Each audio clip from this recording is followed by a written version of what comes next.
Lux presents Hollywood.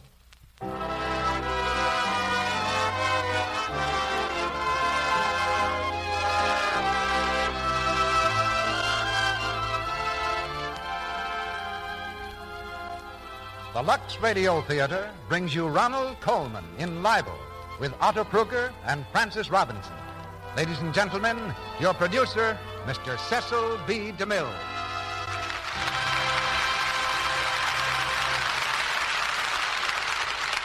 Greetings from Hollywood, ladies and gentlemen. There are probably quite a few parents in the audience with daughters who are slightly moonstruck over certain motion picture stars, and I'll offer them my sympathy right now. You see, I'm the grandfather of a certain young lady, knee-high to a grasshopper, who's very much that way about Ronald Colman. But as a producer, not as a grandfather, I understand her admiration perfectly. In the theater of the air, the magnificent voice of Ronald Colman is a treat that comes only once in a blue moon. So having him in the Lux Radio Theater tonight is something of an occasion. And I think we've got a play worthy of his talents, a powerful drama called Libel. It ran for many weeks on Broadway, and it's so different from the usual run of plays that I think you'll remember it for many weeks to come. Libel is the drama of a trial for libel, and of a man in the pitiless glare of the courtroom who hears his life torn apart shred by shred. That man calls himself Sir Mark Loudon. But when he goes to the witness stand to try to prove that he has a right to that name, he sees the shadow of doubt cross even the face of his wife. The presence of Ronald Colman in tonight's exciting drama would quicken the pulse of any producer, and I believe of any audience. It's what all producers pray for, and what most audiences love to pay for. But of course, our setup is different. For this is your theater, just as Lux Flakes is your product, both made expressly to please you. We prize very highly your loyalty to this theater and to our product. And anything that we tell you about Lux Flakes will be more than borne out in actual performance. Make a test if you like, and check your experience against what we say about our product. We're not afraid of the answer, because your letters have already told us what the results will be. There's a stir in the wings now, and our players are at the microphone as the curtain rises on the first act of Libel, starring Ronald Colman as Sir Mark Loudon, with Otto Kruger as Foxley, and Francis Robinson as Lady Enid Loudon.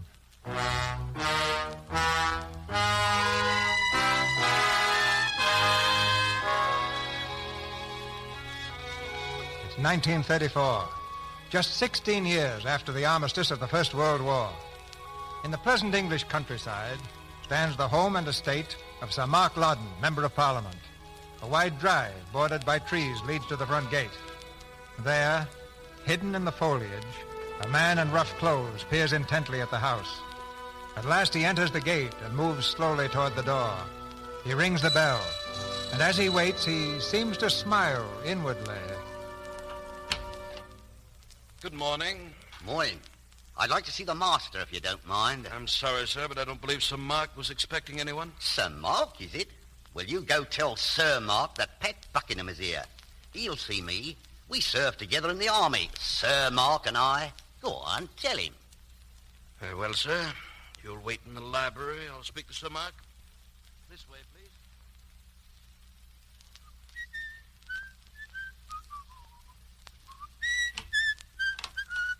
Good morning. Well, hello. Did you wish to see me about something? No, sir. Don't tell me you don't remember me. I'd hardly believe that, sir. I'm very sorry. Your face is familiar, but... Just think a little, sir.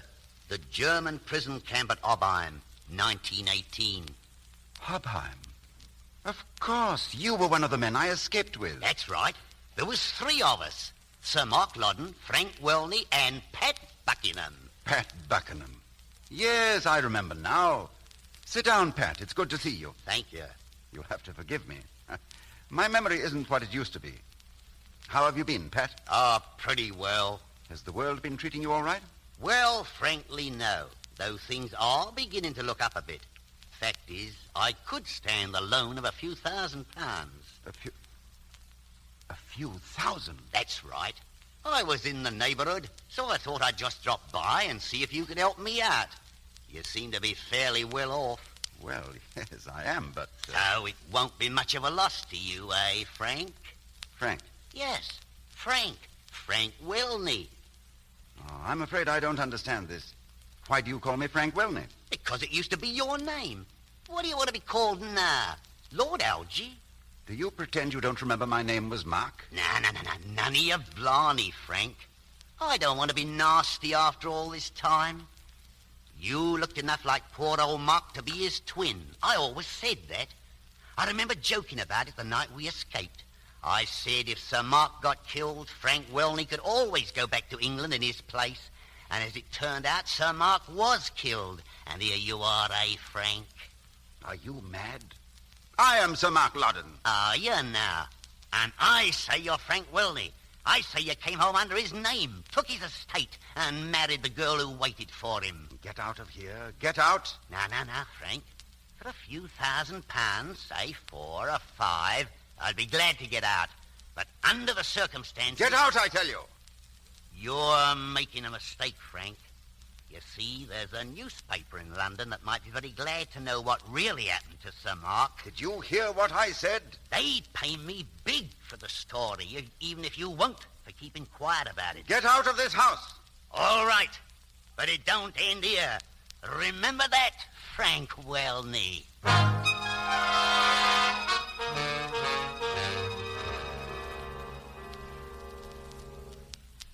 A political imposture. The legislator recently returned to the House of Commons as Sir Mark Loudon, Baronet, is not a baronet, not even a lot. Mark, what is this? Now read it, Enid. It's all there in the paper. It explains itself. But it says you're not Mark Loudon. No, go on. Read it. The man who is now posing as Sir Mark secured his position in Parliament by practicing on the voters the same deliberate fraud that he practiced on his wife.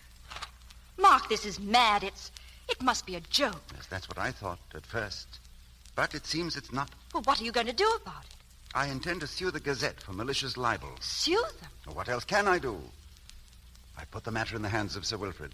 He's going to represent me. You're going to court? You're going to let them drag your name through a filthy mess of lies that... Mark, you can't.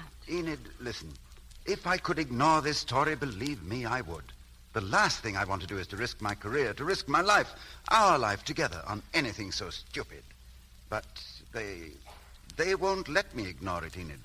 You speak of a risk. What risk can there be? There are hundreds of people right here in our own village who can swear that you are Mark Loudon. That's true, but... Well, then? Well, Sir Wilfrid has advised me to go through with the case, to clear my name.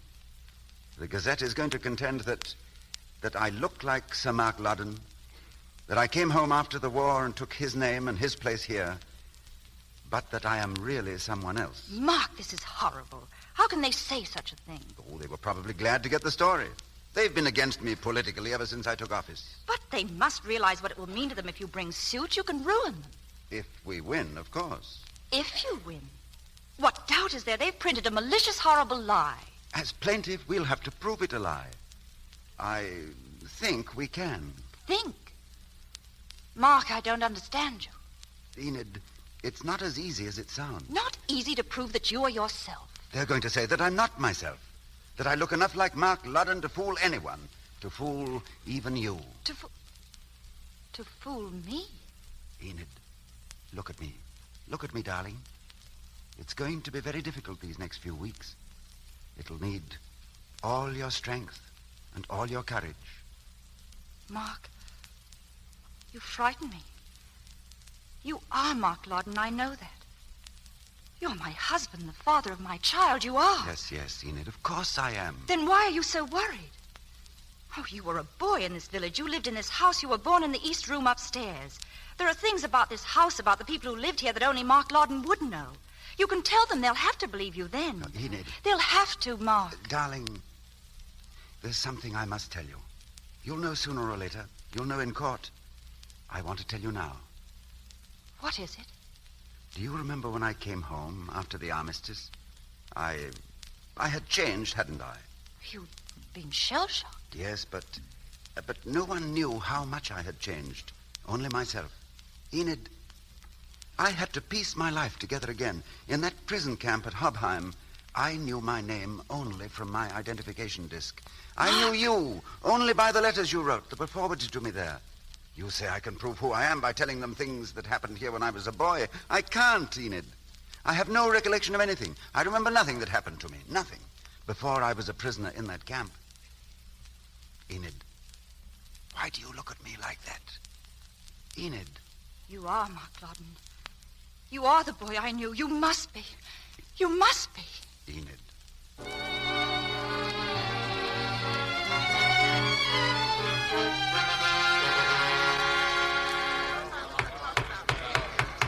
You may proceed with the case for the plaintiff, Sir Wilfrid. Thank you, my lord. Members of the jury, I'm not going to insult you by any further explanation of the libelous charges recently appearing in the Daily Gazette. You've seen for yourselves that the Daily Gazette has informed 1 million or so readers that my client, Sir Mark Loudon, is an infamous imposter in every possible role of life, public and domestic. The first witness for the plaintiff will be the plaintiff himself, Sir Mark Loudon. You swear by Almighty God? I swear by Almighty God. The evidence you shall give? The evidence I shall give. Shall be the truth? Shall be the truth. The whole truth and nothing but the truth? The whole truth and nothing but the truth. You are Sir Mark Loudon, 3rd Baronet of Ingworth Hall in the county of Norfolk? That is so. You retired with the rank of Major after 15 years' service in the Rifle Brigade. That's right. I believe you became engaged in 1914 to Enid, the only daughter of General Edgar Winterton, C.B. We were engaged just before the war. Yes, and after your engagement, I believe you went to France with your battalion in August 1914? Yes, Then you were wounded and taken prisoner at the Battle of the Marne. I was. What wounds did you sustain in that battle, Sir Mark? I was shot through both legs and badly shell-shocked. I believe the farm in which you lay wounded was set on fire by the enemy's guns, and you were nearly burnt to death before you were rescued by the enemy? Very nearly. Now, what effect did that terrible experience have on you? Those few hours that afternoon turned my hair gray as you see it now. What was it that morning? Oh, I hadn't a gray hair. I was only 22. What happened after you were taken prisoner? I was in a German hospital for 3 months and then sent to an officers' prison camp at Hobheim. When were you released? I was never released. I escaped in October 1918. I reached the Belgian frontier 3 days before the armistice. Yes, and then? Then I made my way fairly easily to the English lines and was invalided home. What did you do then? I retired from the army and had a long rest cure. After 6 months or so, I was as well as I suppose I ever shall be and married my wife. I think your son, Gerald, was born the following year. That is so. You have recently entered public life, and last autumn you were elected Member of Parliament for the Rainham Division of Norfolk. Yes. Sir Mark, what is the present state of your health? Oh, subject to a bit of a limp. I can indulge in any reasonable physical effort. What about mental effort? I suppose I mustn't say too much about that. Apart from memory, I don't complain. What of your memory? I have practically no recollection at all of events or persons before my imprisonment. Now, I want to turn for the moment to the libel which is the subject of this action. Yes? The jury has heard the allegations of which you complain, Sir Mark. Is there one word of truth in them? They are an infamous lie. Has anyone else any right to your title, estates, or position? Not a soul in the world. Has any member of your family at any time displayed any difficulty in identifying you? No, not one. Until this paragraph appeared in the Gazette. I think I have only one more question to put to you, Sir Mark. How did you first learn of this libelous publication? It was sent me by friends and constituents. But I first read it in my own copy of the paper. I happen to be a registered reader of the Gazette. I don't agree with its views, but I've always liked all sorts of fiction. Thank you, Sir Mark. That will be all. Does counsel for the defendant wish to examine the witness? We do, my lord. So, you've always liked all sorts of fiction, have you? Yes. I said so. You've indulged that liking to a rather abnormal extent, haven't you? What do you mean? I am suggesting that ever since November 1918, you have indulged in the unscrupulous fiction of being an English baronet. That is an infamous libel for which your clients will have to pay. Of being the lawful owner of the Loudon estates. I am the lawful owner. Keep calm, Sir Mark. And the most unscrupulous fiction of all, of being entitled to woo and marry your wife. My wife doesn't require the protection of the gutter press. And my instructions, I'm not so sure of that. Now, before we go any further, I want to be quite clear. You don't wish to suggest to the jury that any physical or mental disability, that is prison or escape experiences, could possibly make you believe you were someone other than yourself? Do you suggest such a thing? No, I don't. You've sustained no injury that could make Frank Welney honestly believe that he was Sir Mark Loudon? Of course not. Whom did you say, Mr. Foxley? Frank Welney, my lord. Who is Frank Welney? Well, if your lordship will allow me to explore that in my own way. Certainly, Mr. Foxley. Thank you, my lord. I am sure that the witness has heard of a man called Frank Welney. Certainly. He was a Canadian officer. I believe so. Did you ever know him? Yes, I was at the same prison camp in Germany. So I believe. For how long? Nearly 4 years. When did you last see him? Let me see, it would be... Let me help you. Did you shave yourself this morning? Yes? Why? Didn't you see him then, when you looked in the mirror? I say, didn't you hear me? I'm suggesting that you are Frank Welney, and that he is you. That's a lie. Is it? We shall see. Now, when did you say you saw him last? When we escaped together in November 1918. We got parted. Got parted? Now, when did you get parted? We missed each other in the dark. Oh, you missed each other in the dark. Is that really all you can tell me of how you separated? Yes. Well, it's very easy to get lost in the dark. The other fellows had got hold of civilian clothes, but I hadn't. I was in uniform, so we had to move by night. Is anyone else in the party of escape? Yes, a man called Buckingham. Now, then that was the party. Sir Mark Loudon, Buckingham, and Welney. Yes, myself and the other two. And how did you separate? I've told you. We lost each other in the dark. Yes, and which of you got lost first? Well, Buckingham went off first to forage for food. He didn't come back. That left Loudon and Welney together. What happened then? Then Welney went off to look for Buckingham. He never came back either. Both got lost the same fatal night. Oh, killed. Killed! That was it, was it? I don't know. I only mean Welney. I know Buckingham is alive, so do you. Who do you say was killed? Welney or Loudon? I won't answer that question. You know I'm alive. Yes, I know you're alive. Did you make any inquiries at the time about your, shall we say, mislaid companion? Of course I did. And you've never heard from either of them since? Not from Welney. Do you think they're dead or alive? I know Buckingham is alive. And what of Welney? I've no doubt he's dead. Don't let us be unduly pessimistic. Would you please describe Frank Welney's appearance to the jury? Nothing peculiar. Very ordinary-looking fellow. Oh, come.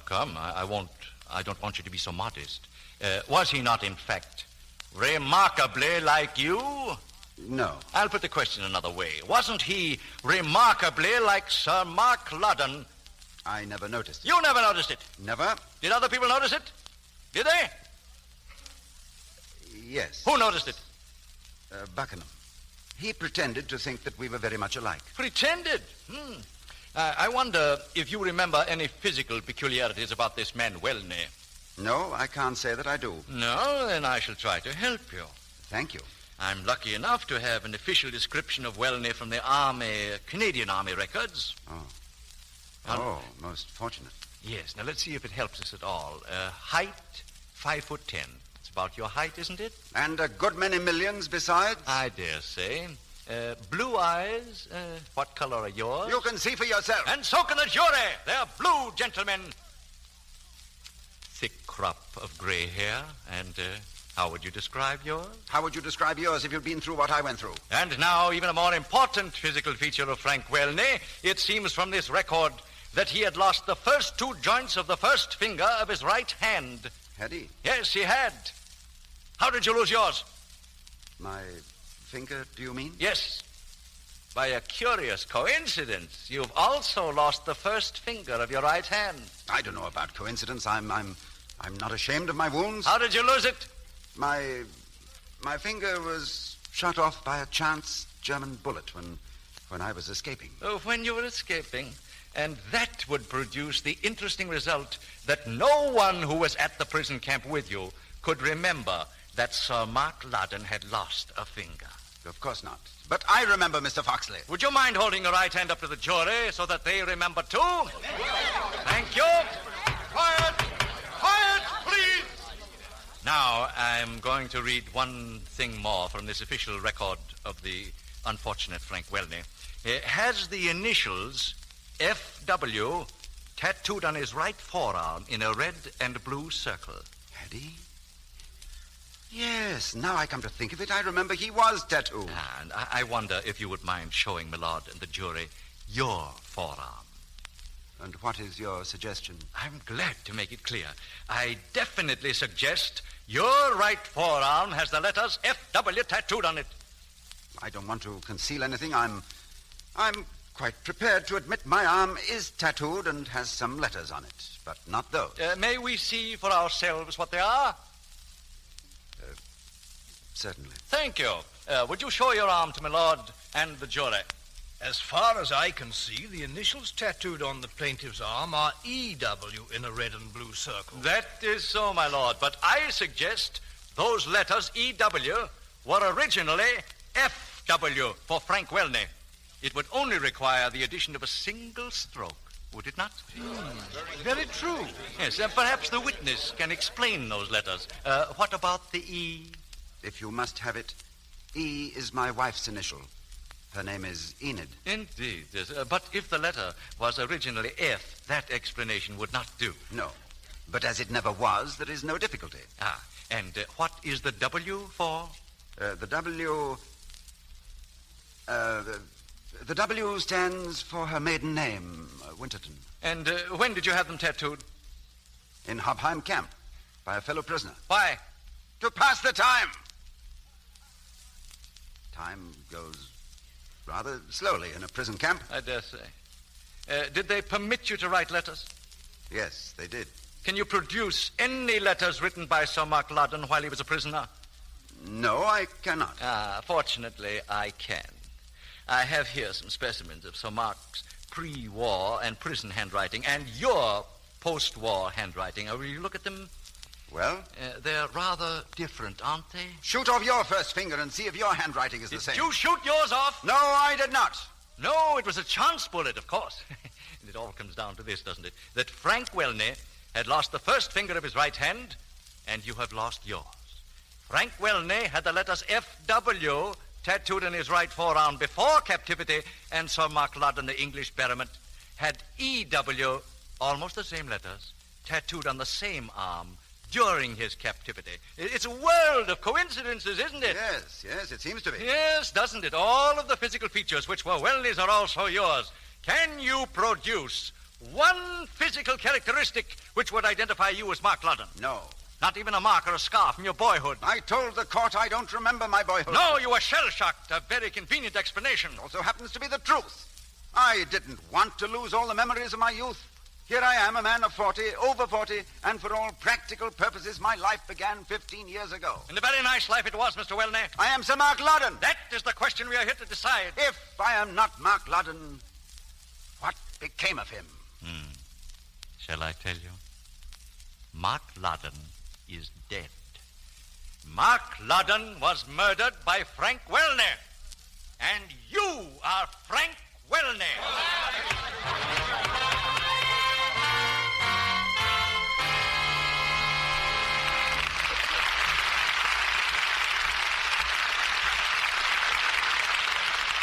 So the curtain falls on Act One of Libel, starring Ronald Colman, with Otto Kruger and Francis Robinson. In a moment, Mr. DeMille brings you Act Two. Meantime, let's take an imaginary trip from coast to coast. Listen. San Francisco. Chicago. Philadelphia.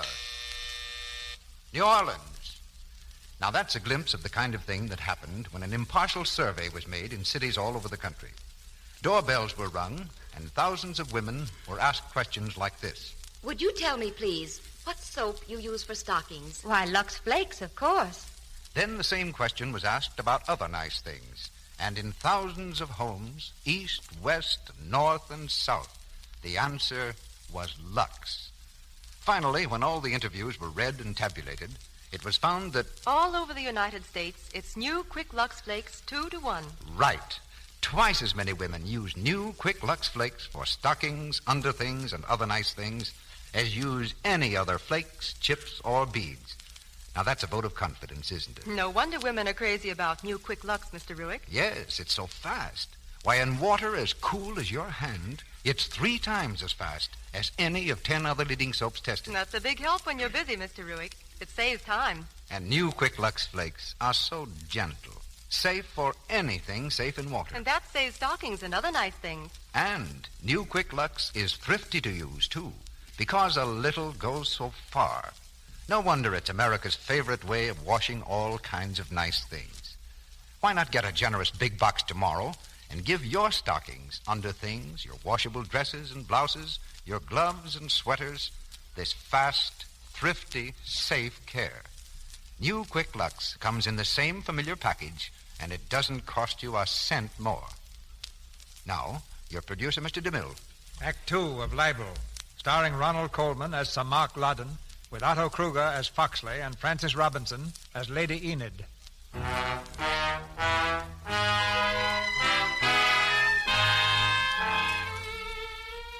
It's the second day of the trial. An hour before court is to reopen, the man known as Sir Mark Loudon confers with his counsel. Sir Mark's face is white and drawn, his eyes bright and feverish. Restlessly, he paces the library as he speaks. Oh, it's not for myself that I mind, it's for Enid. I watched her yesterday in court. She was so bewildered and hurt.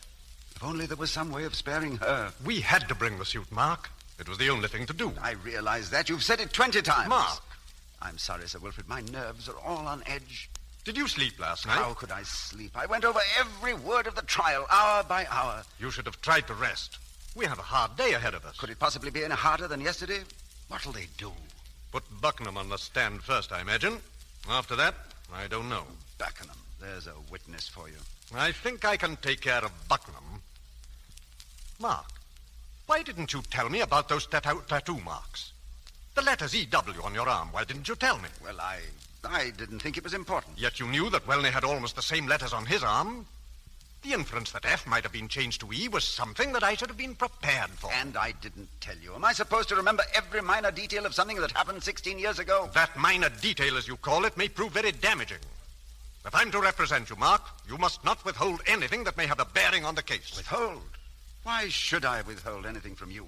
I don't know, Mark. You're beginning to talk like Foxley. Don't you believe me either? I'm only trying to look at this through the eyes of the jury. That's my job, Mark. And in the eyes of the jury, I am an imposter and a murderer. Is that what you mean? I mean that minor details can sometimes blind a jury to the truth. We must be careful, Mark. Very careful. Oh, Enid. Come in, dear. I didn't want to disturb you, but we haven't much time. Enid, do you think it's wise for you to come to court? I must be there, Mark. But it's horrible for you listening to all that. It is horrible. That's why I can't stay away. I must be near you. You're my husband. Enid, darling, you say that as if... Please, Mark, not now. There isn't much time to talk now. All right, darling.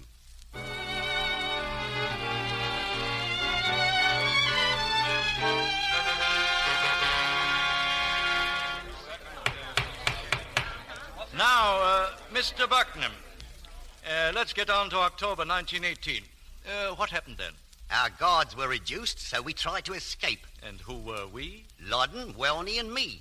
We got off all right at the first attempt and trekked towards the Belgian frontier, moving at night. Go on. A few days before the armistice, we reached the outskirts of a small town, Stavelot, just over the frontier by Malmedy. What happened then? Well, it was my turn to forage for food. I went off and left the other two in the wood about half a mile up the hill outside the town. When I got back, Welney had done a bunk. Done a bunk? He disappeared. Only Loddon was there, and he... Yes, what happened? Well, I don't suppose we'll ever know the exact truth. Will you tell the jury what you saw? I saw poor old Mark Loddon where I'd left them both. He was lying on the ground with his head bashed in. Any signs of a struggle? Rather. Loddon's clothes were more red than khaki. His arm had been smashed to a pulp. Which arm? His right arm. He was smothered in blood, face and arms. You say there was no trace of Welney? Not a sign. What did you do? I saw poor old Mark was dead, but I couldn't leave him there. So I lifted him as well as I could and took him along to the door of the first big house, left him on the step and ran away. But you're sure that Sir Mark was dead? As dead as mutton. Thank you, Mr. Buckingham. Your witness, Sir Wilfrid?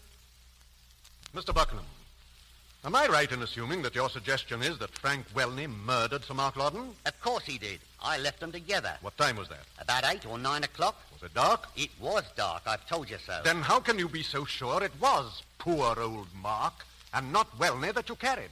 No. His face was smothered in blood. No doubt about it. If I hadn't known his shape when I carried him, I'd have known his uniform. He was the only one of the party in uniform. I see.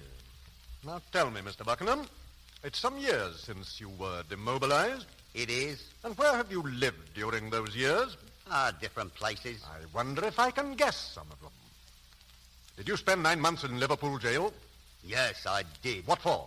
Is that important? Very important. Well, it was a misunderstanding, that's all. Really? And then did you spend 18 months in Newcastle? Yes. In prison again? Well, what was that for? Same sort of thing. I was just... Wasn't it for blackmail? Something of the sort. Blackmail. And then did you get 3 years in the Old Bailey? Yes. Another misunderstanding. Yes, it was. Blackmail again. Some people might describe you as a professional blackmailer. Then some people would be wrong. We'll let the jury decide that. Your witness, Mr. Foxley? You have served several terms of imprisonment. Yes. For fraud and blackmail. Well, yes, I can't deny it. Have you ever been charged with murder? No. Or attempted murder? No. And of what do you accuse the plaintiff? Of murdering Mark Loddon and slipping into his shoes. That's all. Witness excused. And now, my lord, I should like to ask for a short recess. Recess at this time? If it please your lordship, it is most necessary I would not ask it. The most important witness in this case will arrive here within the hour.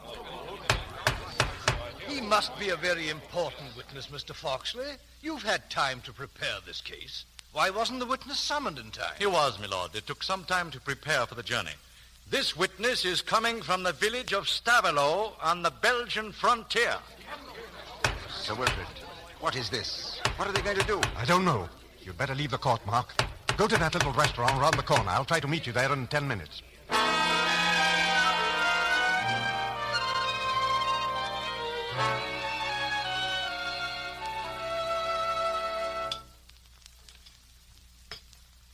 Another cup of tea, sir? No. Thank you, no. Nothing wrong with it, is there, sir? No, it's just I don't want any more, please. Very well. Mark! Sir Wilfrid, I thought you'd never come. Sit down. Well, I found out who it is. the witness? Who? It's a man named Flordon, a doctor. A doctor? Listen, Mark. That body that Buckingham left at the door in Stavelot. Yes? Dr. Flordon discovered it that night. Yes, go on. He took it into the hospital, and whoever it was, Mark, that man is still alive. What? He can't be. Mark. He's dead, I tell you. That man is dead. He must be dead. Mark, what are you saying? What do you know about this man? I know nothing. Nothing. Pull yourself together, Mark. Yes, of course. I'm all right now.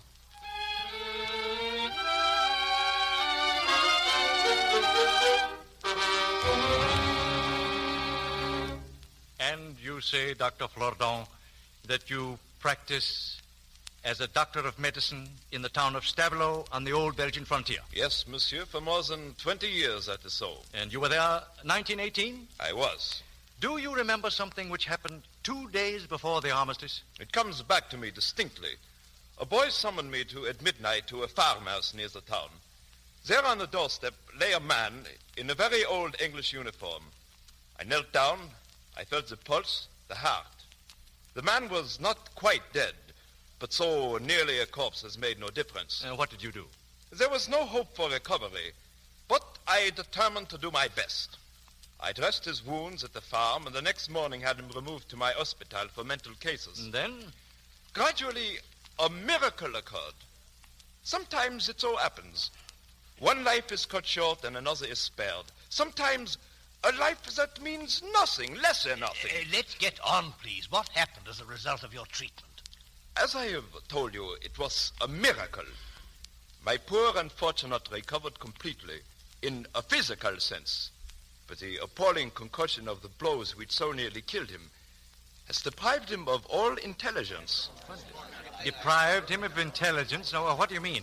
Can he speak? I cannot say. He has a tongue. He has not ever used it. He cannot understand a word written or spoken, English or French. He cannot think. Really? How can you say that? Because I, Emile Flourdon, have studied these things and know. He is a living log, no more. And he has been an inmate in your mental hospital ever since the night you found him? Yes. We call him number 15. Number 15? Why? What other name could we give him? We knew him not. And that has ever since been the number of his cell. I believe that you can produce one or two exhibits associated with this sad case. Yes. This is the khaki jacket number 15 was wearing at the time. You see how it is stained with torrents of blood. It has lost the right sleeve. It is unfortunate. I had to cut that off to examine the arm. It could not be helped. My lord, members of the jury, please notice that this jacket is of the type worn by officers of the Rifle Brigade. Sir Mark Loddon was a captain in the Rifle Brigade. Now, Doctor, can you produce anything else? Yes. I have brought with me another exhibit from Belgium. Number 15 himself. Number 15? Yes, my lord. That so unfortunate body without a brain. May my assistant bring him in? He is, of course, in a wheelchair. I'm sure my lord will allow it. Let him come in. Bring in number 15.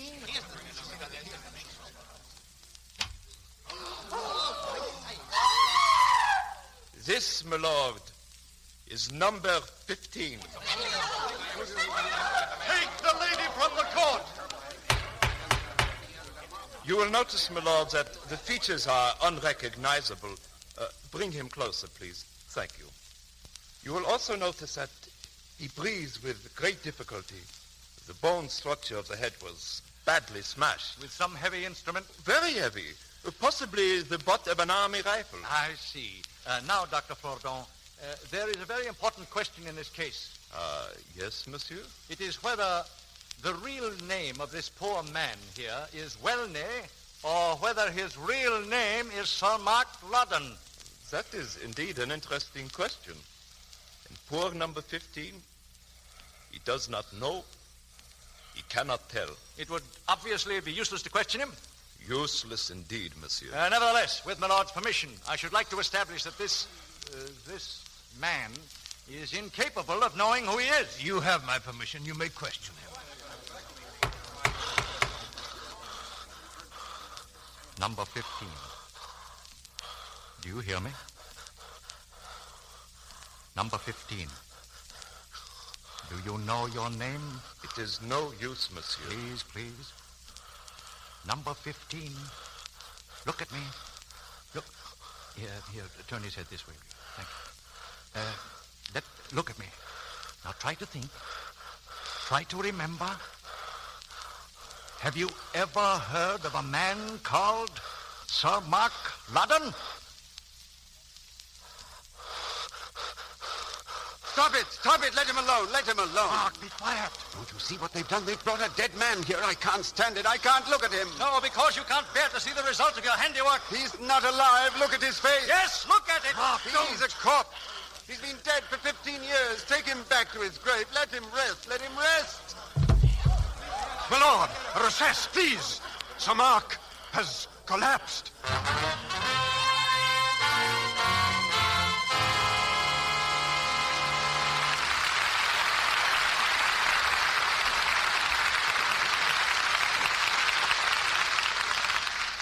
After a short intermission, Mr. DeMille and our stars, Ronald, Colman, Otto, Kruger, and Francis Robinson, return in Act 3 of Libel. Now, a question to the women in our audience. When you want to know the best way to care for something that you've bought, what do? If you can, you ask the person who made it, don't you? Well, take leather gloves, for example. Nowadays, beautiful gloves are being designed and made here in America. And in a practical American way, more and more of them are washable. Now, that's a great convenience and a great saving of cleaning bills. But, of course, you want to know how to wash them safely. If not washed properly, they may come out stiff and shrunken. Well, here's advice from the experts, the National Association of Leather Glove Manufacturers, whose members are the people who make leather gloves. Will you read what they say, Sally? They say, never use a strong soap because harsh alkali can rob the fine leathers of their oils, leave them dry and stiff. Never rub with a cake soap either because this may spoil the finish. We recommend new Quick Lux Flakes. Now, that's expert advice, and it's sound, because new Quick Lux has no harmful alkali. And with the instant rich Lux suds, you don't need to rub. Maybe our audience would like some tips about glove washing, Mr. Ruick. I think that's a good idea, Sally. Well, here they are. Wash chamois and doeskin off the hands. All other leathers on the hands. Use cool Lux suds and press the suds gently into the gloves. Rinse in cool water, and for a last rinse, use some fresh, light Lux suds. Squeeze out the moisture in a towel. When partly dry, work the leather between your fingers. It will come out soft as new. Thank you, Sally. And remember, the American craftsmen who make the lovely gloves now on sale in stores want you to get splendid wear. Follow the advice of the National Association of Leather Glove Manufacturers. Use gentle, new Quick Lux Flakes for all washable gloves. We pause now for station identification. This is the Columbia Broadcasting System.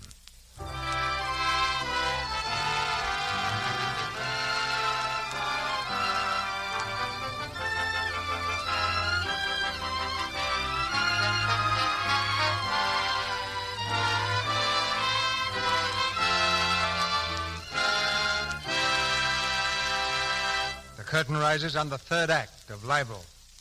The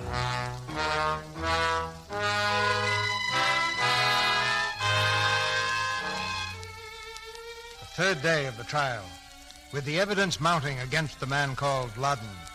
Sir Wilfrid in desperation put Lady Loudon on the stand, but her testimony lacked conviction, and now the opposing counsel is cross-examining.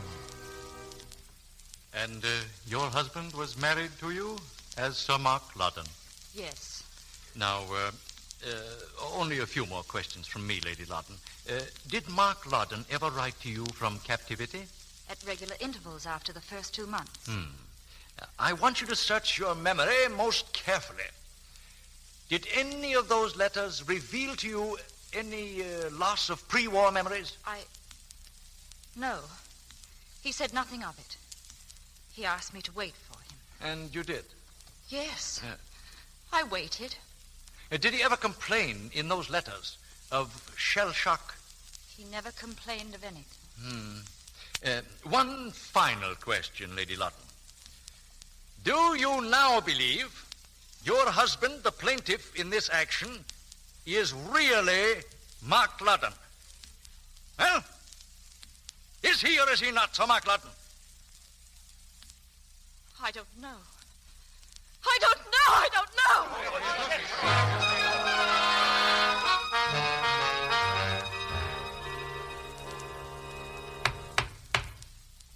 Well, Sir Wilfrid, have you decided to adopt any particular course? Is this case to go to the jury? Our position, my lord, is very difficult. But I fear I must yield to my client's insistent desire that I should exercise the right your lordship reserved to me. The right to recall the plaintiff on the question of the uniform jacket, which was produced by Dr. Flaudon yesterday. I believe I did reserve that. Your client has the right to give his evidence on that one point.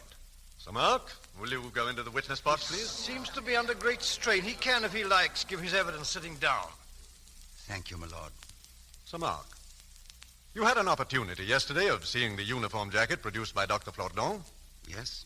You admit it's a rifle brigade jacket? Well, most certainly. I have no doubt that jacket was mine.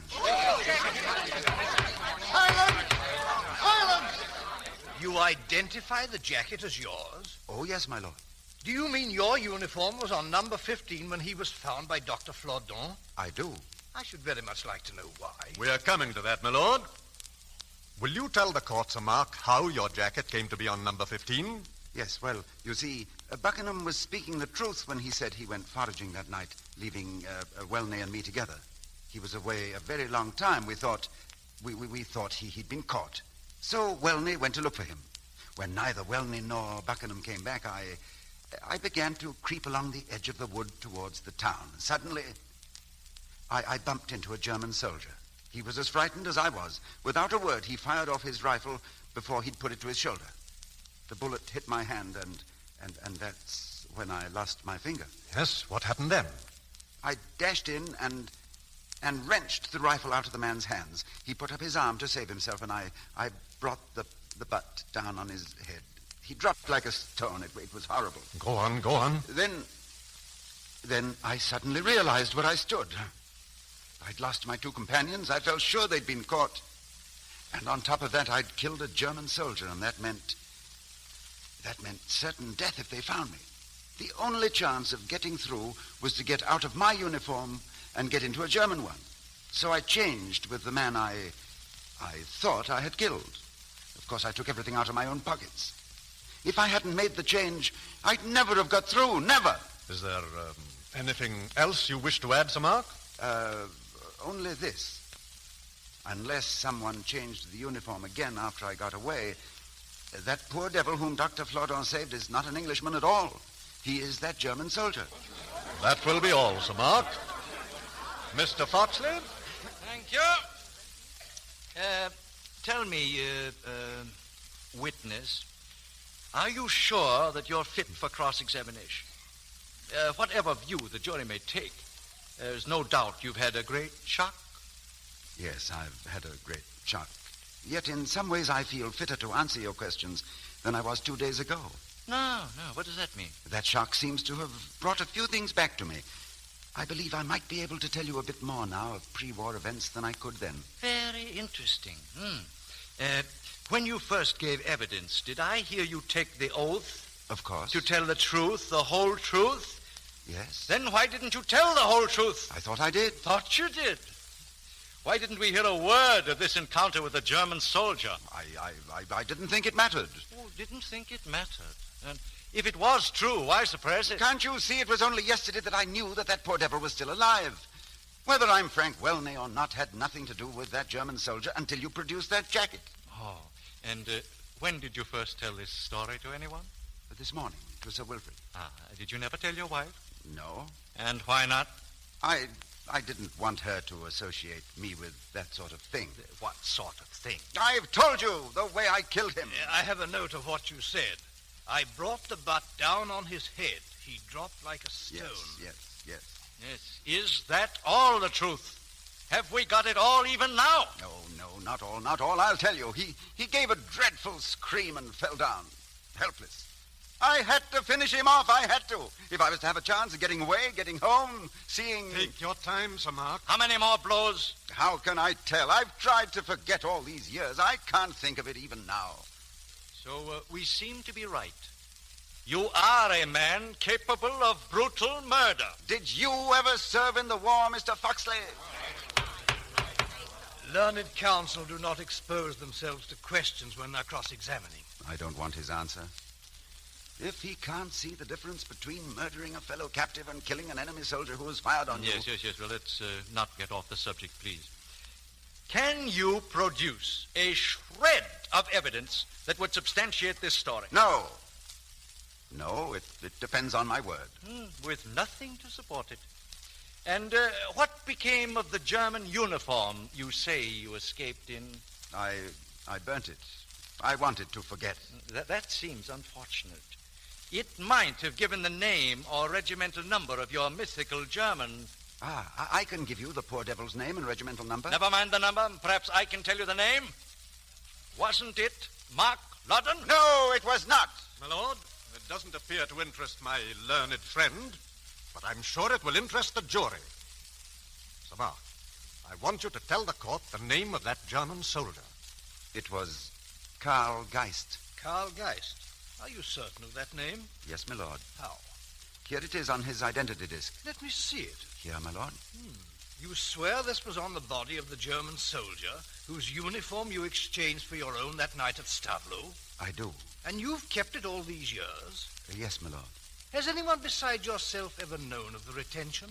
No, my lord. I've kept it locked up. It seems to me it becomes increasingly difficult for a jury to give a verdict in this case. My lord, I only want the verdict of the jury for the sake of one person, and that is my son. I've already lost the only verdict I wanted for myself. No, Mark. I believe you. I do. I believe you, Mark. Silence! Silence! Has the witness anything more to say? My lord. Yes? Something has just come back to me. And what is it? May I look at my jacket? Certainly. Pass the jacket to the plaintiff.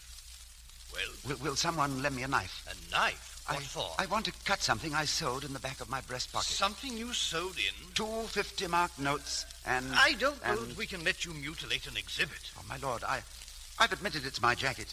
And you can see where I sewed it up. Where you sewed it? You sewed something in the lining? Yes, my lord. When did you do that? Oh, when I was at Hobheim. If I might have a knife to cut these stitches. You may. Who has a pocket knife? Here, my lord. Give it to the witness. Thank you. Before I started to escape from Hobheim with Welney and Buckingham, I wasn't too sure of my companions or what might happen to things in my pockets. I don't seem to have been far wrong. So I sewed inside the lining of this breast pocket a photograph and 2 50-mark notes. If this is my jacket, they should be here now. Well, cut it. Cut the lining. Yes, of course, yes. Here. Well? Here are the notes. And here is the photograph. May I see the photograph, Sir Mark? It was taken many years ago, but I suppose you can recognize it. It all begins to come back to me, my lord. This is the first photograph my wife gave me when we were engaged. I took it with me to France. I always had it in that pocket. I see something is written on it. To Darling? Need that be read aloud, my lord? I think it should. Members of the jury, on this photograph, these words are written. To Darling Mark, with all my love, Enid. With all my love. Mark! My lord. Yes, Mr. Foxley? My lord, my client has made a great mistake. We are more than sorry for the great trouble we have caused. This man is obviously Sir Mark Loudon.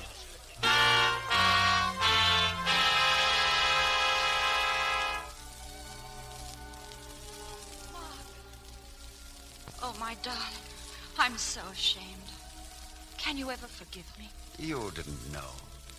I hardly knew myself at times. Oh, Mark, you're so tired. Will you come home with me, Mark? Will you? Enid. Sir Mark. Yes, my lord?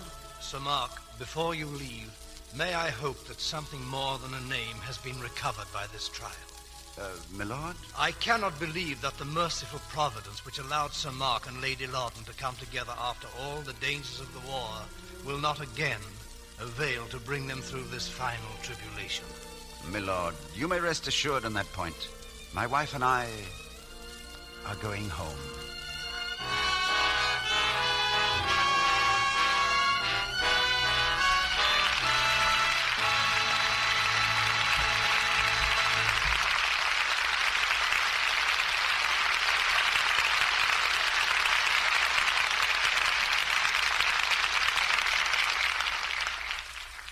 In just a moment, Mr. DeMille brings back Ronald Colman for a curtain call. Some people call men the logical sex, say that women go by intuition, not reason. Well, I think women are logical, and I'll tell you why. For a long time, we've been giving them good reasons for using new Quick Lux Flakes for dishes. Now, we're sure that they are acting on those reasons because more and more they are using new Quick Lux for their dishes. The reason for doing this is simple. There is a great difference between harsh soaps and gentle Lux Flakes. New Quick Lux contains no harmful alkali, nothing to irritate the skin, nothing to leave it coarse, rough, dry. That's why, in hundreds of dramatic one-hand tests, Lux proved so much kinder to hands. These tests, as I've told you, were absolutely impartial, made by a well-known scientific laboratory. They included 5 soaps widely used for dishes. In the tests, each woman dipped one hand in Lux suds, the other in suds from a different soap. The Lux hands remained amazingly soft, smooth, and lovely, while the other hands became distressingly red and rough. Now, you can easily prove this difference in your own dishpan. If you've been using a harsh soap, just change to new Quick Lux for your dishes. You'll see the difference in your hands very soon. It's such an inexpensive way to have soft, lovely hands in spite of dishwashing. Get the generous big box of Lux Flakes tomorrow and start using it right away. Now, here's Mr. DeMille with our star. I've known our star and admired his art for a good many years. I think tonight's performance was one of the finest he's ever given. As he comes back to our microphone now, we take our hats off to Ronald Colman. Oh, my thanks to you, CB, and to Otto, Kruger, and Francis Robinson for their fine performances. I'm very proud to be a member of your company this week. Each time I've come here, you've surpassed your reputation as a host. Our only complaint, Ronnie, is that you don't come often enough. As one sailor to another, CB, don't go overboard. I might wear out my welcome. We'll take a chance on that. Right now, Ronnie, I've received instructions from a good many of our audience to get a firm answer from you to a certain question. Well, I've been on the stand most of the evening. One more can't hurt. The suggestion is that you pin down all the rumors and tell us what your next picture is going to be. It'll be with RKO, and at the moment, it's My Life with Caroline. Though before we get through, it may have another title. Now, I've a question for you, CB. You may fire when ready, Ronnie. Well, it's about another picture, Land of Liberty, the film which you edited and assembled for the entire motion picture industry. I understand it's going to be released very soon. Yes, on January 24th, to be exact. You see, Land of Liberty was made originally for the 2 World Fairs as a kind of story of America in motion pictures. It has literally dozens of stars in scenes taken from 112 different motion pictures and many newsreels. But a great many people didn't get a chance to see it at the fairs. So now it's going to be shown in theaters throughout the country. Because of the nature of the picture and its timeliness as a living saga of our country, all the proceeds are being given to charity. So I have no hesitation in recommending Land of Liberty to every loyal American. It's a great subject, and it's for a great cause, C.B., and I know the whole country is looking forward to seeing it. Now, I think the audience is anxious to hear about your play for next week. And it's something to tell the world about, Ronnie. Next Monday night, we're going to have Merle Oberon and Gene Autry in The Cowboy and the Lady. It'll be Gene's first appearance in the Lux Radio Theater, but he'll be right at home in the part of a reckless and romantic buckaroo. And you'll hear Merle Oberon in the same role she played in the Samuel Goldwyn picture, The Cowboy and the Lady. And I, for one, won't miss it. Good night. Good night, Ronnie. Good night. That applause is your second verdict tonight.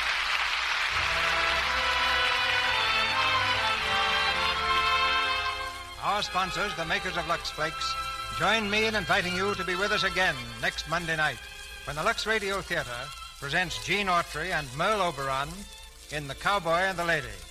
This is Cecil B. DeMille saying good night to you from Hollywood.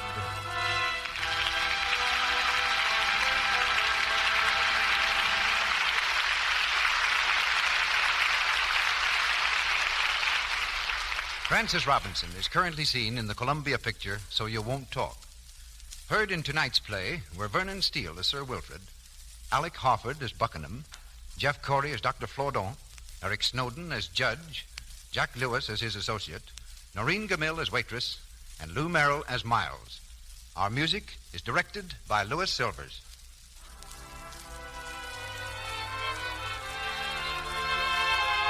Our Lux Radio Theater production of Libel has come to you with the good wishes of the makers of new Quick Lux Flakes, the tissue-thin soap flakes used by smart housewives everywhere and by the great motion picture studios to protect the million-dollar wardrobes that you see on the screen.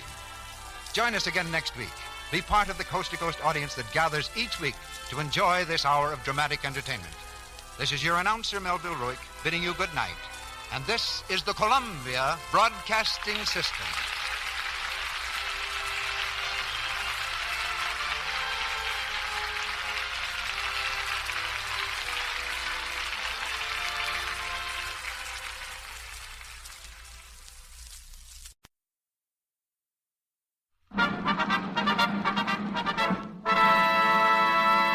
From Hollywood, California, the Lux Radio Theater presents Don Ameche, Joan Bennett, and Claire Trevor in Bordertown.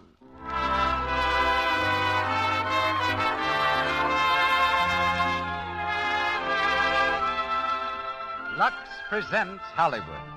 Bordertown is the drama of a man's desperate search for power and position, and of the part two women play in his life. Filmed by Warner Brothers, Bordertown stars Don Ameche, Joan Bennett, and Claire Trevor. H.B. Keltonborn, celebrated commentator, is our special guest.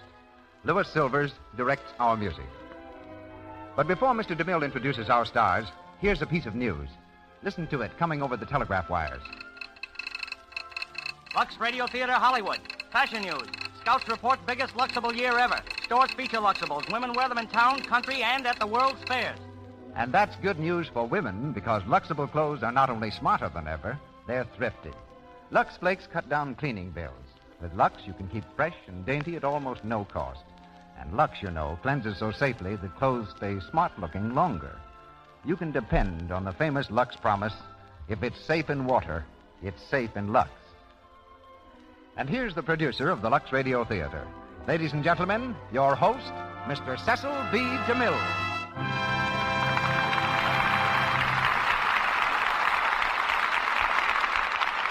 Greetings from Hollywood, ladies and gentlemen, and my thanks for the many letters that have been coming to me this past week. You may remember that last Monday I answered a woman's question as to how she could show her appreciation of the Lux Radio Theater. My reply was, buy the products behind the Lux Radio Theater, Lux Flakes and Lux Toilet Soap. Many of your letters since then have told me of your loyalty and continuing purchases of these products. Both for their own sake and for the sake of the entertainment, they make it possible to bring you each Monday night. Thank you for this friendly response. Some 200 miles southeast of Los Angeles, just over the Mexican line, is the border town of our play. In such towns, you'll find many men and women who've chosen to forget the past. One of these men, who fled the world he had known to start life again in a border town, is the subject of our play, which brings a brilliant trio to us: Don Ameche, Joan Bennett, and Claire Trevor. No other group of stars more perfectly illustrates the manner in which the entire country has contributed to Hollywood. Wisconsin sent us Don Ameche, who started out to study law and became an actor when the leading man in a stock company broke an arm. Don's new 20th Century Fox picture is Hollywood Cavalcade. And recently, for the third successive year, he won the poll conducted by Radio Guide magazine for the best radio actor. This is the same poll in which the Lux Radio Theater was named the best dramatic program. And tonight in Bordertown, we also have the actress who received top honors, Claire Trevor. Miss Trevor's a New York City girl who just completed the Universal picture I Stole a Million, and tonight plays Mary Rourke. It's hard to say what part of the country Joan Bennett really came from, because the Bennett family seldom paused long in any one place. We do know, however, that she was born in New Jersey and inherited her dramatic ability from so many generations of actors that certain humorous historians have asserted that the Bennetts invented the theater. She's here from the Hal Roach studio, where she's starring in The Housekeeper's Daughter, and will now be heard as Dale Elwell, while Don Ameche is Johnny Ramirez. We head southward for an exciting dramatic adventure as the Lux Radio Theater presents Bordertown, starring Don Ameche, Joan Bennett, and Claire Trevor.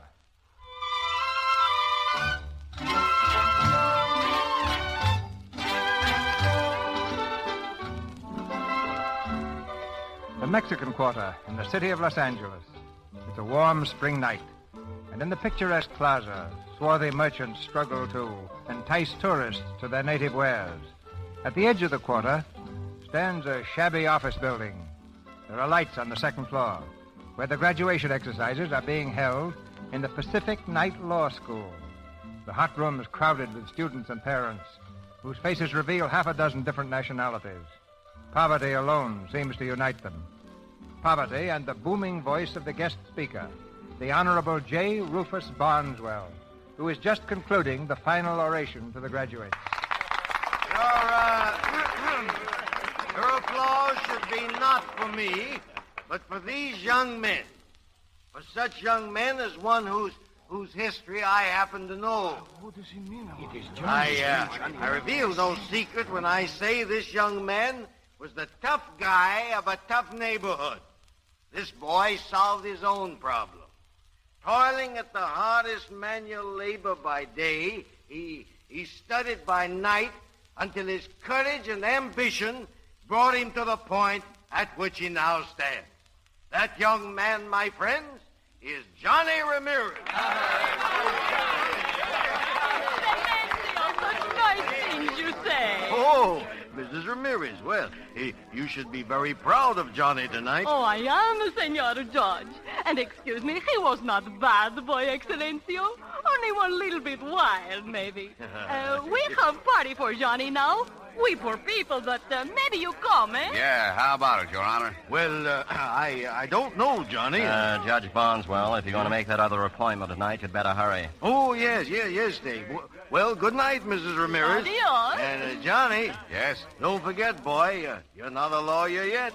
There's still a bar examination, you know, and they're making them pretty tough these days. Ah, I'm not scared, Judge. Remember what you said about me? I'm still pretty tough, too. That's right. Good luck, Johnny. Come on, Dave. Thanks for getting me out of here. You know, this thing sort of got me tonight. Carried away by your own oratory, Judge. You shouldn't be. It's practically the same speech you made at the Sons of Denmark barbecue. Yeah, just the same, it's rather pathetic, you know. They ought to stamp out these quack law schools. Why, it's worse than swindling. What chance have these young foreigners got when college graduates with social position, money, and every possible break are starving to death as lawyers? It's better than starving to death as farmers. I wonder. At least they'd be happy. Why should they be educated to want things that they can't have? Educated into unhappiness. You take that Johnny Ramirez chap. Let's take a cab instead. You're getting me depressed, Judge. Johnny Ramirez, the kid I once sent to reform school.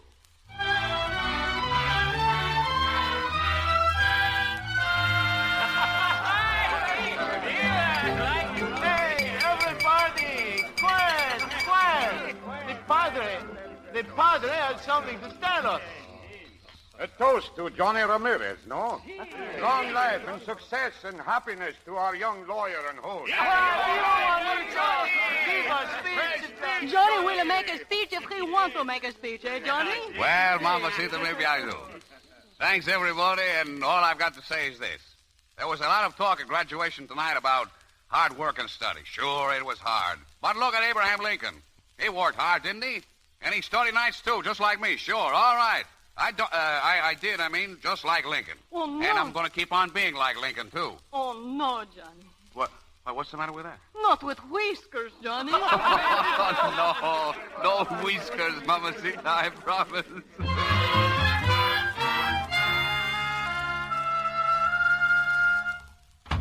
Padre, sit down, Padre. Oh, so good to see you. Thank you, Mrs. Ramirez. Where is Johnny? My fine lawyer, what you think he do? Come, you look. There is Juanito out in the dirt, planting onions. Out in the dirt, planting onions. Hey, you lawyer Sometimes man. I think that's where he belongs. Oh, you lawyer man, Juanito. The padre comes to see you and you plant onions. Padre? Oh, excuse me. I'll be right in. No, I'll be right out. That is good work, Johnny. I should not interrupt. Well, here is my case. If I win it, Padre, a case of onions. It goes slowly, eh?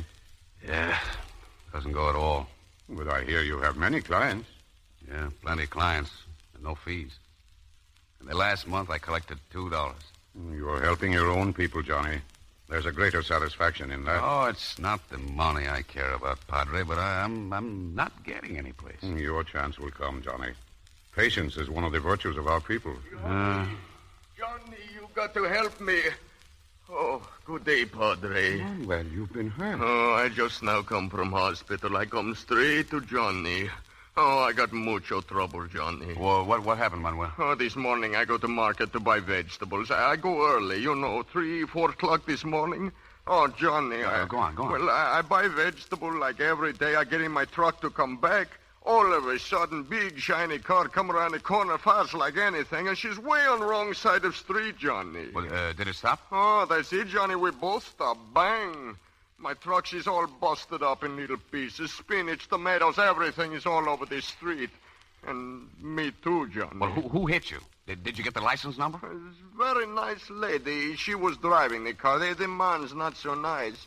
I think maybe both have a little too much vino. I say, my poor automobile, what I do? Lady say, here's some money. Man say, no, give him nothing. Then they go away. Some man take me to hospital. Well, did the man see who they were? Did he get their number? I don't know. Oh, Johnny, the lady give me card. She say I sue her. What she mean, Johnny, sue? Where's the car? Where? Here, Johnny, you keep. I know one card. I want poor old truck. Well, Johnny, Dale Elwell, 2021 Bel Air. Oh, that's a classy section. You fix my truck, Johnny. You good mechanic. I'll fix your truck, Manuel, in a courtroom. And if I don't, then I've wasted 5 years studying law. Dale Elwell, 2021 Bel Air.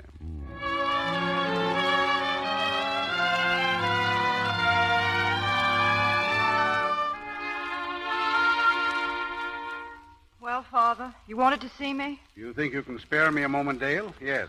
Oh, one of those moments. You usually have a snappier answer than that. Oh, you'll have to forgive me. I still have a head from last night. As your mother mentioned something about it. Well, the funniest thing happened last night. Brooke Manville and I were down in Little Mexico. I know all about it. Oh, I get it. Apparently I've started on the wrong topic. You started on exactly the right topic. Dale, you're 25 years old. Right now I'm 125. Now, don't you think it's about time you quit being the wild young thing just out of school? Tasting life and freedom for the first time and being, oh, so gay about it all? Oh, Dad, please. All I did was go out with Brooke. We had a good time, and coming home, I ran into some stupid little Mexican's truck. The truck was banged up, I guess, but nobody was hurt. And after all, Brooke's the best lawyer in town, so you say. So what? Only this. That stupid little Mexican was smart enough to get a lawyer. And here, my dear girl, is his telephone number. He's been calling all day. Now, maybe you can settle this out of court. But in any event, I hope you get the licking of your life. Oh, Dale. Dale, don't make me talk to you like this. Good Lord, darling, you might have been killed. Oh, I'm sorry, Dad. I just can't seem to find myself. You're right. I've got a licking coming to me. Well, I might as well call Brooke first. It'll be fun seeing him take it with me in court.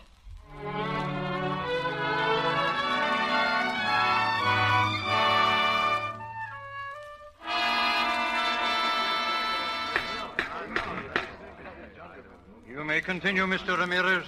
And not only that, Your Honor, but I have also found out that the defendant, Miss Dale Elwell, has had so many automobile accidents that no insurance company will accept her as a risk. I object, Your Honor. Objection sustained, Mr. Manville. Well, can't I state... Mr. Ramirez, the court realizes what the counsel is trying to do. Counsel should realize that this is not a law school, and that he should not come before it without proper preparation of his case. Okay, Your Honor, then I'll move on to another point. At the time of this accident, the defendant had been drinking. In fact, she was probably I object.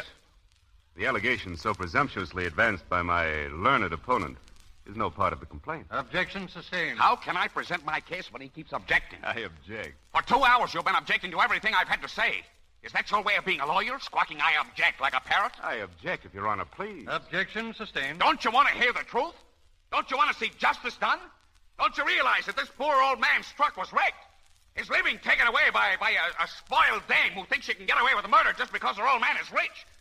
What is more important to this court? A lot of legal technicalities or the truth? This court is interested in the truth. But permit me to point out, Mr. Ramirez, that in failing to prepare your case properly, you have failed in your duty to your client. Not only that, but you have been in contempt of court, for which I fine you $25. The court dismisses the case before it because of insufficient evidence. The court will open again at 2 o'clock this afternoon. Clear the courtroom, please. Well, Dale, that's that. You're a free woman again. Thank your lucky stars for a good lawyer. And a bad one. Oh, look at him. I feel rather sorry for him, Brooke. He tried so hard. I know. It's tough at that. But there's hundreds of them. They go to some half-baked law school, work like dogs, and when they get through... Wait here a minute, Brooke. Oh, Mr. Ramirez. What do you want? Perhaps you won't believe it, but I'd like to help your client get his truck fixed. We didn't come here for pity. Oh, that's not it. You convinced me, you see, even if the judge was stubborn. So please let me... Here. This should cover everything. Oh, that's swell of you after I couldn't make you do it. Just a minute, Dale. Don't be a fool. If you give him money, you admit responsibility, and he can still bring criminal charges. Would you do that? Of course not. Promise? Sure. As your attorney, Dale, I won't permit it. Don't worry, Brooke. He just said he wouldn't. Dale, what good's a promise from a cheap shyster? He'll be blackmailing you for the rest Listen, you beat me in one kind of fight, but not in this kind. Hey, what do you think you are? Go ahead. Grab that man. Mandel, are you hurt? No, I'm not hurt. Ramirez, this is the last time you'll appear in court except as a defendant. Officer. Yes, sir? Will you be good enough to ask the judge if Mr. Ramirez and I may see him in his chambers immediately? Sure. Come on, you.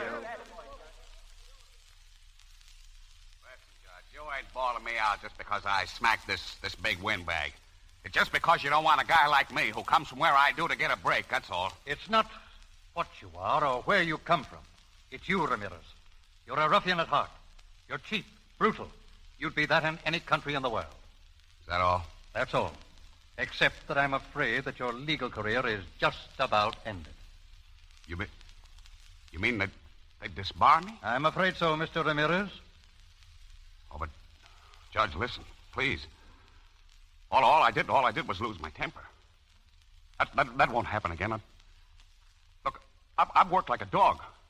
I've studied for over 5 years. Please, give me a chance. My mother will... Gee, Your Honor, don't you understand?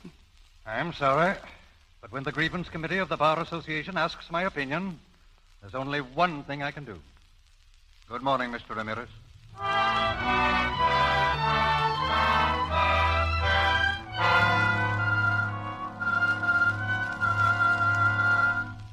Why must you leave, Johnny? Why must you go away from your friends? I've been disbarred, Padre. Disbarred? Yeah. I got a letter today. It'll look nice hanging next to my diploma. And I just came to say goodbye. Oh, I'm sorry for you, Johnny. Where are you going? Oh, I don't know. Down around the border, I guess. Juanito, perhaps you've sought to get ahead in the wrong direction. You mean trying to be a lawyer? I mean putting gain and glory and false ambition above peace of spirit. You're just trying to tell me in a nice way to go back to digging ditches or being a farm laborer like my father. Your father was a good man, Johnny. And you're a good man, Padre, a good man. But I'm only a man. And I'm going to take from the world what I want from the world. Patience, Johnny. You may get another chance. You betcha I'll have another chance.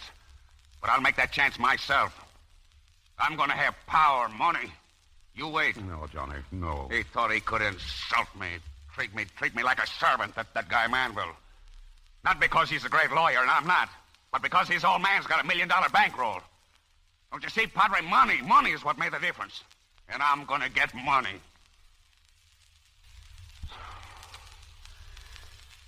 Goodbye, Padre. If you can, kind of explain things to my mother. Si, Juanito. Adios. Juanito.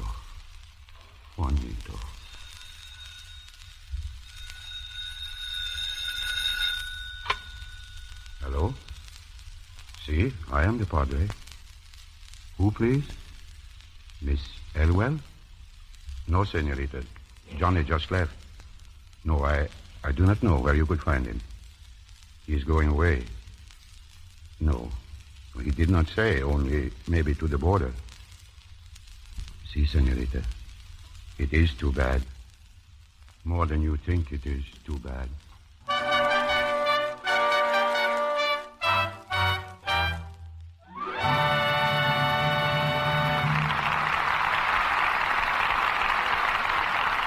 Just heard Act One of Bordertown with Don Ameche, Joan Bennett, and Claire Trevor.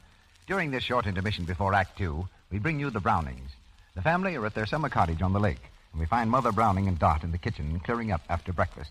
Dot looks up suddenly. Why, Mother, here comes that young Mrs. Smith from down the road. So early? Wonder what's up. Oh, hello there, Mrs. Smith. We're here in the kitchen. Come right in. Oh, good morning, Mrs. Browning. Dot. Hello. Would you mind awfully if I borrowed some soap? I've run out, and I've got a dreadful stack of dishes to do. Why, of course. Dot, give Mrs. Smith a cupful of Lux Flakes. That'll last for days. Goodness, you don't use Lux for your dishes, do you? Oh, yes, always. But isn't it expensive? Oh, not at all. You see, it takes only a tiny bit of Lux to make a lot of suds. Oh, but I don't... Oh, here, look. I'll pour just a tiny bit of Lux Flakes into the dishpan right now, and you can see for yourself. I'll see all the suds as soon as I turn on the water. My goodness, what a lot of suds. Mm-hmm. Oh, and aren't they lovely? I'd just like to get my hands into them. They feel grand. Lux is real kind to your hands.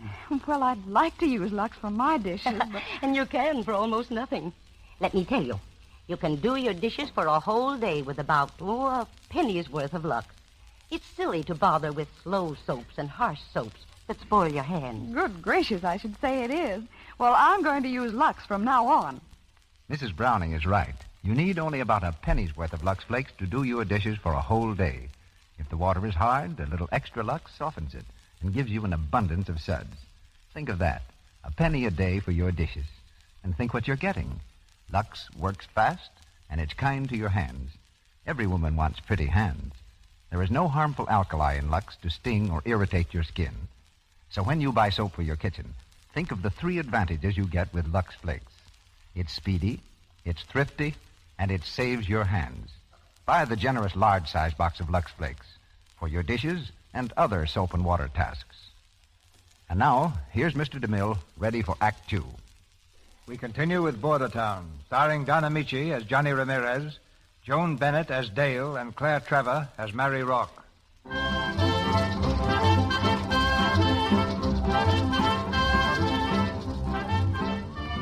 A little Mexican town just across the border. It's a busy night at the Silver Slipper, a gambling palace now enjoying a sudden wave of popularity. At one of the tables sits Charlie Rourke, the fat and jovial owner of the club. His shrewd eyes survey the crowd, then pause on the figure of his new bouncer, Johnny Ramirez. Look at that Johnny work, would you? Day and night. He puts in hours that'd kill a horse. Yeah, what's the matter with him, Nuts? Say, that's the smartest kid that ever worked for me. He's busting with ambition. Keeps telling me how he's going to get rich. Being a bouncer? Hey, Charlie, ain't that the missus heading this way? What? Yeah. Well, gee, honey, I didn't expect you here. I'll bet. You look very happy about it, too. Well, I'm tickled to death, only, well, you know, baby, I don't like for you to come to a joint like this. Sure joint, isn't it? Well, sure, but even that don't make it a proper place for a lady like you. Well, I can't stick home all day and night. All the fun I get up there is feeding the goldfish, and they only eat once a day. Oh, now, come on, be a good girl and run along home. I won't be very late. Hey, Johnny. Yeah. Good evening, Mr. Rourke. Hello, Johnny. Hey, Johnny, take the missus to her car, will you? Sure. And you be careful driving, honey. And you be careful lapping up that brew. Another couple of pounds, and it'll take a surveyor to measure you for a suit. That's rich. Did you get that crack, Johnny? Ain't she a riot? Go on, honey, go on. You're killing me. Yeah, why not? Come on, Johnny. You know, the real reason I came down was to see you. Yeah. You go out the side door over there. You don't seem impressed. Sorry, I'm not as impressionable as I used to be. You're a swell-looking kid, Johnny. I kind of go for you. I know. Thanks. Hey, Jose, get Miss Rourke's car. Si, senor, pronto. Okay, Johnny, if you don't feel like talking, I can wait. Good night. Hey, Marie. Yes? Nothing. Good night.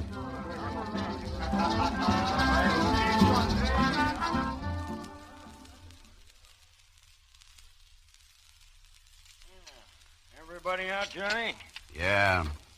Heavy take here tonight. Yeah, that's good. Ooh, gee. What's the matter? It's these teeth of mine again. They're killing me tonight. Now I'm going to run up to L.A. someday and have them all pulled out. That's a good idea. Here, 5,000. That ought to make you feel better. 5,000? Hey, that's great. That's great.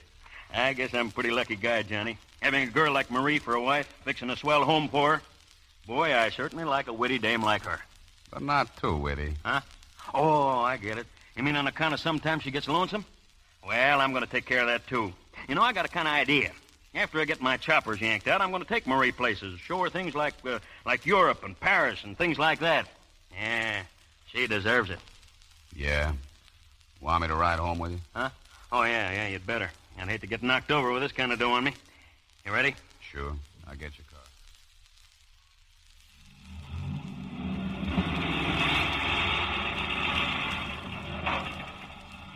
I'll open the garage door for you, Charlie. Open what door?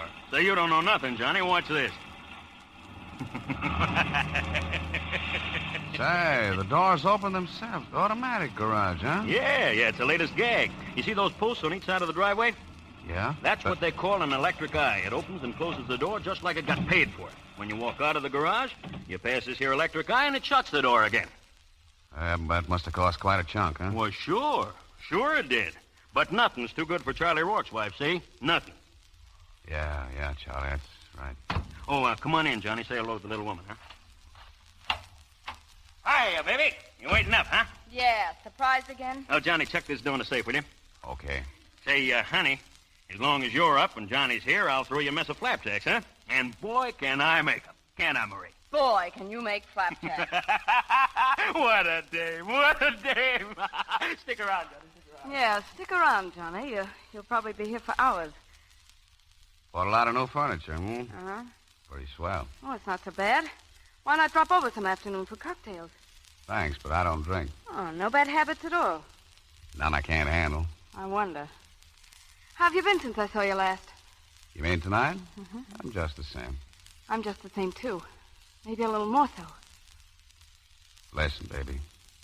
I get this straight. I go for you. I go for you plenty. But Charlie... Oh, Charlie. Being the faithful employee, huh? It ain't because Charlie's my pal. Being pals don't count when there's a dame. Wouldn't I be a prize chump to take a chance of losing my job just when I'm getting ahead, putting aside some dough? So it's money, eh? I'm glad you told me. You bet it's money. And it's going to be a lot of money and all that goes with it. Before I'm through, I'll pile up a roll that'll make 'em put out the carpet for me in any bank. And if you think I'm going to risk all that, baby, just to hold hands with some good-looking doll, you're crazy. I think I like your eyes best, Johnny, when you're mad like this. Good night, Miss Rourke. Like a drink first? Remember, I don't drink. Oh, you seem to be in a big hurry to get out, Johnny. You're not very complimentary. Mrs. Rourke, that's the best compliment I could pay you. Good night.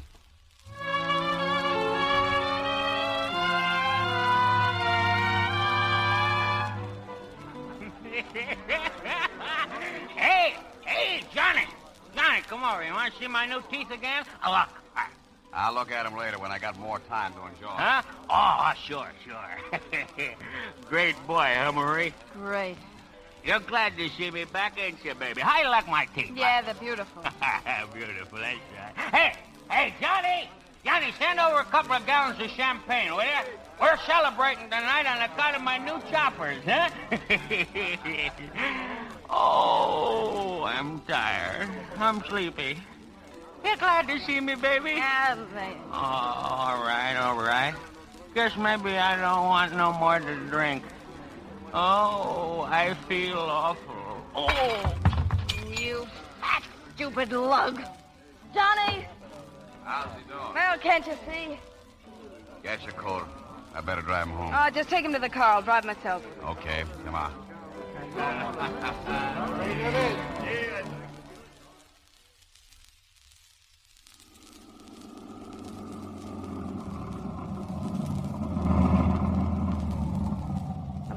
Come on, get up and walk. I can't carry in the house. Huh? Oh, you just go ahead, honey. I'll catch a little snooze here in the garage. Best garage in town. It cost me over... Charlie! Huh? Charlie, wake up, will you? Huh? Oh, you run along, baby. You run along. I'll be right in. Just turn off the motor. Mustn't let the motor run. No, just turn off the motor. Charlie, wake up. Oh, out cold. I ought to leave you here for good. I ought to let the motor run and wash you out, you...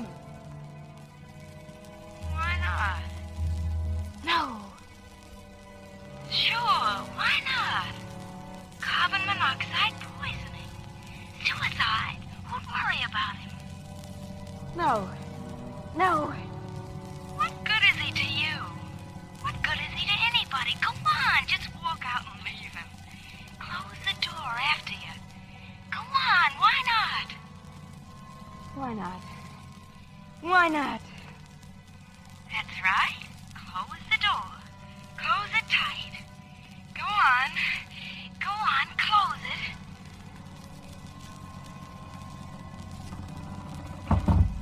Now, go in the house. Suicide, that's all. Suicide.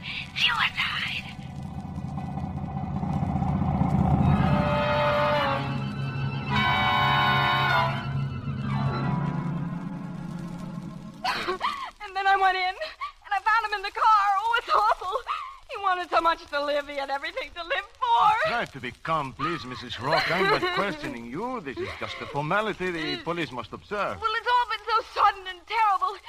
He'd been drinking, you There are see. sufficient witnesses to that fact? Yeah, naturally I couldn't get such a heavy man out of the car. Besides, it had happened before, him drinking, I mean, but other times he woke up when he got sober and came into the house. But this time... Mrs. Rock, please This try time to... he must have woke up still drunk and started the car. It's all quite evident. Accidental death, of course, by carbon monoxide poisoning.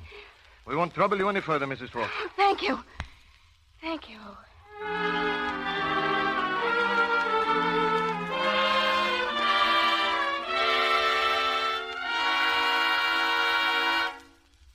Get those tables lined up over here, will you?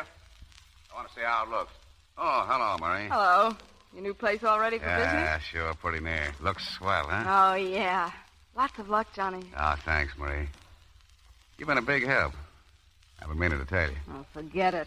You've been swell taking care of things these last 3 months since Charlie... Marie, what's the use kidding ourselves? You know, You what, Johnny? You know what I'm talking about. There's nothing to stop me now. Nothing to stop us. You're mine now, Marie. Do you get that? You're mine. Yes, Johnny. Forever. That's a long time. We're going to get married.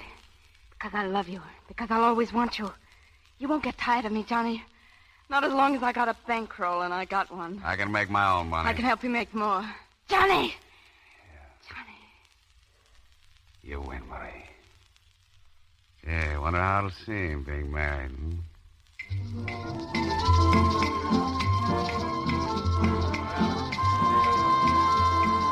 A beautiful place you've got here, Johnny. Glad you like it, Mr. Johnson. Marvelous orchestra, Mr. Ramirez. The name is Johnny, thanks. Makes the old Silver Slipper look pretty sick. Yeah, well, that old place is pretty good to me. What's this I hear about you and Marie getting married? Oh, maybe, a little later. Hey, Johnny, there's a party out in the foyer. They say they want a table. Tell them to come down next week. Oh, they look the class. A big party. The girl says to tell you the names of Miss Elwell and Mr. Manville. Dale Elwell? Well, I don't know, but she said she knew you. Yeah. Take over here a minute, will you? Hello, Mr. Ramirez. Well, a couple of old friends. I forgot to make a reservation. Miss Elwell and Mr. Brooke Manville. We saw your name outside. Yeah, you still want to stay? I suppose we can get a table. Oh, I suppose so, as a special favor to old friends. Hey, Dominique, get that table out of my office. Put it there in the corner, will you? He'll seat you. But I like personal service. Come along, Savage. Savage, huh? It's a pity to waste such grand music. Too busy to dance, Johnny? Dale. Take it easy, counselor. Like dancing, Savage? With you? Sure. Come on.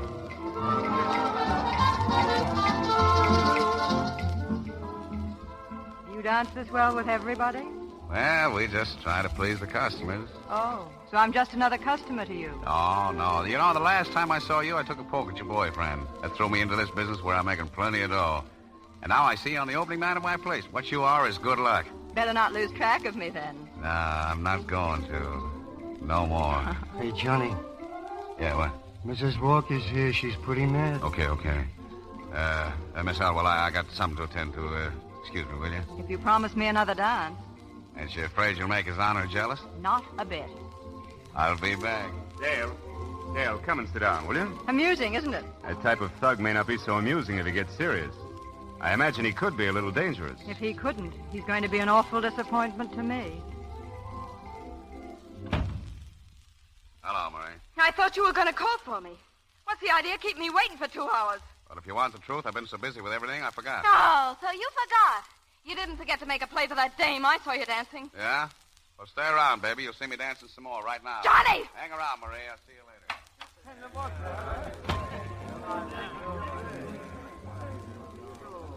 I don't see how you could have accomplished all this, Johnny, in such a short time. Just lucky. No. I imagine you get what you go after. Most of the time. I'll bet your wife is proud of you. I'm not married. What? A handsome, successful young man like you not grabbed off yet? Say, look, quit riding me, will you? I'm not riding you. Don't be so self-conscious. You know, I've never been this way before. You make me feel kind of dumb. Your only trouble, Johnny, is that you don't know how to play. You work too hard. Well, I guess I could learn. Like me to teach you? Sure, I would. All right. First, you have to relax. It's a lovely night. There's a moon, soft music. This is really romantic, my boy. Drink it in, enjoy it. Hey, you're swell. Of course I am, and we're going to have fun together. What's out there? That's a patio. Let's, Why not? Come on, Johnny.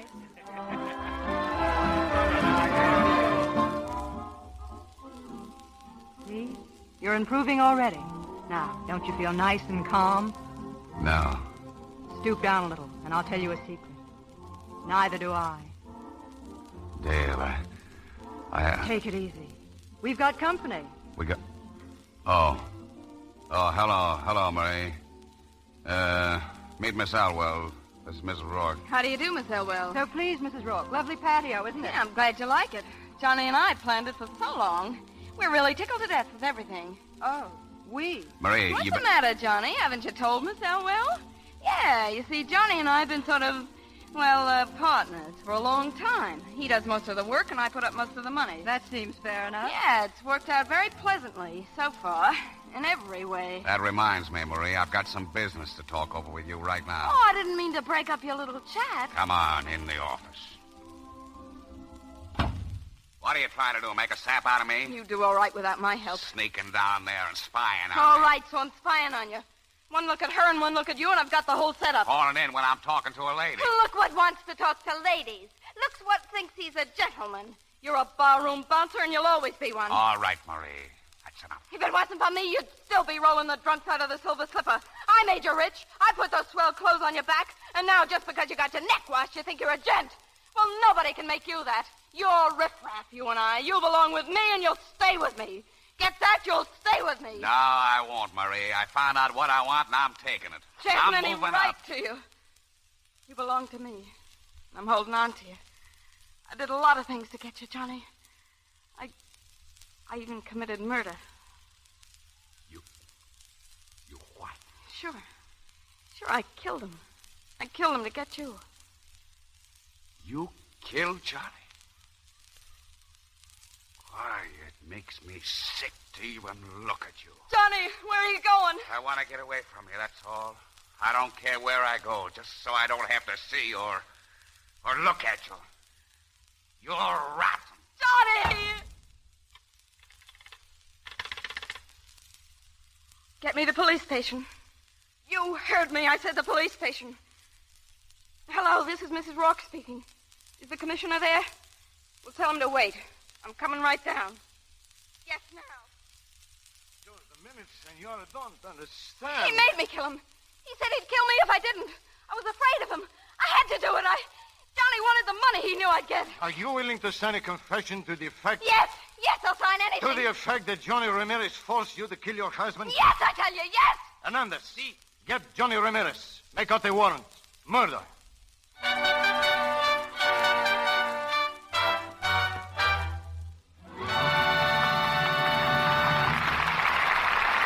We pause for station identification. This is the Columbia Broadcasting System.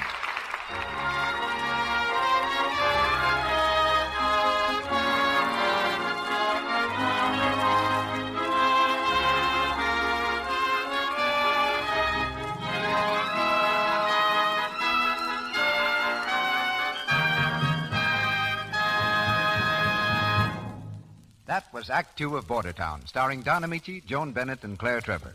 During this short intermission, we present an internationally famous guest. But first, I want to demonstrate something. I have here a metronome, the kind people use when they practice on the piano. Listen to it now. Now listen to it.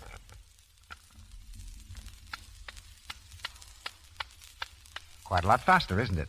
In fact, it's 4 times as fast. And that's the difference between Lux Flakes and a cake of soap in your dishpan. Lux dissolves 4 times as fast. Cake soaps are so slow. Remember, until a soap goes into suds, it can't clean at all. It seems foolish, doesn't it, to wash dishes such an old-fashioned way, especially when you can use Lux for all your dishwashing so inexpensively. And think of this. Lux Flakes are as gentle to your hands as the finest toilet soap. A little Lux goes so far and makes such wonderful suds that it's truly thrifty. Better start using Lux for your breakfast dishes tomorrow morning. Remember, it's speedy, it's safe, and it saves your hands. Here's Mr. DeMille. Tomorrow is the 4th of July, and it's a remarkable 4th. For it was just a few weeks ago that we welcomed joyfully the visit of the monarchs of that country of which we declared our independence 163 years ago. I've asked as our guest of the evening Mr. H.V. Kaltenborn, who during the last 10 eventful years has reported to the people of this continent the happenings of the world over the Columbia Network. 3 years ago, he was the first man to broadcast from a battlefield when he carried his microphone to a haystack in Spain and described the battle raging about him. Last September, his reporting of the European crisis became a journalistic classic. Because of Mr. Kaltenborn's worldwide experience and vision, he's particularly well qualified to bring home to us the significance of tomorrow's anniversary. The Lux Radio Theater welcomes H.V. Kaltenborn, speaking from New York City. Good evening, everybody. The play to which we are listening reminds us that people from border towns all over the world have found a home in America. And tomorrow, their sons and daughters here in their land of adoption will join in celebrating our common heritage of freedom. The 4th of July is the birthday of the United States. It is a happy custom to celebrate birthdays with gifts to the celebrant. Let us therefore pause for a moment and ask ourselves, what gift can I make to my country? What does it need that I can supply? How can I express my thanks for what it gives to me? Surely every American citizen is now conscious of certain blessings which he enjoys. In Europe, Asia, and Africa, war and rumors of war abound. Throughout most of Europe, national energies are concentrated almost exclusively on preparation for war. The fine arts, the pursuit of knowledge, science, literature, recreation, even religion are subordinated to the state's demand for fighting men and war machines. We, too, are preparing, but here we are still able to spare time and money for those things that give value and meaning to human life. We can afford leisure to enjoy radio plays and outdoor sports. We have no military conscription, and we are happy to remember that with our good neighbor Canada, we possess the world's longest unfortified frontier. In 1 year, 1939, we can have 2 successful World's Fairs on our Atlantic and Pacific shores. Best of all, we can still afford the priceless luxury of freedom. We are still strong enough to grant freedom even to those who would use it only to destroy it. But we must be on our guard. There are those among us who despise liberty, even as they use it to achieve their foul ends. Let us mark these men and know them for what they are. They are easily recognized. In a land of religious freedom, they attack freedom for a religion they dislike.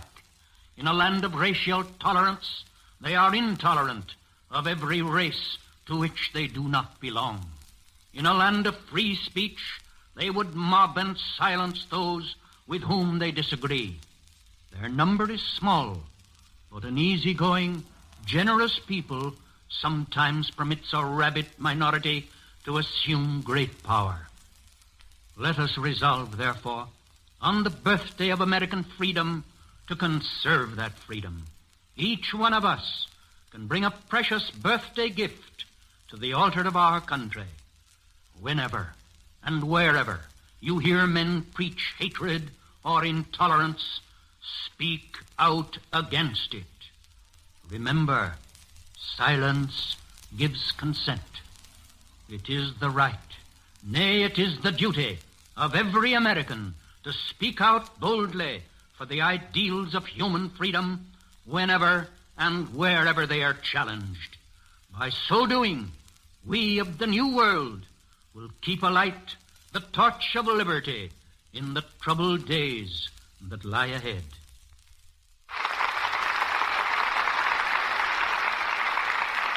We will remember your words, Mr. Kaltenborn, and our freedom here will never know a compromise.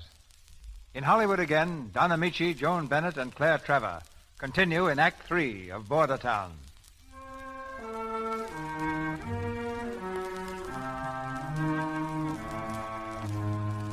It's 3 weeks later. Arrested for the murder of Charles Rock, Johnny's in the Mexican jail, calmly awaiting trial. He's just finishing a letter to Dale Elwell. Something seems to puzzle him, and he calls a guard. Hey, Pedro. See, Johnny? Is it okay to say yours sincerely when you're writing a letter to a lady? I don't write much letter, Johnny. You much smarter than I. I guess you're right. I say so, don't worry. I'll be out of this and up to see you pretty quick now. Yours sincerely. Nah, just Johnny, that's enough. Yeah, you ride fast, Johnny, all right. Here, mail this for me right away. Hey, Johnny, you got a visitor. Visitor? American girl? Dark, young, very beautiful? All I know is you got a visitor. Okay, come in. Juanito. Oh, mamacita. How'd you get down here? Oh, Johnny, do not do this. No, I don't kill anybody, mamacita. You see, that's what I say. Sometimes he bad, but never my Juanito tell lie. Oh, I bet right now. That makes you cry and then gets your nose red. Tell me, how's the Padre and old Manuel? Oh, I haven't seen them in... Johnny, you no worry? Me worry about what? Oh, come on now. No more crying. I got a good lawyer. That's funny, huh? And when I get up at the trial and tell them... Put your honor. Quiet in the court. The prosecuting attorney will continue. And so, Your Honor, and gentlemen of the jury, the prosecution will prove that Ramirez, by reason of duress and threats, employed this woman, the wife of the murdered man, as ruthlessly as ever a man employed dagger or gun to commit for profit. A brutal, cold-blooded, preconceived murder. And now, with Your Honor's permission, I call my first witness, Mary Rock.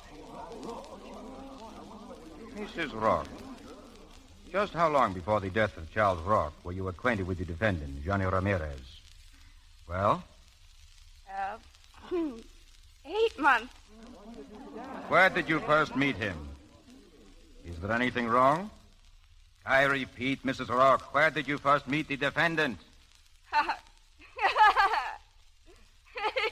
You will answer the question, please. He had so much to live for. I see him now. He's laughing at me. Every night I've seen him. He tells everybody what I did. No one will let me alone. They stare at me. No! I did it! I killed him! He was fat! Fat like a pig! Dead! Your attorney for me done. Your Honor, I move to dismiss this case on the ground that the sole witness for the prosecution, Marie Rourke, is obviously insane.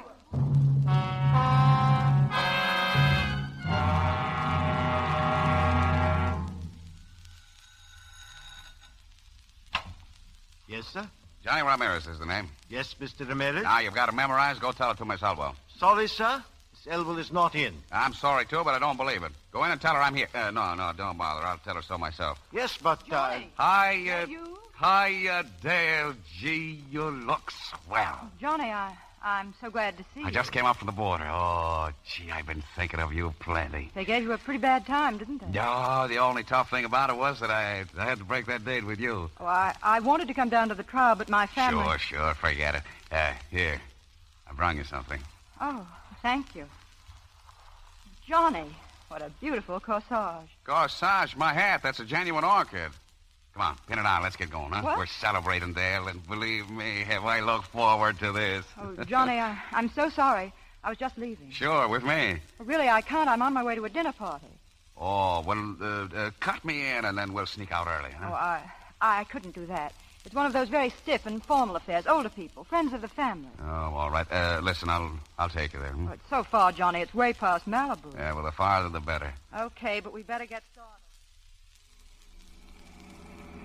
Come on, Johnny, step on it. I'm nearly an hour late already. And you're going to be later, because here's where we stop. Johnny, I'm not fooling now. I must get to that party. I know, but what I got to say is more important than the dinner party.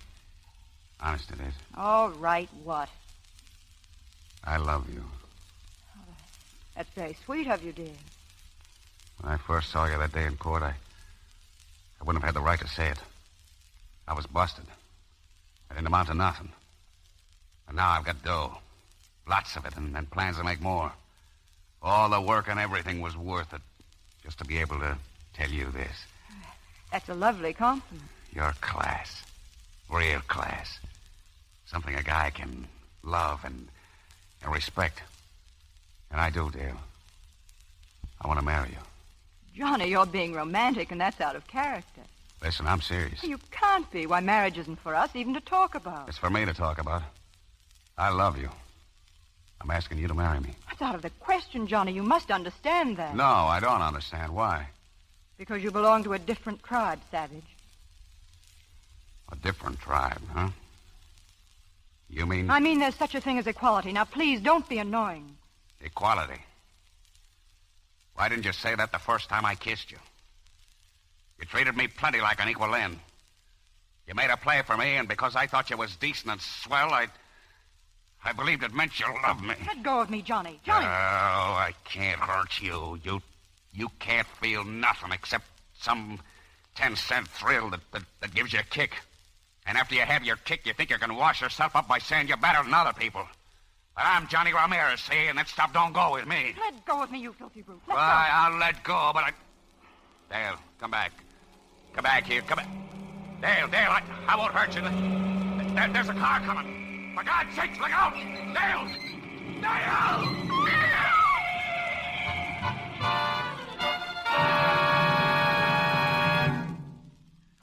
You may see him now, Mrs. Ramirez.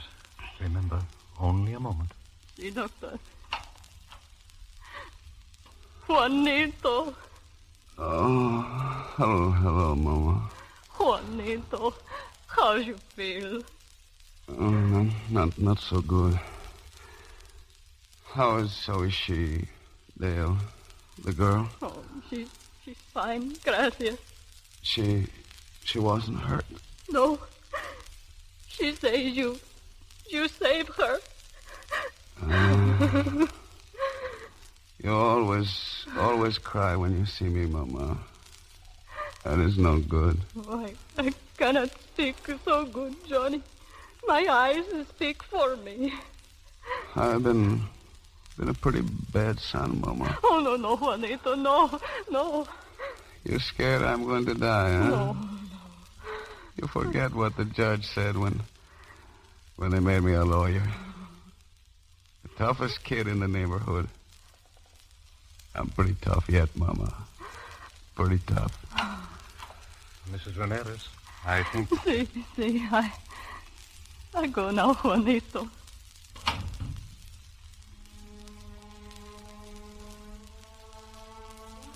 You know, dear God,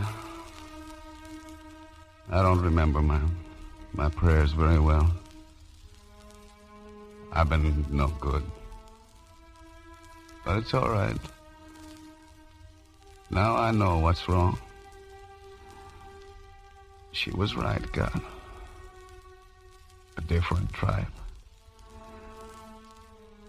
God help me. Johnny Ramirez needs help. Not much, but a little. I don't want money no more. From now on, all I want is to be happy.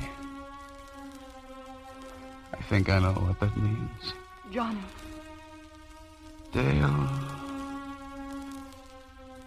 Every time you see me, I make a bigger fool of myself. Me praying. Oh, Johnny. I didn't think you knew how to cry.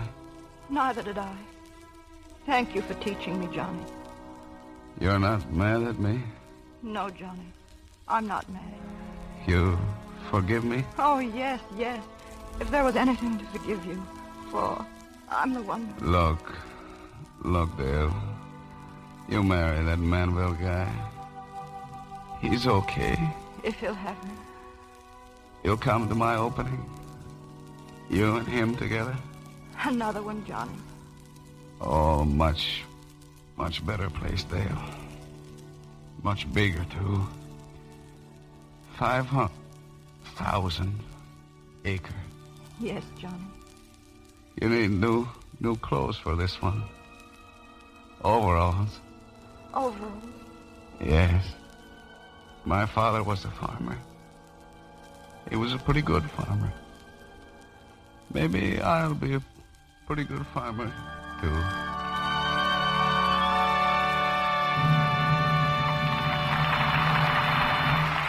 have just heard the last act of Bordertown with Don Ameche, Joan Bennett, and Claire Trevor. In a moment, our stars return for their curtain calls.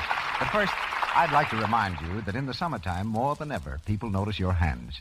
If they're rough and red, they show up terribly with light-colored summer dresses and short sleeves. They wreck the looks of your costume and cause you embarrassing moments. Now, summer hands are busy hands, and they need special help. Help in the dishpan, for instance.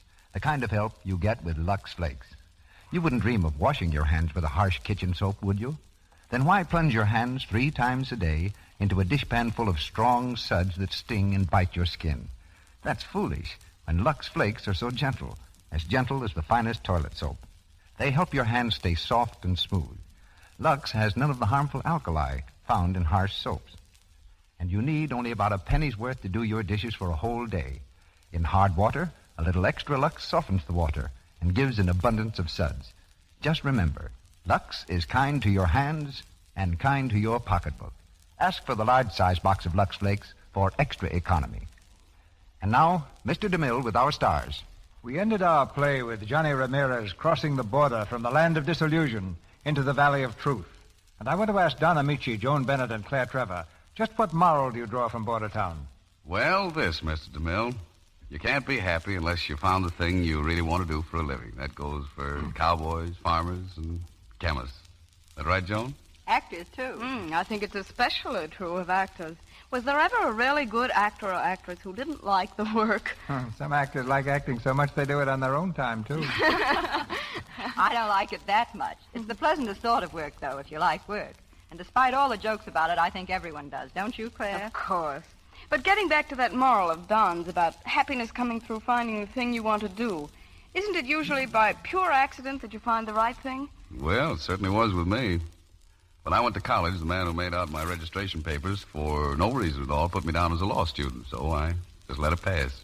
See, I might have been a lawyer through accident, except for another accident that made me, whatever it is I am. What kind of an accident made you an actress, Joan? Well, it's never very accidental for a Bennett to get mixed up with acting. Once, many years ago, there was a Bennett who quite accidentally did not become an actor. What about you, Claire? Well, a friend of mine went to dramatic school instead of college, so I did, too. It was probably an accident that anybody ever hired me.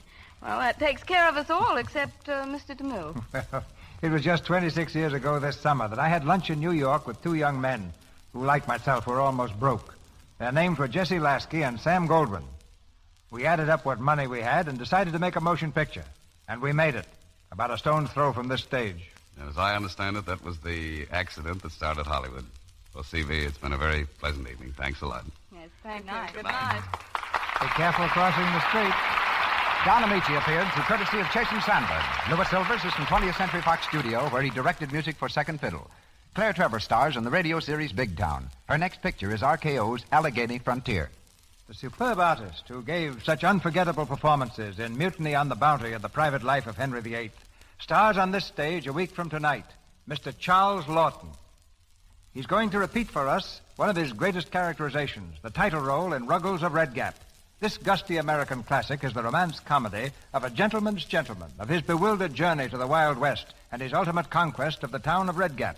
And with Mr. Lawton, you'll hear 2 other stars from the original picture cast, Mr. Charles Ruggles and Miss Zazu Pitts. Our sponsors, the makers of Lux Flakes, join me in inviting you to be with us again next Monday night when the Lux Radio Theater presents Charles Lawton in Ruggles of Red Gap with Zazu Pitts and Charles Ruggles. This is Cecil B. DeMille saying good night to you from Hollywood. This is the Columbia Broadcasting System.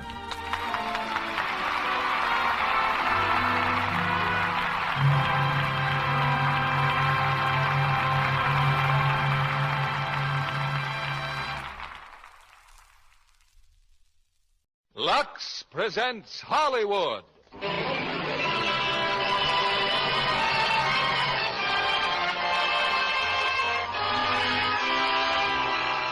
Lever Brothers Company, the makers of Lux Toilet Soap, bring you the Lux Radio Theater, starring Dana Andrews and Ann Baxter in Where the Sidewalk Ends.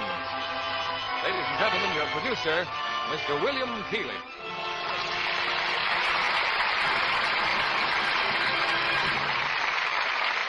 Greetings from Hollywood, ladies and gentlemen. The immediate reaction of an innocent person involved in a crime is said to be one of panic, the desire to cover up or run away. Fortunately, most people resist this very human impulse and instead turn to their police departments, which have just as many ways and means of proving a man innocent as proving him guilty. But in tonight's play, Where the Sidewalk Ends, our innocent victim is a policeman noted for his hatred of criminals, only to find himself wanted for murder. Starring in his original role, we have Dana Andrews, whose characterizations are always noted for their sincere artistry. And co-starring with him in this exciting 20th Century Fox drama is Ann Baxter, another artist of undeniable talent and beauty. Well, the excitement of the Academy Awards is over. But I'm sure that if you'd been on hand to cheer the stars as they made their glamorous entrances into the theater, you wouldn't forget such a galaxy of Lux beauties for a long time. Hollywood stars are Lux Lovely because their award for complexion care goes to Lux Toilet Soap. Here's Where the Sidewalk Ends, starring Dana Andrews as Mark Dixon and Ann Baxter as Morgan Taylor.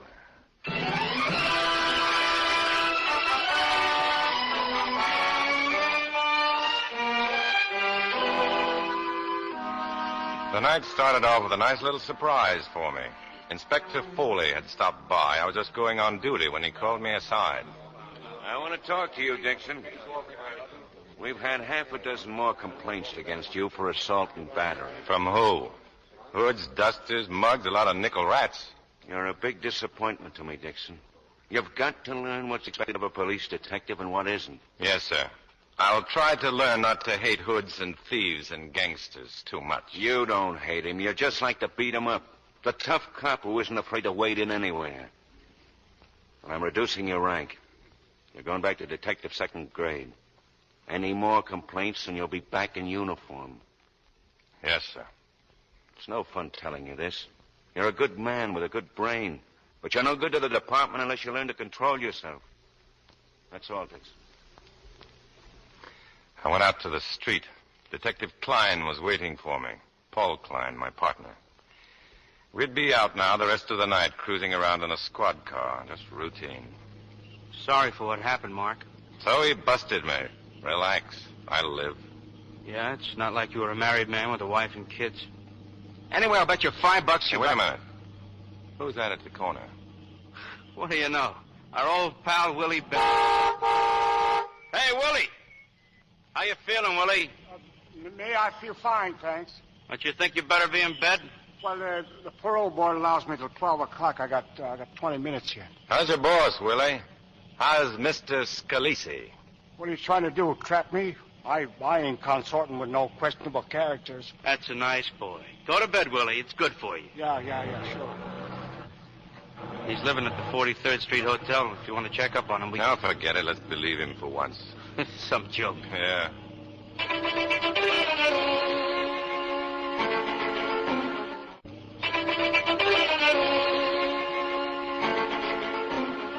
No, we didn't check Willie Bender. It's too bad.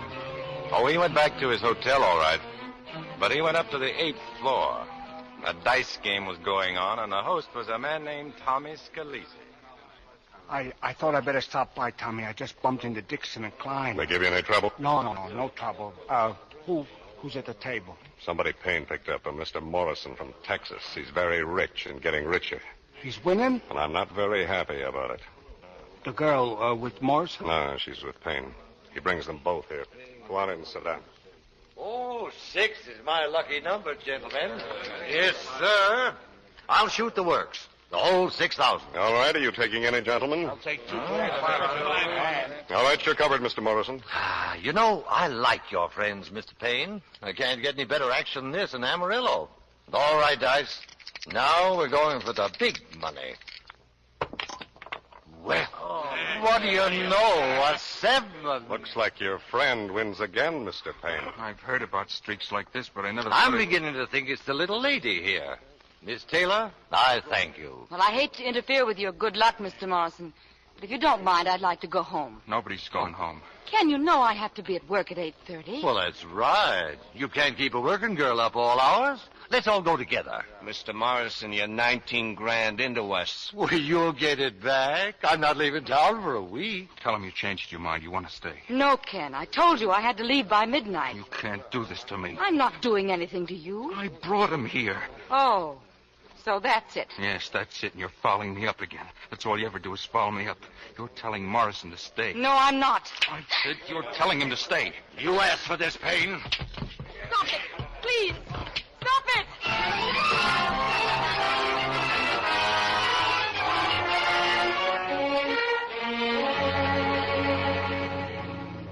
The call came in over the radio. Homicide.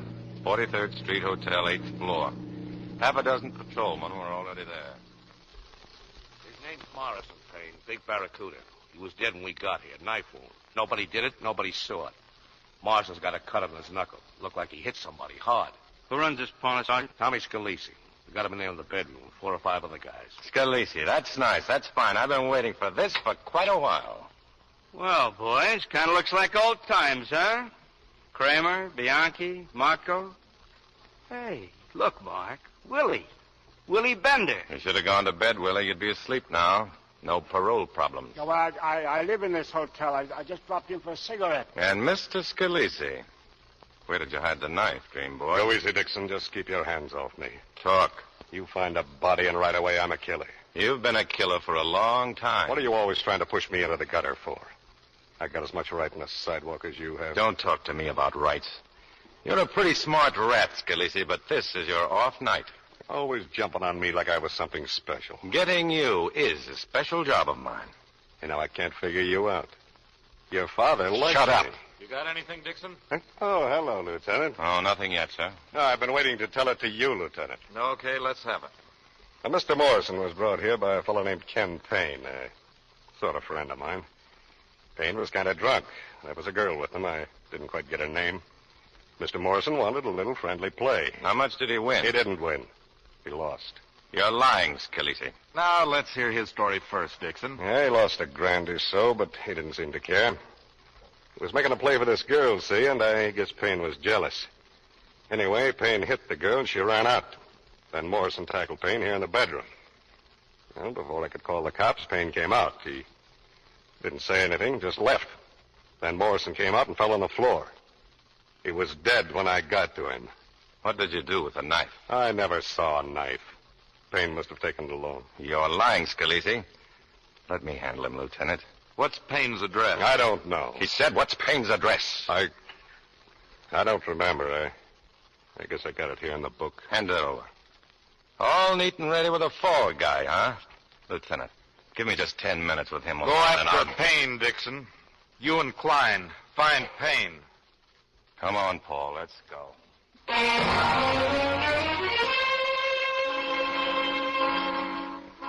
I went to Payne's place alone, so Klein could do some snooping around on his own. We'd save time. The address was a rundown apartment house. Next to the entrance were a few steps leading down to a basement apartment. I could see an old lady sitting there by the window knitting. Payne's apartment was on the ground floor. I was about to knock when I heard a voice inside. Call his room, will you? Morrison. Ted Morrison. Tell him Kenneth Payne is calling. Well, have him paged or something. Okay, hold on. Trying to get Morrison on the phone, huh? Who are you? Detective Dixon, 16th Squad. Get out. Maybe Morrison's trying to win his money back. Oh, don't give me that. He was cleaning up. How much? And he's got to cut me in. After what you did to him? He started it, coming up like that and slugging me. That piece of adhesive under your eye. Yeah, he must have hit you pretty hard. Why don't you just wise up? Hello? Well, leave a message then. Yeah, he knows where. Thanks. Now get out. I don't like cops. Morrison isn't going to call you back, Payne. He's dead. Dead? You're lying. Scalise's trying to frame you. Says you knifed him. Oh, go home. Now, look, I'm trying to help you out. Scalise and his boys are hanging a murder on you. They knocked him off to get their money back. Now, come on. Now, get your hands off of me. Get out of here. Get out. Look, you swing at me again, and I'll... You'll what?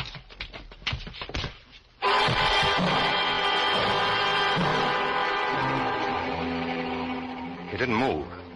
I thought at first he was faking, and I felt his pulse. But I knew before I touched his wrist, he was dead.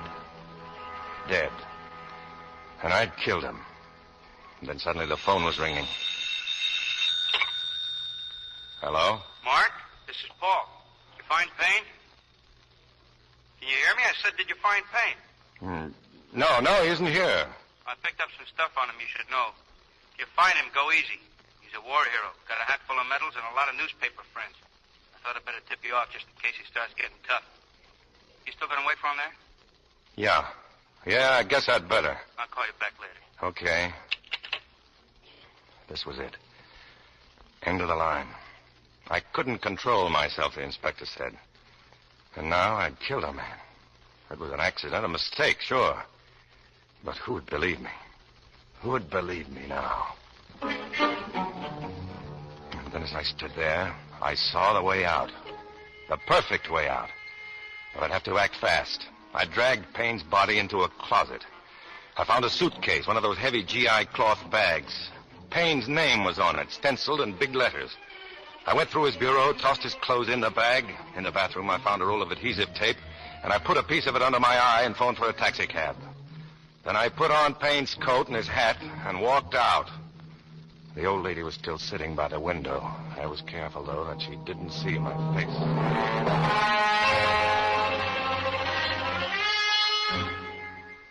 I took the cab to Pennsylvania Station and bought a ticket for Pittsburgh.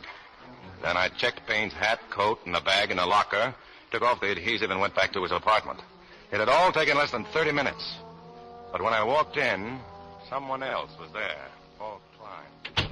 Just got here, Mark. Where you been? Covering a few of the bars in the neighborhood. No luck. Well, take a look around. Look at that bureau. Clothes gone, everything scattered around. Payne's been back, huh? Yeah, nice piece of luck for me, isn't it? Slipped in and out after I left here. He can't be everywhere. Let's have a look, though. I'd better see what's in that closet. Now, wait a minute. Maybe somebody saw him get away. There's an old lady downstairs. I guess you're right. Let's see what she knows. Now, there's nothing to get alarmed about, madam. We just want to find out if you know Kenneth Payne. Yes, I know him. Have you seen him tonight? Yes, he left in the taxi maybe half an hour ago. I must have fallen asleep, and when the taxi comes, I woke up. I saw Mr. Payne go away. He had the suitcase. That's all we wanted to know, madam. Thank you very much. He's running for it, huh? Yeah, we'll get him. You cover the yellow cab stands around the neighborhood for the driver. I'll cover the independent garages and meet you back at the precinct. Oh, I'd better keep the cruise car. Yeah, sure.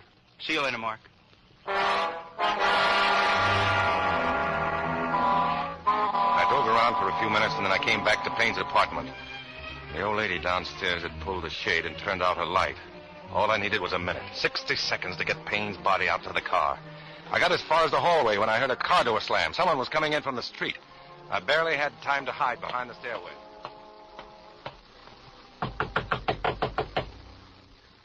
All right, Payne. Open up. I know you're in there, so open up. Now, look, you dirty rat, open up or I'll... He opened the door and went in. But in no time at all, he was on his way out again, muttering to himself.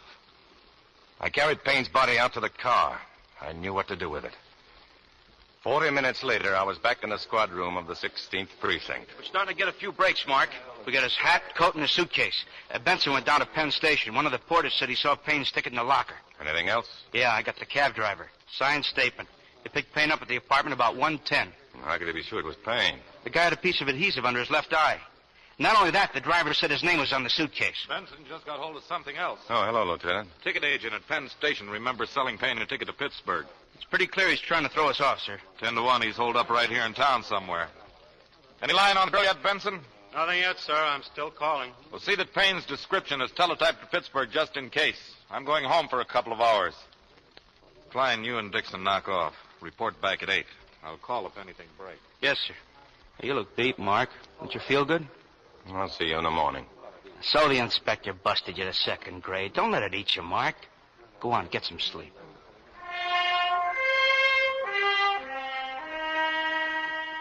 The worst was over.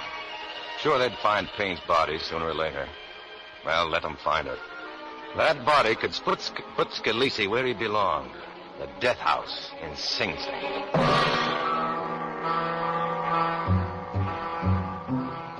It wasn't until the next afternoon that we ran down the girl.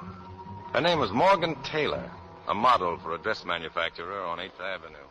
Sit down, Miss Taylor, won't you? Your boss said we could use his office here. Were you with Kenneth Payne last night? Yes? Have you been in touch with him today? No, I haven't. From what we heard, miss, you're pretty well acquainted with Payne. Yes? How well? Would you tell us, please? I'm his wife. But you're living with your father up in Washington Heights. Ken and I separated some months ago. Well, what happened at Scalise's hotel suite last night? May I ask why you're asking me all these questions? We'd rather tell you afterward, if you don't mind. Well, Ken was drinking, and we had a quarrel. I understand he hit you. Yes. Did you see him hit Morrison? They started to fight. I left right away. And where did you go? Home? Take a taxi? No, I met my father at his stand, a block from the hotel. He's a taxi driver. He drove me to the subway. Did you hear from Payne after you got home? Yes. He telephoned, but I hung up. What time was that? About 12:30, I imagine. Did he phone from his house? No. Well, how would you know if you hung up? Because my father went over to Ken's place after he dropped me. Ken wasn't there. What did he go there for? Really, is this necessary? We think it is, Miss Taylor. Well, I wasn't going to tell my father anything, but I was crying and he noticed the bruise. What did he say? He was very angry. He told me before that if Ken... Well? That if Ken ever hit me again, he'd show him what a real beating was like. Miss Taylor, Morrison was killed last night. He what? At Scalise's place, shortly after you left. And you're looking for Ken because you think he did it? When did your husband start getting jealous of Mr. Morrison? Jealous? Oh, but that's silly. I hardly knew Mr. Morrison. But you went out with him? No, I didn't. Ken called me up and asked me out to dinner. You just said you were separated. Yes, but he kept insisting, and I felt sorry for him. And after I met him, Mr. Morrison was with him. After dinner, Ken took us to the gambling place, and then I realized that all he wanted me for was to use me as a sort of decoy to help get Mr. Morrison there. It was sinking pretty low, I thought. Poor Ken. He must be desperate for money. Why did he hit you? Because I wanted to go home, but he didn't want Mr. Morrison to leave. Why not? Because he'd won a great deal of money. I think they said about $19,000. Thank you for the information, miss. We won't bother you any longer.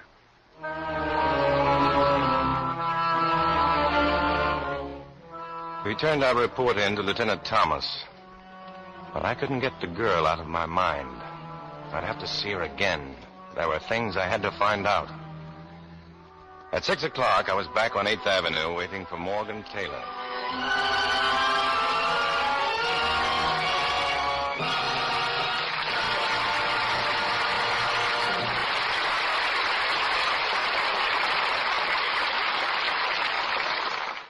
Now, Mr. William Keeley, our producer. Act 2 of Where the Sidewalk Ends, starring Dana Andrews as Mark and Ann Baxter as Morgan.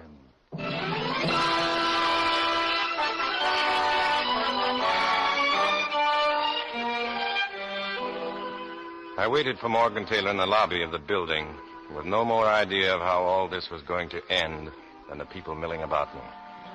Morrison was dead, murdered. And as sure as I was standing here, Scalise had killed him. But Kenneth Payne was also dead. Two of a kind, Scalise and I. Well, we'll be on time. Don't worry about it. Oh, hello, Mr. Dixon. Well, did you find Ken? No, not yet, Miss Taylor. But you think I know where he's hiding, is that it? Where are you going now? I'm going home. Do you mind if I come along? That's a nice way of putting it when you're out to give me the third degree. No, this is no third degree. This is strictly off the record. Are you having dinner with anyone? You inviting me? Yes. Well, if you don't mind my going home first. This way, Mr. Dixon. We'll take the subway.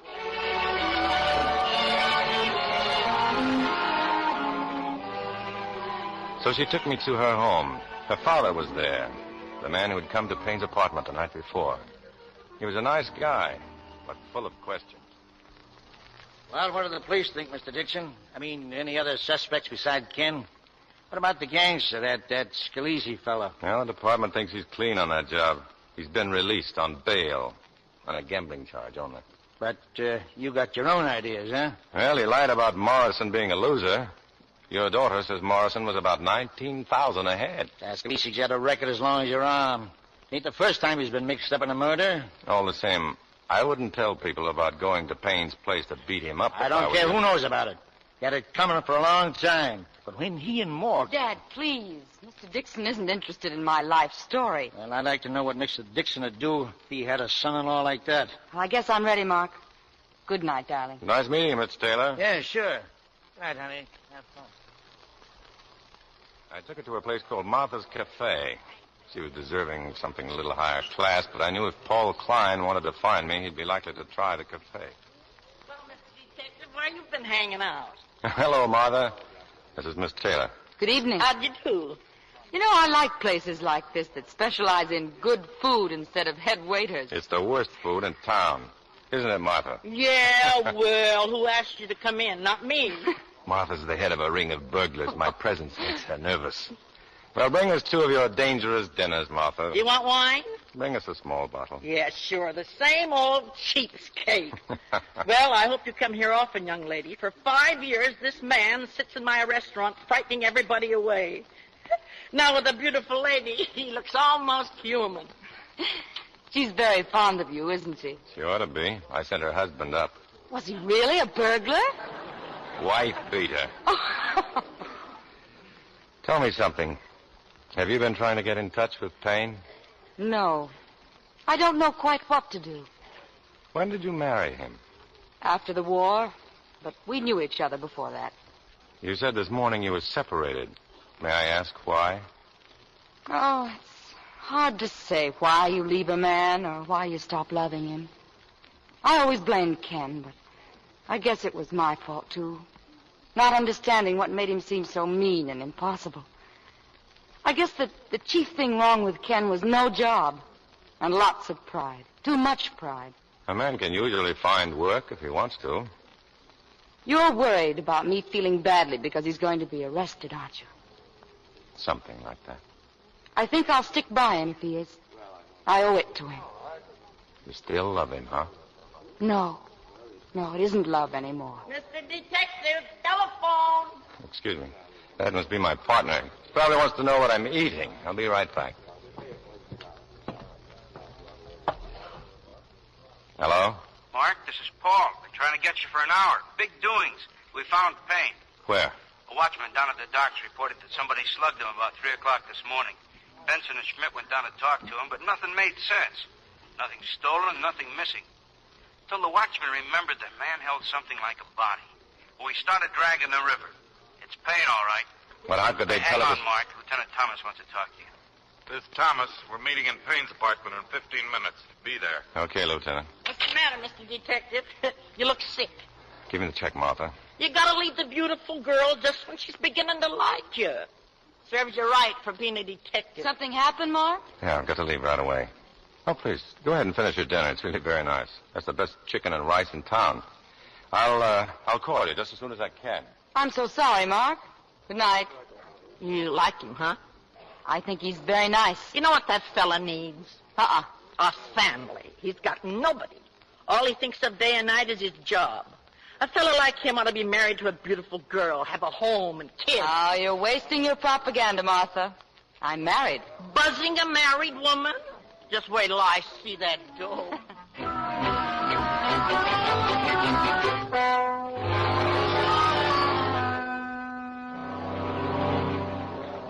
When I reached Payne's apartment, they were all in a hallway. Thomas, the medical examiner, Klein, half a dozen other detectives. They discovered something in back of the stairway. A blood stain. Well, boys, that clinches it. Payne was killed there in his room. Somebody came in and slugged him. He fell to the floor. He had a silver plate in his head, the result of a shrapnel wound in the war. The fall must have killed him. Yeah, it all adds up, Lieutenant. The killer was trying to get the body out when someone opened the front door.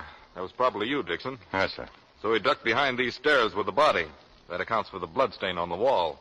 It also establishes the time of the killing is between 12:30, when Payne must have got here, and 3 a.m. when the killer knocked out that watchman at the dock. But there's just one thing I don't understand. Dixon, I just don't understand why you didn't see him. You were here at 12:50. Klein spoke with you on the phone. Oh, that's right. Well, Payne left here at 1:10. That's when the taxi picked him up. You must have practically passed each other. Well, he wasn't here, so I had a look in a couple of bars. The guy on the lam is going to be sitting around bars? What time did Dixon get back here, Klein? About 1:50, sir. And you left right after that? That's right. We started chasing Payne. But he lays a fake trail. He goes to Penn Station and then straight back to this apartment. The police have been here, he figures. They won't come looking again. Say, what time did Jiggs Taylor say he was here? About 2:15, sir. That pretty well puts the finger on him, Lieutenant. Yeah, he was crazy angry, according to his daughter, ready to knock Payne's block off. Now, you're wasting your time on Taylor. Scalise did this. You're way off base, Dixon. I'm telling you, Scalise knifed Morrison, then he was afraid Payne would talk. So he sent someone after him to finish him off. That doesn't stand up at all. Whoever killed Payne killed him by accident. No Scalise hood would have taken a chance on a fist fight. He'd have knifed Payne or shot him. Excuse me, Lieutenant. We got Jiggs Taylor and his daughter outside. Bring them in. Well, boys, I think we can wrap the case up tonight with statements from both of them. I'm Lieutenant Thomas, Miss Taylor. How do you do? Evening, Lieutenant. Well, I was expecting this, as I told the boys on the way down. Daughter phoned the house just as we got there, Lieutenant. We asked her to meet us here. Well, the minute they told me Ken was murdered, I knew I was in for a going over. Well, I was here, all right. Well, go on. Let's have the rest of it. Well, that's all there was. The door was unlocked. I walked in, looked around, nobody home, so I walked out. With his body. You took the body to the river, knocked out the watchman, and dropped Payne in the water. Oh, so I knocked out a watchman, too, huh? That's fine. Now, let me tell you something. I didn't see Payne. If I had seen him, I'd have taken a poke at him. I ain't denying that. But I left this place a minute after I got here. And I picked up a fare on the corner, Congressman Reynolds. Took him to the Astor Hotel. And what time do you claim you got to the Astor Hotel? About 2:40. Excuse me, Lieutenant. Well, Dixon. The watchman was slugged at 3 a.m. That gives Mr. Taylor 20 minutes between 2:40 and 3 o'clock to come back here from the Astor Hotel, kill Payne, lug the body out to his cab, drive down to the pier, and slug the watchman. He couldn't have done it, sir. Not in 20 minutes. We could be wrong, Lieutenant, especially if the congressman backs up his story. But we're not wrong. All right, so he picked up Congressman Reynolds. But all the while, Taylor had Payne's body in the back trunk of the cab. Oh, that's crazy. He leaves the Astor Hotel, drives to the pier, slugs the watchman, and drops Payne's body. 20 minutes was plenty of time. Payne was out of here at 1:10, according to the old lady downstairs. We're just wasting time. Well, I don't happen to think we are. As for the old lady, we're going down there right now and talk to her. Come along, Taylor.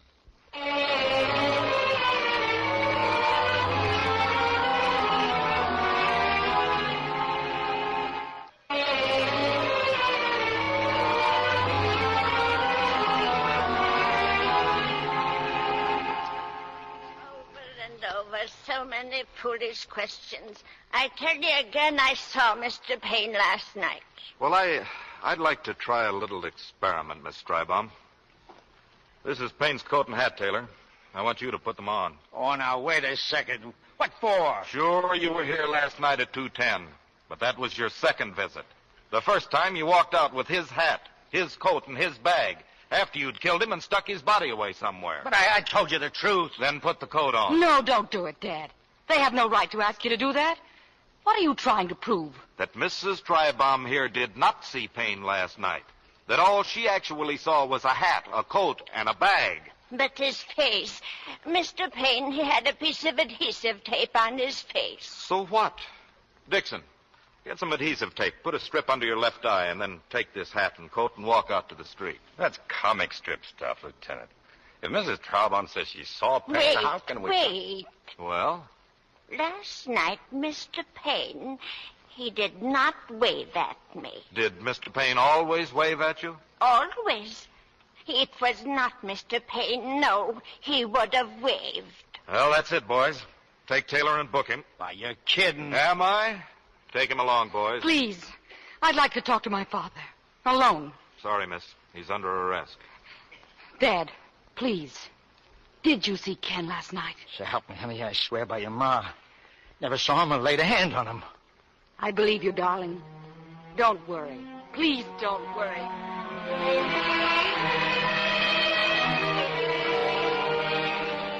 In a moment, they'd all left. Just Klein and me standing there on the sidewalk. Well, we got a hand at the Thomas, huh? He sure wrapped this one up quick. Stop talking like an idiot. He bungled it. Oh, now, wait a minute. That's not fair. Don't tell me what's fair. I know Scalise did it. Scalise did both jobs, Morrison and Payne. You can't go against the facts, Mark. I'll bet Taylor admits everything. Hey, where you going? I'm going to find Scalise and get it out of him. Now, wait a minute, Mark. You know the boss's orders. Let go of me. Look, I'm giving it to you straight, like a friend. I don't like to see you made a monkey of by a girl with a pretty face. You got a record to protect. You're as dumb as Thomas. Come on, get in. I'll drive you home. You're driving me nowhere, you dumb lug. Now let go of me or I'll paste you. Okay, Mark. Okay. I guess you know what you're doing.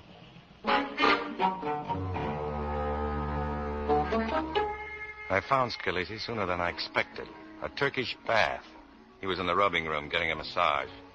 A few of his friends followed me in. I tell him we're closed for the night, Mr. Scalise, so he gives me a shove and walks right in. Well, must be important, Mr. Dixon. Get dressed, Scalise. When I'm ready, Mr. Dixon.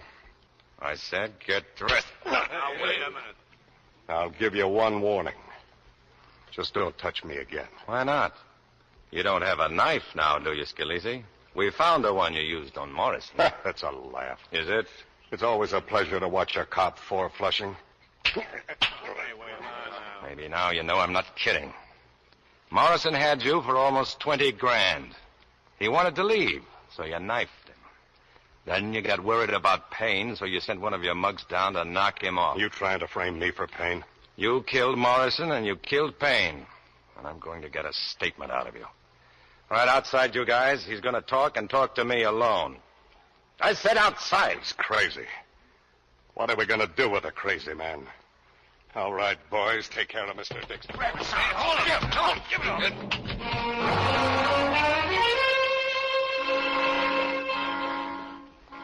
I'd known what my chances were when I went looking for Scalise. I got just about what I'd asked for. I was still half dazed when I found myself uptown, knocking on the door of Morgan Taylor's apartment. Mark!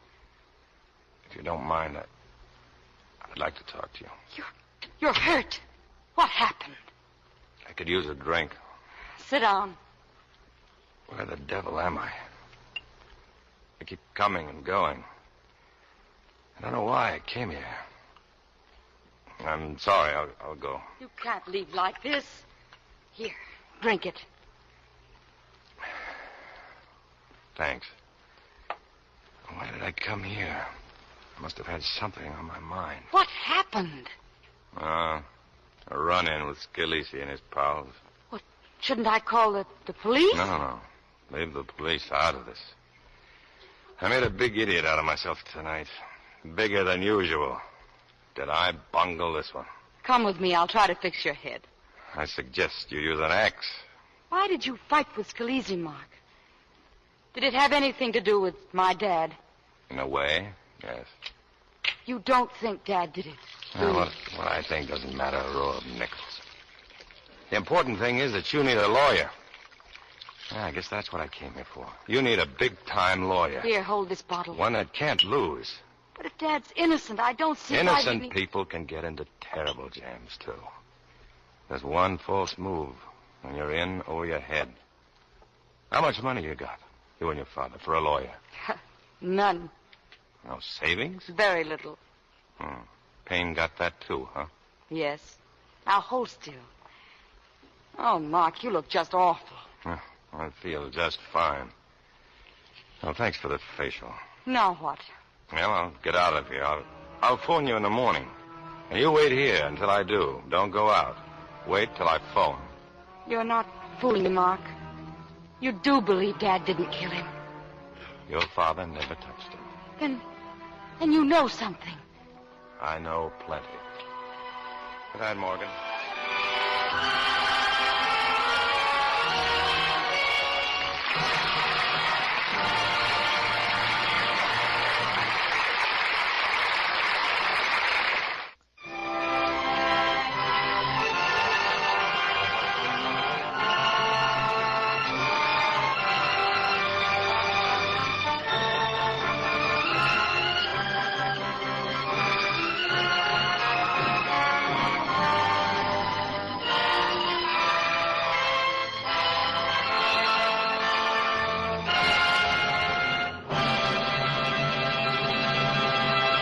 The curtain rises on Act 3 of Where the Sidewalk Ends, starring Dana Andrews as Mark and Ann Baxter as Morgan.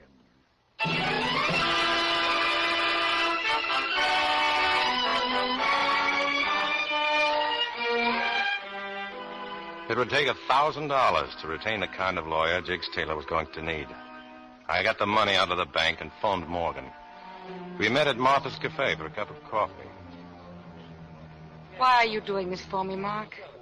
I never heard of anything so generous. Forget it. Well, I've left the money with Ackerman. He's a great lawyer. He'll see you later this afternoon around 5:30. Did anyone ever tell you you're a very unusual person? I doubt if your boss would agree. Or doesn't he care if you run out like this? I didn't tell you, did I? He fired me. I'm the notorious Morgan Taylor. Bad for buyers. Might take their minds off the dresses. Sorry to bust in, Mr. Detective. There's a phone call for you. Well, you want to answer it?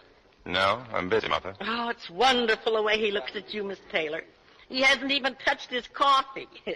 He just drinks you up like with his eyes because you're so beautiful. Cut it out. What's the matter? I'm trying to help you. You don't even know how to talk to a girl. Look, if somebody's waiting on that phone, It's you'd better Mr. get out. Klein, Mr. Klein. Somebody named Inspector Foley is looking for you. Well, how come you're not here? Thanks. I guess I'd better check in, Morgan. I may be a little while. If I were you, I'd go right over to Ackerman's office now. It may even be better if you see him alone. Then wait for me at my hotel. That's 230A East 54th. Whatever you say, Mark. And thanks. Thanks for everything.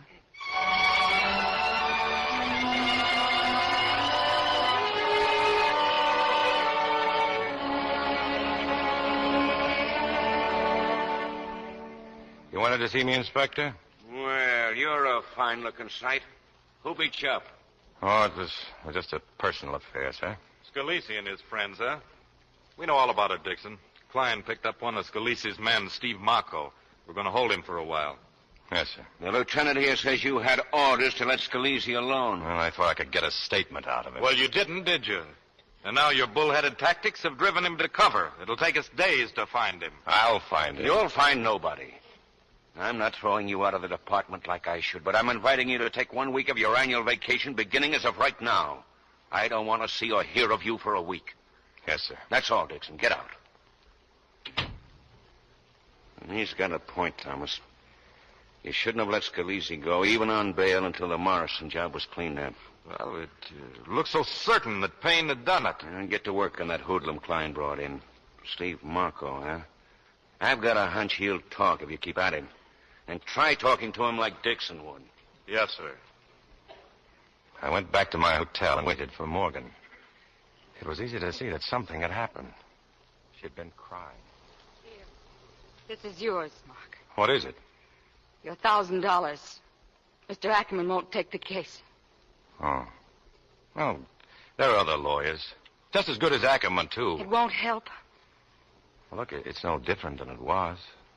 You felt all right before. Maybe I just didn't realize how serious it is. I thought because Dad's innocent, nothing can happen to him. But it will. It won't. It's already happened. He's in jail. They'll try him, and he didn't do anything. Somebody else did it, and he's got to pay for it. He won't be tried. Don't try to fool me, Mark. Ackerman didn't take the case because he was afraid of losing it. I'm not fooling you. Nothing's going to happen to your father. Why? How can you be so sure? Because he didn't kill Payne. And you can prove he didn't. Yes. You do know something you haven't told me. That's right. Oh, what is it? Oh, please. It's not fair to stand there and not tell me. Even if you have to break some police rule. If you know something, Mark, I can't stand thinking how he feels. He's never done anything wrong. You don't know him. He's sweet. He's kind. He's always felt that everybody was his friend. Now he's in prison like a criminal. You don't know what it is to have your father in trouble. My father was a thief. He's dead now. He died when I was 17, trying to shoot his way out of jail. I've worked all my life to be different from him. Oh, Mark. Darling, I didn't know. You'd better go home, Morgan. Why? Because you're a sucker for wrong guys. Like Ken and me. You're not wrong. I trust you, Mark. And I'm glad you told me about your father. You're not like him, I know it. Thanks. Anyway, I've figured out what to do. Just don't ask questions. You're leaving? Now? Yeah, I'll be back. Why don't you lie down? Try to get some sleep. You're worn out. But I'm not afraid anymore. Everything's going to be all right, isn't it, Mark? Sure. Everything's going to be fine. I'll wait for you, Mark.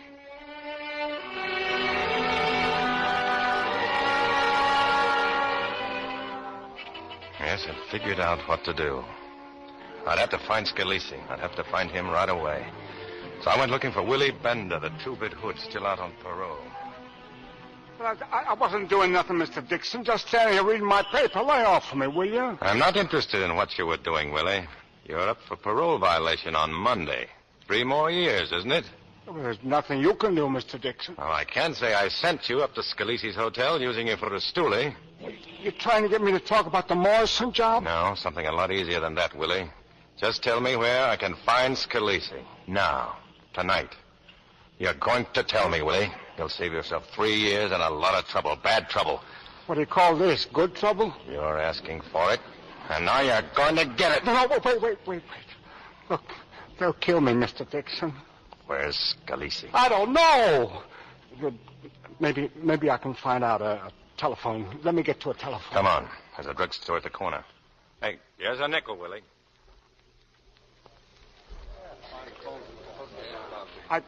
I couldn't reach Scalisi. Who were you talking to? Kramer. It was Kramer. He says he'll contact Scalisi in an hour. Yeah, that's more like it. He says you should be in the East River Drive across the street from the hospital at 10 o'clock. If everything's okay, he'll pick you up there. But you got to come along. Thanks. Hey, what about my parole? I've done everything I could. Let's see what happens first, Willie. Just in case you've been lying to me.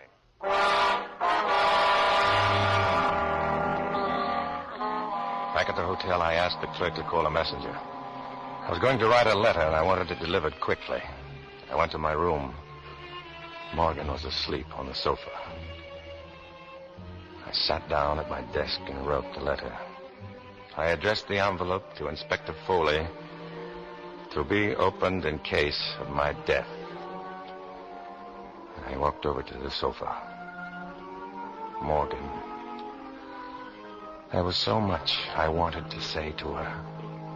But nothing I could say. At 10 o'clock, Kramer was waiting for me on the East River Drive. Come on, Dixon. Get in the car. Wait a minute.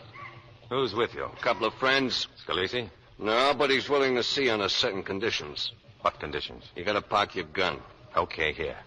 What else? I gotta frisk you. Well, do it in the car. We're wasting time. It's all right with me, Mr. Dixon. Let's go.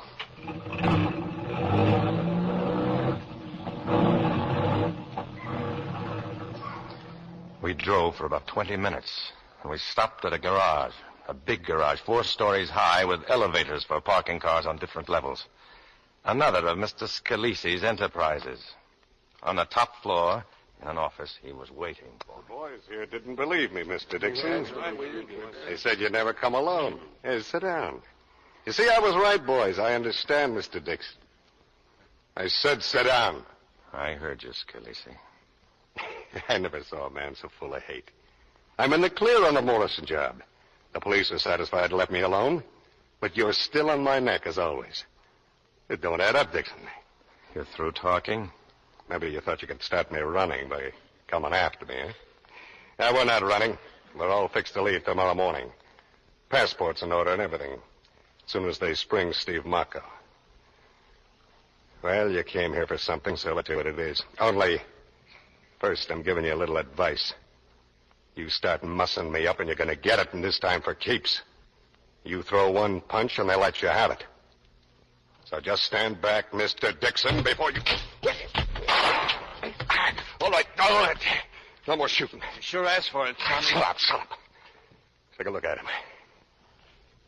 Well, how bad is it? His arm. How do you like that? 10 feet, Kramer, and the best you can do. Wait a minute. Now I know. Now I know what it's all about. I told you this Dixon's crazy. Sure, he asked for it. That's what he came here for, so we should rub him out. Get your stuff, Kramer. Fix his arm. Now, that's a great way to frame somebody.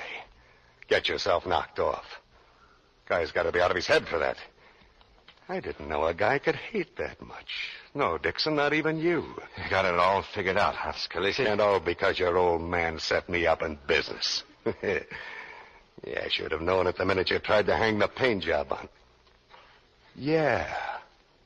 You were the first cop to get to Payne's apartment. You found Payne, you slugged him, you killed him.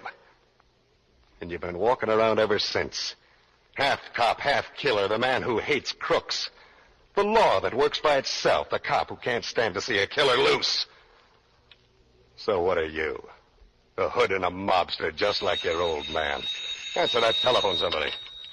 Hello? Who? Go ahead. Hold that arm still, will you, Dixon? You know, you and me ought to get more friendly now, Dixon. There are lots of things a smart cop could do for me. Now, you might... They made Steve talk. What? Bianchi says he let go the whole works about Morrison. Oh, come on, we can't stay here. I haven't finished the bandage. Let him bleed. Come on, where's the car? Out there on the floor? Now, to get the elevator. Get the car into the elevator. The door locked behind them as they ran out. There was a flight of stairs that led up to the roof. Far off, I could hear the sirens. Yes, their pal Steve must have told plenty. But then I heard something else. The whir of machinery. The motors that ran the elevators. The shed was right here on the roof. I kicked in the door and pulled every switch I could find. And then I waited for the squad cars.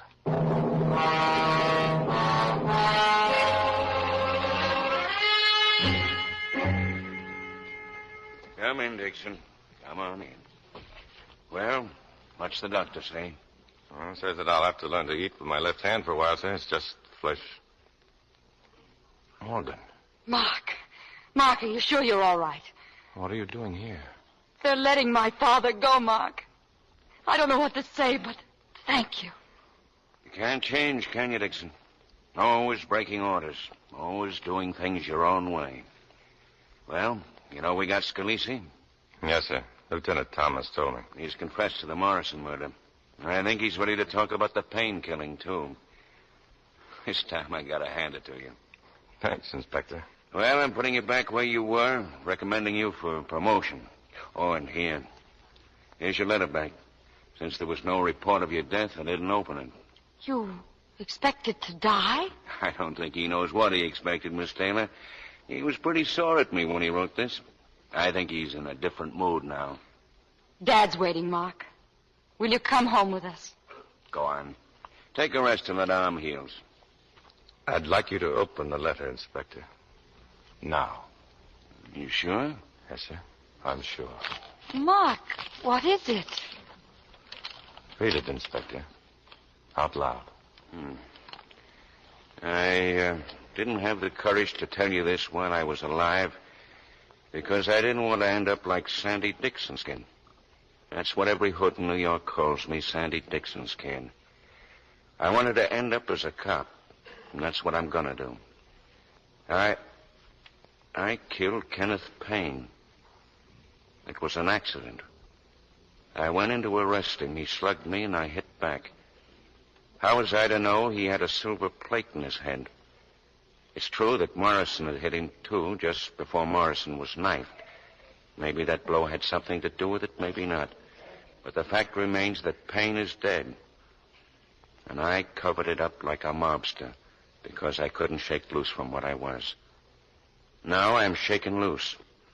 I'm going to get Scalise for you. He's a hood, like my old man was. You don't have to worry about pinning the Morrison killing on him. You can pull him in for mine. And maybe that'll square things all around. Signed, Mark Dixon. I guess that clears up both cases. You're under arrest. Mark. Report to Lieutenant Thomas. I'll name the charge myself. Yes, sir. Goodbye, Morgan. No, Mark, no. They'll believe you. They must believe you. It was an accident, a mistake. Anybody can make a mistake. You mean you'll give Sandy Dixon's kid another chance? Every chance in the world. That's enough to live for. So long, Morgan. So long, darling.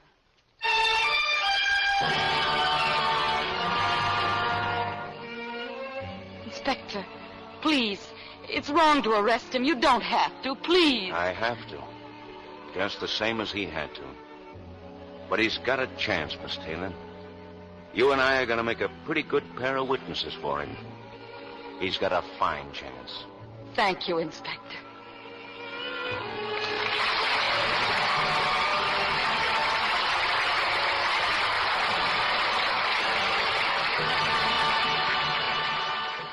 Now, here's Mr. Keeley with our stars. And here they are, coming forward for a well-earned curtain call. Dana Andrews and Ann Baxter.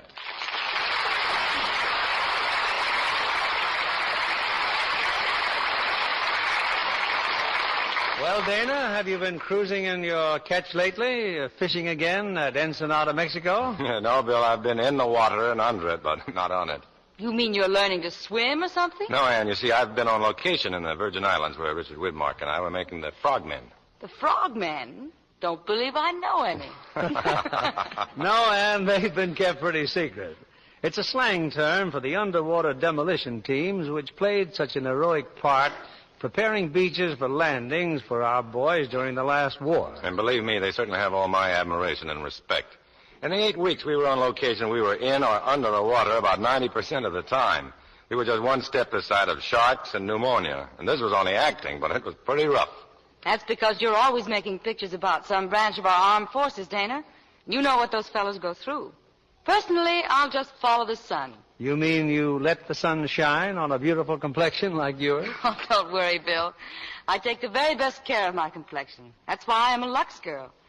But I was talking about my new picture at 20th Century Fox, Follow the Sun. Well, that's where Glenn Ford plays the part of Ben Hogan, the famous golfer, isn't That's right.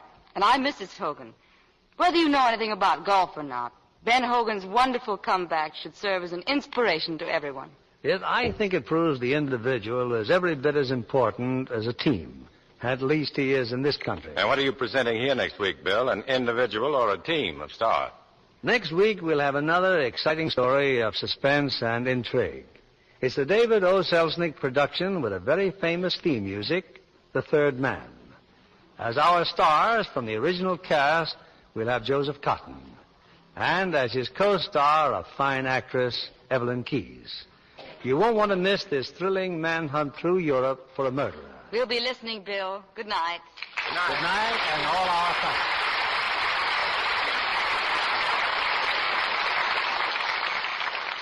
The KNX Drama Hour on KNX 1070 News Radio. Dana Andrews appeared by arrangement with Samuel Goldwyn. Heard in our cast tonight were Bill Boucher as Scalise, Kay Libel as Martha, and Leo Cleary as Jig. Our play was adapted by S.H. Barnett, and our music was directed by Rudy. Lux presents Hollywood.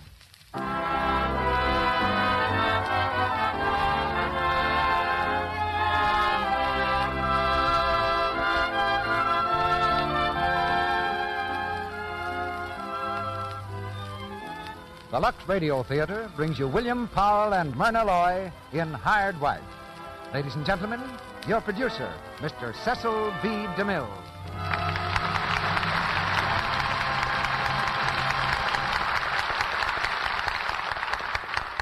Greetings from Hollywood, ladies and gentlemen. I'm sure a certain telephone conversation must be repeated countless times a year. On one end of the phone is a girl in the ticket booth of a neighborhood picture theater. On the other end is a customer who wants to know what the picture is.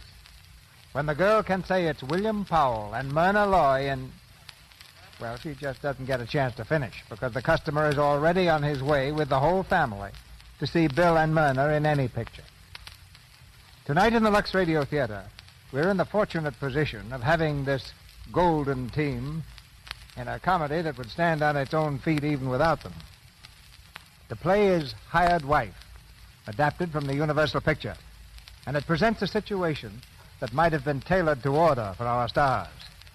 A businessman, that's Bill, is faced with the interesting dilemma of losing his business or acquiring a wife, any wife.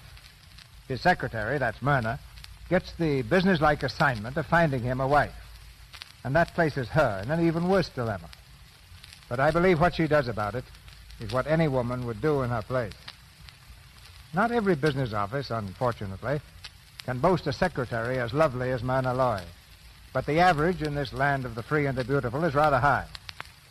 One proof of that is the number of former secretaries who are now acting on the screen.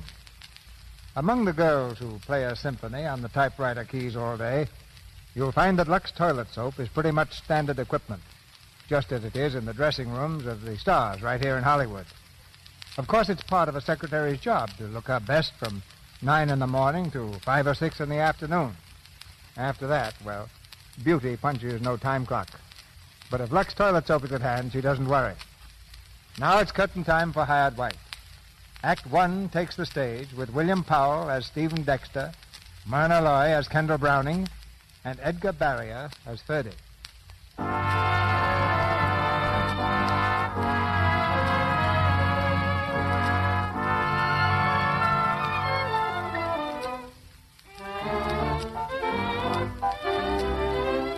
Spring has come to New York City.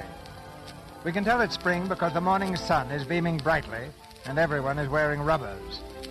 Because there is a faint odor of blossoms mingled with the gasoline fumes, and the scurrying crowds have slowed down to a fast trot.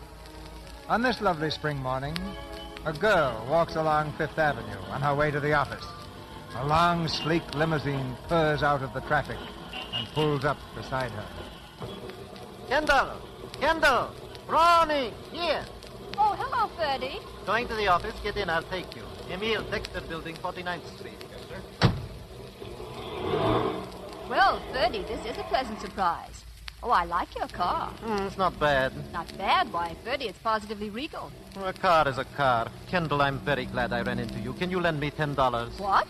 I need it. I'm broke. A car like this and you... Oh, I get it. You didn't marry the girl. No, she is not going to marry me. And I'm not going to marry her. I come from saying goodbye to her. And to $5 million. 6. She was nice, too. She did not make me walk home. This is her car.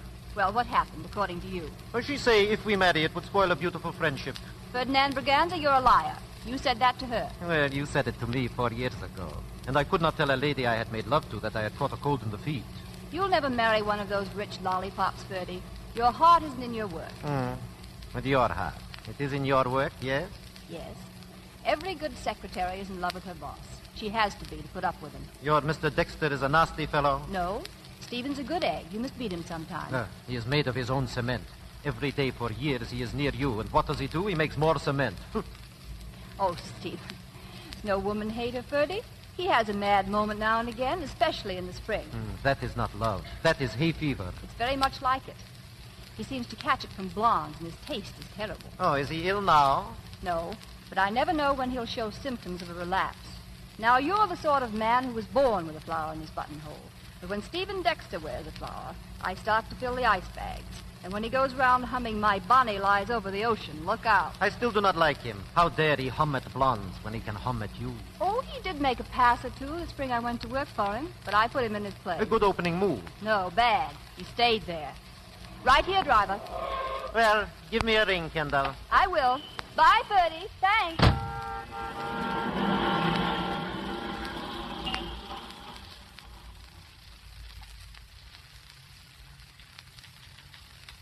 Morning, William. Good morning. Lovely day. Spring is really here, isn't it? I don't know yet. Has Mr. Dexter come in? Yes, just now. Was he humming? Humming? No, I don't Good. think so. Was he wearing anything? Why, Miss Browning.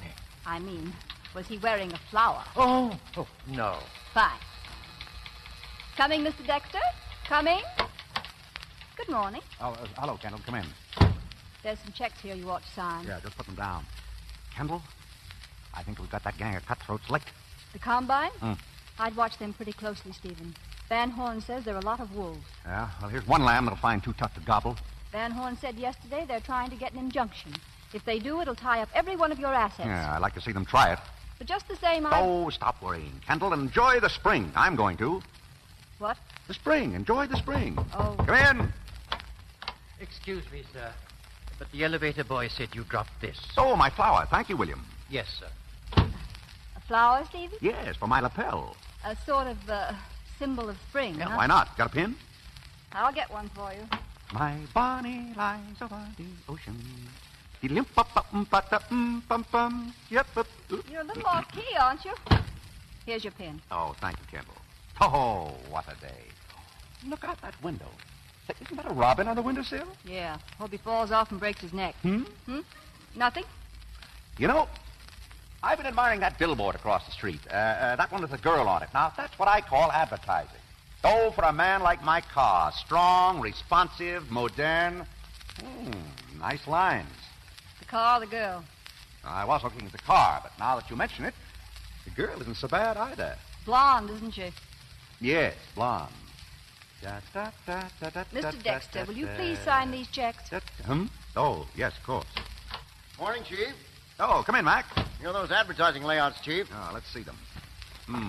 For good roads, Dexter's Cement. Say, Mac, don't... Cement? Yes, perhaps, but we've got to keep up with the times. Mac, can't you give me something with a little more heart in it? Something more modern? Now, that's what I mean. That billboard out there, that's got punch. Why can't we use a girl? She'll be our trademark. A girl. Little Annie Cement. Now, Kendall, please. Say, Mac, have some new layouts made, will you? Just think the idea over, kind of mother hen it. All right, Chief. But you won't like it. Hey, Kendall, who is that girl on the billboard? The blonde? Yes, the blonde. Who is she? I don't know the name, but the face is on the canned tomatoes I use. Well, get hold of her. I'll see her myself. Wouldn't it be easier and quicker to pay her off right now? You heard me. Get her. All right.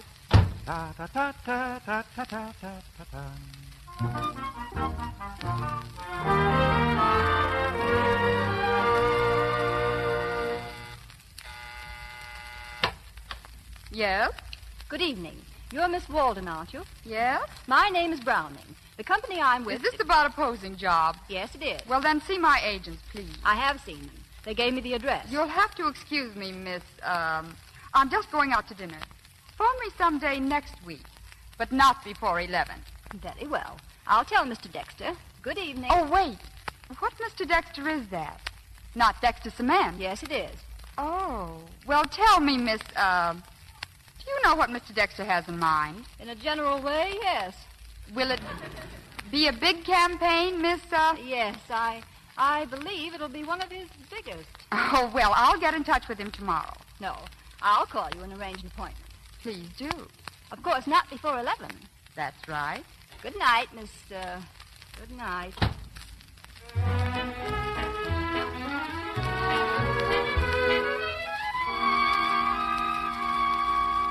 Is the chief in, Kendall? No, he's lunching at the Yale Club. You got the new layout? Yeah, I got him. Look, Kendall. Just look at this stuff. Isn't that awful? Dexter, the cement moderne is lasting its true love. Oh, I don't blame you. Has he gone daft or something? Keep your kilts on, Mac. He'll get over it. And fast. Pretty girls on cement bags. Can't you get him to drop it? I'll see what I can do. Well, you'll have to do it pretty soon. We've got a deadline to meet. I'm doing it right now. Hello, Miss Phyllis Walden, please. Oh, well, will you have a page, please? Thank you. Miss Walden is having lunch on the terrace. Who's that? The blonde. Oh. Mac, leave me alone a minute, will you? Sure. Good luck. Hello, Miss Walden?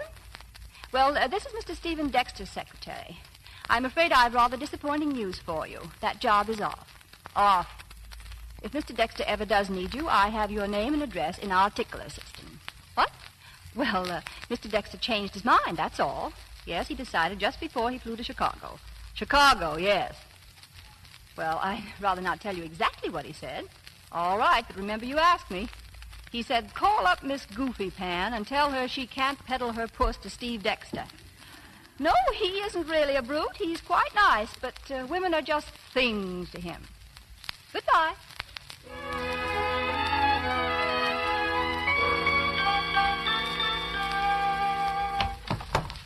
Afternoon, Kendall. Hello, you're late, Stephen. Go ahead, dock me. Were you at lunch all this time? My dear, I was attending to some business, okay? You must have had a particularly good lunch. Oh, so. I had to break 3 important engagements you had this morning. Sorry, kid. Kid? Now, Stephen, give me a little advance notice next time you're going to be off with your boola friends getting tiddly. I'm not the least bit tiddly. Then let's get some work done. By all means. Van Horn called about those contracts. The combine... By the way, when is Miss, that poster girl coming in to see me? Oh, I'm afraid I've rather disappointing news for you. You couldn't get her? No, not available. Van Horn's worried What did she say? Well, it boiled down to no. She gave no reason? No, he did. He? Who's he? Her fiancé? Her what? The man she's going to marry. They were eloping. Oh, I see. I just caught them at the airport. Oh, I suppose they flew to Chicago, too. What do you mean, 2? Oh, just 2. Now... Now, about Van Horn. Oh, yes, but he said... Chief, can I see you? Yes, of course, Mac. You got the layouts? Yeah, here. You don't like them, do you? No. No, that girl on the bag stuff is out. Women are just things to me. Huh? Yes, call her up, Kendall. Tell her she can't peddle her puss to Steve Dexter. Stephen! Mac, we'll go back to the old reliables. Fine. And, Mac, you might file those in our tickler system. Right. Stephen, this is unworthy of you. How could you do anything so dishonorable, so low? Me? What did I do? Eavesdropping, wiretapping, listening in on my private conversations. What'll it be next, keyholes? Kendall, my dear, I happened to be lunching with Miss Walden when you phoned. Oh, I see. You leave it to me to get her, and then you sneak off and date her behind my back. She phoned my house last night. I thought it would save time if... Why am I apologizing to you? Call me some morning, but not before 11. You certainly have bad taste in women, Stephen. Kendall, I'm going to say just one thing, and then we'll drop the matter. You're my right hand. I'm not at all sure that I could run this business without you. But I think I can run my own life. Suppose you let me try, All right. Van Horn's worried about... I don't like the way you said all right. I'm sorry. She's not like the others. No, none of them was. Philip Walden is a lady. She has character. What kind? What do you know about her? What do you? She's fine. She's real. She's honest. And I'm not. Well, you keep yourself out of this. I'm going to see Phyllis tonight, tomorrow night, the night after, and every night and day she'll see me. How do you like that? I don't like it at all. But it doesn't matter whether you do or don't. All right. If you're sure it's the real thing, my blessings, Stephen. I'm through. Now, wait a minute. You're not going to leave me with all this work, this subway deal? Well, maybe that combine is cracking down on me. I'm not through working for you. I'm just through carrying what you do outside of office hours. Oh. Well, all right. Fine. I'm sorry, Mr. Van Horn, but Mr. Dexter isn't in the office. He hasn't been in for almost a week. Have you tried calling Phyllis Walden?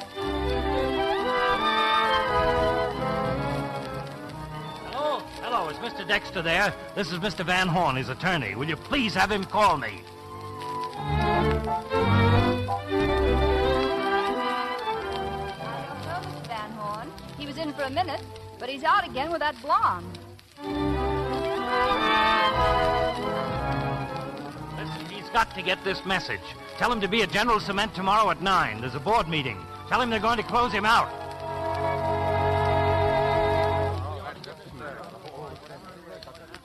There it is, Dexter. We're in, you're out. We gave you a chance to sell your company to us at a fair price. Fair? We're going to get that injunction the first thing tomorrow morning and tie your assets up tight. It's a technicality, a trick.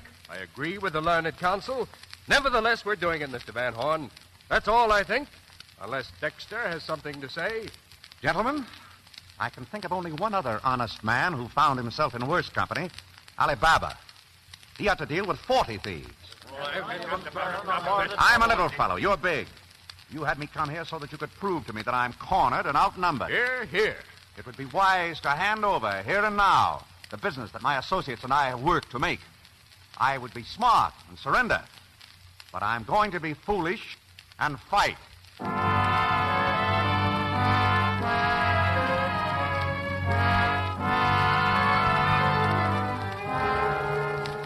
Oh, come on, David. Think, will you? That's what I pay you for. How are we going to get out of this? I'm your lawyer, not a magician. I called you every day for a week. Well, that's neither here nor there. What are we going to do? Hello? Just a moment. William wants to see you, Stephen. Let him come in. Come in, William. Look, David, if they get that injunction, it means every cent I have. I know that. Mr. Dexter? Yes, William? Mr. Dexter, I heard about the combine and, well, I've got a financial proposition.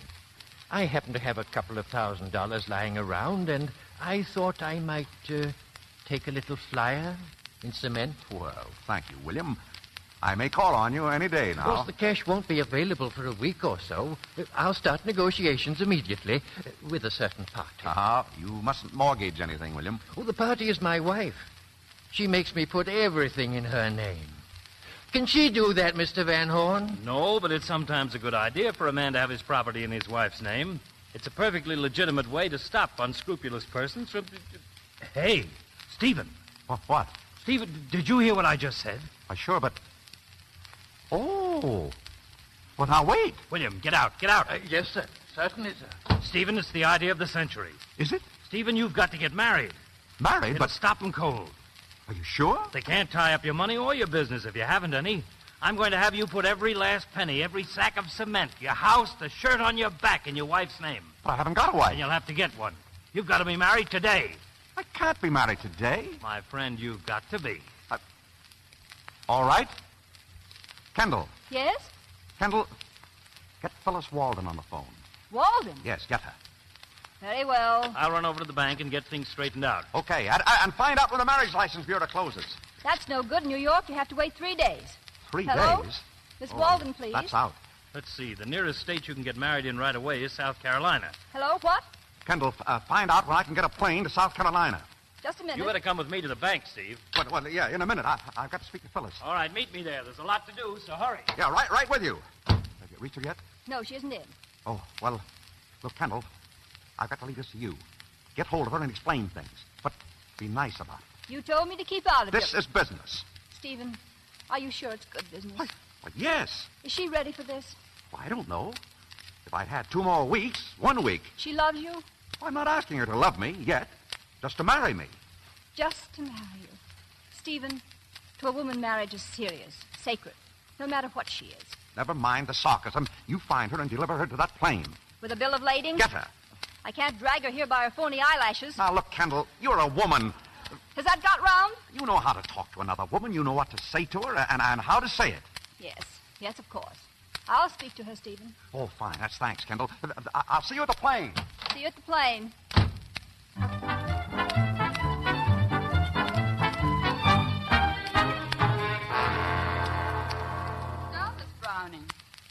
You have a message from Mr. Dexter? A very important message. Really? And what is it, please? Well, here's Dexter's proposition. He wants you to marry him tonight. He does. Well, I hardly know what to say. Yes or no will do nicely. It isn't a very romantic way for Stephen to propose, but, well, I suppose he has a good reason. He has. Look, Walden, for certain financial reasons, it would be very convenient for Dexter to have a wife. In fact, he's got to get married. He's in a spot, eh? What a break for Blondie. Do I meet him at the old Red Mill at midnight? At the airport, 5 o'clock. Oh, good. We're flying. Yes. To Chicago, I suppose. No, Charlton. How nice. I've never been married in Charleston. Do you think I'm a dope? I'm only telling you. Well, get this.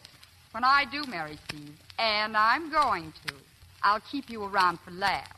I love your lies. They're not good, but they're very, very funny. Thank you. This last one was a positive howl. Would have been so nice if you'd been able to say, Steve, that Walden number has a price tag. But I'm not that kind of a girl. Browning, your button should be brass. Dexter just told me to tell you. Tell him I'd love to marry him tonight. But my trousseau is in the laundry. Thank you. I'll give him your answer.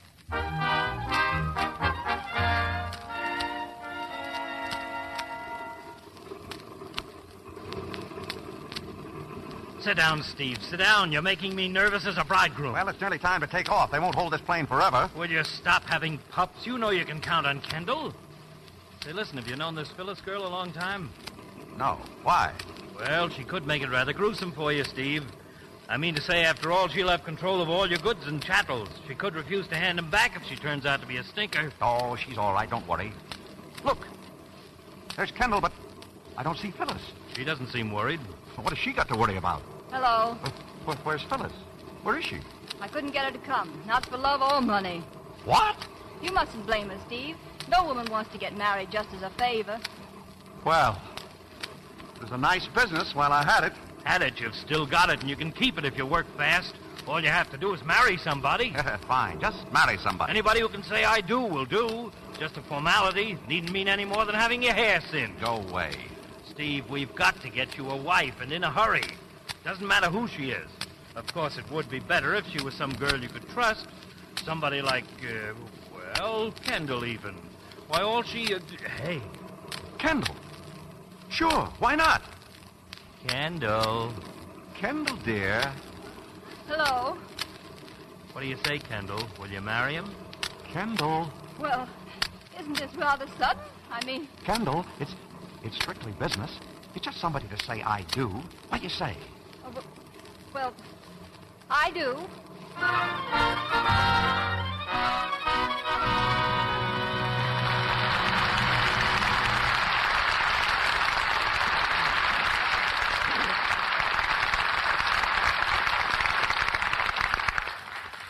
After a brief intermission, Mr. DeMille and our stars William Powell and Myrna Loy will bring us Act 2 of Hired Wife. Hello, Mr. Ruick. Here we are again. Oh, bless my soul. Is this a convention? 1, 2, 3, 4, 5, 6. 6 girls, and all of them pretty. Well, if you've come to see me, I don't mind saying I feel flattered. Why, you remember us, Mr. Ruick. We represent Lux Toilet Soap.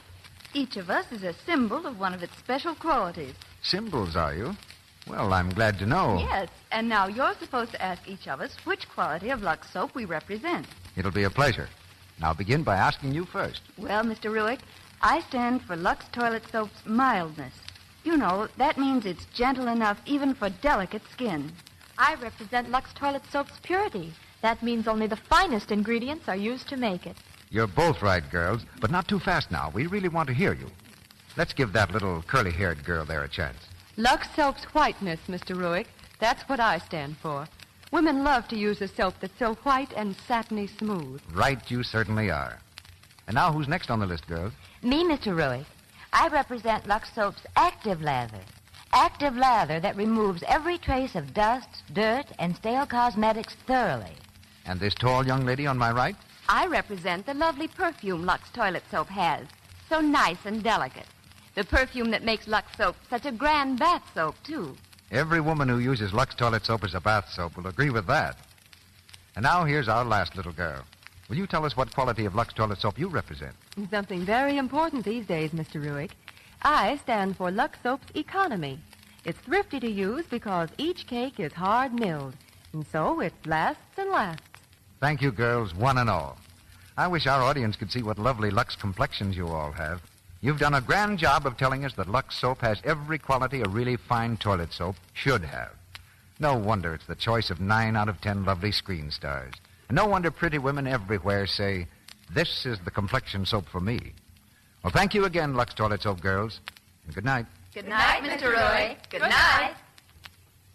We pause now for station identification. This is the Columbia Broadcasting System.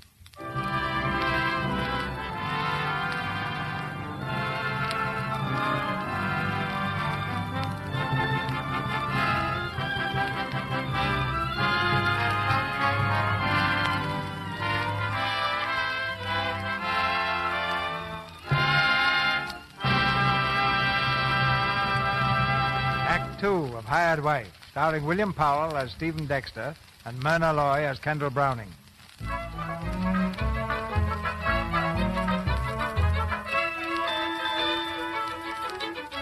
A plane to South Carolina, a flying visit to the Justice, a plane back to New York, and the honeymoon is over. Time consumed, 10 hours and 40 minutes. Now the happy couple, looking very weary, has arrived at Stephen's house. David Van Horn is there to welcome them. Come on, David. Wake up. Wake up. Try sticking pins in him. David! Huh? Wake up.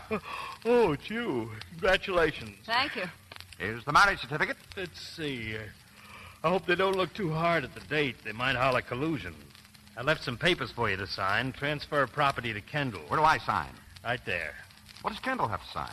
Nothing tonight. Oh. Oh, I'm so sorry, Kendall. Keeping you up like this. I thought you'd be needed. It's all right. Well, now, I think we all rate a nightcap. Make mine buttermilk. Buttermilk? Oh. Yeah. There's always some in the icebox. I'll get it. David. Huh? David, you've had a tough day. You'll have a tougher one tomorrow. Better go home and get some sleep. Don't you want me to wait and give you a lift? No, thank you. I can get a taxi at the corner stand. Okay. See you tomorrow. Good night, Kendall. Night.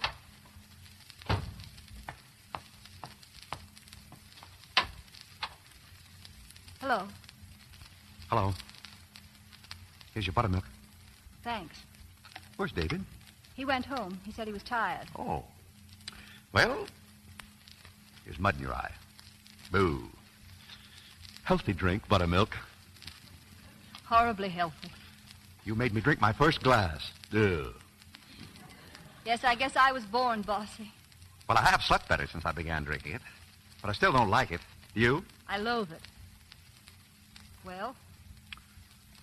Well? We have a lot to do tomorrow. Yes, we have. So, well, good night, Stephen. Oh, wait a minute, Kendall. Yes, Stephen. You're a rare woman. You don't let people down. And thanks for marrying me. You're welcome, I'm sure. Oh, Stephen, I don't feel like kidding about this. It's nothing, of course. No more than the sort of thing I do every day. Seeing people for you, signing your letters. But those kids we saw tonight, those two kids who got married just before us. Do you remember how she looked at him? Hey, are those tears? Yes. Do you mind? Kendall, look at me. No, Stephen. Please. Please, Stephen. Oh, you're very sweet, Kendall. Let me go. Please. Why? You're my wife. I'm only the woman you married. And I'm a liar. Oh, I've known that for years. Right now, I don't seem to care. I'm not here because you want me. I'm just a substitute for the woman you really want.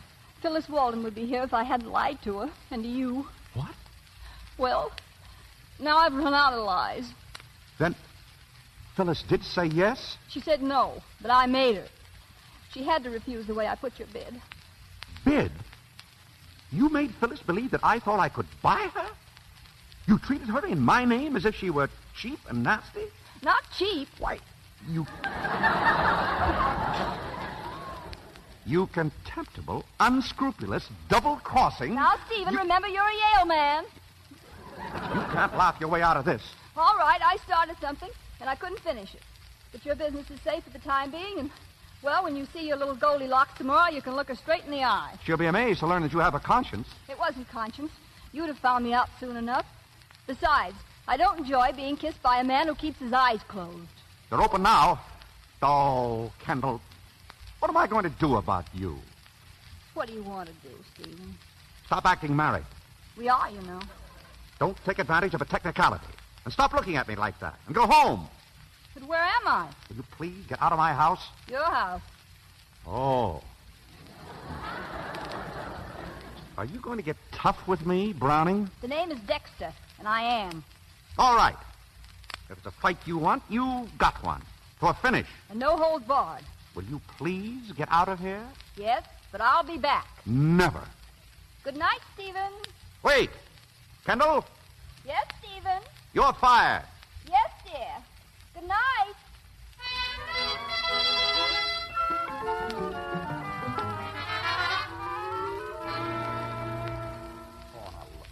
Listen, I can explain the whole thing.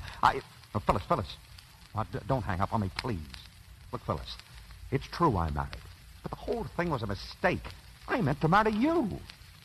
Yes, I know it sounds silly. It's ridiculous. But listen, Phyllis. She isn't even staying at my place. No. That's what I'm trying to tell you. She went home. What? Well, certainly not. Look, Phyllis, you meet me tonight, and I... Oh, wait a minute. Yes? Mr. Van Horn is here, sir. Send him in. Yes, sir. Hello, Phyllis. Look, you meet me somewhere tonight, and I'll tell you the whole story. What? Morning. Morning, Stephen, darling. Wait a minute, Phyllis.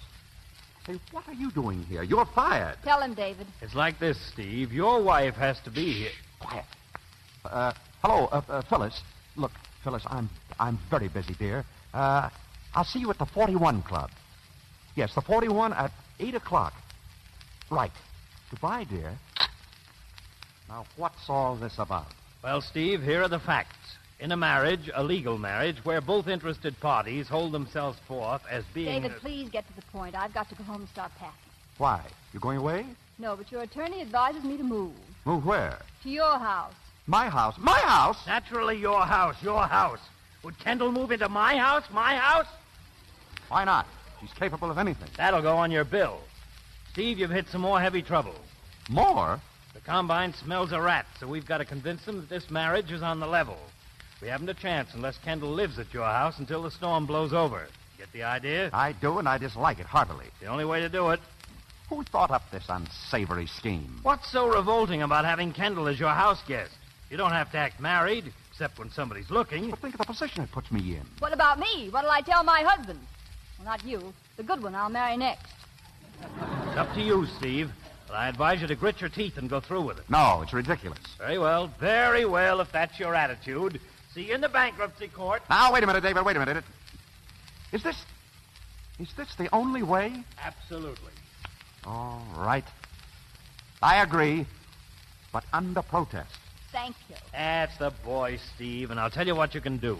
If you're both so worried about your reputations, why don't you invite some respectable relative, a cousin or an aunt or something, to stay in the house and sort of, referee, huh? All right. When can you move in? Who, me? Well, you got us into this thing. I'll expect you at the house tonight. Oh, why can't I learn to keep my mouth shut?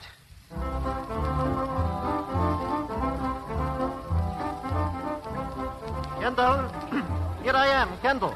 Oh, hello, Ferdy. Thanks for coming. You look beautiful, but where's the bridegroom? Well, he didn't come with me, Ferdy. I couldn't explain it to you on the phone, but, you see, he's here already with another guest. You may know her, Phyllis Walden. Oh, a blonde? Yes, this year anyway. On the second night of your wedding, he comes to our nightclub with a blonde. I will kill him. That wouldn't help, Ferdy. Then I will kill the blonde. Now you're talking. But no thanks. What do you want me to do? Well, I want you to keep her amused. Just for a week or two. Maybe a month. Oh, I understand. Is she pretty? Yes, in a ghastly sort of way. There she is now over at that table. There with Stephen.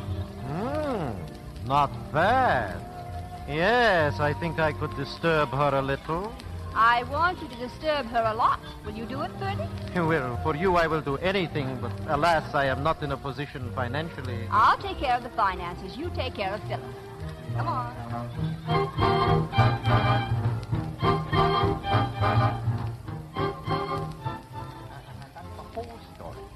It's strictly a business proposition. Kendall Browning means nothing to me. Absolutely nothing. You believe me? Stephen, forgive me for the way I acted. I was very jealous. Phyllis. Hello there. So here's where you're hiding. Hello, Poppy. Say what in the name of... Hello, Phyllis. So nice to see you. Stephen, what does this mean? Oh, Phyllis, this is Ferdinand Braganza. Miss Walden, Ferdy. I am charmed. How do you do? Listen, Kendall. And this is Stephen. So, you are the man who married Kendall. Congratulations. Thank you. Kendall. Well, sit down, Ferdy. Sit down. Have you ordered dinner yet, Poppy? No, I haven't. Suppose we dance first, you and I. All right, Poppy.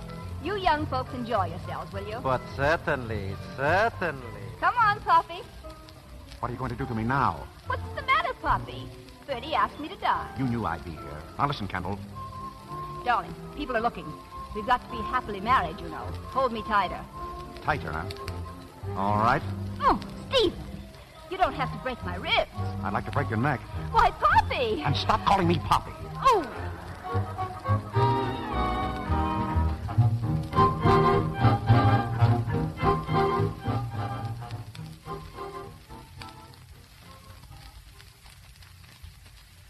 Rent 1 month, $200. Check. Rent of motor car, $40. Check. Ferdy, what is this item? One cockatoo. Yeah, I bought it for Phyllis. A cockatoo. You know, a bird. I know what they are. But what I want to know is how you use them in making love. Phyllis says she like one for a pet, so I give her the bird. Well, that's all right with me. But, Ferdy, $75 for one bird. Oh, it talks. For that money, it should read and write. And she thinks I'm a millionaire. Yes, and so do you. But I've got to pay these bills. What else have you done besides spend money? Oh, I progress. Yesterday she insulted me. Tonight she slapped my face. Tomorrow, who knows? Ferdy, that's Stephen. Get out to the garden. Oh, my hat. Hurry, Ferdy. Call me. Yes, get out. I don't want Stephen to... Oh! Good evening. Oh, good night. You leaving? Yes, I have to see somebody about something. Good night, Mr. Dexter and Mrs. Dexter. Good night, Ferdy. Good night. Must you entertain that fellow here? Why? Are you jealous? I like Ferdy. I'm sure you do. Nevertheless, I don't want him hanging around my house. Our house. I don't want him around. Very well, dear. Where are you going? I'm going out for a walk in our garden. Do you mind? Now, wait a minute. I want to talk to you. I'd rather not talk tonight, Stephen. Well, you're going to.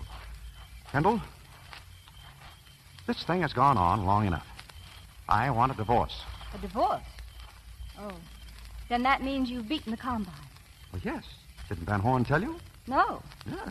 Tonight, they gave up. Oh, Stephen. I'm very glad. Thank you, Kendall. Thank you. I appreciate your help. And I know this is short notice, but, here. This is a ticket on the westbound plane. It's now 10:22.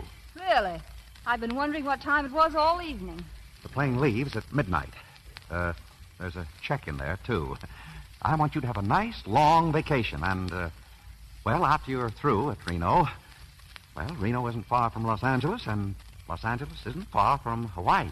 And Hawaii isn't far from Australia. Hey, what are you doing? I'm tearing up the ticket. You see, I like being Mrs. Stephen Dexter. Oh. Well, if you won't give me a divorce, I'll divorce you. On what grounds?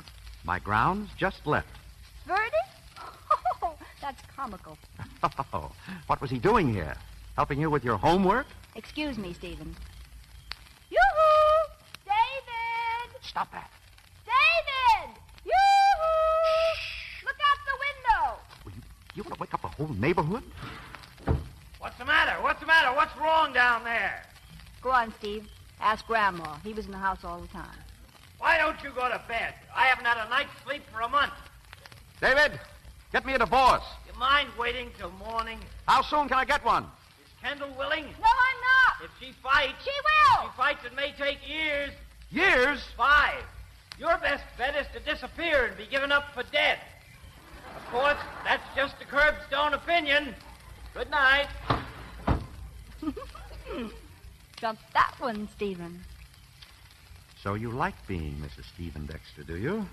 Get away from me. Oh, no. You're my wife. A husband has a right to kiss his wife, hasn't he? It's in the law books. Get away. Come here. Stop. I'll show you. Let go. David! Oh. What do you think of that, huh? I wish you'd make up your mind down there. David, how can I get rid of this woman? Well, not that way, old boy. But there is a way. I just thought of it. An annulment. How soon can you get me one?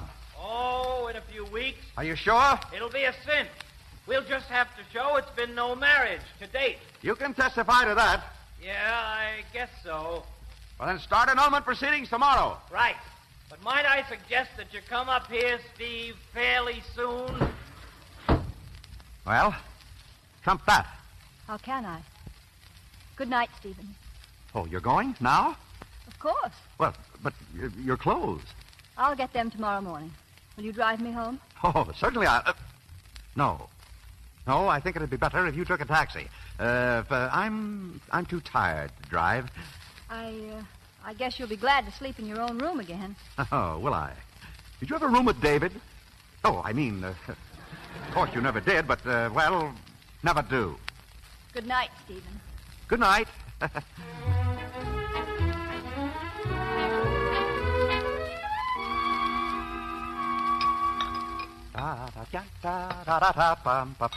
Steve, you worry me. Why? More coffee, David? No, Steve. I want to know what happened last night. Well, you know what happened? I'm afraid I don't know everything. What are you talking about? Well, let's be honest, Steve. I could still get you that annulment. But now what am I going to say when the judge asks me where was your client on the night of May 4th? Last night? Well, you know where I was last night. I'm sorry to say I do. In your own room. Of course. I saw you go in. Well, what of it? I was in my own house, my own room. Is that a crime? Certainly not. But Kendall can come into court and tell her story. What story? Kendall wasn't here. She went home early. Huh? Kendall went home. Last night? Last night. Oh, well, that's entirely different. You may consider the annulment in the bag. Thank you. Hello! Keep the coffee hot. I'll be right down. Who's that? That, my friend, is Kendall. But how did she... Say, listen. Exactly how big a chump do you think I am? I ask you, Steve, is this playing the game? You told me she went home. She must have come back to get her clothes. Likely story. I tell you she left here last night. If you don't believe me, ask her yourself. I intend to. Good morning, David. I've already said good morning to Stevie. That is a lie. Why, Stevie. Listen, Kendall. You caused me enough trouble. I'll take care of this. Kendall, look at me. Where were you last night? Last night? Answer his question. Kendall, I want you to tell him exactly what you did last night. Exactly. I want you to tell him you went home and you stayed there. Oh, yes, dear. I went home and I stayed there. Is that all right? Thank you. I've heard enough. Good morning. Now, what? David, wait a minute. She's lying. I mean, she's not lying. It's just the way she's saying it. Steve, I'm very disappointed in you. And that annulment is definitely out of the bag. Oh. Stephen. What? Ha! Trump that.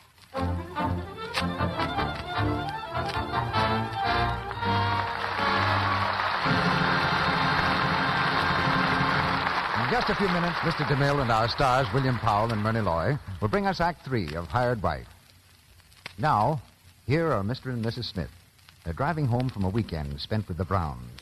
We certainly had a grand time, didn't we, Jim? Yeah, the Browns do things well, all right. Real luxury, I'd call it. I'll be glad to get home, though. Why, Jim, but I can't keep house in the style May Brown does. Maybe not so much style, but you do things mighty well just the same. And I'll say one thing. You know what kind of soap to buy for a man's bath. Never get that sissy stuff that won't give enough lather. Oh-ho, so that's why you acted a little glum this morning. Well, never mind, dear. We'll be home soon, and I'll see that there's plenty of Lux soap in the bathroom. Well, it is tough when a man doesn't have the right soap for his morning bath, especially when it's so easy and so economical to supply him with a real luxury soap, one that gives a quick, rich, active lather, even in hard water. That's why Lux toilet soap makes such a hit as a bath soap, too. That active lather carries away perspiration and every trace of dust and dirt in a jiffy, leaves you feeling like a million. Yes, a man likes the way Lux soap lathers fast and cleanses thoroughly. It doesn't get mushy or soft. Because, you see, Lux toilet soap is hard-milled into a firm, smooth, white cake that you can use right down to the last thin sliver. And it's nice to know that you can let the men in your family have the very finest in soaps and still be thrifty. Lux toilet soap costs so little. Why not let everybody at your house use it as a delightful, satisfying bath soap, too? Make a note now to get 3 cakes of this fine white soap tomorrow. Now, our producer, Mr. DeMille. The curtain rises on the third act of Hired Wife.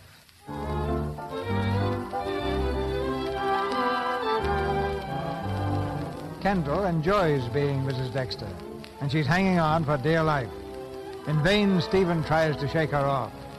He's asked her to come to his office to talk terms. Kendall is willing, but her terms are the same as ever. No divorce, no annulment, no Phyllis Walden for Stephen. But, Kendall, why don't you be reasonable? This marriage is no good for either of us. I think it could be, for both of us. You're not at level with me. That's the funny part. I am. And I'm not going to let you marry anybody else. All right. But I warn you, our marriage will be a thing of horror. You think Bluebeard was bad? I'll make him look henpecked. Stephen, if I believed that, I'd quit right now. I'd sign back everything to you. Throw up my job. Let Phyllis have you. But I don't believe it, Stephen. I believe you love me. Once, maybe, but not lately. You see these things I'm wearing? They're pants. And they're still a symbol of masculinity. A few men are left who do not like to be kicked in them, especially by a lady punter. Steve, I've just been checking over these bills. Which one of you bought a cockatoo? Oh, I did. My old one died. One cockatoo charged to living expenses. Very peculiar. What are you doing, checking up on me? No, it's just to keep my income tax record straight. Yes? There's a gentleman to see you and Mrs. Dexter. He says it's personal and urgent and very serious. Who is he? He says he's a judge from South Carolina, Judge Peabody. Oh. Show him in. Judge Peabody. He's the fellow who married us. Don't worry, he'll suffer for it. Morning. Come in, Judge Peabody. Good morning, Your Honor. Morning, ma'am. Morning, sir. I see you remember me. Yes, and with good reason, Judge Peabody. Well, I might as well come right out with what I've got to tell you. By all means. Now, mind you, it's not as bad as it sounds. But the fact is, Mr. and Mrs. Dexter, you aren't married. What? That is not legally. Why, Judge, you interest me strangely. Go on. Well, you see, one of the boys down at the courthouse made a little mistake. Sort of forgot to renew my license. I thought he had, but a couple of days ago I found out different. So I've been marrying folks right and left with no more authority than a jaybird. Are you sure we didn't get in under the wire? When did your license expire? 4 years ago, last January. But I got a new license now, so I'm looking up all those folks and marrying them over right. I'm fixing to start with you. Join hands, please. Oh, no. Some other time, thanks. This one's on me, sir. Oh, thank you, Judge, but I feel sure that my wife, Miss Browning, will just jump at the chance to have a church wedding. Oh, yes. Oh. Well, sir, I reckon you're the head of the family, so I'll bid you a very good day. Goodbye. Goodbye, Judge Peabody, and thank you very much. Not at all. Goodbye, sir. Goodbye, Judge. Oh. Well, Miss Browning, I imagine that settles it. Hello? Who are you calling? What are you up to now? I'm being the efficient secretary. Hello? Hotel Mortimer? Give me Miss Phyllis Walden, please. Here's your party, Mr. Dexter.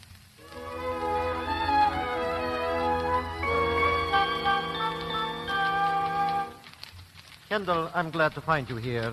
Hello, Ferdy. Kendall, I need money. I'm busted again. Are you? What are you doing there? Cleaning out my desk. I should have done it weeks ago. Oh. Kendall, listen. I am madly in love. That's why I need the money. I am madly... In love with whom? My sweetheart. My Phyllis. Are you trying to tell me? Yes. She is going to marry with me. Has she said so? Oh, she will say so. At lunch, I will pop the question. Tomorrow, I will find a job. Saturday, we will be married. Sunday, we will live happily forever after. But have you told her about yourself? Certainly. Everything? All at once? Oh, no. But I have begun to hint. Last night, I told her I do not own 2 yachts, only maybe one little one. She smiled so sweet. She'll laugh right out loud when you tell her where you got your courting money. That I will save for the honeymoon. You better tell her now. She's in Stephen's office. I know. I brought her here. She's in there letting your husband down easy. But Stephen's not my husband. She is telling him... What did you say? Stephen's not my husband. He never was. Then you mean that... Oh, he is free and she is in there? I will kill him. Phyllis, my sweet one. Say, what is this? Phyllis, you must choose, him or me. Who do you think you are breaking in here like this? Get out! Over your dead body, I will get out. You'd rather I kicked you out, I will. Stephen, don't lose your temper. Your darling Phyllis is madly in love with Ferdy. Since when? Since always, since time began and the world was young and damp, and I was a bullfrog and you were a cow frog. Ferdy. Phyllis, look, I can't honestly claim that my acquaintance with you dates back as far as his, but you know me, who I am, what I do.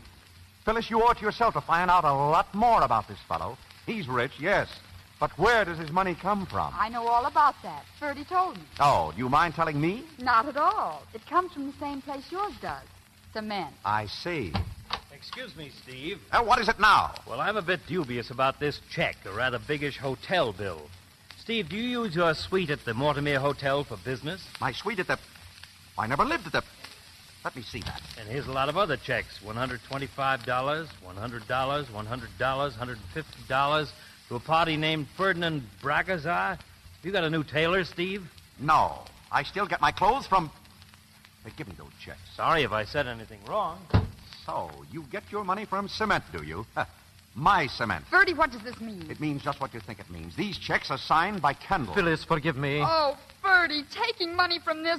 That's what? You know what. The very flowers you gave me. Keep them. They're for me in a roundabout way. Mr. Dexter, your seconds will find me in my hotel until tomorrow noon. You, Kendall, you. My right hand with a knife in it. It was Ferdy's birthday. How many times was he born? Most of it was a loan. I will pay back every penny at once. Can you? No. Oh, go away. You're vile. You're cheap. Cheap? Look at those checks. You'll get it back. You'll get everything back. Stephen, darling, well, I won't be much use to you in the office. There are lots of things that she did I simply couldn't do. I'm not clever the way you are, Miss Browning. A smooth liar can make a fool out of me. Go on. Just 2 words more and I'll lamb you one. You're pathetic. Oh, I am I? Kendall, no fighting. I'll break her in pieces. Phyllis, my sweet, think of your beautiful face. You take your hands off, Phyllis, you gold digger. I do not take that from you, you wife-beater. That does it. I'll murder him. Steve, don't hit him. Steve! Oh, stop. Please stop. Ferdy. Oh! You knocked him down. Oh, look at him. His poor eye. Look at him. He's unconscious. Get him some water. I'm sorry, but he hit me first. Oh. Steve, wake up, dear. Oh. Where is he? Where is he? Here. Oh. Get out of here, Ferdy. I hate you. Phyllis. Get out. Very well. I loved you so, and I was so poor. Goodbye. Stephen. Oh. I'm going to. I'm really going. I didn't land the contract. If my best bid wasn't good enough, well, you can't blame a girl for trying. So long, Steve. Oh, it's horrible. 6 years. What, Steve? 6 years I put up with her. 6 long years. She bossed me, bullied me, butted in here, butted in there, pushed me that way, shoved me the other. I should have known she'd do anything to get her own way. I must be the biggest fool that ever lived. You? No, me. He wasn't the first man I ever saw, the first who ever made love to me. Oh, I should have seen that he was a phony. Honest men just don't make love that well. They haven't had the practice. 6 years. And at least once a day she did something frightful to me. Why, I stood more from Kendall Browning than I'd stand from a woman I loved. Him and his yachts and his parrots and his line. Oh, I hate him. Show me in all history a more vicious woman. Truth, honor, decency, they mean nothing to her. I knew men could be low, but not that low. She schemes, she lies, she cheats. Oh, but not anymore at my expense. I'd like to strangle him. I consider today the luckiest day in my life. And you should, too. Stephen, when are we going to stop kidding ourselves? I'm glad you said it first. Come on, if we hurry, we can still catch them. Ferdy! Kendall! Ferdy! Kendall! Come back! Kendall!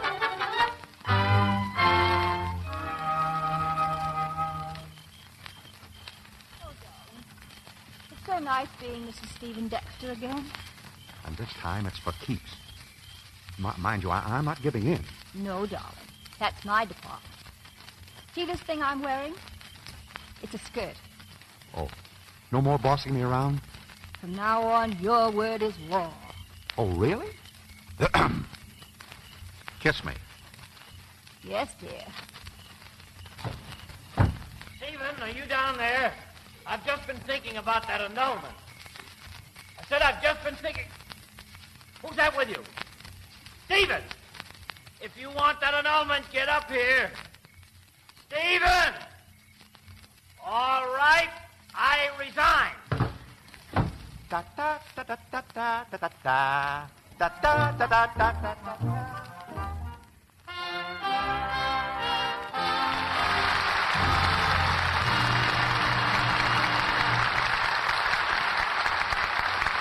Right now, we add one more to the impressive total of hits that Bill Powell and Myrna Loy have made here in the Lux Radio Theater. Time for a bow, Bill and Myrna. Thank you, Cecil. Thank you, Mr. DeMille. Our statistical department reports that you two have appeared together here as a team more often than any stars in Hollywood. Oh, you mean that Myrna and I are the corned beef and cabbage of the Lux Radio Theater? No, Bill. The champagne and caviar. I'm getting hungrier by the minute. Hungry? That reminds me. Whatever happened to the thin man? Well, there's been a little investigation into that over at MGM. Still trying to find out who done it? Oh, Bill and I done it. With a little better grammar, however. It's called The Shadow of the Thin Man, Cecil. You know, I wonder why there's never been a famous woman detective, Mr. DeMille. I think most women are very good detectives, Myrna. They look for the facts. They... Well, that certainly applies when it comes to choosing the right soap. And as far as I'm concerned, it means Lux soap. I've used it for years. That's a very sound deduction, Myrna. And Lux Soap has been proud of you for years, too. What are you planning here for next week, Cecil? Next week, Bill, it's Hold Back the Dawn. A neat trick. You can do it. It's a very neat trick, Bill. In fact, one of the finest pictures Paramount or any studio in Hollywood has made this year. Hold Back the Dawn has just been released. And next Monday night, we'll have the same stars who appear on the screen. Charles Boyer and Paulette Goddard. It's a love story with a strange dramatic background and an exciting finish that hard-boiled critics and audiences alike have applauded. So don't miss the first act curtain at the regular time. I certainly won't, Mr. DeMille. I think it's a perfectly wonderful picture. My husband produced it. Good night. Good night, Cecil. Good night. Good night. 130 million Americans can't be wrong about stars like you.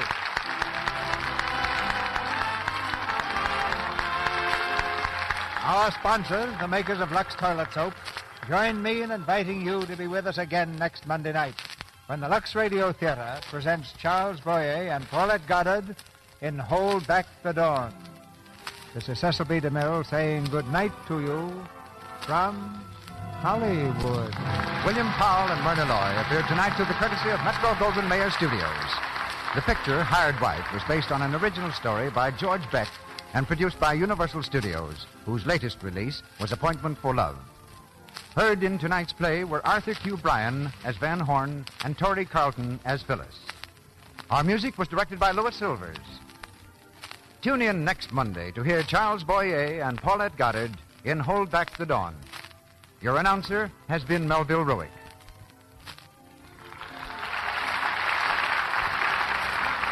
This is the Columbia Broadcast.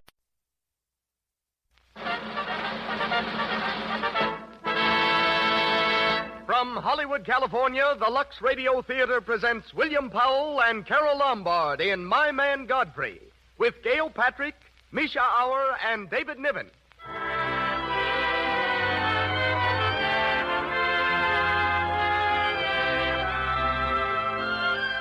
Lux presents Hollywood. First, a word of thanks to you, our loyal listeners. It's because of your continued purchases of our products, Lux Toilet Soap and Lux Flakes, that we're able to bring you these programs every Monday night. Twice in recent weeks, we have made a special announcement at the end of our performance. The response to this announcement has been so enthusiastic that we are making it again tonight. You will hear it at the end of this program. Listen for it carefully, please. Our guests tonight include Miss Madeline Fields, Carole Lombard's close friend and personal business manager, and Mr. Eric Hatch, author of the novel and co-author of the picture script on which our play is based. Louis Silvers conducts our orchestra.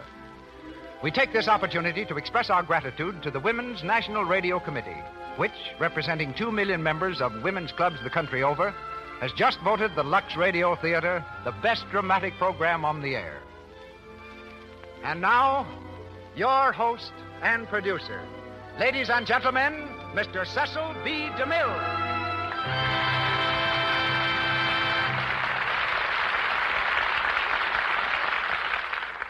Greetings from Hollywood, ladies and gentlemen.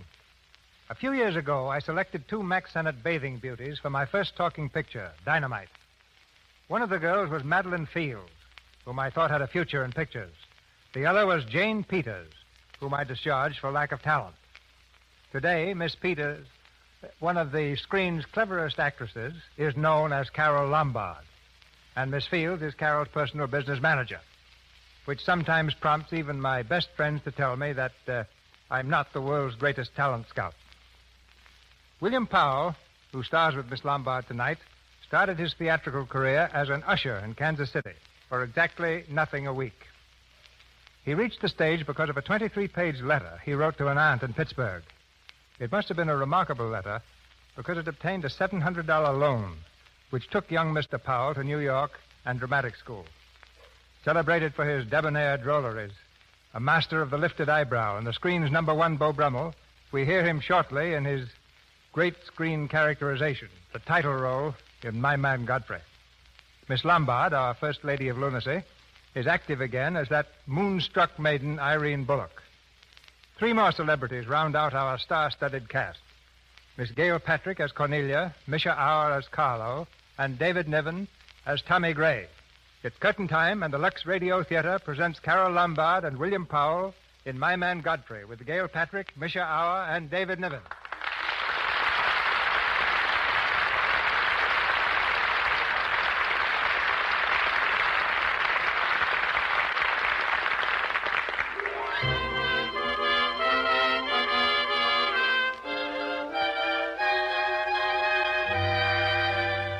It's a gorgeous night on New York's waterfront. Softly the moonlight tips the majestic spires of the Queensboro Bridge with a silvery glow and comes gently to rest on a pile of refuse known as the city dump. In the center of this wasteland, a small fire is burning, and our man Godfrey, in tattered clothes with a 3-day growth of beard, sits on a packing case warming his hands. A 16-cylinder motor purrs softly into the scene and comes to a stop. 3 people alight. One of them, a young lady in evening clothes, steps gingerly toward the fire. Good evening. Good evening. How'd you like to make $5?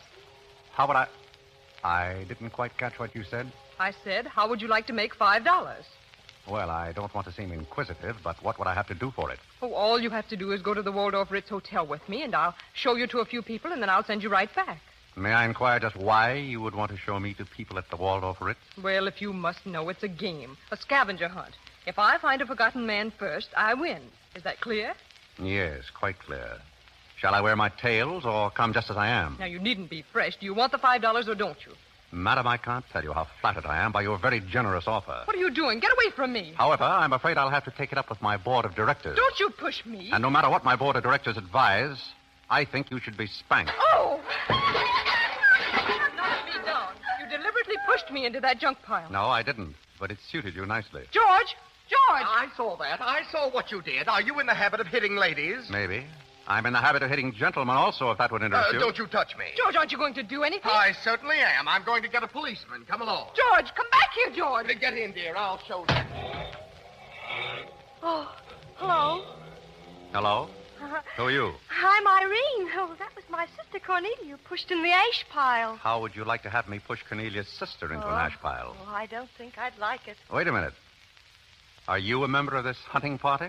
I was, but I'm not now. It's the funniest thing. I couldn't help but laugh. You know, I've wanted to do that ever since I was 6 years old. You wanted to do what? Oh, push Cornelia in something. You know, a pile of ashes or something. Cornelia thought she was going to win, and you pushed her into a pile of ashes. Look, do you think you could follow an intelligent conversation for just a moment? I'll try. Well, that's fine. Do you mind telling me just what a scavenger hunt is? Well, a scavenger hunt is exactly like a treasure hunt, except that in a treasure hunt you find something you want, and in a scavenger hunt you try to find something that nobody wants. And the one that wins gets a prize, only there really isn't a prize, because all the money goes to charity. That is, if there's any money left over, but then there never is. Well, that clears up the whole matter beautifully. Oh, thank you. Well, I suppose I should be going, shouldn't I? That's a good idea. I want to see who won the game. I suppose it was Cornelia again. She's probably got another forgotten man by now. You mean if you took me along with you, that you'd win the game? Is that the idea? Well, I might if I got there first. Let's beat Cornelia. It wouldn't be asking too much? Not at all. I'm very curious. I'd really like to see just what a scavenger hunt looks like. Oh, but I just told you. Yes, but I'm still curious.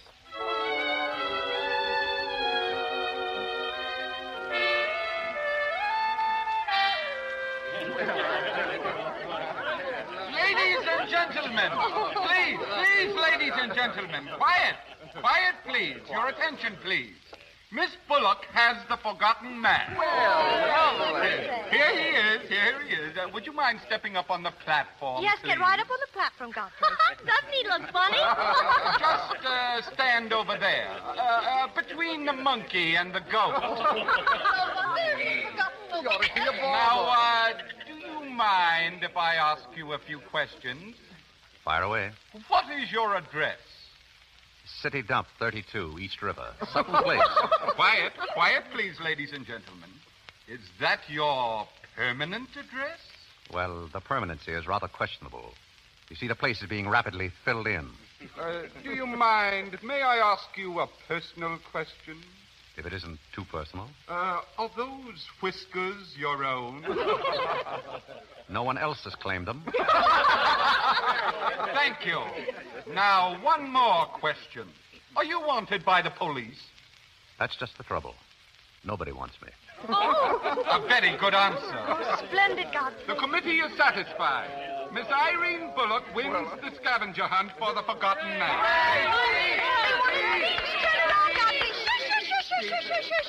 He's going to speak. My purpose in coming here tonight was twofold. First, I wanted to aid this young lady. Second, I was curious to see how a bunch of empty-headed nitwits conducted themselves. My curiosity is satisfied. I assure you it will be a pleasure for me to go back to a society of really important people.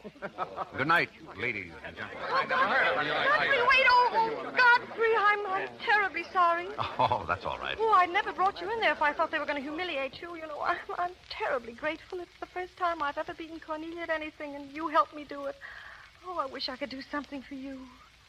Why? Because you've done something for me, don't you see? Well, I could use a job if you've got one lying around loose. Can you buttle? Buttle? Yes, we're fresh out of Butler's, the one we had left this morning. I'm afraid I wouldn't be much good at that. Oh, yes, you would. You're going to make the best butler we ever had. You really think so? Oh, I do. Well, all right. Thank you. Good night, Godfrey. Good night, Miss Bullock. Good night.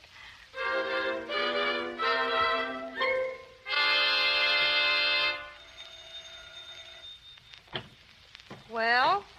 I beg your pardon. I'm the... Yes, you're the new butler. Well, I'm the old maid. Come in. Oh, thank you. How did you know I was the new butler? Oh, there's one every morning at this hour. They're dropping in and out all the time. Is the family that exacting? No, they're that nutty. I see. Does the butler have quarters here in the house, or isn't it necessary? You won't need any quarters. Just hang your hat near the door so you can get it quickly on your way out. What's that? That's the old battle axe. She usually rings about this time. The old battle axe. Yeah, Mrs. Bullock. She's the mother type.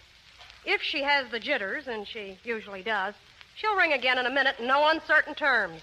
Then, brother, you better grab her tomato juice and get going. Well, there she goes. Well, Cupid, this is your big opportunity. Shall I take it to her? Yeah, but you might as well know the worst, but I want to warn you. She, sees pixies.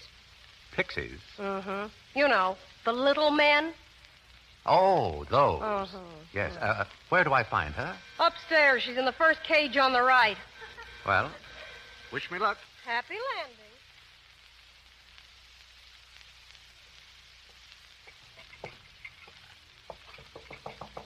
Who is it? Good morning, Mrs. Bullock. Good morning. What day is it, Molly? I'm not Molly. Who isn't Molly? I'm not. Well, stop jumping up and down so I can see who you are. I'm not jumping. It's better. What's your name? Godfrey. Are you someone I know? We met last night at the Waldorf Ritz. I'm the forgotten man. Oh, so many people have such bad memories. That's the truth. Will you drink this now? What's that? Pixie remover. Oh, then you'll see them, too. Yes, we're old friends. Yes. But you mustn't step on them. I don't like them, but I don't like to see them stepped on. I'll be very careful.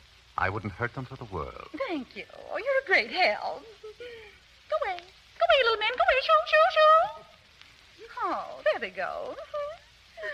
You're very comforting, Godfrey. Oh, good night. Good night. Good night. Hello. Put your hat and valise at the foot of the stairs. Well, I think I won the first round. You mean you're still working here? I haven't heard anything to the contrary. Well, you just got by the cub. Now try the lioness. Oh. Which is she? Her name's Cornelia. She's a sweet-tempered little number. Oh, yes. I met her last night. Mm-hmm. Let me have a tray. Second door. Thanks.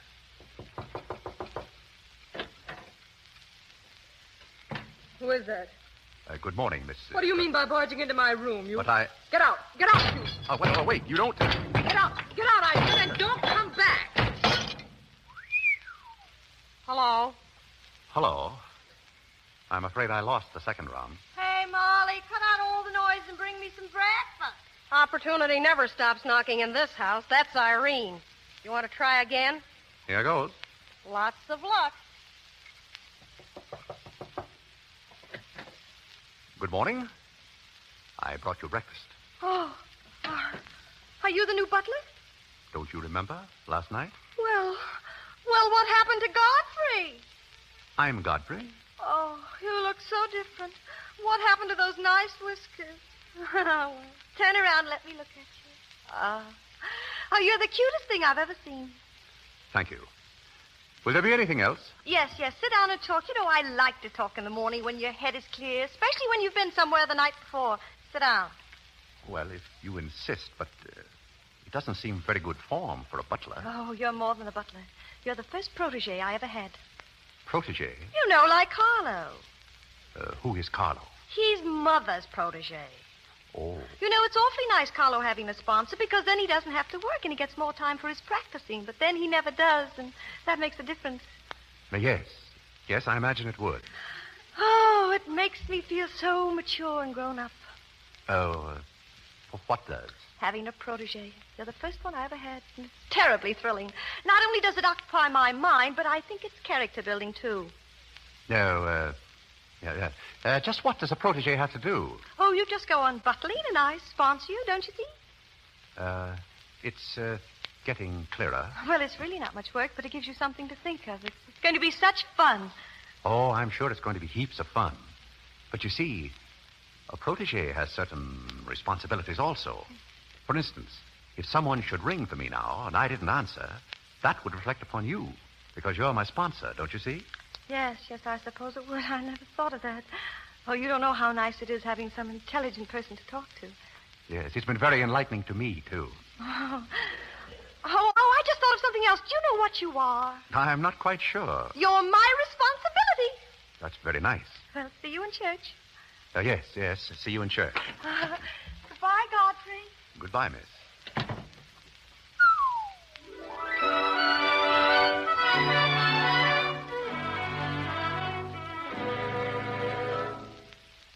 Oh, Godfrey.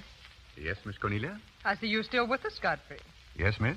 I didn't think you'd last a full day. Thank you, miss. Do you like your place here? I mean, so far as you've gone. I must admit it's more desirable than living in a packing case on a city dump. Oh, that's where I met you. Yes, I remember now. You were very amusing. I'm very sorry, miss. Oh, I didn't mind at all. Have you a handkerchief? There's a spot on my shoe. Will you see what you can do about it? Of course, miss. I could have you fired, you know, but I like to see things wriggle. When I get through with you, you'll go back to your packing case on the city dump and relish it. I'll make your life so miserable Hello, Godfrey. Good evening, Miss Irene. Oh, I like your new monkey suit. Thank you for picking it out. Oh, how do you like my new lounging pajamas? I think they're very nice. Thank you. I heard what you said to Godfrey. So what? So what? You leave him alone. So who's going to make me leave him alone? If you don't, you'll get a good sock from me. Oh, the physical type. What I say goes. May I come in? You're in, aren't you? Good evening, Irene. Hello, Carlo. I've just been reading a very interesting book, The Greeks of the Middle Ages. Irene would like that. You love the Middle Ages, don't you, dear? Shut up. Well, here we are. Ah, Mrs. Bullock. Как вы поживаете? Carlo, you're so continental. Oh, it's so nice to see you two girls having a pleasant chat. Or is it a pleasant chat? Well, well, well. Imagine the Bullocks gathered together all in one room. Don't forget Carlo, Alexander. Oh, I'm not going to forget Carlo. Oh, don't bother about me, Mr. Bullock. I feel one of the family. Oh, and you don't mind if I discuss a few family matters, do you, Carlo, my boy? Oh, no, not at all. Oh, Alexander, you're not going to bring up those sordid business matters again, I hope. I've just been going over last month's bills, and I find that you people have confused me with the Treasury Oh, Department. don't start that again, Dad. I've got to stop it. The way you people are throwing my money around. Money, money, money. That Frankenstein monster that destroys souls. What? Say, listen. Don't say anything more about it. You're upsetting Carlo.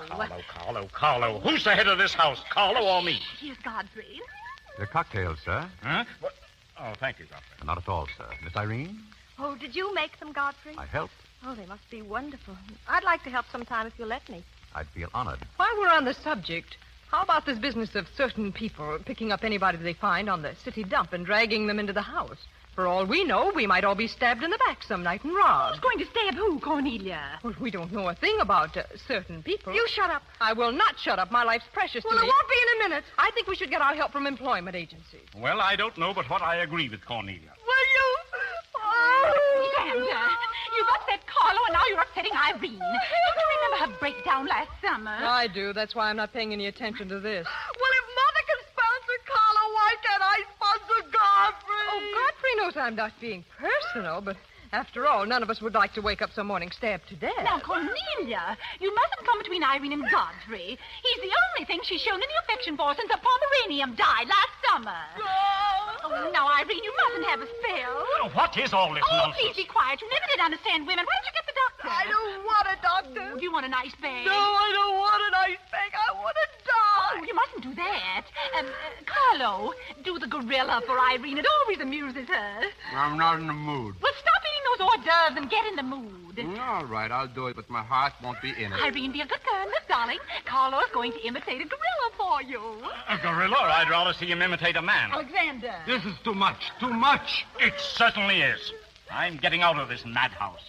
I'll be at the club if you want me, and I hope you don't. Well, I'm off for dinner. We must all get together again sometime. Goodbye, Irene. Irene, are you feeling all right? Irene! Where's Godfrey? He's right here. Don't go away, Godfrey. Angelica will be late for the concert. I've got my things. I'll be right with you. Godfrey's right here, darling. Where? Right here. Look, see, darling? Godfrey, say hello to Irene so she'll know who you are. Hello? Oh, hello, Godfrey. And he's promised to stay on, haven't you, Godfrey? If I'm wanted. Oh, of course you'll want it, isn't he, Irene? Yes, go away. Yes, darling, I'm going. Goodbye, darling. Come along, Paula. Hurry. Always hurry. Oh, Godfrey? Yes, miss? Oh, sit down, Godfrey. No, over here by me. Oh, yes, thank you, miss. Godfrey, would you mind kissing me? Miss Irene, I hardly think... Oh, Godfrey. Here, now, wait. Please, Miss Miss Irene, you mustn't. Oh, there. Excuse me. Oh, Godfrey, come back here. Where are you going? I'm going to my room. Oh, Godfrey, wait for me. Godfrey! Godfrey, open this door. Godfrey! Oh, there you are, Godfrey. Please, Miss Irene, you can't come in here. Why not? It's our house, isn't it? And after all, one room is just like any other room. Besides, I want to talk. I'm terribly sorry, but we can't talk here. Well, don't you think it's rather indecent of you to order me out after you kissed me? After I kissed you? Of course, Godfrey, don't you remember? Miss Irene, hasn't anyone ever told you about certain proprieties? Oh, you use such lovely big words. I like big words. What does it mean? Well, you want me to remain on here as butler, don't you? Oh, of course. And I want to justify your faith in me by being a very good butler. And, in time, perhaps, filling the void created by the death of your late lamented Pomeranian. Oh, I've forgotten all about him. He had fleas anyway. Besides, you're different. You use big words and you're much cuter. May I tell you a story? I'd love it. Well, once there was a very sentimental little girl with a very kind heart. and she helped a man who was very grateful. But then she became a nuisance and undid all the fine work she had done. Oh, is it someone you know? Her name is Irene Bullock. And if she were a smart little girl, she'd pick out some nice young chap in her own social set and marry him and live happily ever after. And never, never, never enter the butler's room again.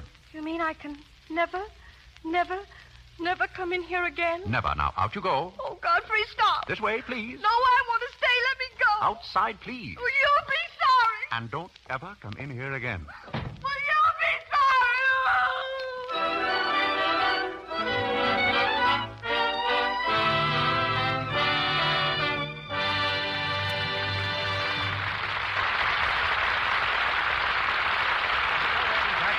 My Man Godfrey. In a moment, our stars will be back for Act Two. Meantime, in our brief intermission, we present a song, one of America's greatest hit tunes, Tippy Tin, adapted by permission to our Lux story.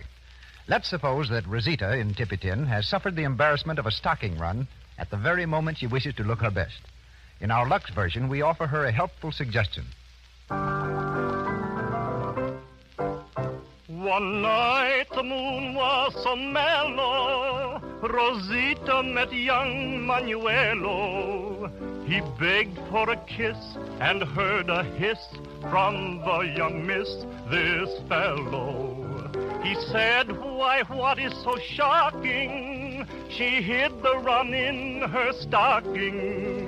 The date was no go, she suffered so, she had not luxed her stockings. Dip it in, dip it in, dip it in, dip it in. Avoid the cakes of rubbing, stockings take a drubbing, you're not satisfied. Dip it in, dip it in, dip it in, dip it in. Lux keeps stockings stronger so they last you longer, fewer runs to hide. Yes, Lux Flakes do cut down on embarrassing stocking runs because they save stocking elasticity. Think how much your sheer stocking stretches every time you bend your knee. If it isn't elastic, it breaks. A run pops. So you can see the importance of preserving elasticity with Lux Flakes. Soaps with harmful alkali and cake soap rubbing weaken elasticity. To get longer wear from your stockings, always wash them with Lux. And don't forget, ladies and gentlemen, a special announcement none of you will want to miss will come at the end of our performance tonight. Listen for it. And now, Mr. DeMille. Once again, My Man Godfrey, starring William Powell and Carole Lombard, with Gail Patrick, Misha Auer, and David Niven.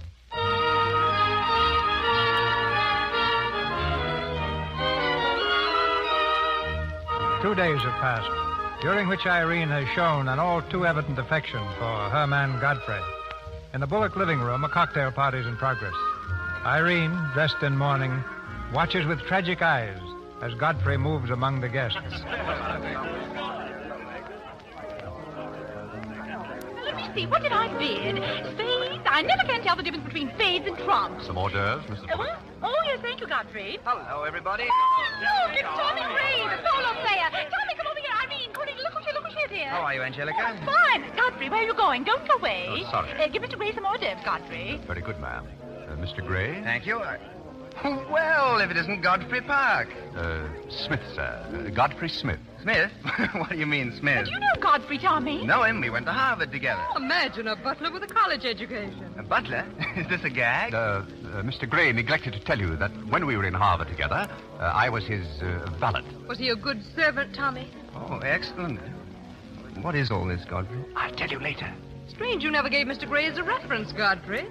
Well, you see, I left Mr. Gray under very unusual circumstances. What circumstances? I'd rather Mr. Gray told you about that. Yes, go ahead, Tommy. Tell us. Well, you see, Godfrey was working for us as a butler and so forth, and things were going along very well, but one day... You're sure you don't want to tell this, Godfrey? Oh, I'd so much rather you would, Mr. Gray. Well, Godfrey was working for us for quite some time, and one day he came to me and said, Mr. Gray, he said, I trust my work has been satisfactory. And I said, why, of course. I said, I've never had more satisfactory work in all my life. And he said, thank you, sir. He was always very courteous, Godfrey was. And then he left? Yeah, he was. Yes. That's it. he decided he had to leave. Why? Well, he decided in favor of his wife and 5 children. 5 children? Godfrey, why didn't you tell me you had 5 children? You never asked, Miss Irene. Well, all I've got to say is if other people can have 5 children, so can other people. Well, listen, everybody, I want to make an announcement about something. An announcement? I want to announce my engagement. Congratulations, you lucky man, Irene. Not Johnny Van Rumpel. Yes, that's what it is, Johnny Van Rumpel. Johnny Van Rumpel. Godfrey, what is all this? Meet me tomorrow, Waldorf Ritz Bar, 3 o'clock. I'll explain everything.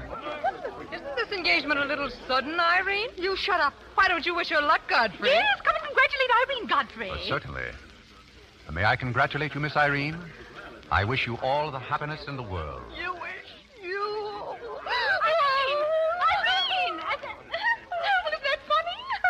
Crying at her own engagement party. Sometimes I don't think my daughters are all there.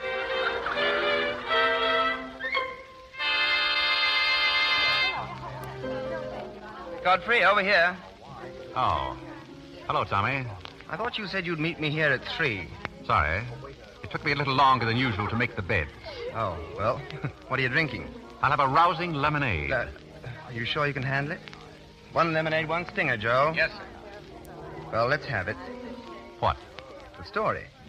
When I wander into a Fifth Avenue asylum and see one of the parks of Boston serving hors d'oeuvres, there must be a story.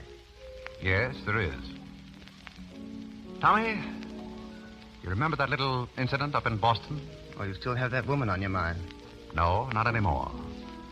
But I was pretty bitter at the time. So I gave her everything I had and just disappeared. And? Well, Tommy, it's surprising how fast you can go downhill when you begin to feel sorry for yourself. And boy, did I feel sorry for myself. I wandered down to the East River one night, thinking I'd just slide in and get it over with. But I met some fellows living there on the city dump. Fellows who were fighting it out and not complaining. I never got as far as the river. And what happened? I did all sorts of things, just to live. Then something happened. I got a chance to take this job, butling. A chance to rehabilitate myself. I took it. And that's all? That's all. But someday, Tommy, I'm going to do a little rehabilitating around that dump. And that's why I'm glad I met you. Me? You're going to help, too. Excuse me, Mr. Gray. Yes? You're wanted on the phone, sir. Oh. I'll be right back, Godfrey. Righto. Good afternoon, Godfrey. Oh. Good afternoon, Miss Cornelia. May I sit down? Well, the mystery's solved, isn't it? The mystery, Miss Cornelia? Yes. Now I know what a butler does on his day off. When you worked for Mr. Gray, were the two of you always this chummy? You see, I worked for Mr. Gray a long time, and we got to be... I see. Well, if you can be so chummy with the Grays, why can't you be chummy with the Bullocks? I try to keep my place. Why? You're very attractive, you know. As a butler? No, as a smith. You're a rotten butler. Sorry? Are we going to be friends? I feel that on my day off, I should have the privilege of choosing my friend. You can't go on like this forever. You really like me, and you're afraid to admit it, aren't you? Do you want me to tell you what I really think of you? Please do. You won't hold it against me? It's your day off. Very well. Miss Cornelia, you belong to that unfortunate category I would call the Park Avenue brat. A spoiled child who's grown up in ease and luxury, who always had her own way, and whose misdirected energies are so childish that they hardly deserve the comment even of a butler on his off Thursday. Thank you for a very lovely portrait. Goodbye for now. I'll see you down by the ash pile. Waiter. Yes, sir? Change that order. Make it 2 stingers. Double.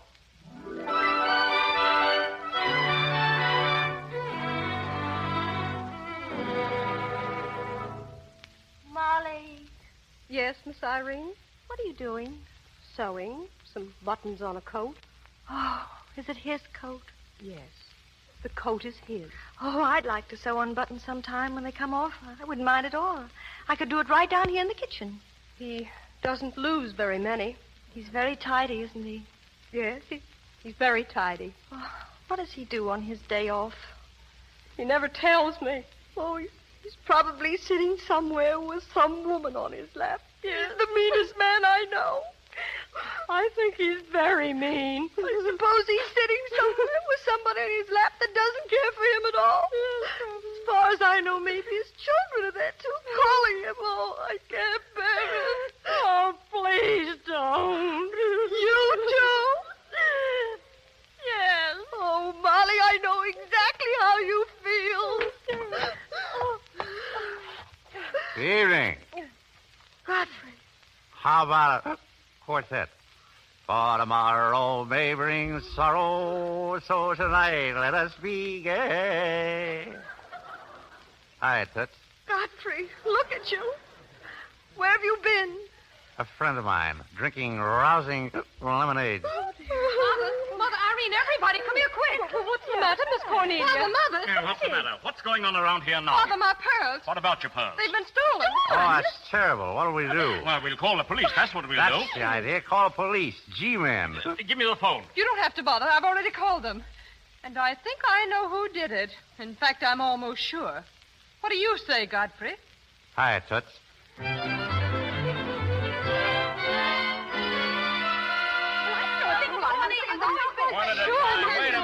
a minute. One at a time.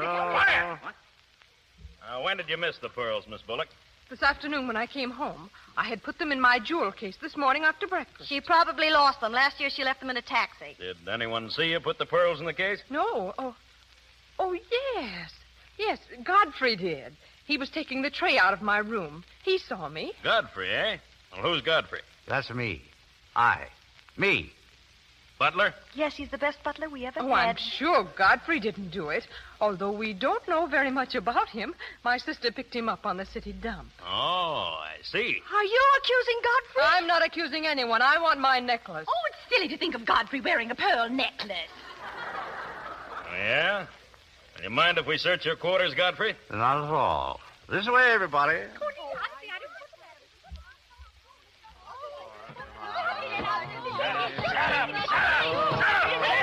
How can I find the pearls with everybody yelling? I can't find them anyhow. Oh, where is my little doggone? Oh, shut up, you. Miss Bullock, are you sure you lost your pearls? Of course I'm sure.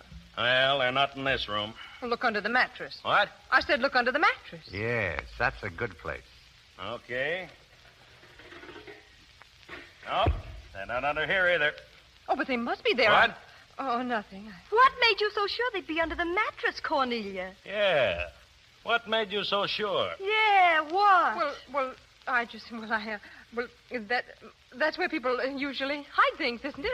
What are you up to? There's something screwy around here. Yes, and I think I know who. Yes, and so do I. Yeah. Officer, this whole thing looks like a mistake. Now, if you'll just forget it, I'll be very much obliged. My daughter is, she's a little, you know. Yeah, I know. Only it ain't such a little.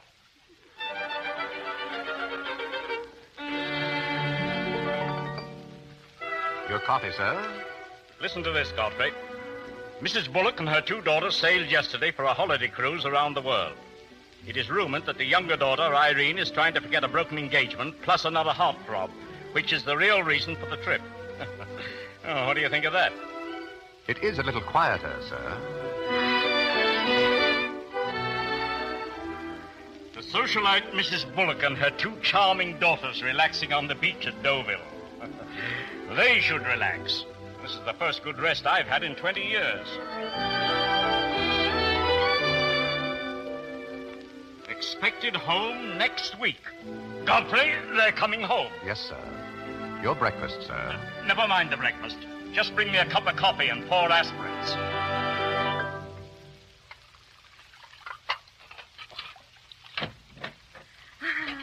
Hello, Godfrey. Good evening, miss. Doing the dishes? Yes, it's the usual procedure after dinner. It's nice to be home again, Godfrey. It's nice to have you. Did you mean it this afternoon when you said you missed me? Yes, of course I did. I mean, did you miss Cornelia or me or just me? Oh, I may have missed you a little more than I did Cornelia. Why? Oh, I'm glad, because if you missed Cornelia more, you probably would have missed me less. Oh, you look so cute in your apron. Oh, will you let me do something if I ask you? Well, what do you want to do? Wipe. Oh, all right. And you can tell me all about your trip. Oh, you won't get mad? Why should I? Because every place I went, everybody was Godfrey. I don't want to seem dull, but I do seem to have a little trouble following you at times. Well, for instance, whenever I'd go into a restaurant in Paris or any place, I'd close my eyes and I'd say, the waiter was Godfrey. And I'd say, I'm home and he's serving me dinner. Oh, it made everything taste better. And then we went to Venice, and one night I went for a ride in one of those rowboats that a man pushes with a stick. Not a matador, no, that was in Spain, but something like a matador. Do you by any chance mean a gondola? Oh, yes, that was the name of the boat, and the man that pushed it sang. He looked just like you. Oh, it was wonderful. I didn't even mind the smell. Look, do you mind if I talk for a little bit while you catch your breath? Oh, I'd love it. Well, while you've been away, I've been doing some things also. I've been trying to do things that I thought would make you proud of me. Oh, I was proud of you before I went away. Yes, but I mean prouder still.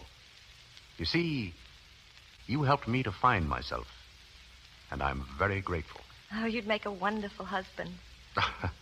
I'm afraid not. You're just grateful to me because I helped you beat Cornelia. And I'm grateful to you because you helped me to beat life. But that doesn't mean that we have to fall in love. Well, if you don't want to, but I'd make a wonderful wife. Well, not for me, I'm afraid. But we are friends, and I feel a certain responsibility to you. That's why I wanted to tell you first. Tell me what? Well, I thought it was about time I was moving on. Oh, Godfrey. Oh, now, please. I won't cry, I promise. That's fine. After all, I'm your protege, and you want me to improve myself, don't you? Yes. Well, that's very sweet. Well, when are you leaving? Oh, pretty soon. But I'll call you up every now and then. We'll have long chats. I'll tell you how I'm getting along, and we'll have lots of fun. Are you going back to her? To whom? Your wife. Wife?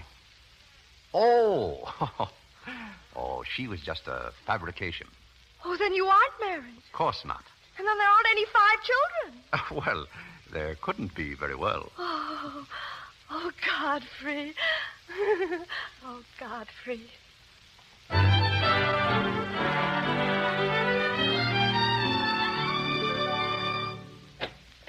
Did you ring, Miss Cornelia? Come in, Godfrey. You needn't be so formal when we're alone. Yes, miss? There's a little matter I'd like to talk over with you. I met some people on the boat coming over, a Boston family. They know a great deal about a family called the Parks. Are you interested, Godfrey? Slightly, yes. Well, we can't talk here very well. Let's you and I take a long taxi ride out Van Cortlandt way. I heard what you said. Did you? He's not going out with you. Oh, yes, he is, if he knows what's good for him. I'll be waiting, Godfrey. Well, he's not going. He's not Godfrey. You can't go with Cornelia. But I didn't say I was going anyplace with Miss Cornelia. I know, but you will. She always gets her own way. She makes everybody do just as she likes. Why should you care whether or not I meet her? I do care. That's why Cornelia's the one who doesn't care. But I think I should decide those things for myself. Oh, Godfrey, I don't want to be annoying, but Oh, Miss Irene. Here, now, get up. Get up, open your eyes. Do you hear me? Open your eyes. Now, if you're faking another spell, you're on the wrong track. Are you faking? Oh, you're not, huh? All right. We'll soon find out. Now, up she goes. Ah, that's the girl. Now, I'll just carry her inside. Godfrey knows how to take care of little Irene when she faints. Godfrey will take care of everything. Right in here we go. Does Irene know where she is now? No, Irene has her eyes closed. She's fainted. But Godfrey will soon fix Irene. Just sit right there. That's the girl. Now, everything will be fine in just a moment. The best thing for the faints is a nice, cold shower bath. There, now, you'll feel fine in a minute. Oh, Godfrey, come back here. Godfrey, where are you, Godfrey? I've been stuck running around all wet. Oh, Mother, he loves me. Godfrey loves me. Put me in the shower. Godfrey loves me. Godfrey, put me in the shower. Oh, Godfrey!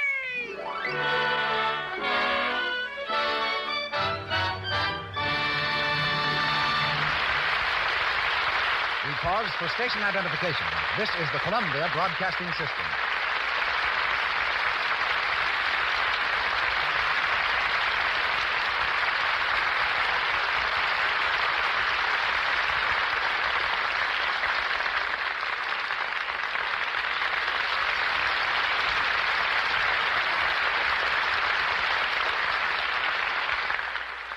curtain falls on the second act of My Man Godfrey. Before Carole Lombard, William Powell, and our all-star cast return for Act 3, we bring you the young lady I mentioned earlier in this program, Madeline Fields, who made good in a DeMille picture when I failed to recognize Miss Lombard's talents. Miss Fields has also made good as Carole's personal business manager and best friend. To Miss Lombard, she's Fieldsy. Obviously, Fieldsy, you and Miss Lombard have never allowed business to interfere with friendship. We settled that a long time ago, Mr. DeMille, by a very simple agreement. Carole can never write a check, and I can never sign one. It's strictly a collaboration. Are you also in collaboration on that new home Carole's going to build out in the San Fernando Valley? No, that's going to be entirely a Lombard production. She's designing it herself. A nice, rambling farmhouse. 10 acres, chickens, a barn, milk house, smokehouse, and a swell barbecue pit. Well, tell me confidentially, is Carole off the screen anything like the Irene of our play? Oh, far from it. Carole always goes around telling people she'd be lost without me. Well, I'm glad she thinks so, but she wouldn't be. She's got those 2 feet of hers planted squarely on the ground. She runs the house, does her own ordering, and a big time to Carole is having in a few friends for an evening of bridge. However, she did give me a real scare when we had that flood a few weeks back. She left bright and early one morning before I awakened and didn't come home until late that afternoon, covered with mud. When I asked her where she'd been, she said, oh, just out. Later, I learned that she'd taken her car, filled it with food and clothes, and rushed out to the flood area to do what she could. Carole's like that. What can you tell our lady listeners about the Lombard wardrobe? Well, only that she likes simple clothes, particularly sport things. And if she has a favorite color, it's white. She takes very good care of her clothes, too. Come up to the house sometime, Mr. DeMille, and I'll show you what we think of Lux Flakes. That big blue box is busy every day keeping her things fresh as a daisy. That's an invitation I won't forget. And if you want to make an impression, bring a tree. A tree? Mm-hmm. Couldn't we compromise on an acorn? Not very well, Mr. DeMille. Carole, you see, is going to landscape the farm herself, and at the moment, any tree that will help make a good windbreak will be gratefully received. Now, remember that at Christmas time. Oh, but I can't wait that long. So from this point on, Carole will have to speak for herself. Thanks for having me. Good night, Miss Fields.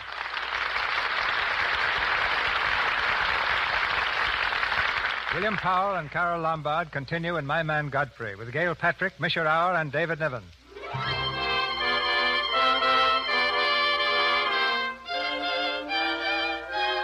It's the following afternoon. In the Bullock living room, Carlo strums idly on the piano, while Mrs. Bullock and Cornelia listen inattentively.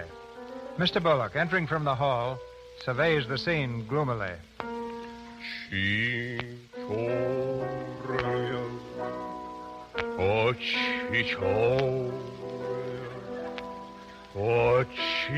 Shut up. What? What did you say? I told him to shut up. Well, I never. And you can shut up with him. But And you too, Cornelia. I didn't open my mouth. Well, don't. Listen, and listen carefully, because it hurts me to repeat it. The Bullocks are broke. What? I am broke, you are broke, she is broke, and we're all broke. Not only that, but I've been using the company's money for the last month to speculate with. And I've lost. Do you hear that? I've lost. That means I'm an embezzler. Unless I get hold of a wad of money by the first of the month, I'm going to jail. Now, isn't that an interesting story? Well, I certainly think it was very foolish of you. You had no right to do it. An embezzler. And to think that I've been a guest in your house. Is there nothing left? Not a cent. Ah, your food and drink have turned to dirt in my mouth. What? That settles it. Carlo, will you step into the hall for a moment? What for? Well, I want to speak to you as man to man. You have found a way out? Yes, for one of us anyhow. This way, Carlo. Excuse me, please. Well? Alexander! What are you doing out there? Alexander! Cornelia, what are they doing? Alexander, come here. Come here. What did you say to Carlo? I said goodbye. Did he go? Oh, yes, he left very hurriedly by the side window. Alexander, you're cruel. Did I hear something fall, sir? Yes, you did. Godfrey, come here. Carlo is gone. Is he? But you don't even seem surprised. I think I've been expecting it. We all have to go, sooner or later. Yes, that's true, isn't it? You're so smart, Godfrey. Maybe you can tell me why Mr. Bullock has to go to jail. Mother. Well, I'm sure Mr. Bullock doesn't have to go to jail. Oh, yes, I do. Oh, no, sir. You see, I've known for some time, sir, that the Bullock interests were in rather a bad way. How did you know that? Oh, I follow the market a bit. So I took the liberty of dabbling in some stock on my own account. Here, sir. Well, what's this? That is most of your stock. I knew it was being dumped on the market, so I sold short. Short? You mean gentlemen? Wait a minute. Do you mean that you've been making money when I was losing it? I did it in your interest, sir. I felt I owed your family a debt. I hope I've repaid it. And I may add, some of the money went into a project of my own. I hope you won't mind, sir. You mean that you did all that on $150 a month? Well, hardly. You see, with the aid of Tommy Gray and Miss Cornelia's pearls... Here, Miss Cornelia. Oh, Godfrey. Then you did steal them after all. Well, I put the pearls under Godfrey's mattress. Thank you, Miss Cornelia. I wanted you to say that. Here, Godfrey. These pearls are rightfully yours. Oh, no, thank you. I've repaid my debt, and I'm grateful to all of you. If anyone's indebted, we are. After the way some of us have treated you. Oh, I've been repaid in many ways. I learned patience from Mr. Bullock. I found Mrs. Bullock at all times, shall we say, amusing. That's very complimentary of you, Godfrey. What good did you find in me, if any? A great deal. You taught me the fallacy of false pride. You taught me humility. I don't understand you. Miss Cornelia, there have been other spoiled children in the world. I happen to be one of them myself. You're a high-spirited girl.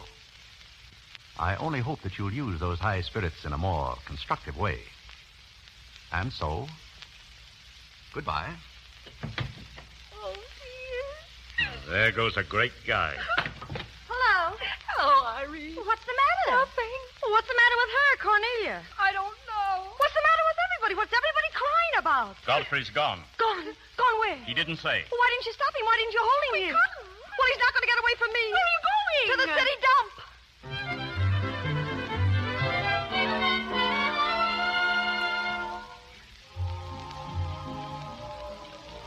Well, this is it, Tommy. Tramp Inn, we call it. A palace of pleasure built on a foundation of tin cans and ashes. How do you like it? Just a minute, Godfrey. Is this where my money went? Into a nightclub? Some of yours, all of mine. Come into my office. By the way, now, what happens to the profits from this place? Well, we're giving food and shelter to 50 people in the winter and giving them employment in the summer. What more do you want? Nothing. But you're the most peculiar butler that I've ever met. Ex-butler. Fired? No, I quit. I felt that foolish feeling coming on again. Oh, you mean Irene? Why don't you marry her? Oh, no, thank you. Being her butler was tough enough. Well, here. Hello. Well, Godfrey, you have company. Irene, what are you doing here? Yes, what are you doing here? Don't let him off the hook, Irene. I won't. So long, Godfrey. Oh, my, how you fixed this place up, Godfrey. It's much nicer than when I was here before. Oh, you noticed that? Are the Forgotten Men having a party? Yes, it's their annual reunion. Well, I saw the mayor out there. Is he one of them, too? He's the guest of honor. Oh, it's a lovely view, the bridge and everything. Is the bridge always there? Most always. Oh, you have a kitchen. You know, I'm going to like this place. Oh, what's over here? Oh, is this where you sleep? That's the general purpose of the room. Oh. Any observations? I think it's very cute, but we'll have to change the wallpaper. What do you mean we'll have to change the wallpaper? Oh, I don't like green wallpaper. It makes me bilious. Well, you won't have to look at it. You're going home right now. But I can't go home. I can't, Godfrey. Now, Irene, see here. You simply... Oh, go on, lose your temper. I love it when you lose your temper. Why can't you let me alone? Because you're my responsibility, and someone has to take care of you. I can take care of myself. You can't look me in the eye and say that. You love me, you know it. And you know there's no sense in struggling with a thing when it's got you. It's got you, and that's all there is to it. It's got you. May I come in? Oh, Mayor Cortland. Mr. Gray said there were a couple of people in here who wanted to get married. Are you it? Yes, we're it, Mayor Cortland. Irene. Well, can you marry us without a license? Without a license? Well, it may get me into a lot of trouble, but I guess I've known your family long enough to take a chance. Does your father know about this? Well, everybody knows about it except Godfrey. Come on, Godfrey, we're all set. Join hands, please. No, wait. Listen, Irene, we can't do it. You simply can't. Shh, just stand still, Godfrey. It'll all be over in a minute.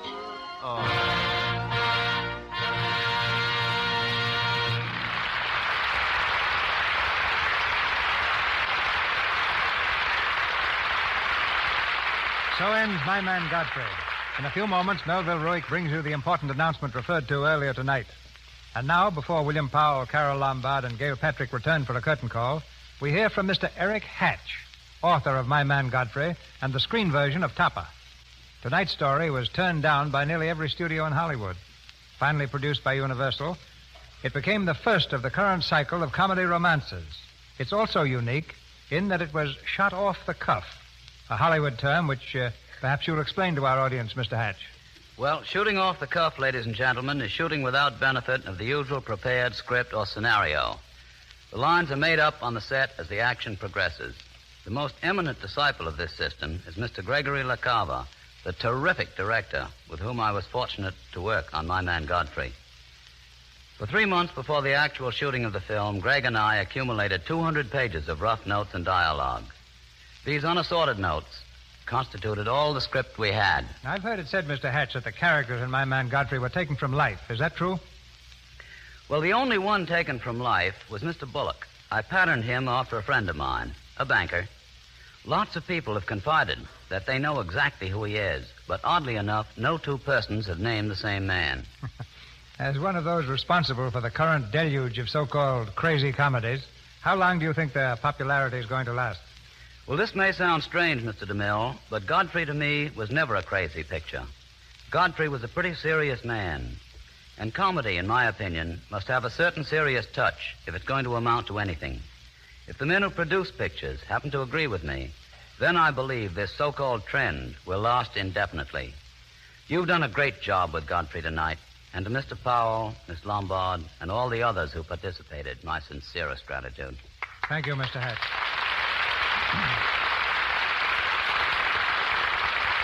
And here, ladies and gentlemen, are William Powell, Carole Lombard, and Gail Patrick. And I'd like to know, Carole, what's all this talk about you and a farm? I can't quite picture the glamorous Lombard hoeing the potato patch. Well, in the first place... Yes, and Fieldsy said something about a smokehouse. You mean every time you want to light a cigarette, you've got to... But, Gail, you don't understand. Now, a smoke... Carole, are you going to have chickens? Yes. What kind are you going to raise? Jersey, Holstein, or Guernsey? Well, whatever best, Father. Probably Holstein chickens. Oh, splendid. What about some nice Plymouth Rock cows?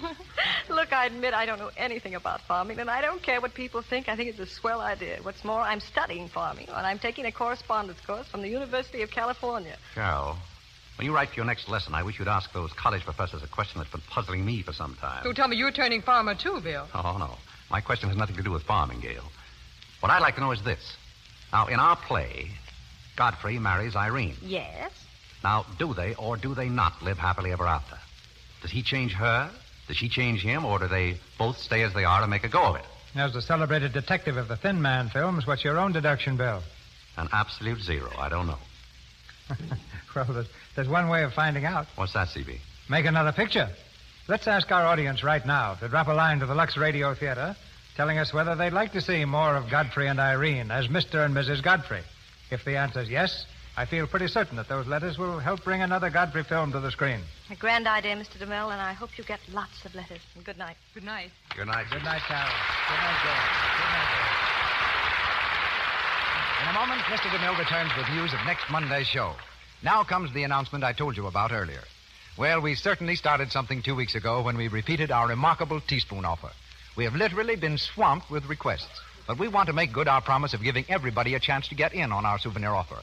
A half-dozen extremely beautiful and serviceable, full-sized, original Rogers silver plate teaspoons, which, as you know, are guaranteed by the International Silver Company, the world's largest silversmith. To show you the kind of receptions the spoons are meeting with the country over, I want you to hear a few excerpts from typical letters that women are writing to us. Miss Mary Toomey of 25 Revere Street, Bridgeport, Connecticut, writes, They are very beautiful, and I like the first 6 so well, I sent for another and showed them to my friends who also sent for some. And Mrs. Alder Nord at 511 Lakeview Avenue, Jamestown, New York, says, I received my spoons today and want to tell you how pleased I am with them. They're perfectly lovely and worth so much more than I paid for them. Truly, these spoons are very attractive and such a bargain. They have an extra heavy deposit of pure silver-reinforced plate on the part most often exposed to wear, and they are guaranteed in writing by the International Silver Company, the world's largest silversmith. Just let me read one sentence from the guarantee you will receive with your spoons. Every piece is guaranteed to give satisfaction in family use, and will be replaced without charge at any time it doesn't conform to this guarantee. It is not hard to understand the enthusiasm of those who receive these spoons when you realize that you pay only a little over 8 cents apiece for them. But, of course, they are available only in half-dozen lots, 6 spoons for 50 cents. Now, here is the easy way to get these spoons. Simply send the top from a large package of Lux. Print your name and address clearly on a piece of paper. Wrap 50 cents in coin in the paper. Don't send stamps. And mail to Lux, Meriden, Connecticut. This offer is good only in the United States. Oh, Mr. Ruick, would you mind repeating that address, please? Not at all, Miss Creighton. Simply send to Lux, Meriden, Connecticut. Oh, I have it now. Lux, Meriden, Meriden, Meriden, Connecticut. I am sure that you will agree, once you have seen the spoons, that never before have you gotten a bargain like this. Of course, there is no advertising on the spoons in any way whatever, and they are not to be confused with inexpensive ordinary spoons. They are the kind of spoons that you buy carefully and thoughtfully, the sort of spoons that you intend to keep a lifetime. You really have to see these teaspoons to fully appreciate them. Be sure and mail your request promptly. You can have as many half-dozens as you want, but for each half-dozen spoon, send the top from a large-sized package of Lux and 50 cents in coin. Print your name and address clearly on a piece of paper, wrap the coin in the paper, and then mail to Lux, Meriden, Meriden, Meriden, Connecticut, and you will receive your spoons promptly, postpaid. This offer is good only in the United States. And now, Mr. DeMille. Park Avenue and 10th Avenue never meet in New York, but they cross next Monday night in the Lux Radio Theater when we bring you a romance successful on stage and screen, The Girl from 10th Avenue. In the title role, you'll hear the charming Loretta Young, and co-starred the popular George Brent.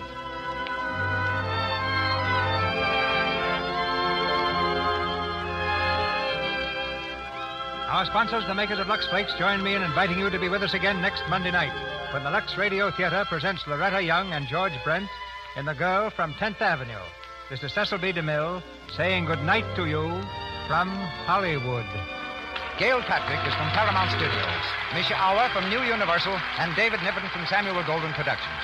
Louis Silvers appeared through courtesy of 20th Century Fox Studios, where he directed music for Kentucky Moonshine. Our stars were assisted tonight by Wallace Clark as Mr. Alexander Bullock, Elvia Allman as Angelica Bullock, Inez Seabury as Molly, Edwin Max as Mr. Guthrie, Frank Nelson as George, Lou Merrill as a detective, David Kerman as Clarence, Eddie Kane as Mayor Cortland, and Ernie Adams as a waiter. Heard on tonight's performance were Manhattan Serenade by Louis Alter and Just Let Me Look at You from Joy of Living. This is the Columbia Broadcasting System.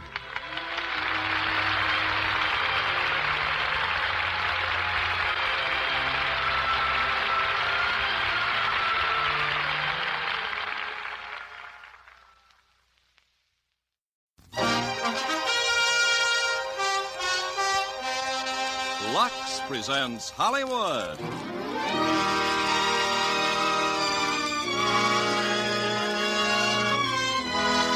Lever Brothers Company, the makers of Lux Toilet Soap, brings you the Lux Radio Theater, starring Dana Andrews and Pat Crowley in War of the Worlds. Ladies and gentlemen, your producer, Mr. Irving Cummings.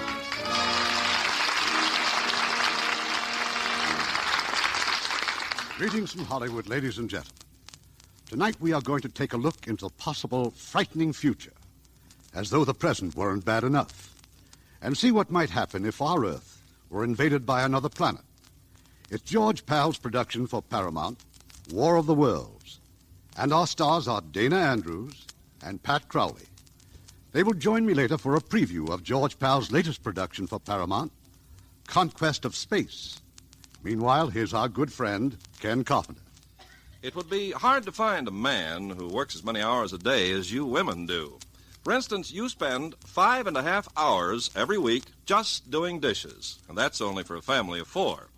But Lux Liquid Detergent gives you back some of that time. Lux Liquid is made especially to help you do dishes fast and easy. It floats grease right off. Plates, glasses, utensils, even pots and pans come clean really fast. Just a teaspoonful does a dishpan full. 1 can outlasts several boxes of the leading laundry powder. Your hands stay nice, too. Lux Liquid is almost as mild as Lux Toilet Soap. The next best thing to a dishwashing machine. That's Lux Liquid. Lever Brothers unconditionally guarantees Lux Liquid is just as wonderful as we say, and the millions of women who've used it have found that Lux Liquid is as good for dishes as Lux Flakes Care is for nylons. Buy it when you market. Lux Liquid in the can with the dripless spout. Now Act One of War of the Worlds, starring Dana Andrews as Clayton and Pat Crowley as Sylvia.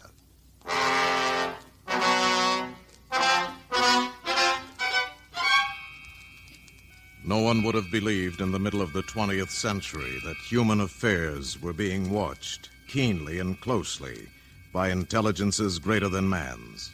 Yet across the gulf of space on the planet Mars, intellects vast and cool and unsympathetic regarded our Earth with envious eyes, slowly and surely drawing their plans against us. Mars is more than 140 million miles from the sun, and for centuries it has been in the last stages of exhaustion. The inhabitants of this dying planet looked across space with instruments and intelligences of which we have scarcely dreamed, searching for another world to which they could migrate.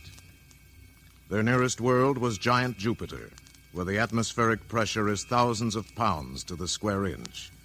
They could not go there. Nor to Saturn, nor to Pluto, planets encased in eternal ice. They could not go to Neptune or Uranus, twin worlds in eternal night, and surrounded by unbreathable atmospheres of methane gas and ammonia vapor. They could not go to Mercury. Its temperature is that of molten lead. Of all the worlds that the intelligences on Mars could see and study, only our own warm Earth was green with vegetation, bright with water, and possessed a cloudy atmosphere eloquent of fertility. It did not occur to mankind that a swift fate may be hanging over us, that it would come at the time of our nearest approach to the orbit of Mars, that it would begin in or over the mountains northeast of Los Angeles, California, on a pleasant summer evening.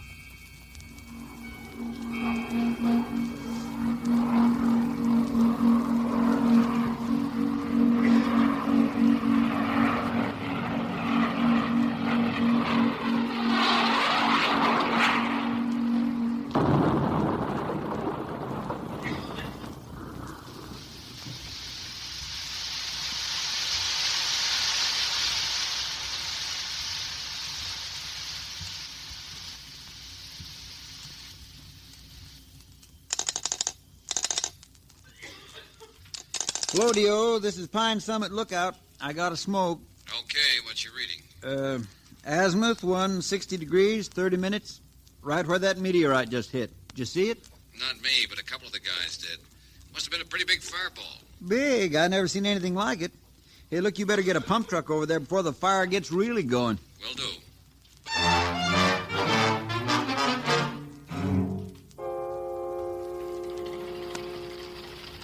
Truck number 3 to D.O. Number 3 to D.O. D.O. to number 3. How you coming? Still pumping water on the fire, but it's under control. Unless this meteorite heats things up again. Over. You mean it's still red hot? Over. Red hot is right. And as big as a barn. Over. Were you kidding? Over. I said big as a barn. Mac, I think somebody ought to take a look at it. Might be something for those astronomers down at Palomar. Over. Maybe there's some guys even closer. The station at Pine Summit reported there were a couple of fellas camping up there. Said they were scientists. Yeah? What kind? You don't want any butterfly experts or lizard specialists. Over. I got you. Stand by and I'll check Pine Summit.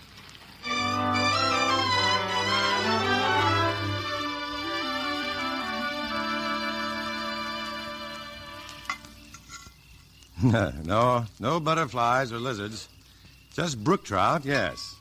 I'm chief fry cook. Mm-mm. They sure smell good, don't they? There's plenty if you'd like to join us. I'd like to, but I got to get back to Lookout.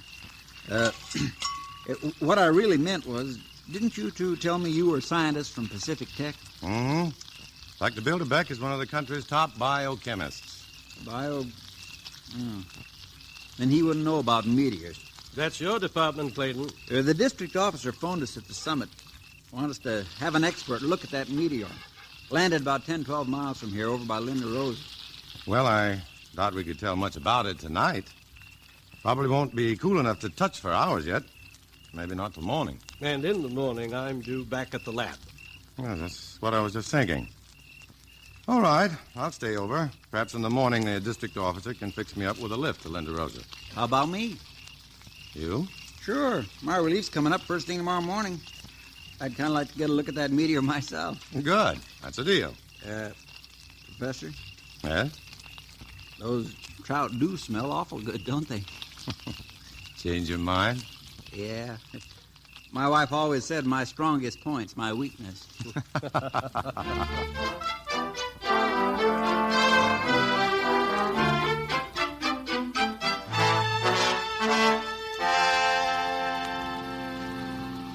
Well, what do you know? Look at all them cars. Yeah. Sightseers already. Yeah, one of them's the sheriff. That's his car parked on the fire break.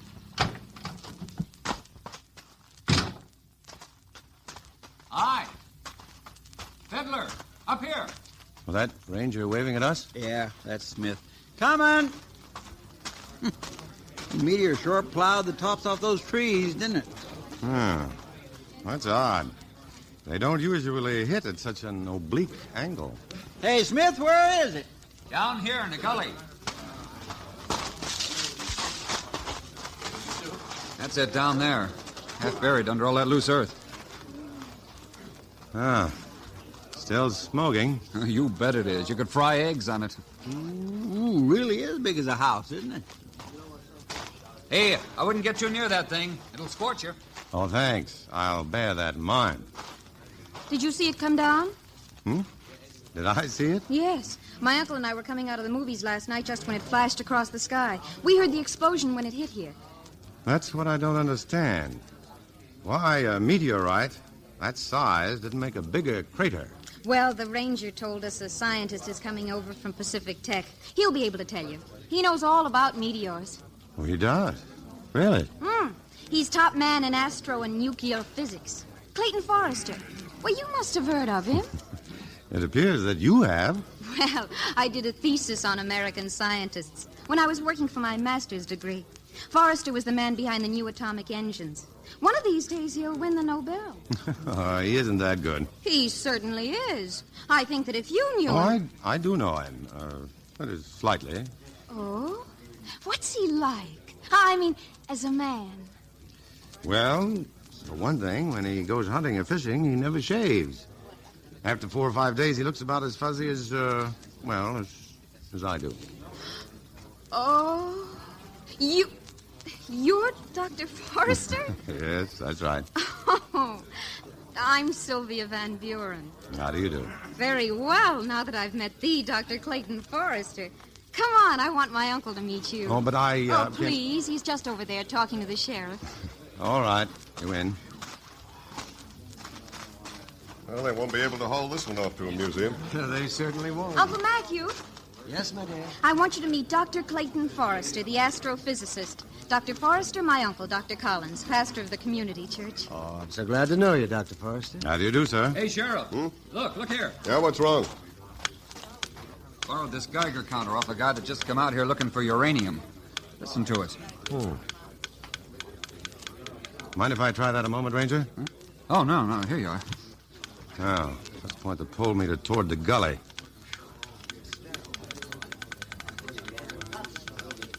See what I mean? Uh-huh. It's the meteor, all right. It's radioactive? Apparently. But why? It's beyond me. You mean there's no record of anything like this happening before? Well, I've never heard of it. Maybe I'll stick around until that thing cools off. Dr. Collins? Yes? Where's a good place in town where I could shave and clean up a little bit? Well, the best place is my house, Dr. Forrester. Sylvia and I'd be delighted if you'd stay with us. Well, I wouldn't Of course you will. But it may be until tomorrow. It's settled, Dr. Forrester. And if you're wondering how on earth you can put in your time in a place like Linda Rosa, there's a square dance tonight. All right, I surrender. Sheriff. Yes? If that meteor is radioactive, you'd better keep people away from it. There might be very dangerous radiations. Yeah, that's so, yeah. Okay, I'll post a couple of deputies. Is there anything else? No, but if you need me, you know where to find me. Yeah, sure. I'll be there myself at the square dance. All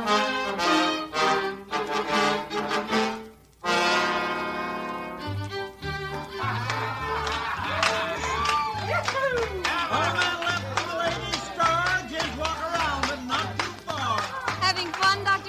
Sure. You know, dancing is something I don't get much time for. Why, you should make time.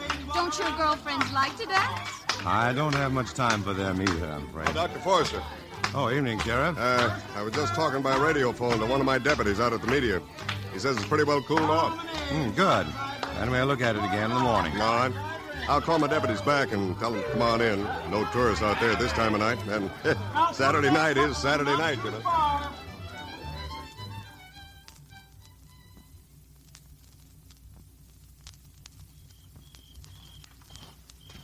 Hey, Salvador. Yes? What did he say? Sheriff says to come on in. Oh, good. Maybe we go have a beer, huh, Alonso? Just a minute. Alonso. Yeah, it's coming from that meteor.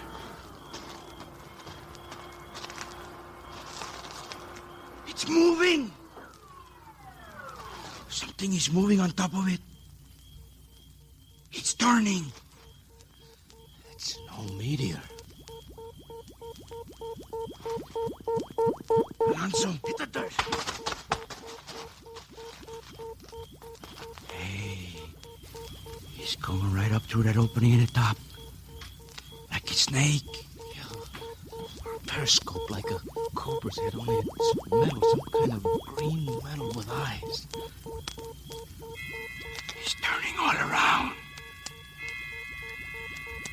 What's he looking for? Maybe us. Maybe. Look, Salvador, this could be some sort of enemy sneak attack. We gotta radio the sheriff. Yeah? But we don't let it see us, huh? No, we crawl along this ditch till we get near the patrol car, then make a run for it, right? Maybe. Let's go.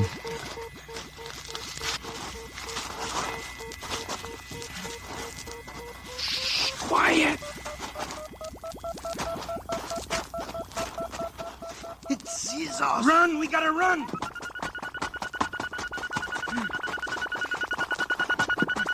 Faster!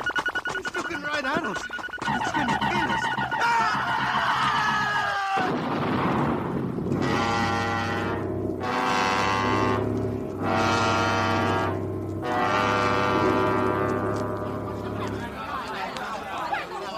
Hey, the lights! Who turned off those lights? Now, wait, don't get panicky, folks. Sylvia! Dr. Forrester. Yes, Uncle Randy. Over here, Dr. Collins. Good. Nothing to be alarmed about. You know, at midnight, they always play Good Night Ladies and turn out the lights. I think they're just ahead of time. Well, let's check our watches. I'll strike a match. Let's see, I have 11:20. No, my watch has stopped. Well, that's strange. So's mine. Dr. Forrester? Yeah? Mine, too. Well, there's only one explanation. All our watches must have been magnetized. But how? Here we are, folks. Here's candles for everybody. Light them up. Oh, Sheriff. Yeah? Do you happen to have a pocket compass? Pocket compass? For sure. May I see it, please? Yeah, right here. All right, now what? Well, just look at it. What? I'll be hanged, but that needle isn't pointing north. No, it isn't. It's pointing almost due west. Right to where that meteor came down. Sheriff? Hey, where's the sheriff? Yes, what is it, Fiddler? Oh, hey, come take a look outside. There's a big fire out in the hills. Is it west of town? Yeah, due west. The reddest looking blaze I ever saw. Sheriff, I hope your car is outside. It sure is. Come on.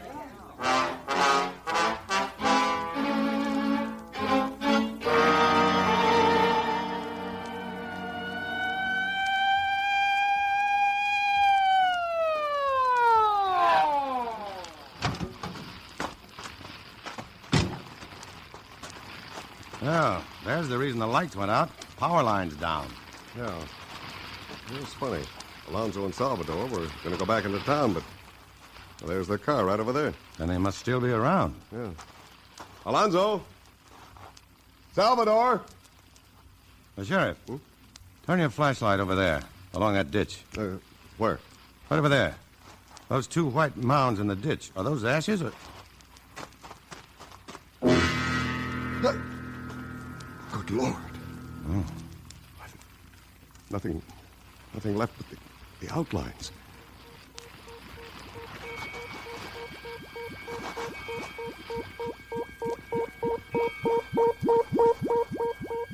Listen. Listen, what in the blazes... Now, quick!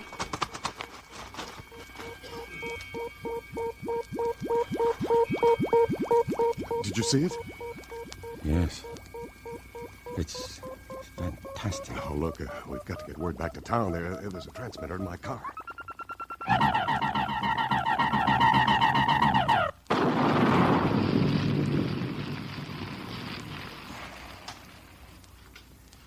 You had a car, Sheriff. But Forrester, what is it? What kind of a gizmo is that thing? Oh. Until a minute ago, I'd have sooner believed in fairies, witches, and ghosts. But now I think that gizmo is a machine from another planet. Forrester, look! Coming over those mountains there.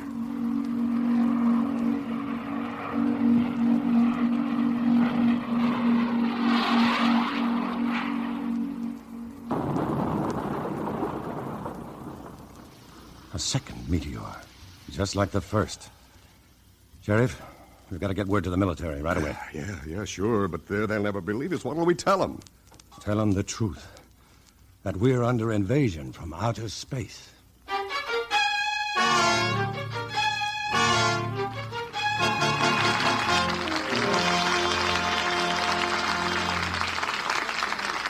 We'll have Act Two of War of the Worlds in a moment. After a visit with Francis Scully. Well, Francis, my spies tell me that you were out at 20th Century Fox over the weekend. And it was a worthwhile trip, too, Ken. I went to preview their coming deluxe color CinemaScope picture about auto racing in Europe. Oh, yes, that would be the Racers. Say, I hear Kirk Douglas is great in it. Oh, he's in good company, too. Bella Darby, Gilbert Rowland, Cesar Romero, Lee J. Cobb, and Katie Urado are also stars. Well, those European races are famous for their excitement and danger. And Henry Hathaway, who directed the Racers, made sure movie fans would see the real thing. He used up over 90,000 feet of film shooting actual races. Well, they must have gotten some spectacular shots. Some fabulous shots, Ken. But the picture isn't all racing. The Love and Kisses department is well taken care of by Kirk Douglas and Bella Darvia. Well taken care of. Well, with Bella Darvia and Katie Urado in the Racers, there'll be at least 2 Lux complexions on display. Well, that's what you like, isn't it? Well, I guess most everybody does, though. There's nothing like a real Lux complexion. And how true those words are, ladies. There's nothing like a real Lux complexion in Hollywood or anywhere. And it's true that 9 out of 10 movie stars like Bella Darvia and Katie Urado count on Lux toilet soap to help keep their complexions looking like a star's complexion should. But Lux can be your soap, too. You don't have to be a movie star to have a movie star complexion. That's the beauty of Lux. It can give you skin that would be called beautiful anywhere, even in Hollywood, the beauty capital of the world. So use mild and gentle Lux. It's unconditionally guaranteed by Lever Brothers. Believe me, once you use it, you'll say there's no other soap quite like Lux. Now our producer, Mr. Cummings. Act 2 of War of the Worlds, starring Dana Andrews as Clayton and Pat Crowley as Sylvia.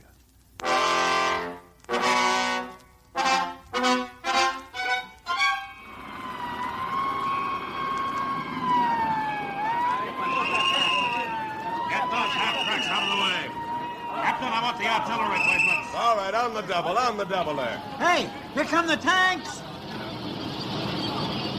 I send the area under the control of the United States Marines from El Toro Base. Colonel Ralph Hefner commanding. The gully where the machine landed is almost surrounded, and... Oh, there's the man we want to hear from. Dr. Forrester. Yes? Would you give us your opinion, sir? Are these meteor machines from Mars? Well, certainly from some planet other than our own. Directly into the microphone, please, Doctor. Well, if they are Martians, I'm sure the creatures that operate these machines must be quite uncomfortable in our heavier air and with the Earth's much stronger gravitational pull. What do you think they look like, sir? That's anybody's guess. We do know from animal evolution on this planet that it's possible they may have more than one brain. Perhaps 2 or even more. And possibly they may even smell colors. Smell colors? Well, that's speculation, of course. Forrester. Yes? Colonel wants you in the command post. Oh, coming. If you'll excuse me, please. Certainly, sir. Ladies and gentlemen, that was Dr. Clayton Forrester, head of astrophysics at Pacific Tech.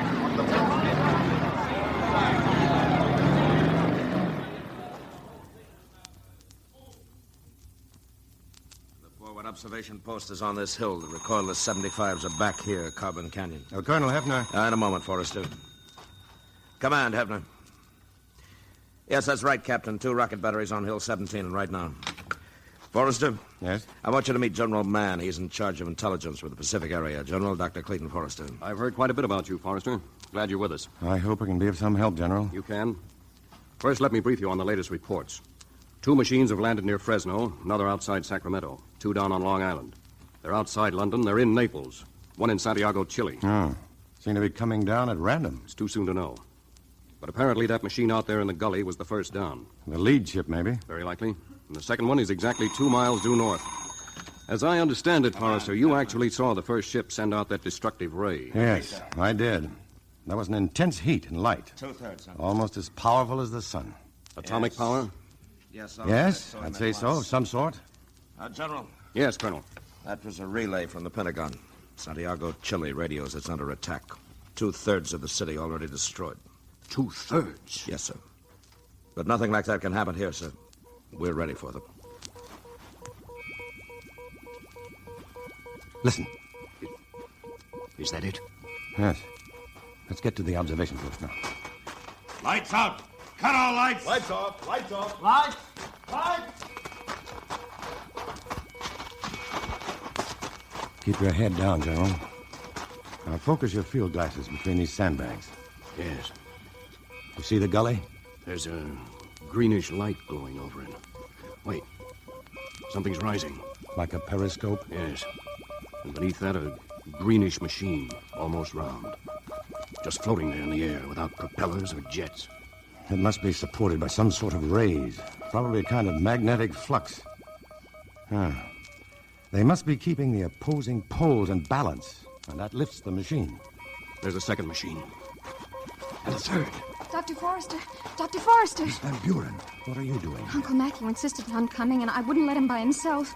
Dr. Forrester, you've got to talk to him. Miss Van Buren... Please! You've got to stop him. He wants to go out and talk to those meteor machines. All right, take me to him. Uncle Matthew keeps saying we should try to make the Martians understand we're willing to be friends. If they give us a chance to be. I know. But Uncle Matthew says it's his duty as a minister, a man of God. Oh, where is he now? I left him right about here. Uncle Matt? Uncle Matt! Forrester, the machines are advancing. There's some fool out there walking to meet them. Oh, no. Uncle Matt! Uncle Matt! It's too late now. You can't save him.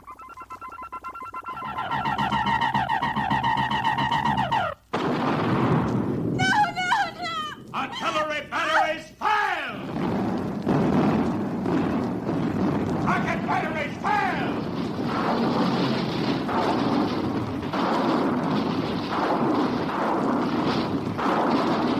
Cease fire! Forrester, they're still there. They're untouched. Yes. They've put up some sort of electromagnetic covering. A transparent dome that stops the shell. They're coming at us! All batteries, repeat fire!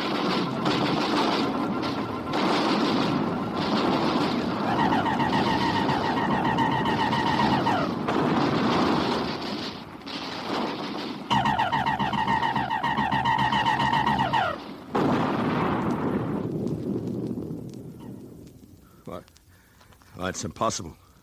One moment I got heavy artillery, tanks and rockets, whole batteries of 105s, and then that ray hits them and there's nothing. Nothing.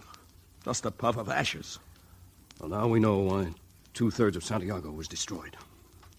Why? But not how. I think I know, General. That heat ray neutralizes the mesons. Mesons are the atomic glue which hold all matter together. They're cut across their lines of magnetic force, and any object will simply cease to exist. Uh-huh. And just how do we defend ourselves against it? Not with shells and high explosives, I can tell you that. Take my word for it, General. You'd better talk to Washington about uranium and hydrogen bombs. Here they come. Here they come! Come on, let's get out of here. Everybody out! All commands pull back north of Highway 60, Tunnel Bunker!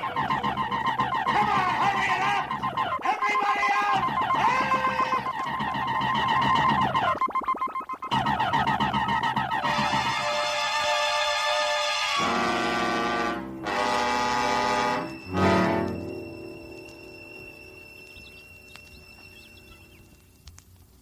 Miss Van Buren.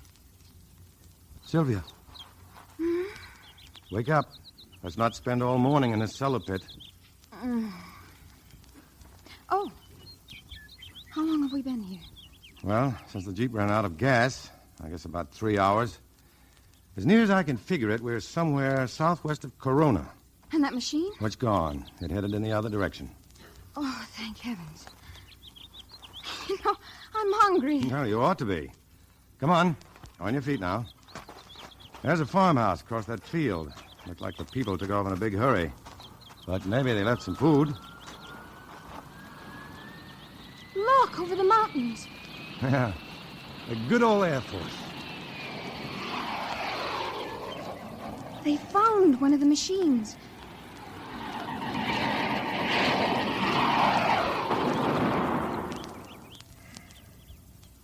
They just disappeared. In midair. Yeah. Well, it isn't going to do any good thinking about it. Let's hit for that farmhouse.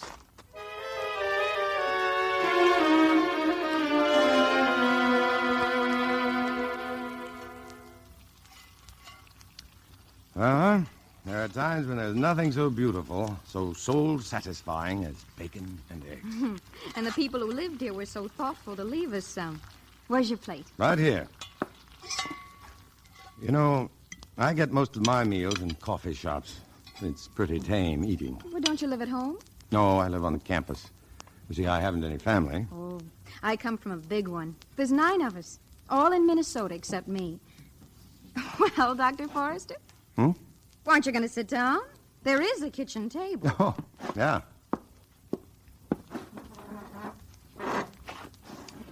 Well, a big family must be fun. I imagine it makes you feel, well, as if you belong to something. It does. Maybe that's why I feel kind of lost right now. Yeah, I know. But everything's going to be all right, Sylvia. Is it?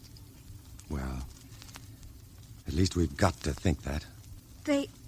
Whatever they are, they murder everything they see. Everything that moves. We're helpless. Sylvia, every creature that has ever lived has had some sort of weakness. Not one of them has ever been invincible. And somehow, we'll find the weakness of these Martians. Some way to stop them. I hope so. I'll get the coffee. You know, I feel like I did one time when I was a little girl. I'd wandered off. I'd forgotten why. But I became awfully scared and lonely. Finally, I went to a church. I was afraid to go anyplace else. I stayed right by that door, praying for the one who loved me best to come by and find me. It was Uncle Matthew who found me. I'm awfully sorry about him. Oh, I loved him very much. Oh, I could bawl my head off. But you're not going to. You're not the kind. What kind am I? The brave kind.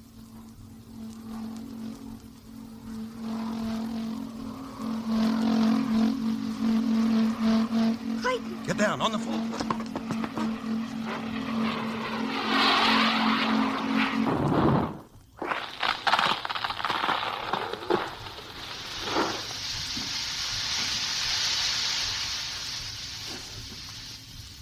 Sylvia?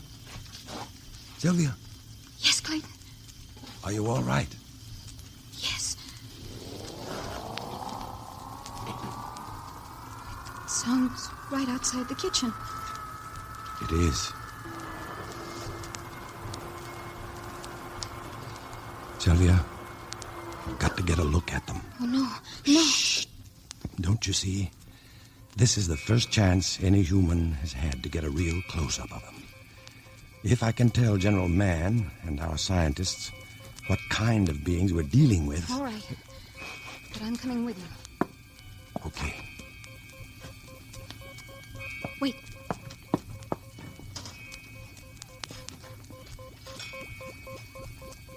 Take this. What good is a carving knife? Maybe none, but take it. In the front room, come on.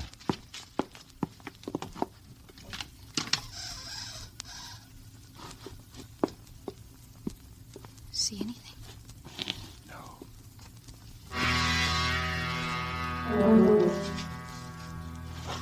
Clayton, there's something behind me. Something touching my left shoulder. I see it. Don't move. The knife. Don't move.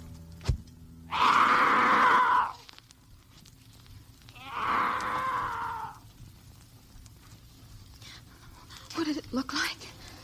I'd rather not say. Your hands. What's that on your hands? Blood. Martian blood. Sylvia. Sylvia, stop it. Stop it. Clayton! Come on, run for it.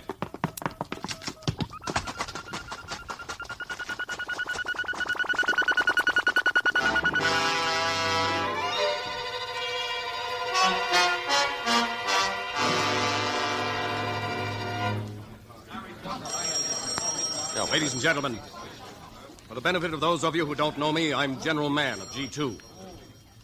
I've asked you here because we desperately need the knowledge and skill of each one of you. Physicists, scientists, representatives of the 6th Army Command, the Marine Corps, Navy, Air Force, the heads of our law enforcement agencies, the Civil Defense and Red Cross units. The Secretary of Defense in Washington has instructed me to give the whole picture of what has happened and what lies before us. Let us through. I'd like to see General Mann. Let us through, please, let us through. What's all that commotion? Major, see what that is. Yes, sir. General Mann.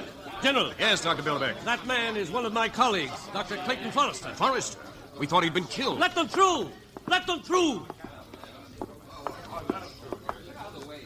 Forrester, Miss Van Buren, we gave you up 24 hours ago. You almost had reason to, General. Yes, the Martians tried to take us alive. What?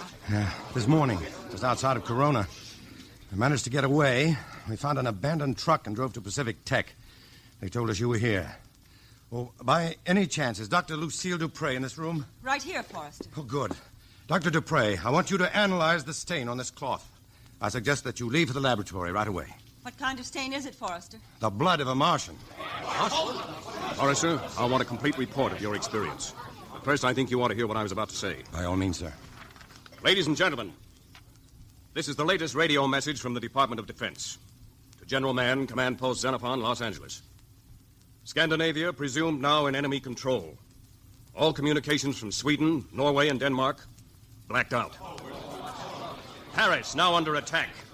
French cabinet is transferred to Strasbourg. Madrid, totally destroyed. Rome, no further word, blacked out. London, blacked out. Buenos Aires, blacked out. Philadelphia, blacked out. New Orleans, blacked out. General Mann? Yes.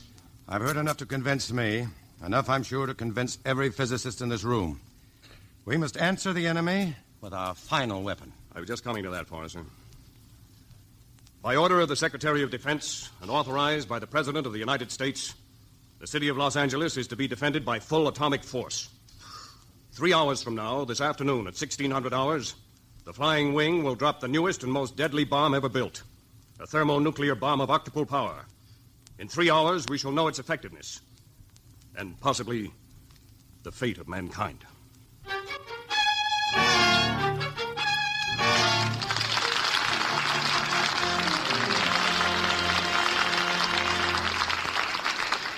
In a moment, Act 3 of War of the Worlds.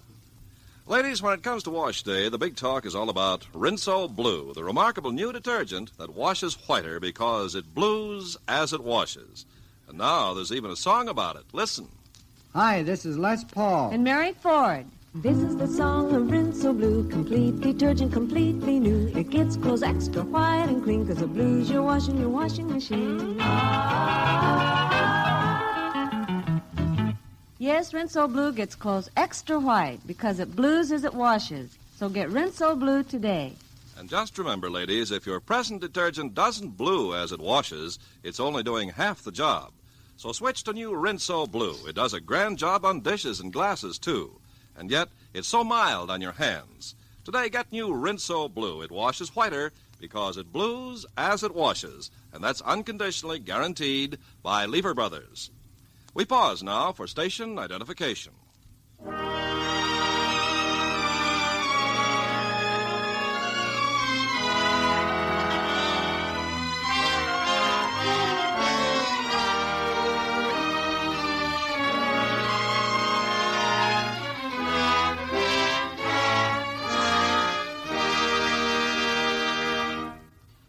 curtain rises on Act 3 of War of the World, starring Dinah Andrews as Clayton and Pat Crowley as Sylvia.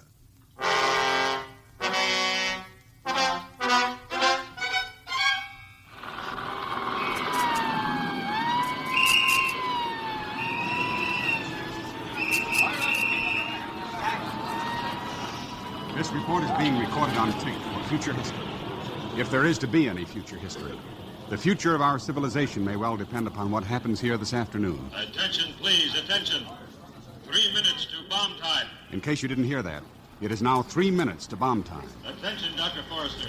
Please report to General Mann. The target for the bomb is a nest of Martian machines in the Puente Hills. We are approximately 6 miles from the target. There is, however, a forward observation post which has the Martians clearly in sight and which will report back to this base by telephone.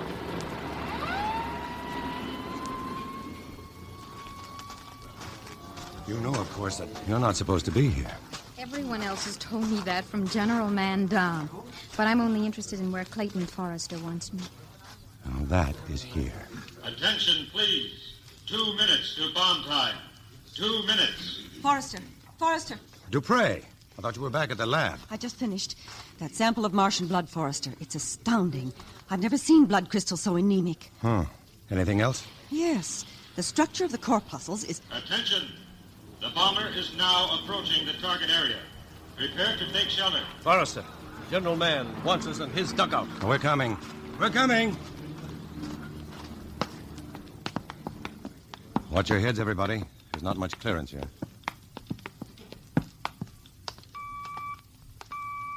Attention. 1 minute. 1 minute. If you have no goggles, turn your backs to the blast. Remember, the heat flash and concussion that follow are dangerous. Well, General Mann. Forrester, I want you to stand by for the first damage reports. Certainly, sir. Major, open the line of the forward observation post. Yes, sir. Go ahead, sir. Observation. Yes, sir. The flying wing is now beginning its bomb run. Yes, sir. General, those Martian machines are throwing up some sort of a transparent dome over themselves. Uh-huh. That would be an electromagnetic shield. 30 seconds. 30 seconds. Clayton, Yes, may I hold your hand? of course. 20 seconds. Stand by.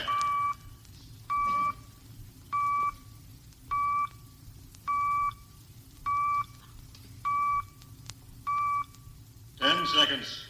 9, 8, 7, 6, 5, 4, 3, 2, 1, 0.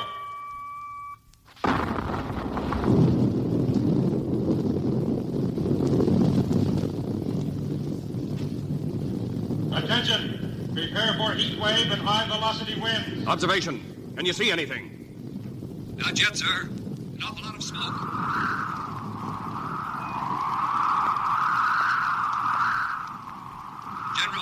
General, we can see something moving. They're still there. They haven't even been touched. They're still...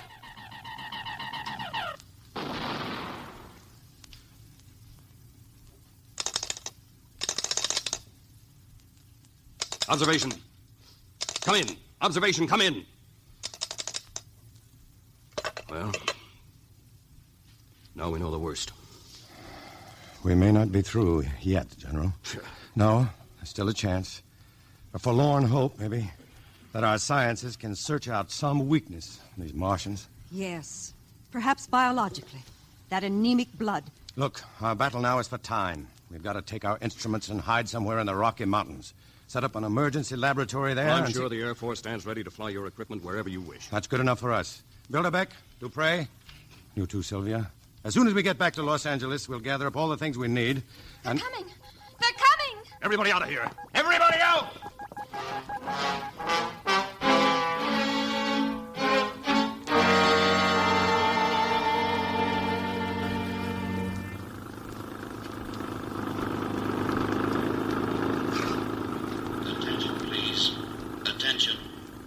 This is an official order of the 6th Army Command. Evacuate your homes at once. Take food and water and extra clothing with you.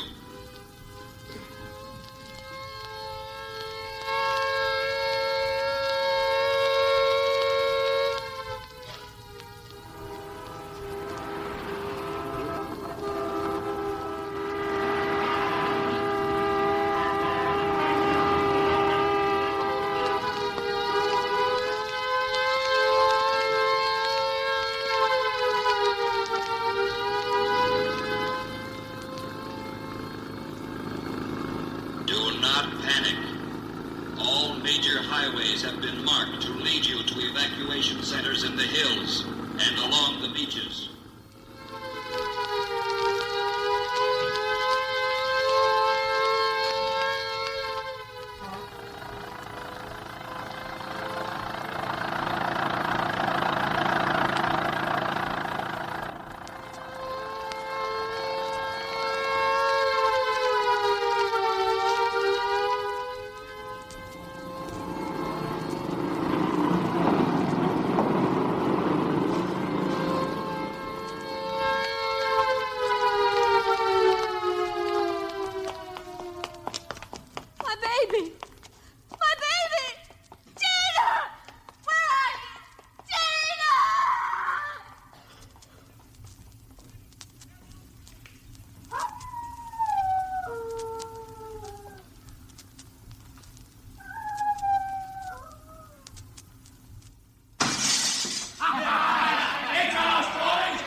In the truck for me. Forrester, bring only the sonic microscopes. Okay. Oh, which floor are they on? The 10th, Forrester. Hurry, Clayton. Don't worry. I'll be back in 5 minutes.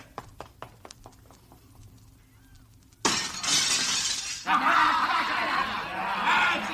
at those men. They're looting, robbing. Boys, there's a truck. That's what we need. Stop the engine. Stop the engine. But Clayton! We'll come back for him. Start it. Out of here. No.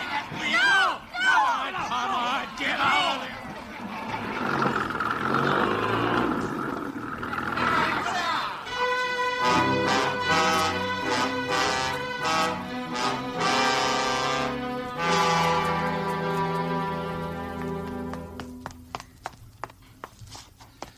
Huh. I told him to wait here. Couldn't have been more than 5 minutes. Sylvia! Billy back! Dupre! Sylvia!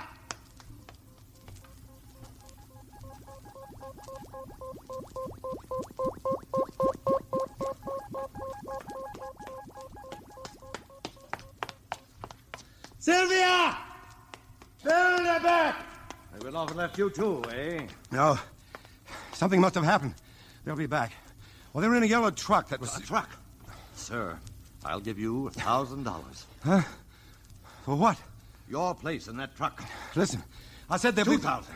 Look, I don't want anything from you. 5,000. I'm rich. I've got it right here. My wife, servants, everybody. They all ran off and left me. But you can have any amount you... No, I'm sorry. Money's no good now. 10,000, sir. 10,000. Sylvia! Dupre! 50,000. Billy back! Sylvia! 100. Everything I've got. Everything.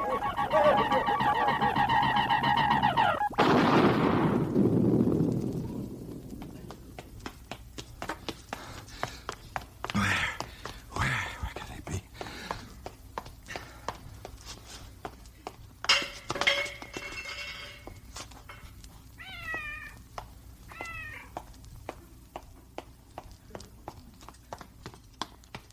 Sylvia!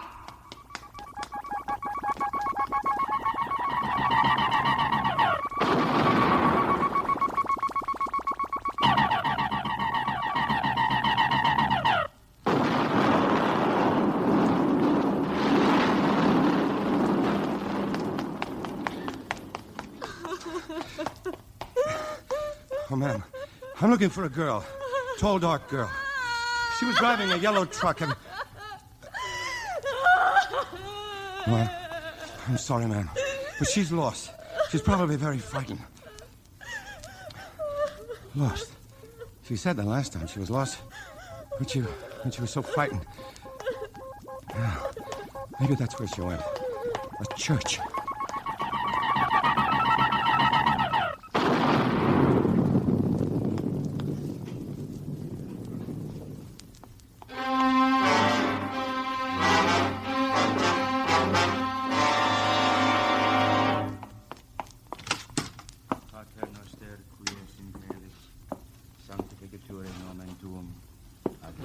Sylvia!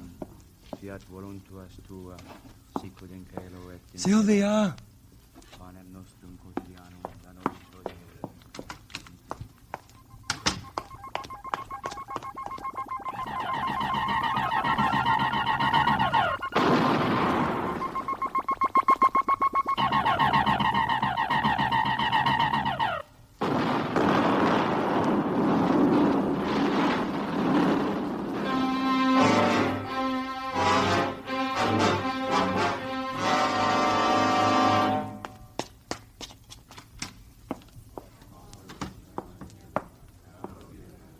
Sylvia!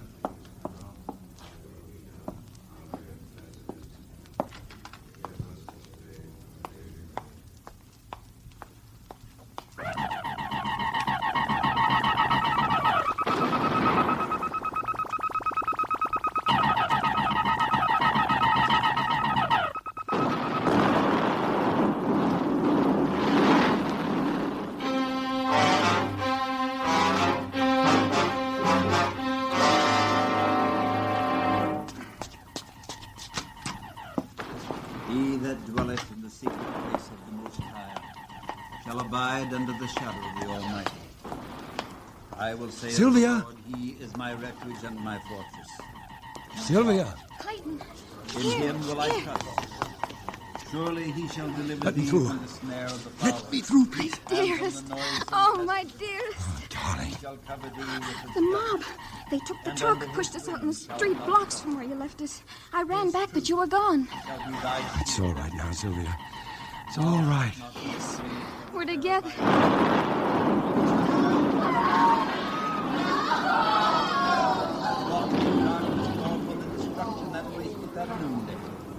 A 1,000 shall fall at thy side, and 10,000 at thy right hand. But it shall not come nigh thee. Only with thine eyes shalt thou behold and see the reward. Because thou hast made the Lord, which is my refuge, even the Most High, thy habitation. Yeah. There shall no evil befall thee. Something's happening to that Neither machine. shall any plague come nigh thy dwelling. Come on. For he shall give his angels charge over thee to keep thee in all thy ways.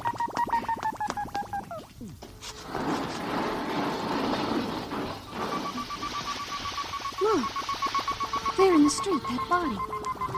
Yeah. That's one of them. They're dying. They're dying everywhere.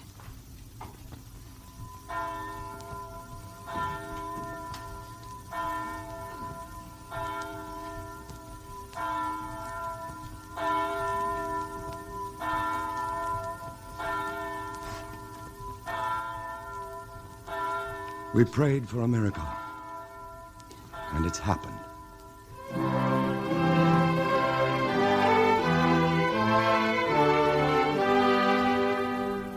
All over the world, in London, in Paris, in Rome, Rio de Janeiro, Melbourne, New York, and San Francisco, the terrible invasion began to collapse. The Martians had no resistance to the bacteria in our atmosphere, to which we have long since become immune. Once they had breathed our air, germs which no longer affect us began to kill them. The end came swiftly. After all that men could do had failed, the Martians were destroyed and mankind saved by the littlest thing which God, in his wisdom, had put upon this earth.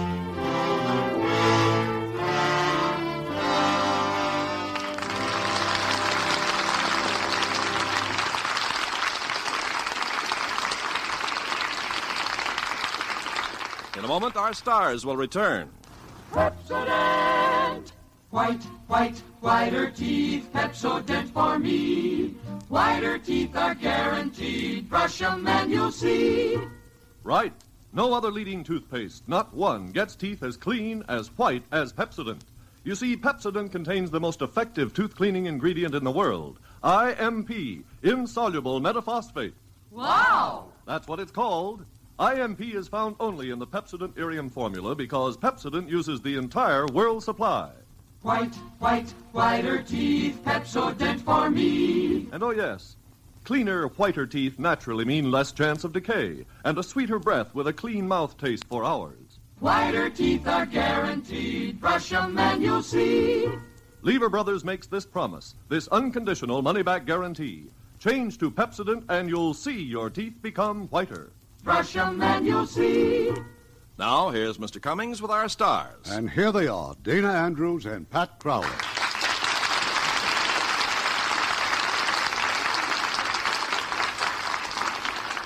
Dinah, how do you feel about planetary invasion? Well, Irving, if I have a choice, I'd rather we invaded them. Then you'll want to see George Pal's new Technicolor picture for Paramount, Conquest of Space. Because whereas War of the Worlds is just science fiction, Conquest of Space is science fact. The entire action takes place on the planet Mars and the Wheel, a man-made station some 1,100 miles above the Earth. Mars? It's a long way to Mars, even with a space station in between. Yes, Pat, the men who lead a fantastic existence on the Wheel are building a spaceship for flight to the moon, but later they receive orders to proceed directly to Mars. And they make it, of course. Yes, but it's a dangerous mission. And there's an exciting and suspenseful climax. And I think it's interesting that all the players are young unknowns who are getting their very first chance. And I hope they'll all be as big a hit as Pat. I understand there's a good chance your name may appear in the Academy Award nominations this week, Pat, for the Best Supporting Actress in your first big role in Forever Female. Oh, well, now that'd be too good to be true. But I'm sure Paramount's The Country Girl will be nominated. But I just don't see how anyone could choose between the performances of Bing Crosby and William Holden. And, of course, Grace Kelly's a cinch. Well, there's no doubt at all about you and Grace Kelly being Lux girls, is there? Oh, no, Irving. If getting an Oscar were as easy as having a Lux complexion, I'd be a cinch, too. I'll always use Lux for my complexion. It's just wonderful. And now, how about next week's play, Irving? Well, next week, it's an entirely different type of adventure, Dana. One of our 20 greats. A story of the search for gold by a trio of fascinating characters, and it's filled with suspense right up to the unexpected climax. It's Warner Brothers' The Treasure of Sierra Madre. And our stars will be Edmond O'Brien and Walter Brennan. Oh, I'll have to listen to that, Irving. Good night. Good night. You are both great.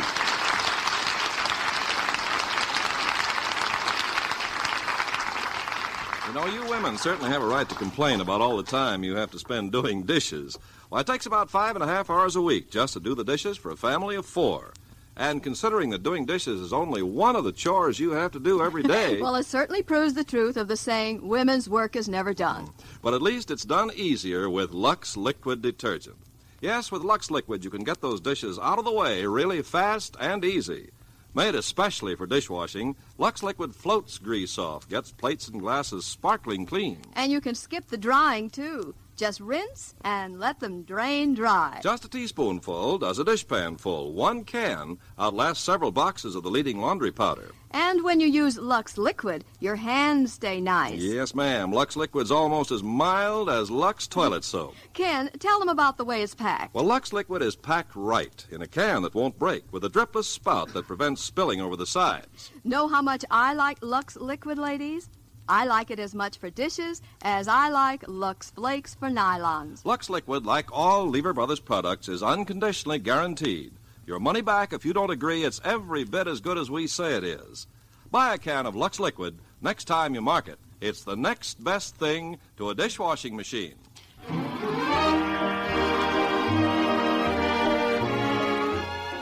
Lever Brothers Company, makers of Lux Toilet Soap and Lux Liquid Detergent, invite you to be with us again next Tuesday evening when the Lux Radio Theater presents The Treasure of Sierra Madre, starring Edmond O'Brien and Walter Brennan. This is Irving Cummings saying good night to you from Hollywood. Ladies and gentlemen, Radio Free Europe is our way of telling people in the enslaved countries about American life and its freedom. Radio Free Europe is a citizen-sponsored organization, and it urgently needs your support. You can play a personal role in the crusade for freedom by mailing your contribution to Crusade for Freedom in care of your local postmaster. Dana Andrews may soon be seen in the Universal International Technicolor production, Smoke Signal. Heard in our cast tonight were Les Tremaine as General Mann, Herb Butterfield as Dr. Bilderbeck, Bill Boucher as the sheriff, Paul Freese as the narrator, Harley Bear as fiddler, Ken Peters as the reporter, and Howard McNear, William Conrad, George Neese, Robert Bailey, Herb Ellis, Irene Tedrow, Don Diamond, Jack Crucian, Frank Gersel, George Baxter, Truda Mason, and Eddie Marr. Our radio play was adapted by Leonard St. Clair, and our music was composed and directed by Rudy Schrager. More and more Lux laundries are opening across the country. These carefully selected professional laundries use the same Lux Flakes you use at home. Gentle Lux Flakes plus professional methods means the cleanest clothes ever.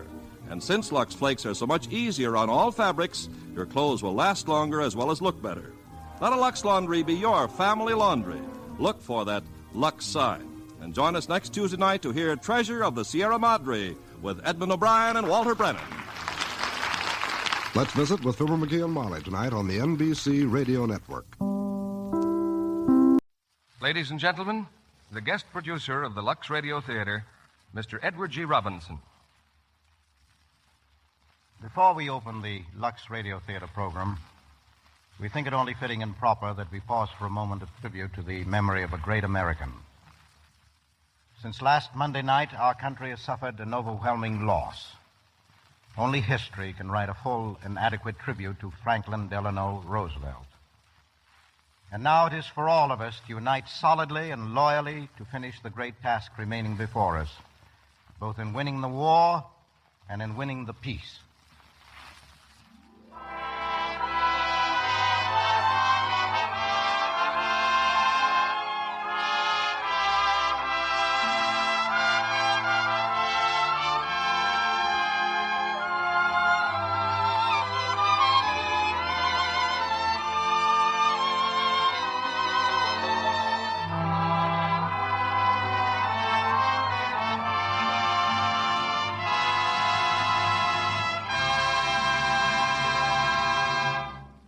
In today's chaotic and fast-changing world, we may forget that only yesterday we were living through one of the most hectic periods in American history, the Flaming 20s, a decade of nervous change and violent speed, of prohibition, gangsterism, and Wall Street hysteria. That is the setting of our play tonight. Universal screen hit, Only Yesterday, the story of a man's life and a woman's love against the background of a world recovering from the shock of war. Starring in tonight's production is the talented dramatic actress Ida Lupino, who turns out to be a great light comedian in the Warner Brothers picture Pillow to Post. Co-starred with Miss Lupino is the personable Robert Young. In leisure hours, a gentleman rancher from the San Fernando Valley who comes to our stage from Goldwyn Mayer Studios, producers of the Katharine Hepburn Spencer Tracy comedy Without Love. Among so many other changes, it was only yesterday that women first asserted their emancipation. They'd won the vote, and they went on to claim equality and freedom. Equality in business, art, and science, freedom from needless drudgery at home. In greater numbers, they turned to labor-saving methods and conveniences. Lux Flakes, for instance, that have saved so many women countless hours of labor over scrubbing boards and wash tubs, and have helped to keep things looking fresher into the bargain. And just as in the last war, Lux Flakes helped precious clothing to wear longer, so they're performing the same service in America today. Our players are standing in the wings now, and it's curtain time for the first act of Only Yesterday, starring Robert Young as James Emerson and Ida Lupino as Mary Lane. October 1929. Stock market crash.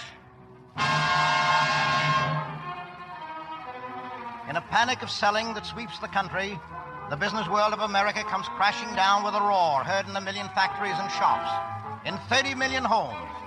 Within a few short hours, huge fortunes and meager savings alike have vanished into thin air. Men struggle to explain, struggle vainly against the financial monster that has turned to destroy them, and then sit back crushed amid the wreckage of all their hopes and dreams.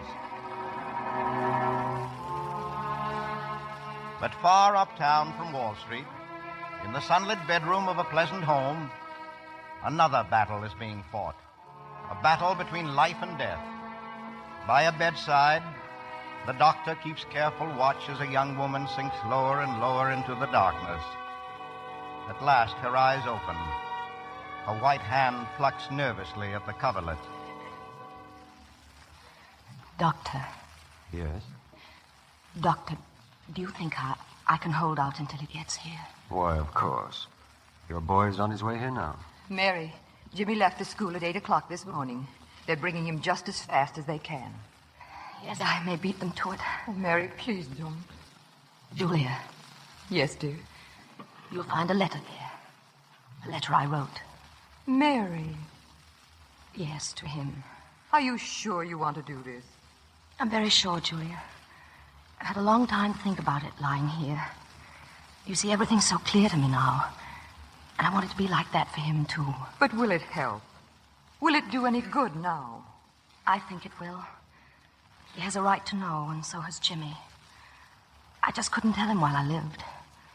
That's why, when I found out I hadn't long, I was almost glad. Oh, Mary. Julia, I want you to promise me. See that he gets the letter after I'm gone. You will, won't you? Yes, I promise. Thank you. Oh, is that Jimmy?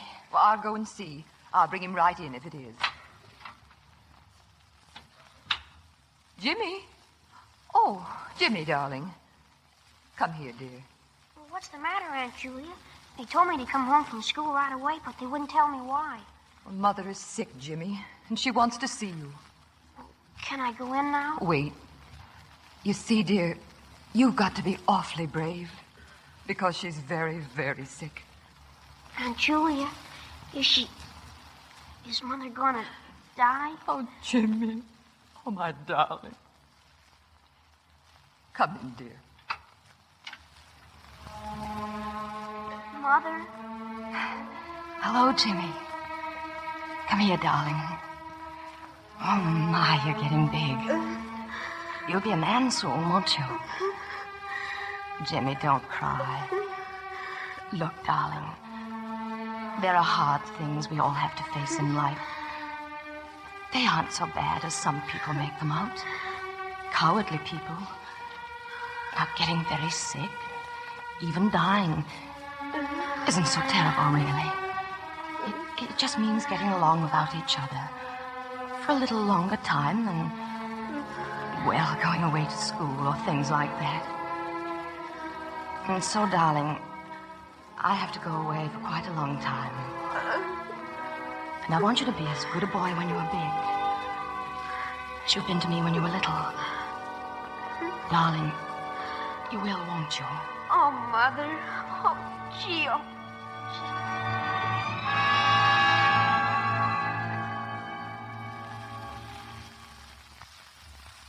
Messenger, ma'am? Yes. Yes, I want you to take this letter. 114 Wall Street. Do it quickly, it's important. And deliver it personally to Mr. James Emerson. 114 Wall, yes, ma'am. Hello, listen, I've got to speak to him. Put him on the phone. Wait a minute. Fairchild, close that door. Yes, sir. Now, listen, this is James Emerson speaking. Tell Mr. Brand I've got to speak to him. But he can't close me out. I've got to have a chance. Hello? Hello? Oh. Mr. Emerson. Yes? I've never seen anything like it, sir. You never will again. I'm going to let you in on something, Fairchild. You better go get yourself another job.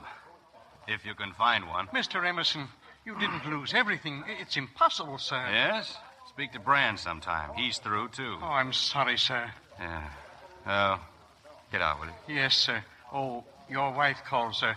She wanted to know when you'd be home. She's having a few people in this evening. Well, it's a good time for a party. She didn't happen to mention who was going to pay for it, did she?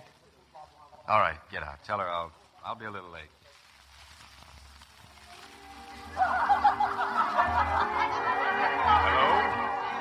Hello?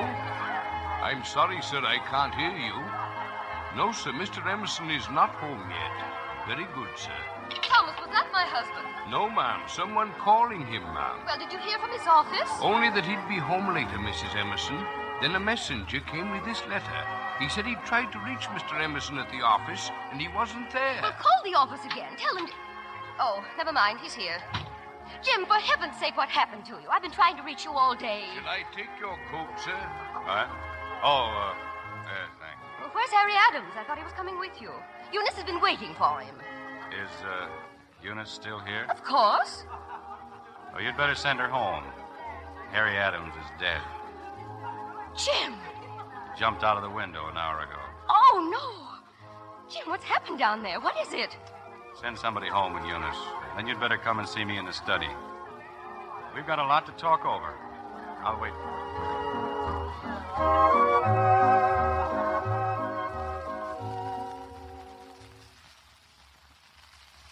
I don't believe it. I can't believe it, Jim. Why didn't you tell me before? I didn't know before. But how could it happen? This morning we were rich. That was 10 hours ago. Now you try to tell me we have nothing. What about the country house, this apartment? Gone. And all those bonds? They're gone, too. Everything. Blanche, I haven't got a nickel. I see. I suppose that means I haven't anything either. I didn't say that. But I suppose you'd like me to give up whatever I have that's worth anything. My pearls, the bracelet. No. I think you'd better keep them. They're paid for. Well, I intend to keep them, Jim. It's the only thing I can keep out of this mess. I'm not going to give up everything and start living in a furnished room. It may be very noble, but it's hardly practical. Not for me. You were warned about the market. Norman Harris warned you. He told me himself. But you wouldn't listen. No. You knew everything. It seems I was mistaken. When are you divorcing me, Blanche? What? When are you divorcing me to marry Norman Harris? You wanted to for a long time. There's nothing now to hold you back. You're horrible. No woman could live with you. You deserve anything you get. Anything! Well, go on. Why don't you do it? What's the use of fighting when you've got nothing to fight for? Go on. Adams had the nerve. Get out of it. Leave it all behind. It's only a second. One quick drop. Down, and it's all over. Go on. Go on.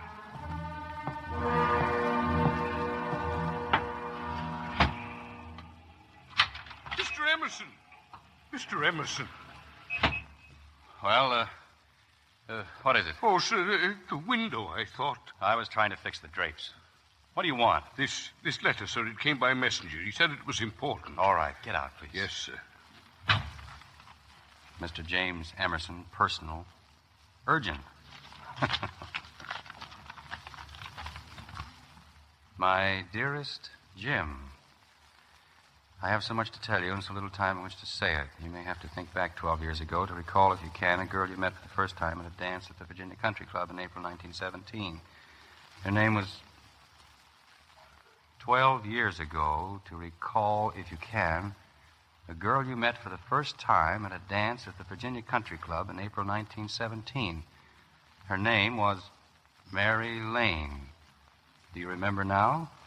You were Lieutenant Emerson, eh? Lieutenant Emerson, then. And so very, very handsome in your uniform. I remember seeing you come in the door. You stood there smiling. All of the girls had a little card with the soldier's name on it.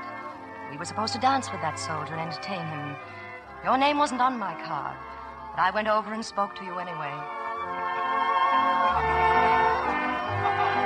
Oh, good evening. Aren't you Lieutenant James Stanton Emerson? Oh, yes, I guess I am. Well, I'm supposed to look after you. Shall we dance? I don't know why not. Come on. Is this something new? Well, we thought it'd be nice to try and keep the boys in the camp down here from getting homesick. And with great success, too. Will you be going over soon? Can't tell. I hope so. You're quite anxious, aren't you? I suppose so. But I'm glad I didn't go before. Why? Why? Because if I had, I would have missed the chance to meet you. Oh, please. It's so loud. Why? What have I done?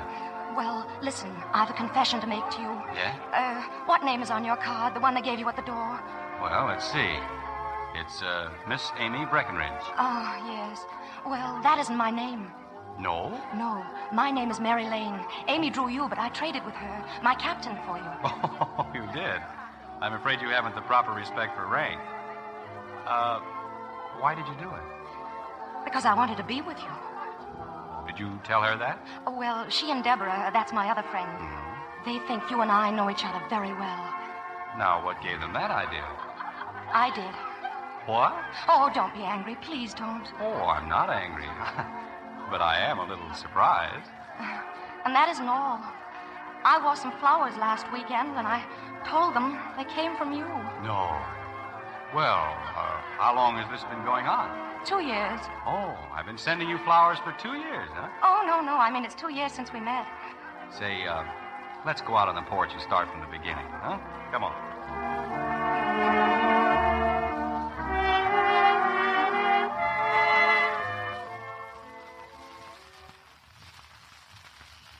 Now, let's see.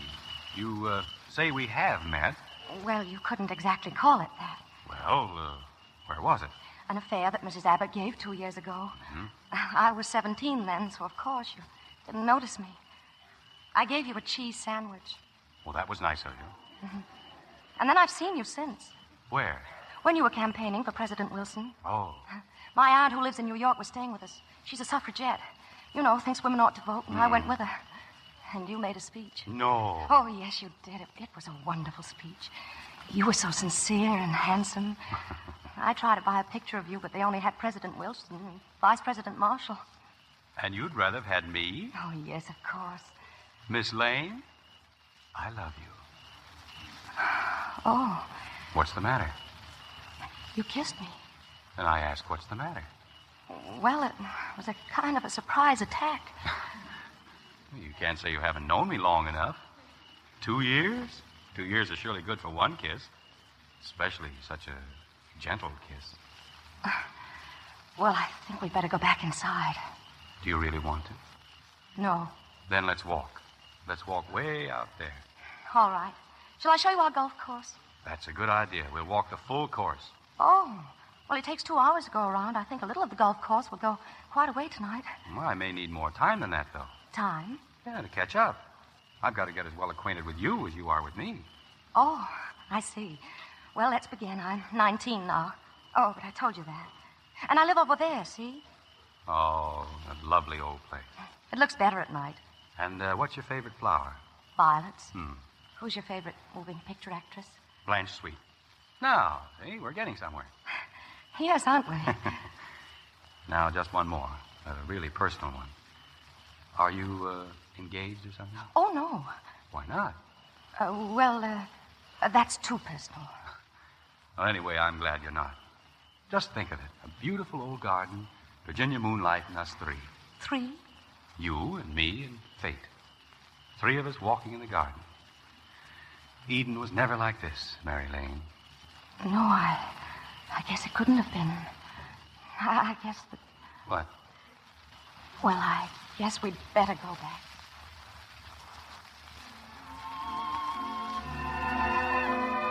We went back that night. There were other times when we didn't. Do you remember how we used to meet? Whenever and wherever we could. All those beautiful short days and shorter nights. Until I learned to love you so that I couldn't live out of your sight. It wasn't your fault. It wasn't mine. What had happened was something beyond either of us. And then one night, we'd been out for hours, walking and not saying very much. And you left me in the garden. Good night, my darling. Oh, no, Jim. Not yet. Please don't go yet. I don't want to, ever. You know that. Yes, I know. I've got to get used to it. You're leaving me. Because someday... Oh, darling, I can't bear it. This is just goodbye for a few hours, but soon it'll be... Mary. Oh, don't cry. Please. I do try, Jim. I try so awfully hard. When can I see you again? I'm trying to get leave for next Saturday. Perhaps I'll get the whole weekend. If I do, would you marry me? Oh, Jim. Oh, no, we can't. Why not? Well, there's my family. They don't even know you. You do, Mary. Oh, yes, I do. I do. Then we'll get married. No one has to know about it. We'll keep it a secret. Just till I get back. I think it would be right, Mary. Oh, Jim, my sweet.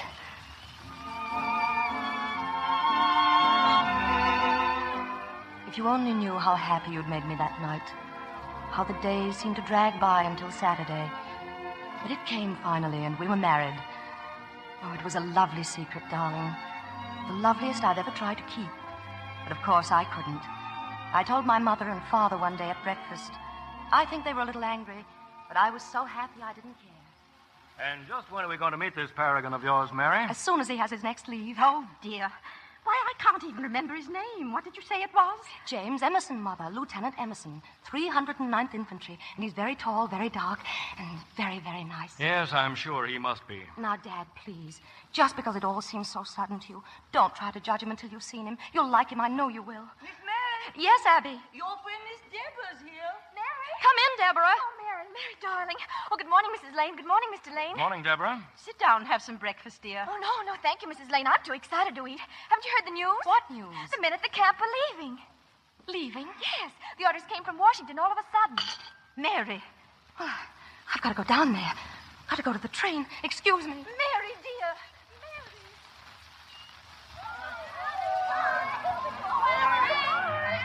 Let me through, please. Please. Oh, please let me through. I've got to get to the train. Please let me through. I'm sorry, miss. This is as far as you can go. Where's the 309th Infantry, please? What? The 309th. Oh, that's gone, miss. The 309th left an hour ago. Oh, thank you. Thank you.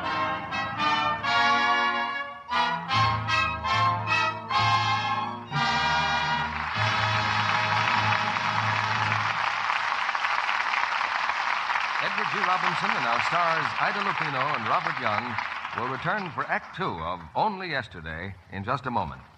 And now, here's Libby Collins, our fashion reporter. Reporting on figures, Mr. Kennedy, because they're so important to the new fashions. There's no use in trying on the new styles this spring unless you have the right foundation to set them off. But that's easier said than done. Most women would give their eye teeth for one of those wonderful figure-molding pre-war all-elastic jobs. But they just don't exist. However, cutting has become an art. And now that some synthetic rubber is available, with a little patience, you can find what you need. But those snippets of elastic you find in the new garments are very, very precious. So take good care of every girdle. Lots of women ask whether synthetic rubber should be washed the same way as natural rubber. The answer is emphatically yes. In fact, you'll find the new girdles fit better when they're washed often. After 2 or 3 days, a girdle gets stretched and doesn't control as well as when it's freshly luxed and firm. Luxing helps to restore the original fit. And please, if you value a good girdle, don't use harsh wash day methods. Strong soap weakens elasticity. It's been proved by actual tests that girdles washed the Lux way keep their elasticity longer. So do be kind to those girdles of yours. The ones you have now, the new ones you buy. Lux them gently and lux them often. It's thrifty figure insurance. Now, Edward G. Robinson returns with our stars. Act Two of Only Yesterday, starring Ida Lupino as Mary Lane and Robert Young as James Emerson.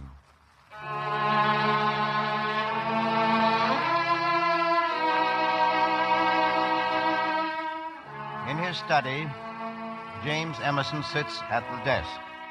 Before him is a letter that takes him back 12 years, back to the day he sailed for France, back to a girl named Mary Lane. His hands tremble slightly as he turns the page.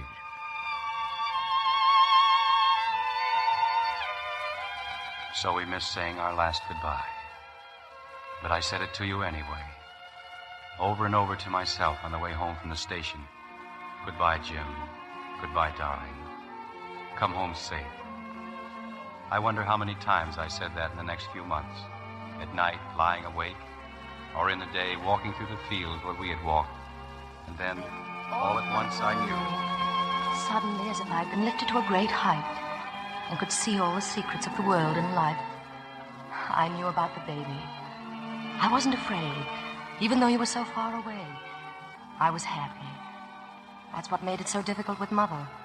She just couldn't understand. This is the first time, the only time anything's happened in our family to make us feel ashamed. Ashamed of what, Mother? I love Jim, and he loves me, and when he comes back... When he comes back? What if he doesn't come back? What then? Mother, please, don't say those things. What am I supposed to tell people? That my daughter was married secretly? Do you think they'll believe me? I don't care whether they do or not. Tell them anything you want.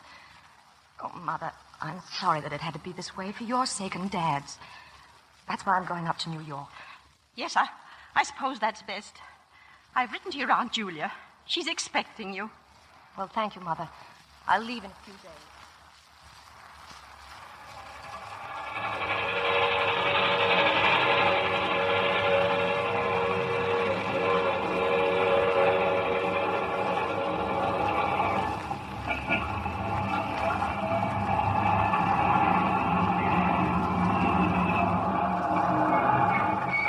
This it, lady? That's right. Oh, carry up those bags, will you? Come on, Mary.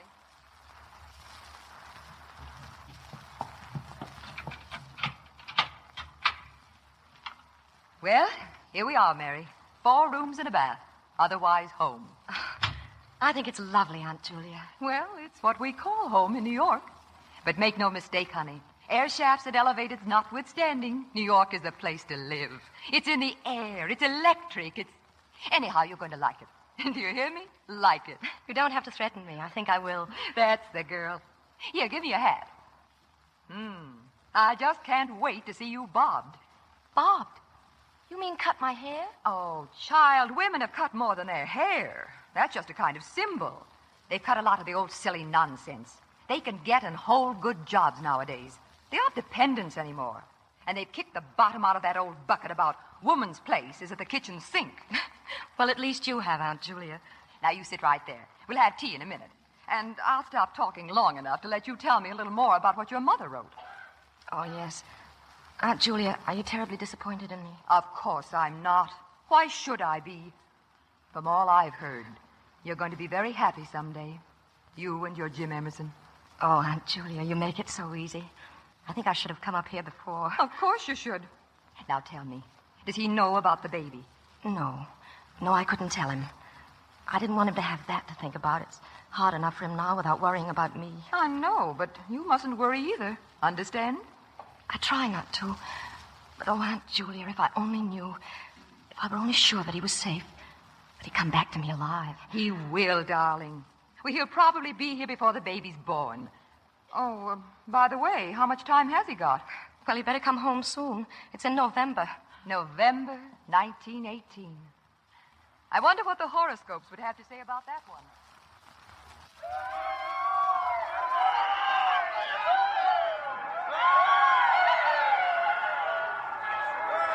Nurse!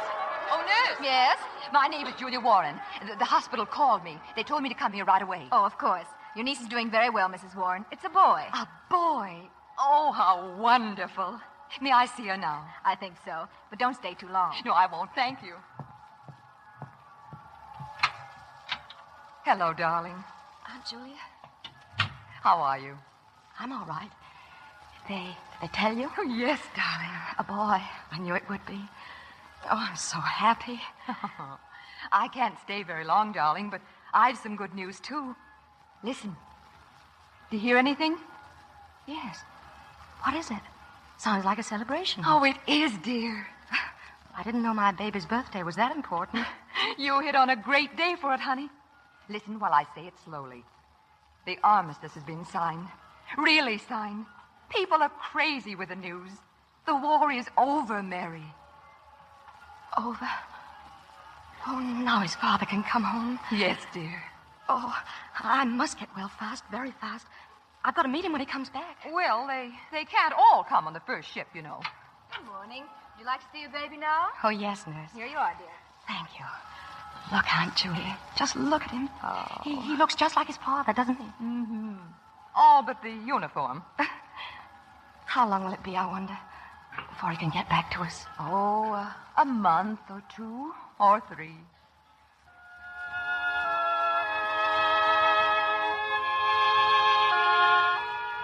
A month or 2 or 3. I thought they'd never pass, Jim. And then your regiment came home. I was on the pier waiting. I'd been there since 7 that morning. And then at last I saw you. How I got through that crowd, I'll never know.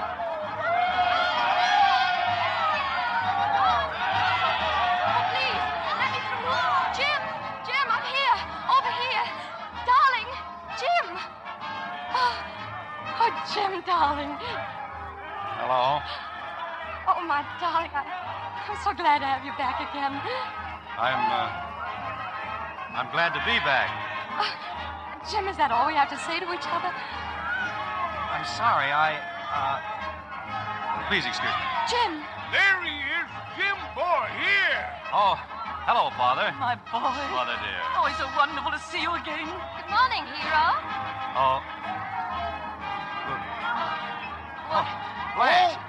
Oh, what's the matter? It's Blanche, my boy. Yes, of course. Have I changed that much, Come darling? along, son. The whole family's waiting at the house. Now I want to hear all about everything. Oh, Jim, my darling. Jim. Oh, Jim.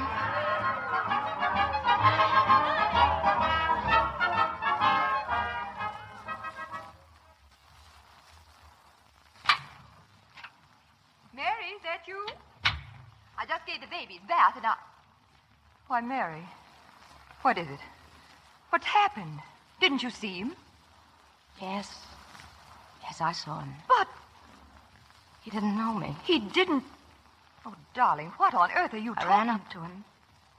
He looked at me. Spoke to me. And he didn't know who I was. Oh, Mary, you can't think that he didn't want to know you. Not if all you told me about him's true. What else is there to think? It's people with air and a girl. It's probably very convenient. Oh, now, Mary, listen. You mustn't forget that you've changed, too. Well, your hair is different. Your clothes are different. You look like another girl. It's a compliment to you, Julia. You've done me over with a vengeance. The Julia Warren shop guarantees to make you over so that the father of your baby won't even know you. Oh, Mary, dear. Oh, Julia, if you were changed 1,000 ways, I'd still know him. What are you going to do? I don't know. Well, there are things you can do. You can go to him. Tell him he has a son. Demand your rights as a wife. Demand? No, I have some pride, Julia. It isn't fair to me or to my baby. If I have to demand, I don't want it. But you can't go on this way. Yes, I can. I'll wait. I know he'll come to us. I know it. How long will you wait, Mary? Until he has to recognize me. And he will someday. Julia, will you do something for me? Of course, dear. Will you let me come into your shop with you? Oh, darling, I'd be so glad if you would. Yes, I want to go to work. I've got to think about my son's future.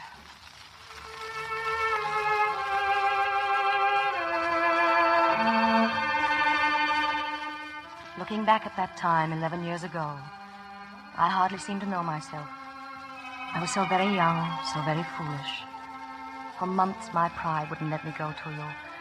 I kept myself busy in Julia's shop and with the baby. And in time, I had our marriage quietly annulled. But I couldn't understand. I couldn't forget. And then one night, I made my decision. I had to see you. I think Julia must have known, because just as I was leaving the apartment, she stopped me at the door.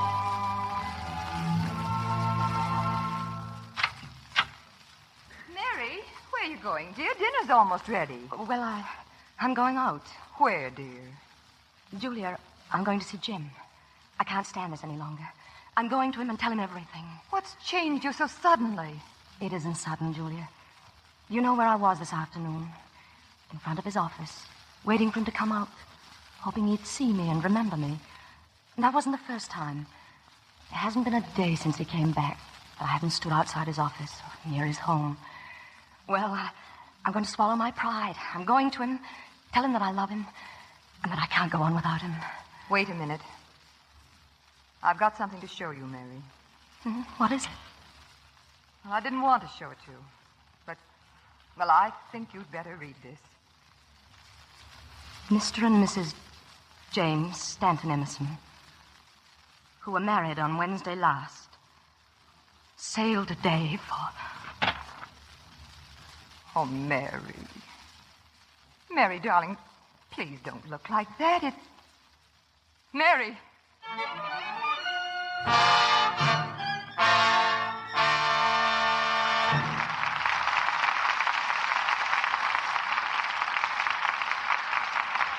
We pause now for station identification. This is CBS, the Columbia Broadcasting System.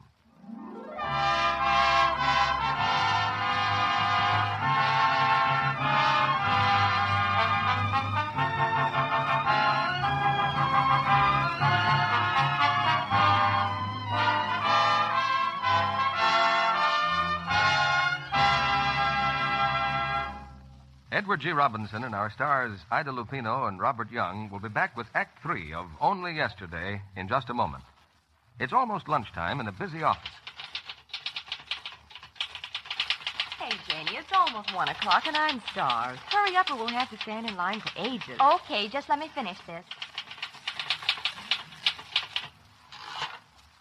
There. I suppose you know you've got to run. No, where? Oh, darn. Could you lend me $1 for another pair? All right, but you're always borrowing to buy new stockings. Well, you get it back on payday. Besides, I can't help those runs. I'll bet you could. Remember the last time when we both got stockings? Uh-huh. Well, I've still got mine and no runs. So? Well, don't you remember what I told you about Lux cutting down runs? Oh, that. But it's true. We both got our stockings at the same time. Well, mine are still nice, and I use Lux. You rub yours with cake soap, and Okay, stake me to a box of Lux Flakes, and I'll try it. Listen, I'm only trying to help you cut down runs. So I'll get the stuff. Let's go get the stockings and the Lux now and eat later. Stockings aren't too plentiful these days, so luxing is more important than ever. Strain tests have proved that Lux stockings last twice as long as those rubbed with cake soap or washed with a strong soap. Why not let Lux help you get twice the wear from every pair? For best results, always dry rayons, at least 24 hours. Now, here's Edward G. Robinson and our stars. After the play, we'll bring our stars to the footlights for a bit of reminiscence. The curtain's going up now on Act 3 of Only Yesterday, starring Robert Young as Jim and Ida Lupino as Mary.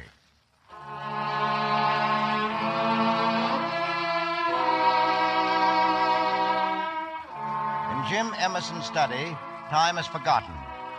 Poring over the letter from Mary Lane, Emerson's mind tries vainly to pierce the darkness of years long past.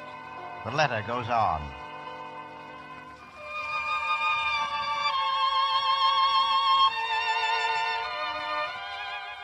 How can I tell you of the 10 years that came after? It would be wrong to say I was always unhappy, for there were times when I wasn't. Times when I looked at little Jimmy growing up so straight and strong, knew that no matter what had happened, you had still given me him. He was 10 years old last November, and I had him entered in a private school. It was strange not having him with me, for somehow he'd taken your place. But then he came home for the holidays, and I was happy again. Mother! Mother! Hello there. Can I come in? In a minute, darling. Let me finish dressing. Okay. Happy New Year, Jimmy. Oh, hello, Aunt Julia. Happy New Year. What's in the package? My new dress. I'm going to be beautiful tonight if it kills me. Where's your mother? She getting ready? Mm-hmm. We just got home a little while ago. We went to the doctor's. Oh, what'd he say? Nothing much. He gave me a lot of tests and stuff, and he said I can play football all I want next year. Oh, that's wonderful, Jimmy. Then you're all right, aren't you? I guess so. But you know what? He told Mother it was her who needed to be careful. What? I heard him. He said something about she was working too hard or something, and she ought to take things easier. What do you suppose that means, Aunt Julia? Well, I don't know.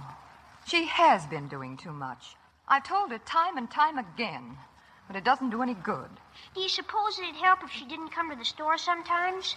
I mean, like take a vacation? Well, yes, if she'd do it. But just try and make her stay away. All right now, Jimmy. Okay. Jimmy, don't tell her you told me, will you? I'll call the doctor myself. I won't tell her. Hello, Jimmy. Hello. Oh, gee, you look keen. You're going out, huh? Uh-huh. Do you mind? No, I don't mind. That's good. I just wanted to come in and say Happy New Year, that's all. Mary, that man's here. Oh, dear. Tell him I'll be right there. Jimmy, I've got to rush. Mr. Reynolds is here, and I haven't even finished my makeup yet. Look out, darling. Boy, you don't need makeup. You'll get by without it. You think so? Just the same, I'm not going to take any chances. Say, Mother, I've been wondering. Mm-hmm. What about? Mr. Reynolds, are you going to marry him? Oh, what a question. He hasn't asked me. Go on. No, really. Well, then why don't you ask him? Well, Jimmy, ladies don't ask gentlemen to marry them. Oh. Well, I can fix that. How'd you like me to ask him for you? Jimmy, what an idea. No, I don't mind. I'll just go and say to him, now look here, Mr. Reynolds, I want to know... Jimmy, if you dare to do a thing like that... Oh, you little imp. Gee, did you look scared? Come on now. Kiss me goodnight. Good night, Mother. Have a nice time. I will, darling. And don't forget, we have a date tomorrow. Mary, Coming. you'll have to entertain him for a while. I'm not ready. All right. Hello, David. Well, let me look at you. You're very lovely tonight, Mary. Thanks. Must be your flowers. Sit down, David. How's Jimmy? Well, I think he's getting beyond me. He threatened to embarrass us horribly tonight. Oh, is that so? Mm-hmm. He was going to speak to you about your intentions. No. Oh, definitely. Oh, I suppose you told him how many times I've asked you to marry me. No, I didn't think that was quite the thing. Mary. What? How many more times am I going to ask you? Oh, David, you're very sweet. I'm very much in love with you, Mary. And I guess I'll always be, no matter how many times you turn me down. But, David, before we could even think about it, there'd be so much I'd have to tell you. Well, you couldn't find a more interested listener. Go on. No. No, it's the wrong time, David. Will there ever be a right time? Yes, Well, I'll tell you next year. Next year? It's only about 4 hours. Oh, that's right. Mary, is that a promise? Yes. It's a promise, David.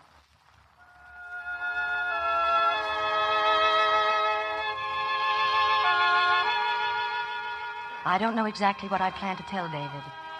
I had no fear of the truth because I knew he loved me. But that night, just as the new year was coming in and the crowds were milling through the streets, I met you again. I'd become separated from David and Julia. And then suddenly, there we were, you and I, face to face in the crowd.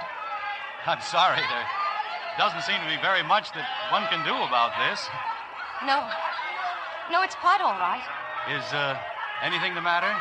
Oh, I know. I've just lost my friends, and there's not much chance of finding them. Well, shall I get you out of this? Yes, please.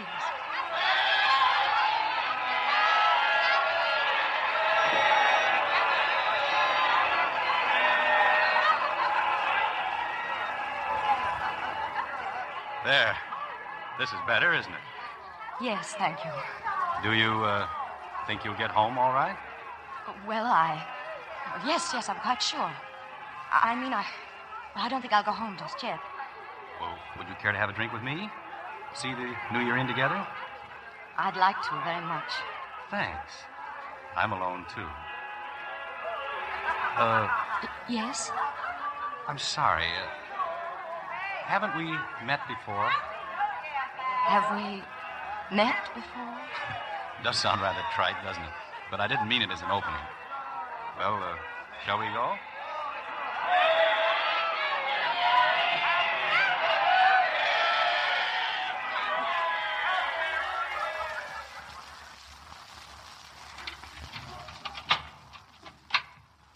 Go right in. We can have another drink, and No, thank you. It's getting rather late. Oh, you can sit down for a moment. Please. You don't have to leave now, do you? Tell me, is this some friend's apartment? Why, no, it's mine. But this isn't where you live. Yes? What made you say that? Well, I never saw a place so completely without the feminine touch. Oh, well, this happens to be the place where I live. The other place is where I sleep, breakfast and get my mail. Oh, I see. May I use your phone? Of course, there it is. Thank you. You want me to go somewhere while you talk? Oh, no. I warn you, I may listen. Well, you can hear what I have to say. Hello. Hello, darling. Oh, hello, Mother. Just wanted to wish you a Happy New Year again. Happy New Year to you, too, Mother. Thanks, darling. Say, did anything happen tonight? And what? Well, you know, did he say he wanted to marry you? Oh, no, dear. Oh, gosh. Well, you coming home soon? Yes, very soon, I think. Good night, darling. Good night. Sounded very intimate. Was it a man? You'd like to know? Yes, I think I'd like to know everything about you. Who are you? Where do you live? What do you do? Oh, I'm someone you met tonight in the crowd. Someone to whom I'll be eternally grateful. Why? Well, you see, I was lost tonight, too. Not really lost. I went out for a walk about 10 o'clock. I was pretty lonely until we bumped into each other. You're married, aren't you? Yes. Don't you usually celebrate New Year's Eve with your wife? Oh, I'm sorry. That was the wrong thing to say. Forgive me. Oh, it's quite all right. I'm afraid it's not a great secret anyway. All married people aren't happy together, you know. Tell me, are you unhappy? Yes. I've never told that to anyone before. Funny, I should tell you. A perfect stranger? Are you? Somehow I feel that you're not. A stranger is someone you can't talk to, except about the weather or the market. But I can talk to you. May I see you again? Please? Well, isn't life complicated enough? Do we have to tangle ourselves up willingly with our eyes open? I don't understand you. Why can't I see you? Because I don't know. I just think we better not. Oh, I'm sorry. You speak as though you'd been greatly disappointed once. I was. Well, I'll have to go now. Good night. Good night. Well? That picture on the table there. Oh, my company. Or what was left of them. It was taken just after the armistice. And this is you, isn't it? Yes, not looking very well. I just come from the hospital. You were wounded? Yes, a head injury. Not too serious, but it kind of fogged me up a little. I used to forget things. Forget? Yes. Names, faces. They had to tell me who I was in the hospital. Then I pieced a lot of it together for myself. I never mentioned it to my people. I asked them to send me pictures from home. You know, snapshots of themselves, the house, my friends. They never suspected. And then, gradually, things began to come back to me.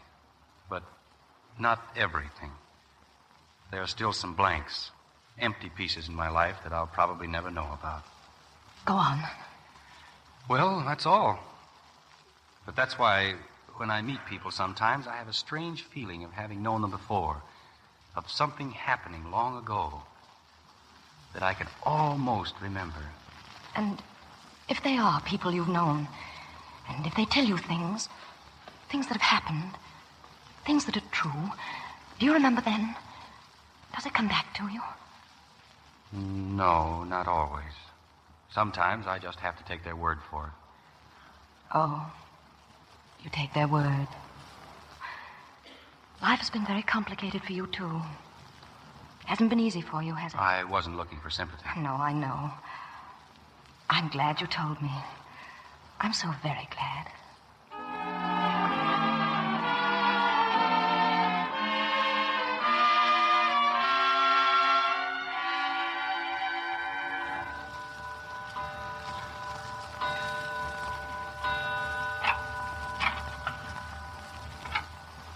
Mary?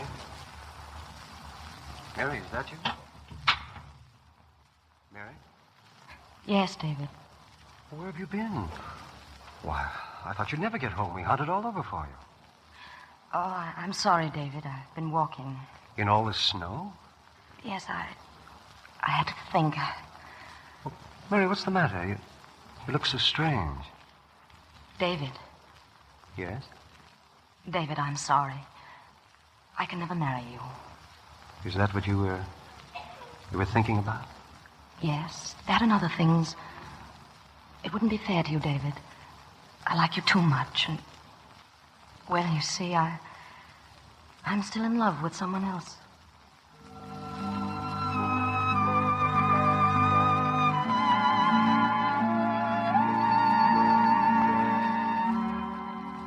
So I didn't marry David. I couldn't. And I told him the truth. That's why I'm writing this letter to you, Jim, my darling. I've been so sick, so very tired. And I had to write the words I couldn't speak. I love you, Jim.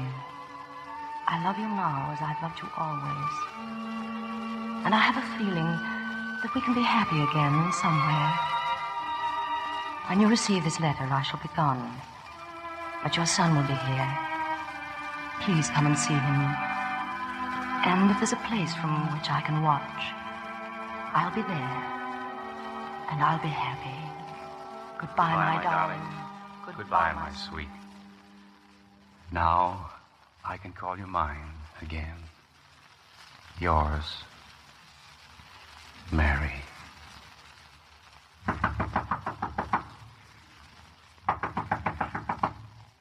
Jim! Jim, let me in! Jim! Come in, Blanche. Jim, I thought you'd never open the door. Park said you'd locked yourself in. I was afraid. I was afraid. No, not now. It's all changed now. I've got something to live for. You mean you've heard from the office? Is everything all right then? No, it's just the same down there. But something's happened. I can't explain it, Blanche. Something has happened to me, too, Jim. I think I ought to tell you that I've taken you at your word. I've already told Norman that I'm going to marry him. Yes, I think that would be best. Is that all you have to say? That's all I can say now. There's some place I've got to go. Someone I've got to see. I thought our marriage meant more to you than that. Blanche, let's not pretend any longer. We've known for a long time what was happening, both of us. Try to be happy. I'm going to try, too.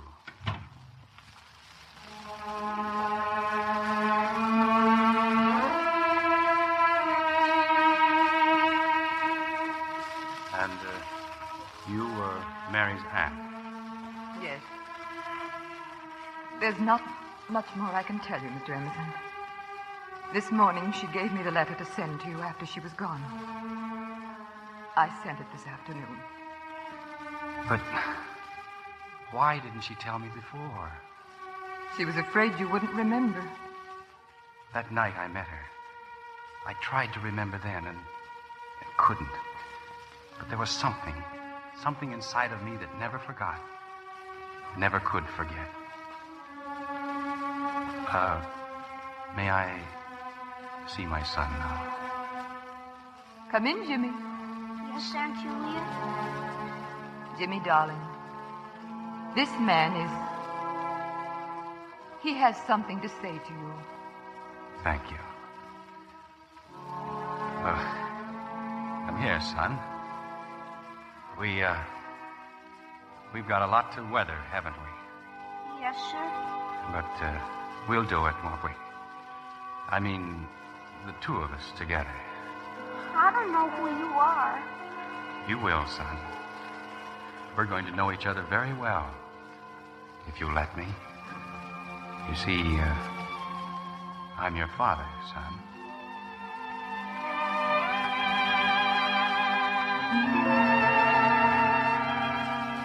I have a feeling that we can be happy again somewhere. And if there's a place from which I can watch, I'll be there. And I'll be happy.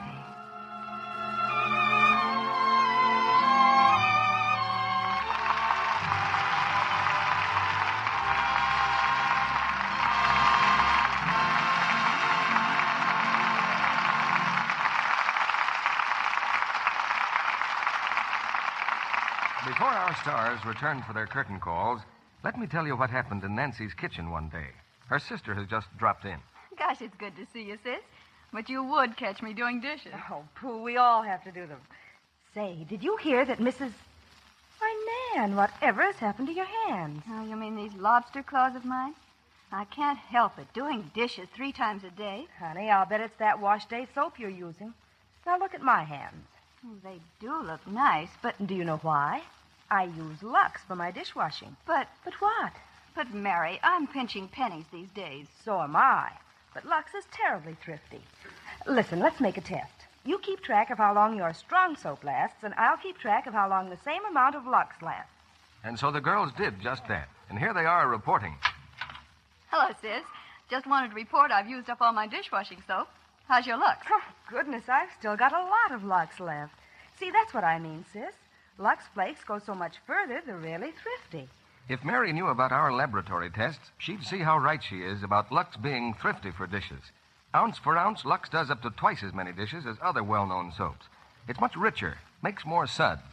And, of course, you'll be happy when you see how soft and smooth Lux leaves your hands. Try Lux Flakes for your dishes tomorrow. Now, back to Edward G. Robinson and our stars. Our thanks to Ida Lupino and Robert Young for taking us back to only yesterday. A period which in real life contains many pleasant memories as well as tragic ones. Eddie, what were you doing at the time of only yesterday? 1929? Well, I was on my way to California, bumping across the desert in a Model T Ford. You hadn't been fooling with the stock market, Eddie. No. I'd been serious. The market isn't fooling. Oh. Show business was on the skids in New York, and I had a bid to make my first talking picture here in Hollywood. How about you in 1929, Ida? Well, I was still in England, climbing out of school windows and running away every chance I had, determined to become an actress. Yes, and pretty young, I guess. Well, it was several years before I got my first real part in an English picture with John Loder. Well, I can tell you about Bob Young. I hadn't been in Hollywood many weeks before they were urging me to see a promising juvenile actor at the Pasadena Playhouse. Well, that's only part of the story, Eddie. I was acting at night, but to make both ends meet, I was everything from soda jerker to a bank clerk in the daytime. Well, when you go back 15 years or so, you certainly learn unusual things about your friends. Well, Ida, you don't have to go back 15 years to learn extraordinary things about your friends. I wonder how many people know that Bob Young is an expert cattle raiser. And an expert, too, at growing citrus fruit trees. Or that Ida Lupino has had her own musical compositions played by the Los Angeles Symphony. Or that Eddie Robinson has one of the finest collections of paintings in the country. Eddie, I hear you built a new gallery for your paintings. Yes, I built a new house for them over the badminton court. Why over the badminton court? So my wife couldn't make me exercise. Well, we've covered the past and the present pretty well. But now about the future, Eddie. What are you having on Lux next Monday night? Well, for next Monday night, we have one of the great stage and screen successes of our time. Robert Sherwood's thrilling drama, The Petrified Forest, starring Ronald Colman and Susan Hayward. Packed with action and suspense, it's the story of a disillusioned wanderer, a girl he meets in the exciting background of the Arizona desert, and a tight-lipped killer who brings them both together in a strange and moving love. Congratulations, Eddie. It's a great play. And good night. Good night. Good night, and many, many thanks.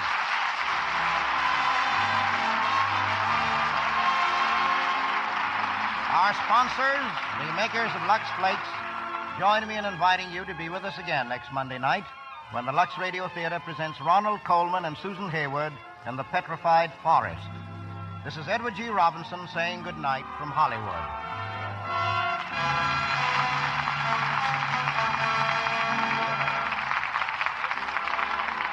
Housewives, get those extra red points for your family at the same time that you speed America to victory. Your grocer is ready to give you 2 red ration points with 4 cents for each pound of waste fats that you bring him. Waste fats and greases from your kitchen are desperately needed for our military effort now. Save every drop you can. Only Yesterday was presented through the courtesy of Universal Picture Company, producers of Walter Wanger's Salome, Where She Danced. Edward G. Robinson is currently appearing in the international picture Woman in the Window.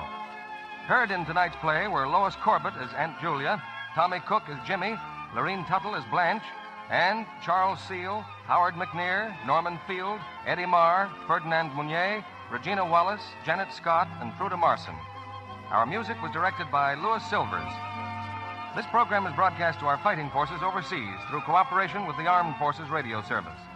And this is your announcer, John M. Kennedy, reminding you to tune in again next Monday night to hear The Petrified Forest, starring Ronald Colman and Susan Hayward. It's Spry for cake, Spry for pie. Spry for all you bake and fry.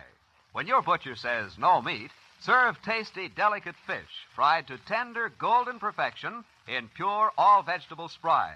Delicious? Right. And remember, foods fried the Spry way are digestible. For better meals, in spite of shortages, depend on new Easy Mix Spry, S-P-R-Y. Be sure to listen in next Monday night to the Lux Radio Theater presentation of The Petrified Forest with Ronald Colman and Susan Hayward. This is CBS, the Columbia Broadcasting System. Lux presents Hollywood.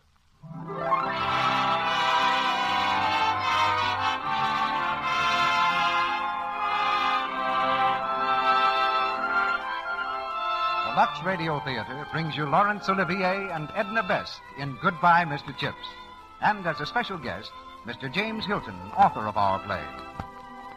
Ladies and gentlemen, your producer, Mr. Cecil B. DeMille.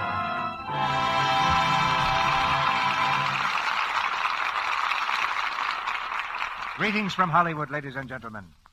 Thanksgiving comes but twice a year. Some of us will carve our turkeys this coming Thursday. Others will celebrate November 30th. I don't think the date matters very much.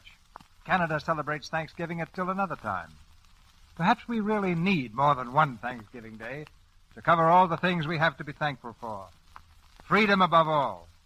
Peace, good health, and those we love.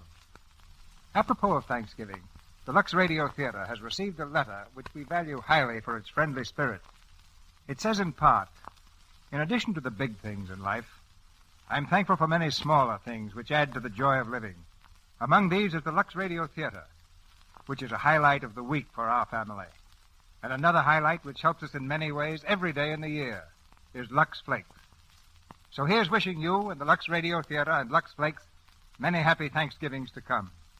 We appreciate Mrs. J.J. Carter's gracious letter. And tonight, we're also grateful to Mr. James Hilton that stories like Goodbye, Mr. Chips are still being written. In my opinion, Chips is one of the most engaging characters in literature since Dickens. I was particularly delighted with the success of the picture because it was directed by my assistant director of Silent Picture Days, Sam Wood. Our cast tonight is headed by two stars who are making their first appearance in the Lux Radio Theater, Laurence Olivier and Edna Best. Mr. Olivier is an actor who refuses to take his stardom very seriously, and that makes him an ideal Mr. Chips. When Laurence Olivier learned that in the Hollywood idiom he was considered terrific in Wuthering Heights, his answer was, I wonder how I did it. As Catherine, we have Miss Edna Best, distinguished star of the London and New York stage. Miss Best is in Hollywood for the RKO picture, Swiss Family Robinson. Now we pay a visit to the peaceful quadrangle of Brookfield School, where, during the past few hundred years, many thousands of boys have investigated the mysteries of Latin grammar.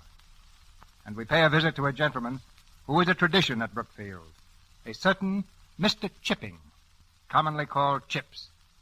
The curtain goes up on the first act of Goodbye, Mr. Chips, starring Laurence Olivier in the title role and Edna Best as Catherine.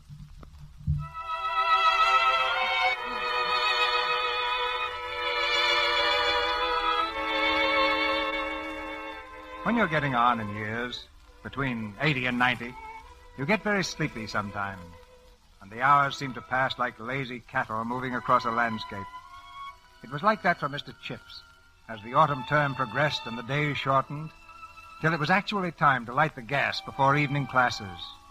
For Mr. Chips, like some old sea captain, still measured time by signals of the past. And well he might, for he lived at Mrs. Wickett's, just across the road from Brookfield School. Mr. Chippin, shall I light the fire? Oh, Mr. Chippin, are you awake, sir? Hey? Oh, good evening, Mrs. Wickett. Is that the bell for call over? Yes, it is, sir. Well, I'd best stir up a fire. Thank you, and you might bring me a cup of tea before prep, will you? The tea's right there, and a whole pot of it, sir. Oh, so it is. And the cake, Mrs. Wickett. You didn't forget the cake, did you? There's a walnut cake, if you'll only take the trouble to look, sir. Oh, yes. Thank you, Mrs. Wickett. You're expecting the boys in, sir? No. I've learned never to expect anything, Mrs. Wickett. I always make a point of being taken completely by surprise. Well, I'd a mind to go visiting this evening, sir. Had you? Well, run along. I'm quite old enough to take care of myself. Very well, sir. Good evening. Good evening, Mrs. Wickett. Mrs. Wickett, the door.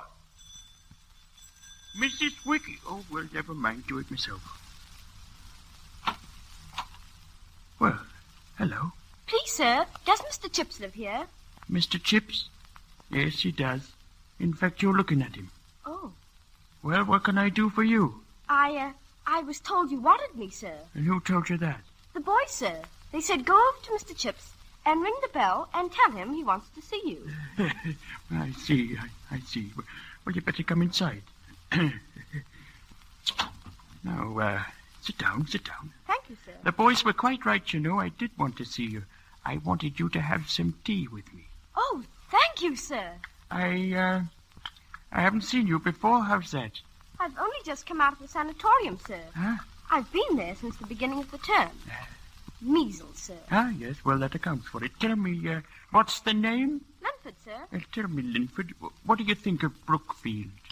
So far, I mean. Well, sir, I'm not quite sure yet. I know. But you'll like it when you get used to it. Just now, you're a bit afraid of it, eh? Well, yes, sir. Yes, so was I at first. But that was a long time ago. 63 years, to be precise. Yes, when I first went into Big Hall and saw all those boys, I tell you, I was quite scared. But it didn't last long. I soon made myself at home, so will you. Weren't there a lot of other new boys that term, sir? Eh? But bless my soul, I wasn't a boy at all. I was a man.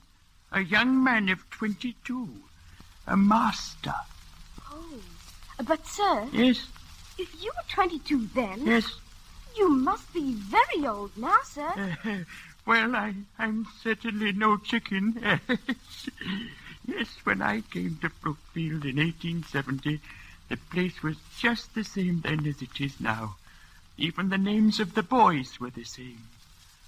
Ainsworth, Atwood, Avonmore, Babcock, Baggs, Barnard, Bassenthwaite. Almost the same. Old Mr. Weatherby was head then. Fine man, fine man.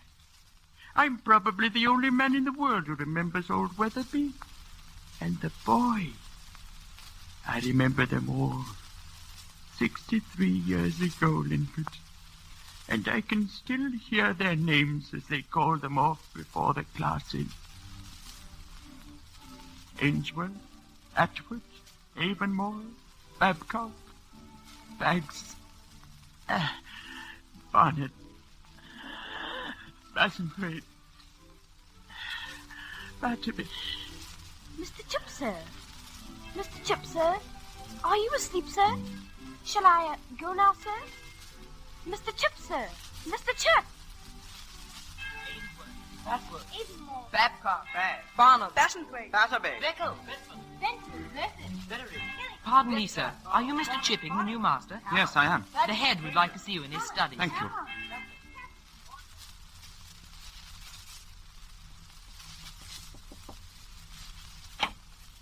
Come in, Mr. Chipping, come in. Welcome to Brookfield. Thank you, Mr. Weatherby. Sit down, sit down. I understand you've been a master before. Yes, sir, for 1 year at Melbury. 1 year, yes.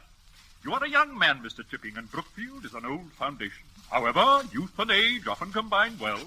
But don't let the boys play tricks with you. I gather that discipline was not always your strong point at Melbury. Well, no, perhaps not, sir. Never mind, you have another chance here. Take up a firm attitude from the beginning. That's the secret of it. I shall, Mr. Weatherby. You will take prep this evening, Mr. Chipping. At the start of the year, you may find the boys inclined to be a bit restive, but I trust you will encounter no great difficulty. I think not, sir.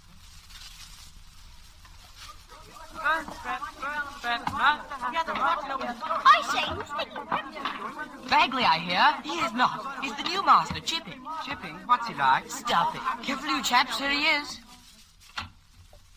Good evening.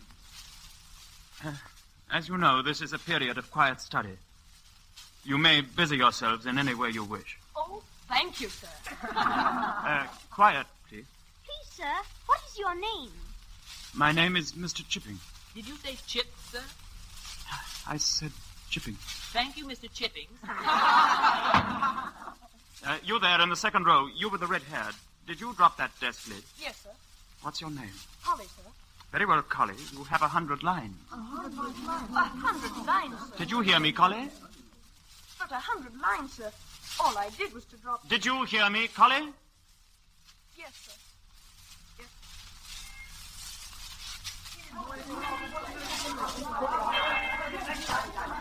Hello, Chipping. It's Roland, my name. History. Oh, how do you do? I hear you were blessed with first prep. How did it go? Well, I'm afraid I've got off to rather a bad start. I had to give young Collie 100 lines. 100 lines on the very first day?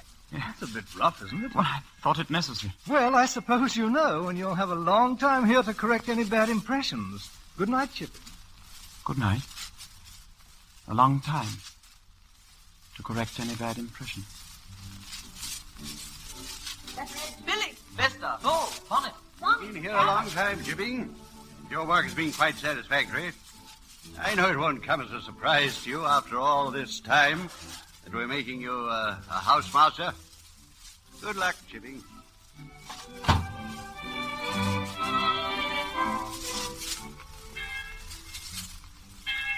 Say, Chipping, going my way, old man?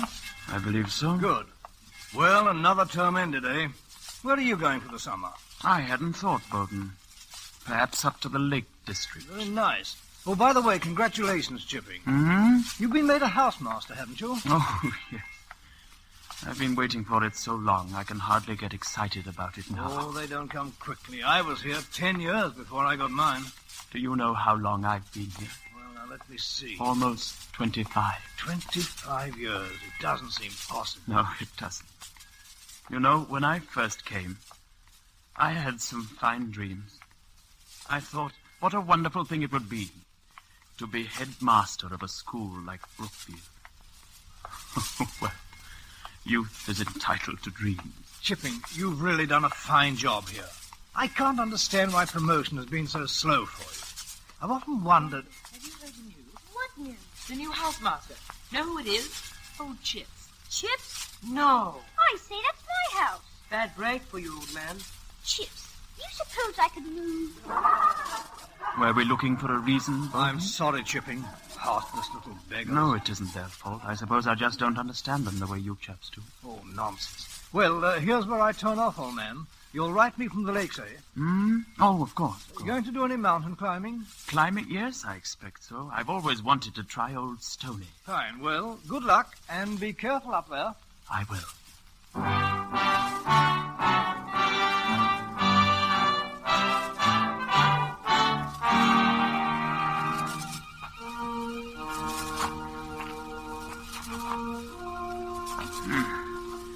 Steeper than I thought. Not too many footholds. What in the world? Hello? Is there anything wrong? Where are you? Hello? Wherever you are, don't move. I'm coming. I must be in trouble. I hope there's nothing. Oh! Oh! Oh! Oh, Lord. Oh. Hello down there. Oh, hello. Was it you who called? Yes, was it you? Yes. However did you get down there? The path's out there. I know. I'm afraid I slipped. Wait a minute.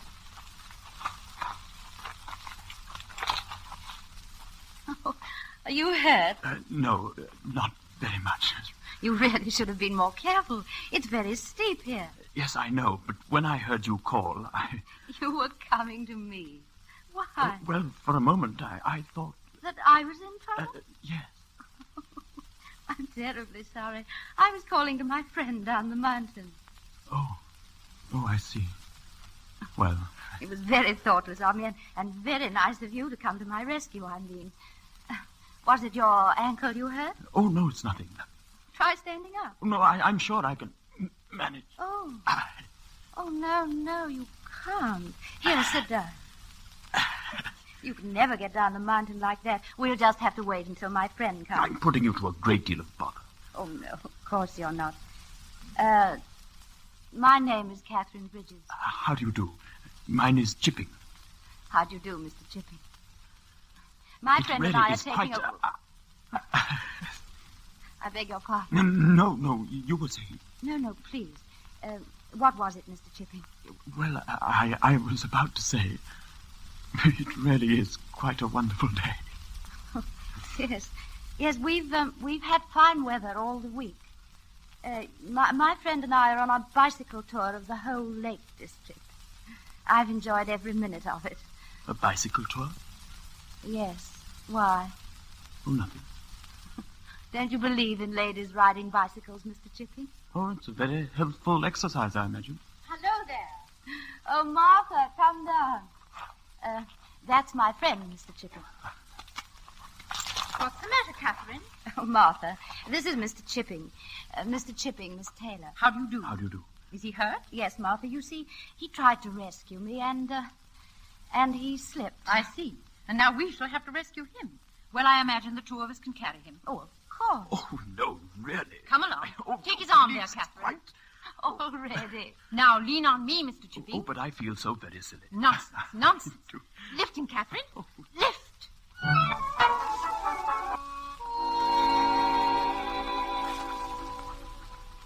And she has come to see me every day since the accident. I imagine you are surprised, Bowden, that I write so much of her. But she is really a very charming person. Yes, and I must admit, very beautiful too. But please do not misunderstand me.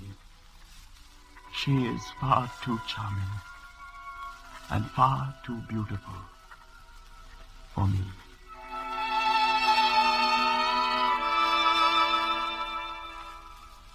Catherine, what is the matter with you? You must realize we've overstayed our time at the Chiz.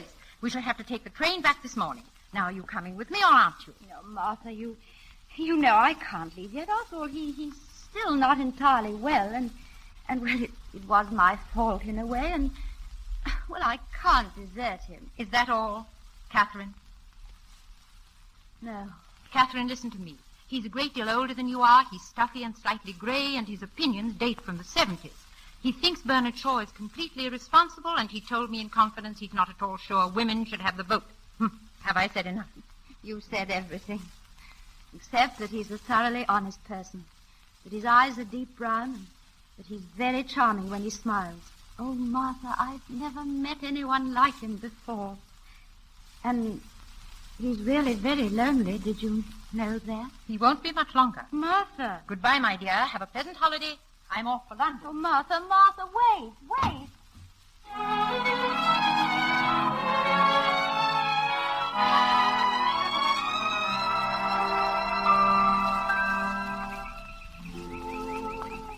And they call you Chips. Yes.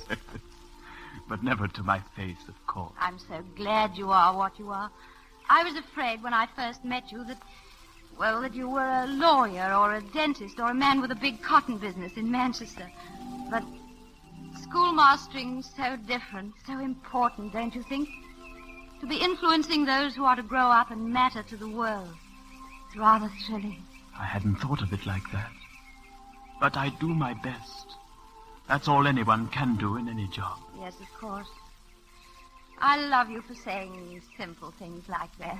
Catherine, I really must tell you something in all fairness. Yes? I'm not a very good schoolmaster. My degree is quite mediocre. I have a certain amount of difficulty with discipline, and I'm sure I'll never get another promotion, never get to be head or anything like that. In other words, what I'm trying to say is that I'm completely ineligible to marry a young and ambitious girl. Can you laugh at those I things? am laughing. Oh, Catherine, you make me very, very happy. When shall we be married? Before the new term begins? Oh, that would be quite wonderful. Shall we say in a week? Or tomorrow? Here, in Wasdale. Tomorrow? Tomorrow? Well, of course, why not? I'll see a clergyman tonight. Yes, you better. And I'll meet you in the morning at the inn. Oh, Catherine.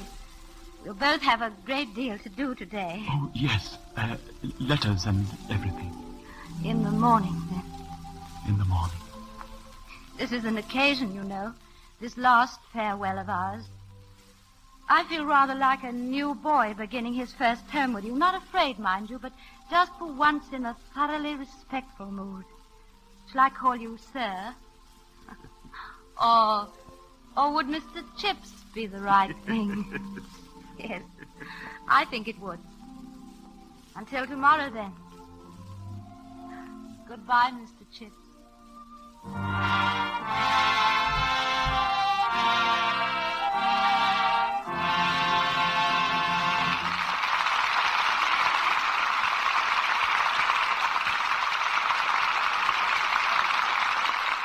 The curtain falls on Act 1 of Goodbye, Mr. Chips, and life seems to have taken on a new meaning for the quiet schoolmaster. Before we continue with Act 2, here's Mr. Ruick with a story from real life.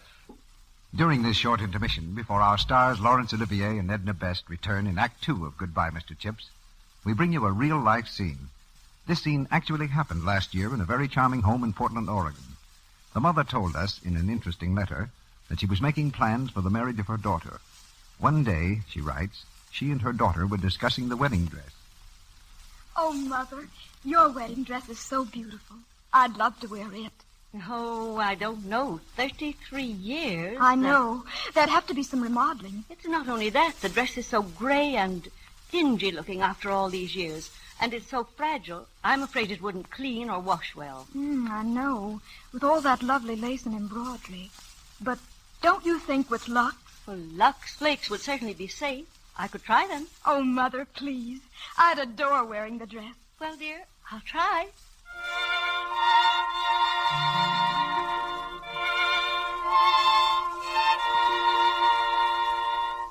And so she washed the dress in mild Lux suds. And the next day... Come here, dear, and look at the dress. Oh, Mother, darling, it's beautiful. It looks just wonderful. Oh, you darling, thanks a million. Oh, don't thank me. Thank Lux Flakes. They did a wonderful job. I'll say they did. And they're going to have the place of honor in my new home. Why, they've given me my wedding dress. That's a true story. The sort of thing that happens in homes all over the country. Women know they can depend on Lux. They call on Lux because they know they can trust it. They use it every day for their dresses, sweaters, stockings, and underthings. Lux Flakes are so mild, so pure, they won't harm anything safe in plain water. There's no harmful alkali to fade or streak colors or hurt sensitive fibers. Your house dresses, your everyday washables, as well as your most treasured possessions, stay fresh and lovely looking and wear longer with regular Lux care. Remember, Lux is so pure, a little goes a long way. Lux is thrifty. Our producer, Mr. DeMille.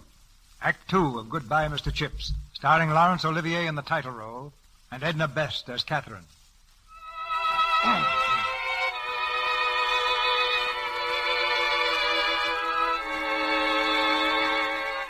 Sitting by the fire in his comfortable room, old Mr. Chips dreams on. Dreams of a day long ago, a time of great and overwhelming happiness. For his marriage was a triumphant success, and Catherine conquered Brookfield as she'd already conquered one of its masters. But most remarkable of all was the change she made in Chips. He became, to all appearances, a new man.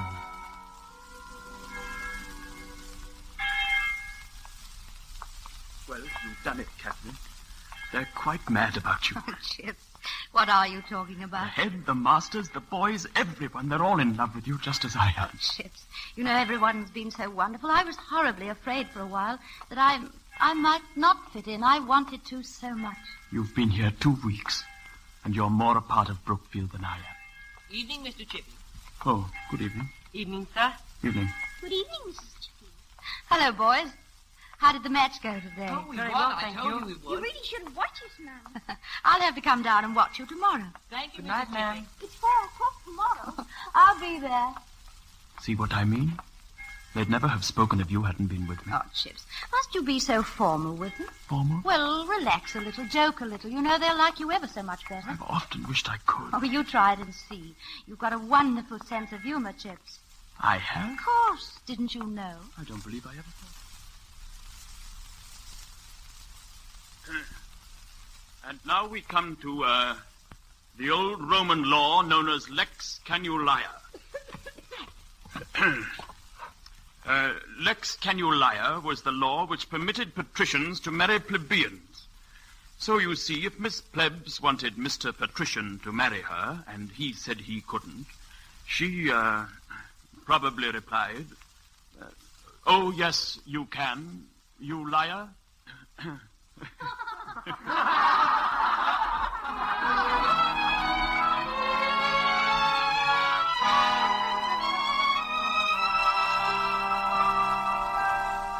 Question. What king was first to bear the title Defender of the Faith? Answer by Master Lytton in his most illegible script. The first king to bear the title Defender of the Faith was Henry VIII. He married 6 wives, but only one at a time. You'll have to mark it right, Chips. Yes. Well, the future of England's in good hands. Mr. Chippin. Yes? Your Master Babcock is here. Babcock? Yes, Chips. I sent for him. You sent? Well, tell him to wait, please. Yes, sir. Well, Catherine? Chips, I thought it would be better if you spoke to Babcock here. I mean, instead of taking him to the head study as you planned. Catherine? Oh, please. After all, it wasn't anything very serious that he did. My dear wife, if you think that releasing a mouse in the middle of Mr. Ogilvy's choir practice is not serious... Oh, but such a small mouse. What? About so big, that's all. Oh, please, Chips, he won't do it again. I'll vouch for him. You will. Chips, have I ever been wrong? No, my dear, you haven't. Well, I'll see what I can do. Thank you, Chips. Well, good evening, Babcock. Good evening, sir. Well, Babcock, that was quite an ingenious prank in choir practice today. Yes, sir. I mean, no, sir. Why did you do it? Well, sir, I had the mouse there and... You just thought you'd let him go, eh? Well, it's against the rules to keep it, sir. Yes. Well, tell me, Babcock, can you think of any reason why I shouldn't take you to the head? No, sir, except... Except what? It was a very small mouse, sir. Oh, I see. Were you here earlier this afternoon? Yes, sir. I thought you were. Well, that's all, Babcock. You mean I can go, sir? Well, in view of the fact that the mouse was... Oh, get out, Babcock, get out for goodness. Yes, sir. Thank you very much, sir. Good night, sir. Good night, good night. Chips? Yes? You let him go, didn't you? Yes. Because it was a small mouse. Heaven knows, Catherine, what kind of discipline I'll have from now on. Oh, better, Chips. Much better. You wait and see. Perhaps. You know, you must be very kind and very understanding with the boys now. You never can tell. Your own son might let a mouse go at choir practice someday. My son? Never. Well, mine might. Yes, he probably would. He'll be very much like you. He'll be honest and kind. And he'll make people happy wherever he goes. Oh, Chip. When he comes, we must be very careful to bring him up just right, mustn't we? Very careful. I have such wonderful plans. He'll go to Brookfield, of course. Oh, of course. And he'll probably play cricket and soccer. Captain of cricket, I think, don't you? Oh, yes. Yes. Unless, of course, he turns out to be a girl. Oh, no, I never thought of that. Catherine, are you ever afraid? Afraid, Chips? That all the wonderful things that have happened aren't quite real. I know what you mean. I know they've never happened before, just like this. Sometimes I wonder if they ever really happened at all. Too much like a fairy tale. Yes. Always found it rather difficult to believe in fairy tales. Oh, but you must believe. That's the wonderful thing about them, Chips. They're so true. And perhaps a long, long time from now, when we're quite forgotten, there'll be another story told of two people who wandered alone on a mountainside. And suddenly they were not alone any longer, for the clouds opened below them. And there was the world at their feet, the whole wide world, all bright and shining in the sunlight. Catherine, what have I done to deserve such happiness?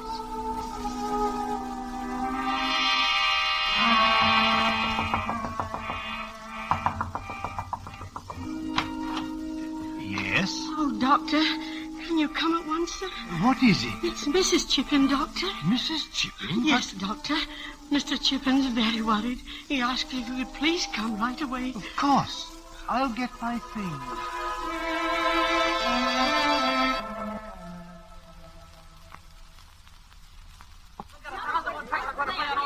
I say, where's Chips? He's late for class this morning. Oh, but wait till he comes. What, Ling? Did you put the letters on his desk? 8 of them. Who could? What's up? A joke on Chips? Be careful. It's April Fool, you fool. We've put a lot of letters on Chip's desk. They're all addressed to him. There's only blank paper inside. Don't breathe a word now. Not I. Shh. Here he comes.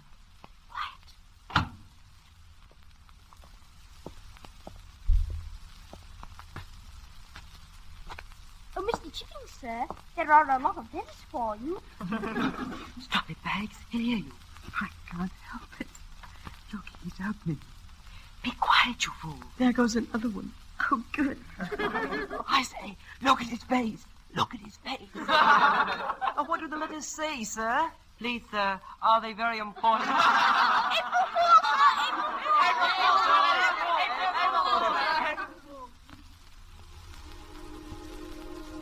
I say, doesn't he like the joke?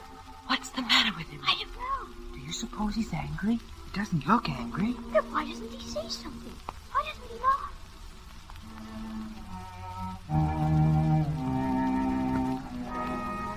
Catherine Chipping, the mother, and the child just born, died on the same day, April 1st, 1898.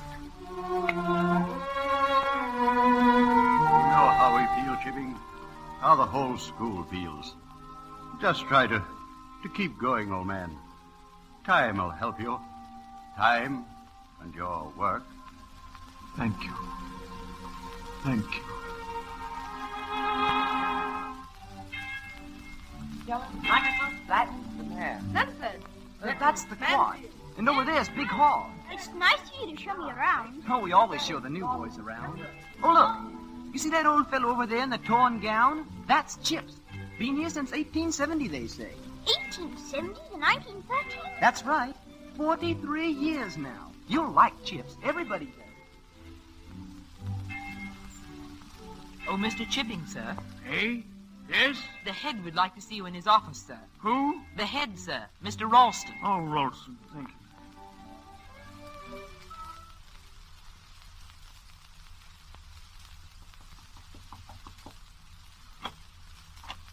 Oh, come in, Mr. Chipping, come in. Boy said you wanted to see me. Yes, sit down, will you? Well, sir? Mr. Chipping, how long have you been here? 43 years. Yes, I thought it was about that.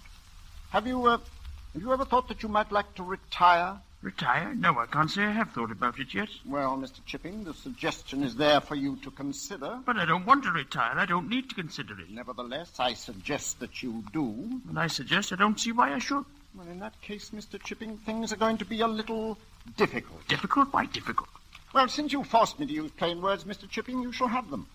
For some time past, you haven't been pulling your weight here. Your methods of teaching are slack and old-fashioned. Your personal habits are slovenly. And you ignore my instructions in a way which in a younger man I should regard as rank insubordination. But did you say slovenly? Yes. Now look at that master's gown you're wearing. I happen to know that that torn and shredded gown is a subject of continual amusement throughout the school. Is it? You also said something about insubordination, I believe. Yes. I was speaking of the question of Latin pronunciation, Mr. Chipping. Oh, that. Yeah, I think I told you when I first came here that I wanted the new style used exclusively. The other masters obeyed me.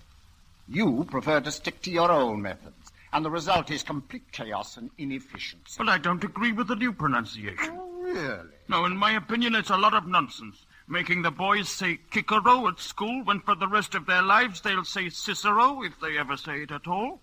And instead of vicissim, heaven bless my soul, you'd make 'em say we kiss him. Here you are, Mr. Chipping. That's exactly what I'm complaining of. You hold one opinion and I hold another. And since you declined to give way, there can't very well be any alternative. What's that? Mr. Chipping, Brookfield is an up-to-date school. I understand, however, that your Latin and Greek lessons are exactly the same as they were when I first began. Yes, they are. For that matter, they're the same as when your predecessor, Mr. Meldrum, was here. We began here, Mr. Meldrum and I, in 1870. And it was Mr. Meldrum's predecessor, Mr. Weatherby, who first approved my syllabus. You'll take the Cicero for the fourth, he said to me. Cicero, too, not Kikero. And I don't intend to resign, Mr. Ralston, and you can do what you like about it. Good day.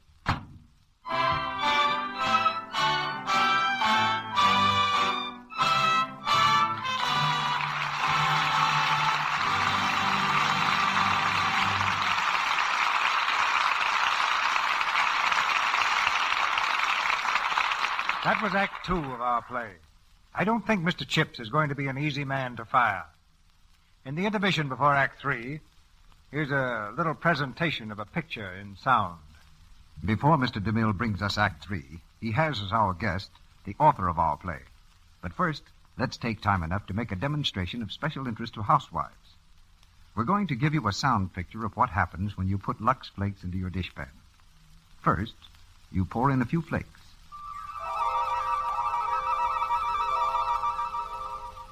Then you turn on the water.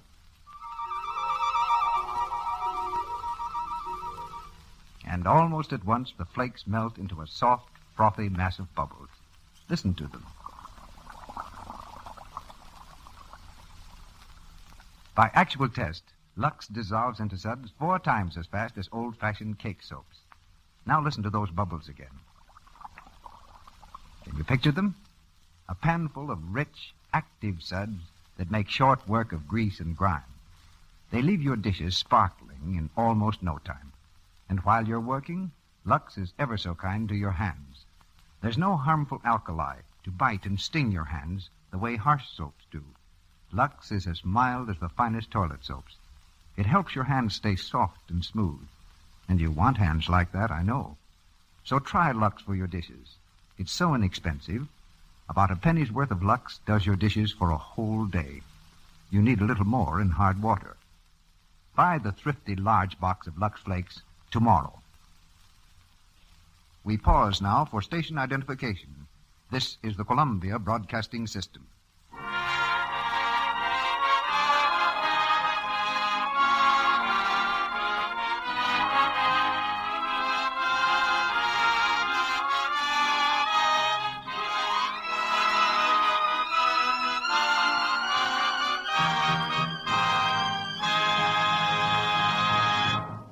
Before the play continues, we have a special guest, James Hilton, who wrote Goodbye, Mr. Chips.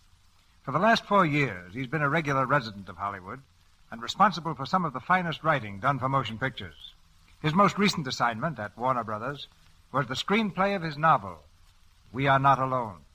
And so, without further explanation, I'll introduce one of Hollywood's most interesting people, James Hilton. And you'll probably decide that he can't live up to such a very flattering introduction. I should have added, ladies and gentlemen, that he's not fond of what Hollywood calls a build-up. I suppose, Mr. Hilton, the first question anyone asks about Mr. Chips is whether there was a real Mr. Chips. As the author, I don't seem to be an authority on that point. I've had rather a large number of letters from people who assumed that their own personal Mr. Chips was mine, too. Actually, I never knew any one schoolmaster who was the complete 100% Mr. Chips.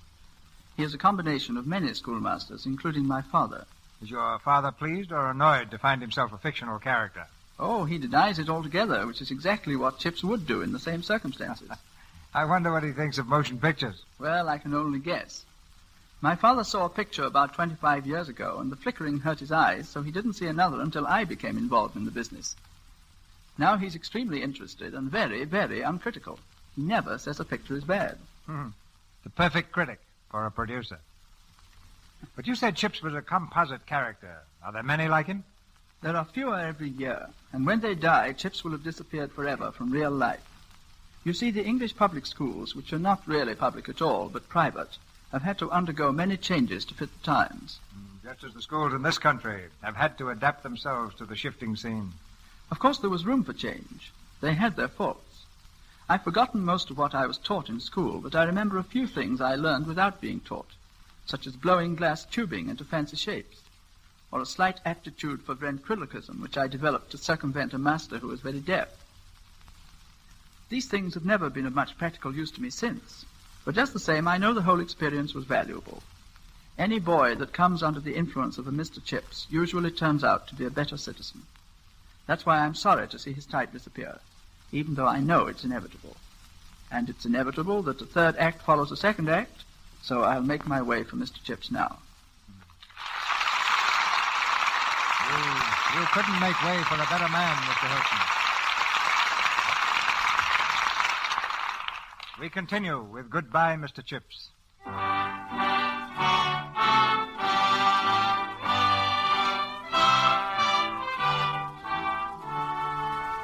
Decide to resign. At the end of term dinner, given in Chip's honor, he received a farewell presentation from the boys.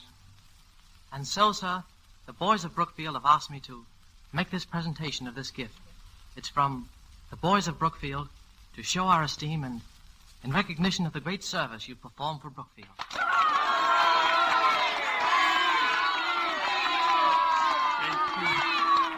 Thank you. I'm afraid young Mr. Colley here has been guilty of an exaggeration in speaking of my services to Brookfield. But then, of course, he comes from an exaggerating family. I remember once having to thrash his father for it. I gave him a 1 mark for Latin, and he exaggerated it into a 7. I have been at Brookfield for almost 44 years, and I have been very happy here. It has been my life. O my high praeteritos referat si Jupiter ados. I need not, of course, translate. I remember very many things about Brookfield. So many things that I've often thought I ought to write a book. Now, what shall I call it, I wonder? Memories of Rod and Line.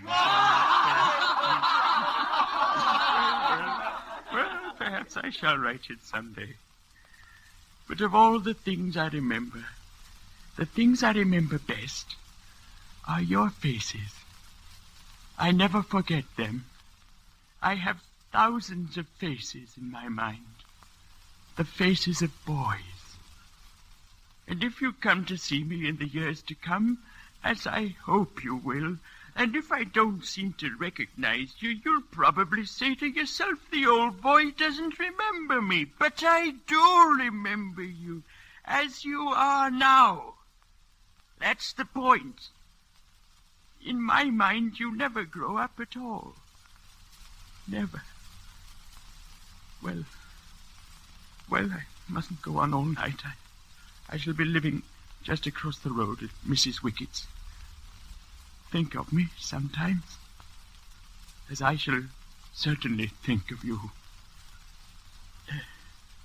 Hec olim meminisi juvabit. Again, I need not translate.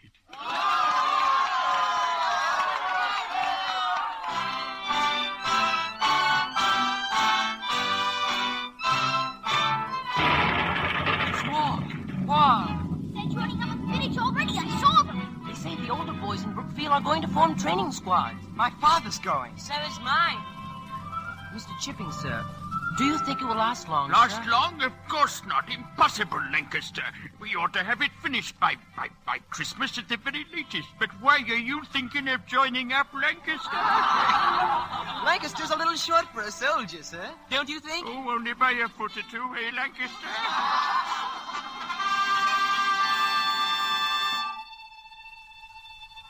Boys of Brookfield, who have given their lives for their country. Brill, Evans, Jackson, Lancaster. Do you think it will last long, sir? Lancaster. More boys. More and more and more. Going up to the front. Boys I've known. Chips, old man, come and sit down. Yes, Sir John. Chips, as chairman of the board, the governors have asked me to have a talk with you. Yes, Sir John. It's about the matter of our masters joining up. I suppose you know the head's gone. I heard, yes. Leaves us very short-handed. And, well, briefly, Chips, the board wants to know if you feel well enough to come back. Out of retirement? Mm-hmm. They want to know, Chips, if you'll do us the very great honor of coming back for the duration of the war as headmaster of Brookfield School. Headmaster of Brookfield? Me? Yes, you're the man for it, the only man.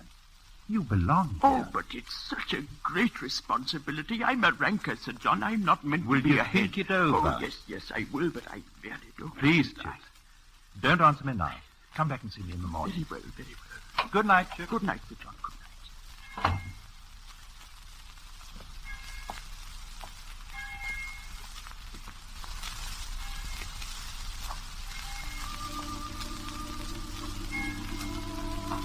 Headmaster?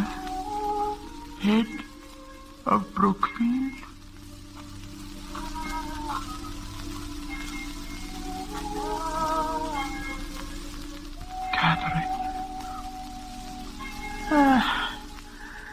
I must be getting very old.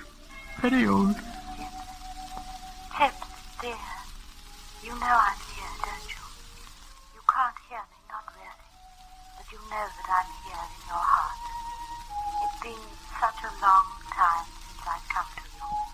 For it's only when you need me that I can come. Catherine. Such a great honor, Chip. Headmaster of Brookfield. Do you remember the day you told me you would never be head? I think I knew then that someday you would be. Oh, can't I? My time is over. My work is done. Look down there, Chip. The quad. The long green sloping to the river. This is Brookfield. This is the home, the world of boys. Boys who are looking toward manhood, waiting for some person to show them the way. Chip, you are that person. Don't you remember? A long, long time ago. Schoolmastering. So important to be influencing those who are to grow up and matter to the world. Yes, Chip. It is a great responsibility. But they need you, and you must have courage. Do your best, Chip. That's all anyone can do. But don't fail them now. I tell you to accept the headmastership. I tell you from across the years. To keep faith with Brookfield. And with me. I believe in you. Chip, have I ever been wrong? I believe in you. I believe.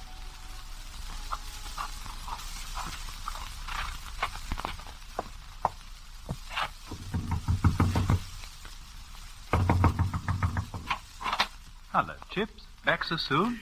Sir John, I've made my decision. I think I know what it is. I'll do my best, Sir John, because that's all anyone can do in any job.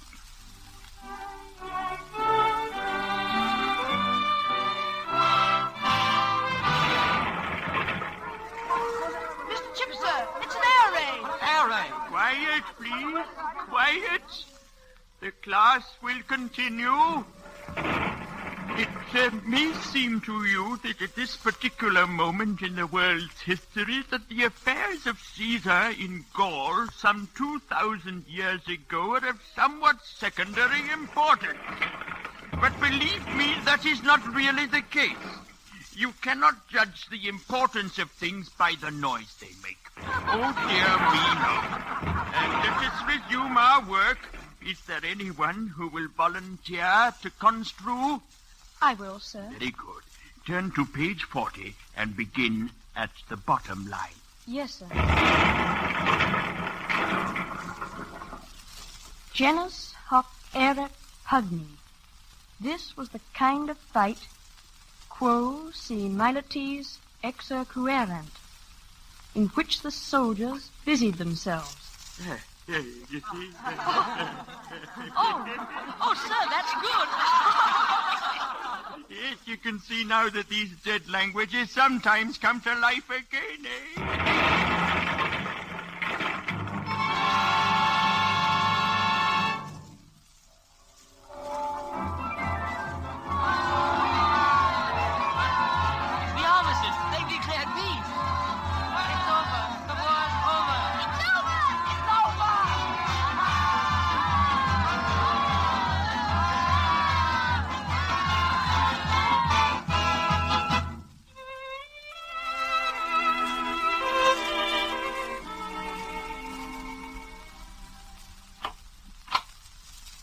Oh, come in, Doctor. Come in. Thank you, Mrs. Wickett. Thank you. Mrs. Wickett? Is that the doctor? Yes, it is, sir. Oh, good afternoon, Doctor. What brings you here? Not I, certainly. No. The head asked me to look in. He wanted to know if you were going to the old boys' dinner in London this year. Oh. I told him I didn't think you were. No, I'm afraid not. It's been a long time since I left here. Not since the war. Chipping, do you really think you should be up? Oh. There's a lot of flu about, you know. There's nothing matter with me, Doctor. Nothing at all. And what would I do in bed? Why, one of the boys might drop in. A fine reception. Well, I leave it up to you. Goodbye, Chipping. Goodbye. And if you see a chap in the quad who looks as if he just couldn't wait till dinner, send him along, will you? I've a cake. I will. I remember them all. 63 years ago, Linford. And I can still hear their names as they called them before the classes. Ainsworth, Atwood, Abelmore, Babcock, Bags, Barnett, Bassingthwaites. Mr. Chip, sir. Mr. Chip, sir. Are you asleep, sir? Shall I, go now, sir? Mr. Chip, sir. Mr. Chips! Mr. Chips! Well, Doctor, what do you think?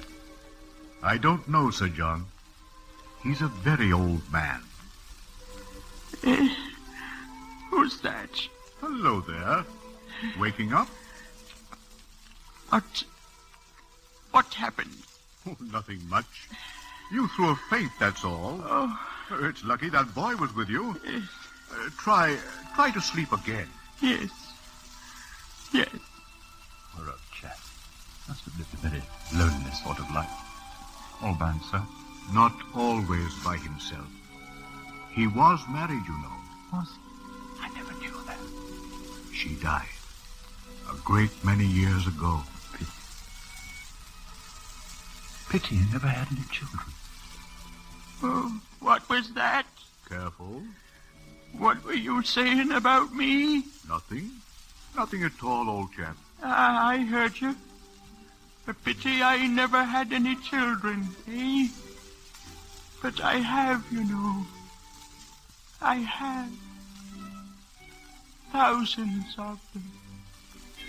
And all boys.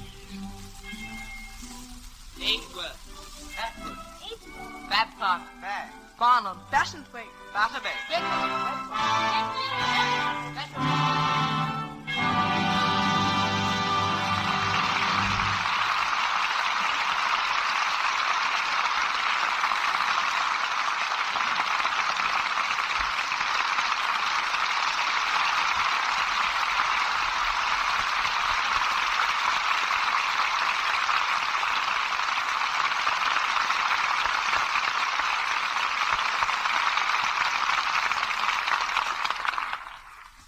Before our stars return for their curtain call, I want to present Miss Libby Collins, who ferrets out news behind the scenes here in Hollywood. What have you for us tonight, Libby? 2 or 3 fascinating things about the stalking habits of some of the Hollywood stars. For example, do you know that Kitty Carlisle rinses her stockings in perfume instead of water? Well, she walks in beauty. What else, Libby? Well, Jane Wyman uses adhesive tape instead of garters to hold up her stockings. A cute idea is to cut the tape into little designs, like hearts or clubs or your zodiac sign. And here's one item that's a little closer to home. Willie's of Hollywood, who designs most of the gorgeous stockings we see in motion pictures, says the average woman should have 20 pairs of stockings. If she gives them the right kind of care, they should last a year. What does he mean by the right kind of care, Libby? He says you should never soak stockings or rub them. Just dip them in lukewarm Lux suds and rinse in water the same temperature. He's right, isn't he? Lux Flakes save elasticity and cut down on runs.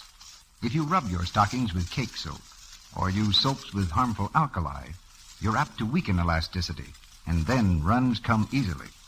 With gentle Lux Flakes, there's no harmful alkali, and of course, no rubbing. Your stockings wear longer and fit better with regular Lux care. Lux is thrifty. And now Mr. DeMille is bringing our stars to the microphone. Mr. Chips has retired to immortality, and we bring Laurence Olivier and Edna Best back to our microphone. You know, Mr. DeMille, this play brought back a few memories of my own school days. Were you the small boy who released the mouse? The very small mouse? At choir practice. No. The most pronounced mischief I created at school was acting in plays. We're glad you didn't reform. As a matter of fact, I went from bad to worse, turned professional, and joined a repertory company. Playing 4 or 5 different parts a week, I suppose. If you get a passing mark in that school, you're an actor. Yes, anything can happen in one of those theaters. I remember one incident with a traveling company when the juvenile was taken ill. The manager wired to another company in the next county to borrow an actor. When the borrowed juvenile arrived, 10 minutes before curtain time, he turned out to be a character man about 70 years old. The manager was frantic. There he was, 10 minutes before the curtain time, with a character man to play a juvenile role. Only the visiting actor remained calm. He inquired for his dressing room. 5 minutes later, he reappeared with his makeup on. Now, my good man, he said to the manager, where is the stage and what is the play? I know just the kind of actor you mean. Give him the right cue and he'll play Peter Pan or the second gravedigger in Hamlet. But I imagine he'd be pretty startled if anyone told him that there was a theater with an audience as big as this one. What's your play next week, Mr. DeMille? Next Monday night, we're going to present a play by George Bernard Shaw, the one which was so very successful on the screen this year, Pygmalion.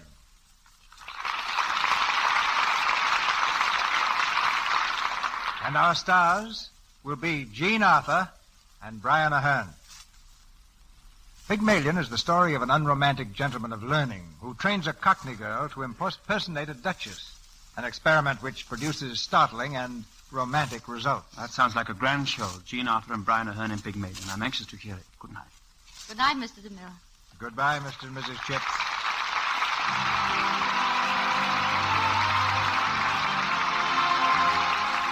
Our sponsors, the makers of Lux Flakes, join me in inviting you to be with us again next Monday night when the Lux Radio Theater presents Jean Arthur and Brian Aherne in Pygmalion.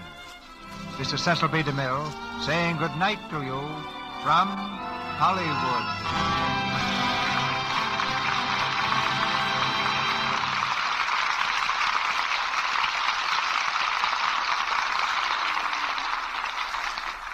This is Melville Ruick, inviting you to enjoy the popular Lux daytime program, The Life and Love of Dr. Susan. Susan's enemies are plotting to set the whole town against her. Tomorrow they reveal their scheme. Listen then. For the time and station, see your newspaper. The Life and Love of Dr. Susan comes to you in addition to the Lux Radio Theater. Heard in tonight's play were Alan Napier as Weatherby, Clifford Severn as Linford, Ronald Sinclair as Colley, Frederick Warlock as Ralston, Lillian Kemble Cooper as Martha, Mary Gordon as Mrs. Wickett, C. Montague Shaw as a doctor, Eric Snowden as Bowden, Ian McLaren as Meldrum, and Douglas Scott, Bobby Winkler, Harry Duff, Bobby Mock, Brian Killaway, Tommy Martin, Ernest Carlson, Cliff Oland, Bill Martin, Bob Stevens, Edwin Mills, and Richard Klukas as schoolboys. Laurence Olivier's forthcoming picture is Rebecca, produced by David O. Selznick. Edna Best will soon be seen in the RKO picture Swiss Family Robinson, produced by Gene Town and Graham Baker. Our music was directed by Louis Silvers.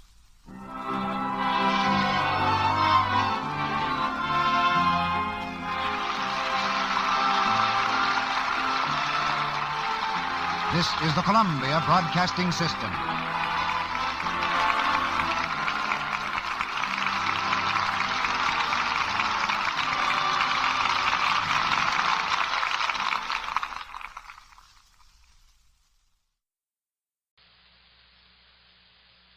Lux presents Hollywood.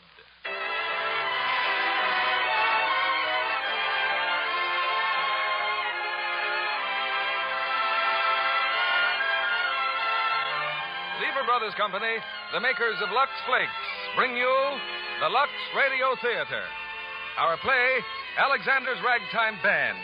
Our stars, Tyrone Power, Dinah Shore, Dick Hames, Margaret Whiting, and who could better set the stage than Al Jolson? Come on in here. Come on in here. Alexander's Ragtime Band. Come on in here. Come on in here. It's the best band in the land. They can play a bugle call like you never heard before. So natural that you want to go to war. That's just the bestest band what am. Oh, honey lamb, come on along. Come on along. Let me take you by the hand. To the man you know the man who's the leader of the band. And if you care to hear the Swanee River played in ragtime, come on in here. Come on in here. Alexander's Ragtime Band. Alexander's Ragtime Band.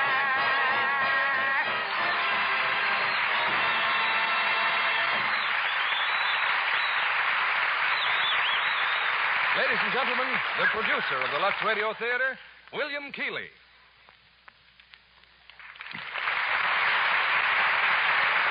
Greetings from Hollywood, ladies and gentlemen. In the early days of Tin Pan Alley, a young man battling with poverty sat down to write the song you've just heard, Alexander's Ragtime Band. It not only made the name of Irving Berlin famous, but it helped establish ragtime as a permanent, exciting idiom in music. And tonight we bring you the heartwarming and romantic story of that song from 20th Century Fox's great hit of the same name, which is currently playing in theaters throughout the country. From the original screencast, we have Tyrone Power, and as our special stars, Al Jolson, Dick Ames, Dinah Shore, and Margaret Whiting.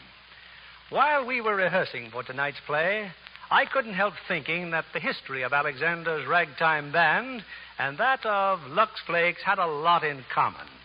Both swept the country on a growing wave of popularity until each became a household word throughout America. Not only that, but they maintained their popularity year after year. Today, the housewife who sings as she washes the dishes is probably singing Alexander's Ragtime Band and using Lux Flakes.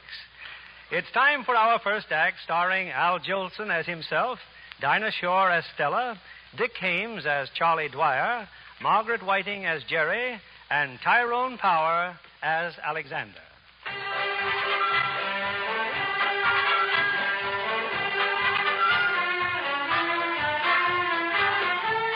San Francisco, 1915. It's standing room only in the Majestic Theater. For the celebrated entertainer, Al Jolson, has just come to town with another of his sensational shows. Lazy, I want to be lazy.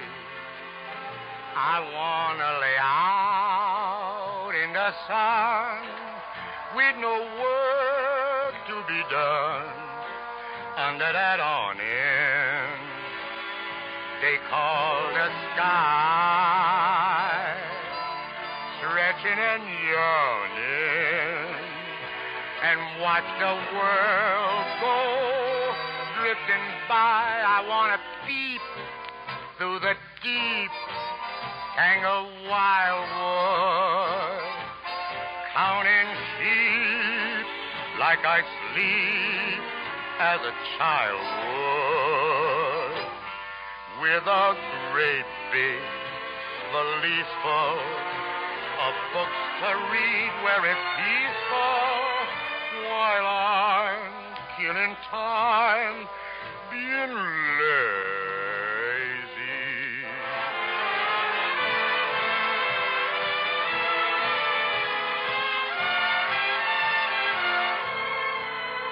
While I'm killing time being lazy.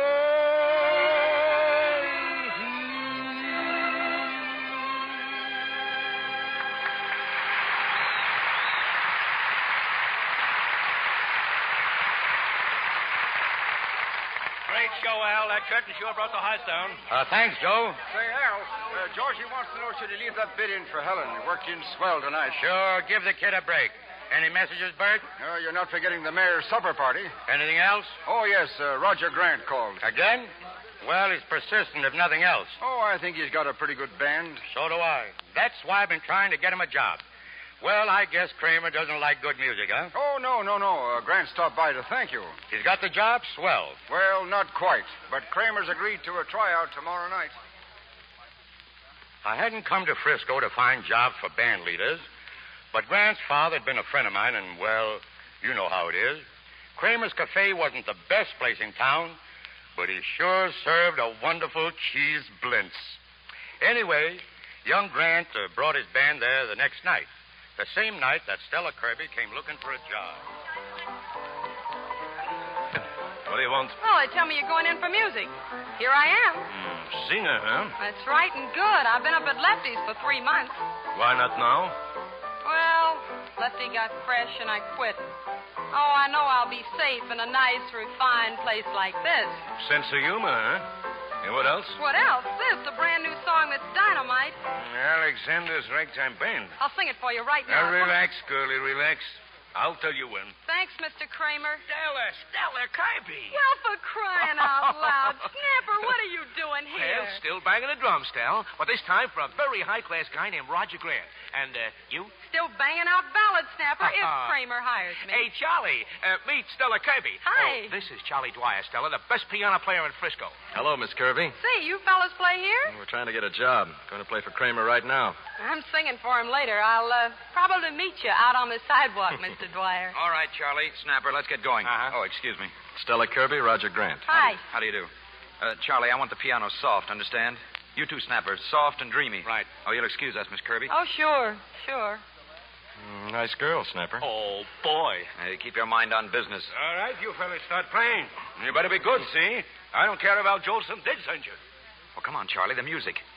The music. Where is it? The music. Well? Raj, it's gone. Are you crazy? You had the music. I saw it. The streetcar. I must have left it on the streetcar. Guys going to play or not? Oh, yes, Mr. Kramer.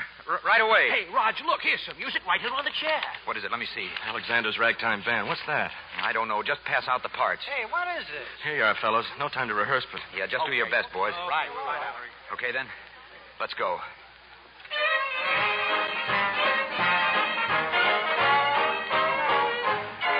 Hey, what kind of rhythm is this? I don't know. It's crazy. Oh, Kramer will murder us for this. Hey, what goes on here? That's my music. Please, Miss Kirby, we're trying to... That's my number. Where'd you find it? Please. Hey, fellas, I've got it. Just loosen up a little bit. Hit it. Come on now. Now listen, you crooks. That's my song, and I'm going to sing it, see? Oh, my honey, better hurry and let me ander. Ain't you going to the leader man, ragged meter man? Oh, my honey, let me take you to Alexander's grandstand brass band. Ain't you coming along?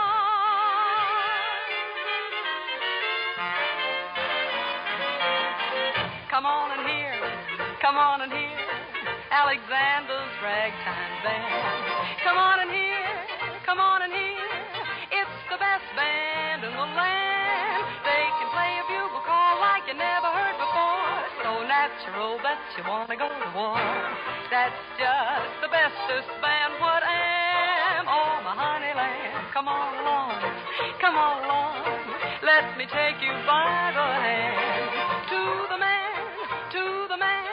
who's the leader of the band. And if you want to hear the Swanee River played in ragtime, come on and hear Alexander's ragtime band.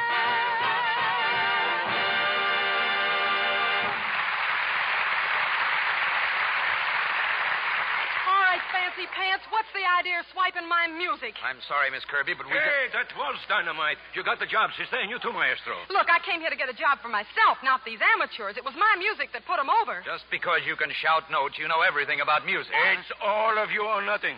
Hey, Pinky, beer in the house for Alexander's Ragtime Band. My name's Grant. It's Alexander, see? From now on. Your name's Mud as far as I'm concerned, and if you think I'm going to work with you... Who said I'd have you? Give me my music. Now, wait a second. Please, Miss Kirby, let's figure this out. I got it figured out, Mr. Dwyer. I don't want anything to do with this... Always a pleasure to meet a lady. Good night, Miss Kirby. You stuck-up, Now, wait. talent. Raj was just shooting off his mouth. That's all, Miss Kirby. We all need a job. Well, I don't. Not that bad, I don't. Now, just give me 5 minutes. 5 minutes. Now, let's sit down over here and talk this thing over calmly.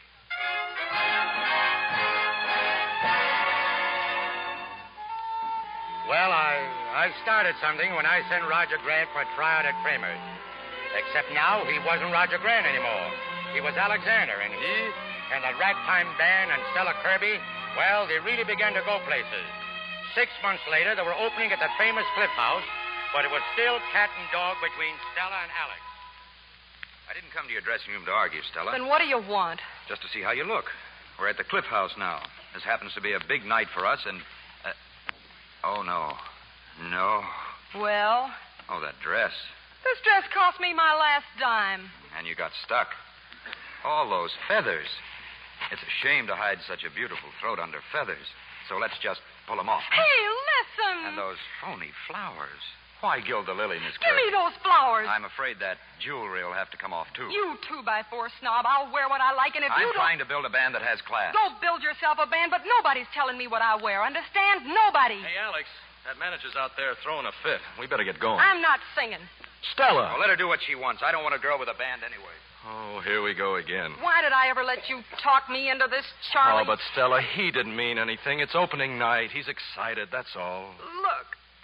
Look what he did to my feathers. Oh, what's a few feathers? Come on, you've got to sing now. I'll see him dead first. All right, then. Don't sing for Alex. Sing for me. What do you say, Stella? Please. Oh, Charlie. Now you're talking, honey. Come on. All right, but why let you take advantage of my good nature? There you are. See how easy it is. Yeah. Something tells me I'm sticking my head right into a noose.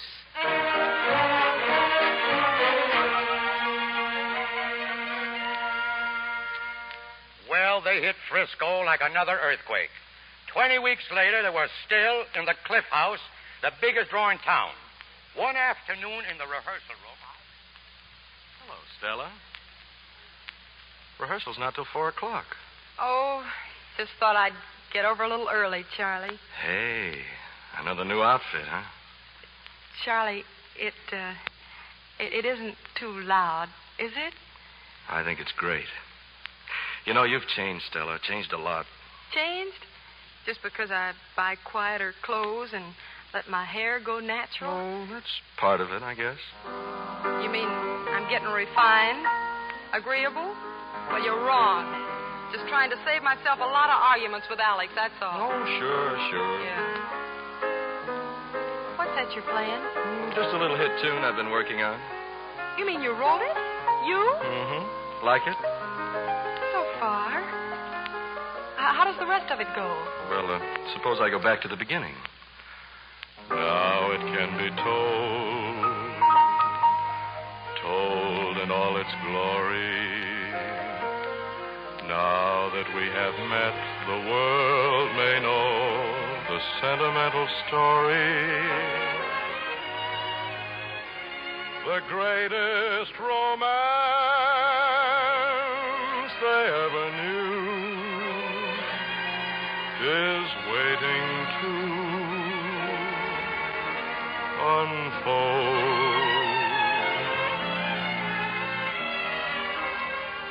Now it can be told as an inspiration. Every other tale of boy meets girl is just an imitation. The great love story has never been told before. But now it can be told.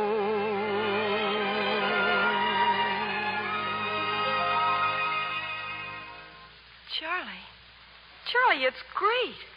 Marvelous. Hey, take it easy. No, not on the level. That's... Gee. I wrote it for you, Stella. If it's any good, that's why. Thank you, Charlie. I'd love to sing it. Sing it? Oh, sure. Sure, I'll speak to Alex. Maybe we can work it into the program tonight.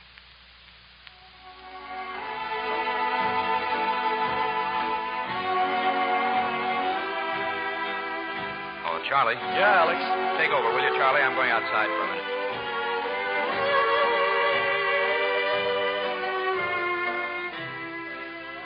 Stella.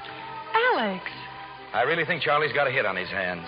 Alex, what are you doing here on the terrace? Well, it's Charlie's tune, and I thought he ought to conduct his own song. Stella, the way you sang it before, I never knew you could sing it like that. Didn't you? Stella, you didn't sing that song for somebody, did you? I mean, somebody in particular? Maybe. That's what I thought. I'm afraid to ask who. You don't have to be. You probably know you're conceited enough. Oh, Stella. Stella. Imagine you and me like this. What happened, Alex? I guess the roof just fell in on us. The minute I started to sing that song. Alex, do you suppose we've been in love with each other all the time? Me? In love with a girl who wears feathers? Yeah. Yeah, feathers and everything. Oh, Alex, this is the real thing, isn't it? The realest thing that's ever happened, Stella.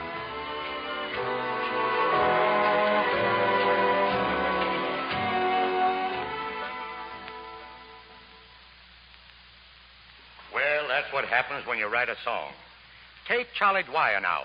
He pours out his heart in a song for Stella, and she takes it out and pours her heart out to another fella. Well, they just about set a date for the wedding when Charlie Dillingham, the New York producer, came to the coast. He happened to hear Stella sing, and an hour later... Charlie, it's wonderful. He wants me to go to New York, Mr. Dillingham. New York? Yeah, he's going to make me a star, Alex. Oh, darling, everything you wanted for me. Yes, but what about the band? Well, he says he can't use the band now, but he'll find a place later. Oh. And you're going? Well, of course I'm going. Turn down the biggest break I'll ever get. You might have talked to me about it first. Well, we'll still be together. You can come on to New York. You'll get a job. That'll be great. But you've told me over and over I could make something of myself if I tried. And now, just because it's happened, you're angry. Serves me right expecting anything from you. Of all the selfish little tin-horn sports, you're jealous. Jealous because he wants me and not you. Go on. Go to New York. Don't think I won't. And don't think you wouldn't do the same thing if you had the chance. Alex, tell her you're wrong before it's too late. Oh, I'm wrong and she's right. Yes. You don't own Stella. She doesn't owe the band a thing. We're liable to be stuck here for the rest of our lives. If that's the way you feel about it, what are you sticking around for? Why don't you clear out, too? All right. Maybe that's a good idea. Hiya, Charlie. Excuse me, Snapper. Sure. Well, Maestro, when does Alexander's Ragtime Band hit Broadway? It doesn't. There isn't any Alexander's Ragtime Band.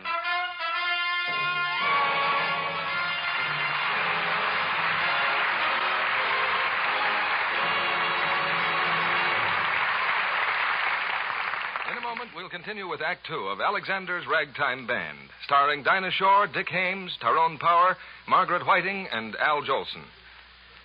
Libby, I hope you'll pardon my looking twice, but I wasn't sure the first time whether those were really stockings you're wearing. Nylons, huh? Mm-hmm. Aren't they gorgeous? Yes. Oh, I've never had such sheer ones. And there's quite a story goes with them. Well, let's have it. Well, you know, one day when I was visiting at 20th Century Fox, I spent some time with Maureen O'Hara on the set of Homestretch. Well, that suggests horses, but not stockings. Well, there are scenes at 11 different tracks, and that gives Maureen an opportunity to wear some gorgeous clothes. 41 costume changes, in fact, and every one a dream in Technicolor. And beautiful nylons to go with each costume? Right. Well, while I was there, Maureen and Cornell Wilde were shooting a night scene for Homestretch near the studio swimming pool. Maureen stumbled on the gravel walk and skinned both knees. Oh, too bad. Well, of course, that meant a new pair of stockings because they were lovely one-thread shears. Well, I raved about them, but I said they just wouldn't be practical for me. And you know what? What? Well, the wardrobe man said, "Lady, if you take care of them right, they'll give you plenty of wear." And then he told me very seriously how the studio luxes stockings as well as other washables to get longer wear from them. That shouldn't surprise a Lux girl like you, Libby. Remember those stocking strain tests we talked about? Mm-hmm. They were made with many different kinds of stockings. Silk, rayon, nylon, and cotton. And they all showed similar results. Time after time, the Lux stockings outlasted by a wide margin those washed with a strong soap. Oh, but you haven't heard the whole story yet, Mr. Kennedy. The next day, Miss O'Hara sent me a lovely gift. 6 pairs of the very same kind of nylon she wore in the picture. And you can be sure they'll get Lux Care. Then they should give you excellent wear, Libby. You know, those strain tests proved that Lux stockings lasted twice as long. That's like getting the wear of an extra pair from every pair of your new stockings. No wonder girls all over the country make Lux their rule for stocking care. It pays. Lux stockings last longer. We return you now to William Keighley. Act 2 of Alexander's Ragtime Band, starring Dick Hames as Charlie, Tyrone Power as Alexander, Margaret Whiting as Jerry, Al Jolson as himself, and Dinah Shore as Stella.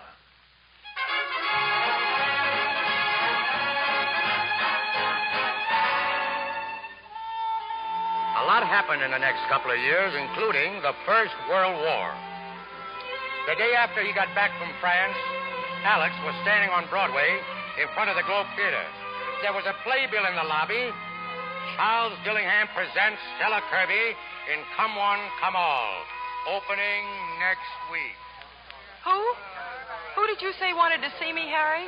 He was waiting right here at the stage door, Miss Kirby, till rehearsal was over. And he Hello, Stella. Alex. Alex! Where in the world? Oh, it's good to see you. I saw your name out front. Just thought I'd drop in. When'd you get back? Yesterday.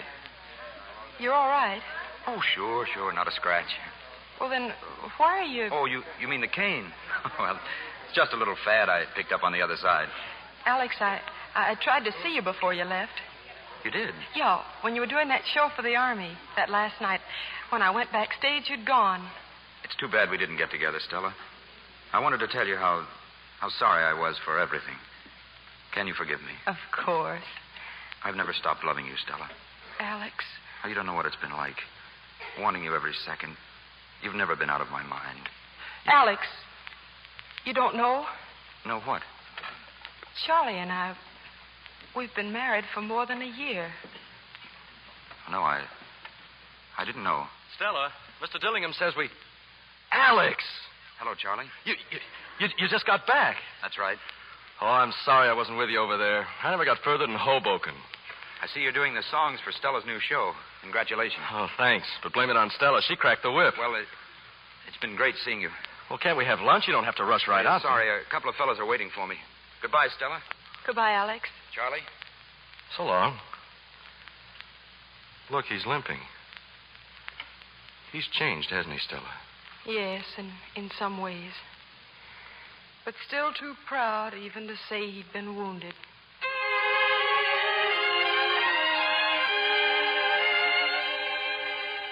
Now, look, Alex, here's the setup. We round up some of the boys, maybe Davy, maybe Ed, if we can find them, you and me, and we put Alexander's Ragtime Band right back on the map. What do you say? Have another drink, Snapper. No, listen, will you? Jerry here has swell pipes, haven't you, Jerry? Sure, the agents are fighting over who gets me. Each one wants to give me up to the other guy. Oh, cut it out, will you? Show him, Jerry. Just let him hear you sing something. Now? Maybe he's got fussy neighbors. Go ahead, Jerry. Sing for me. All right, I will.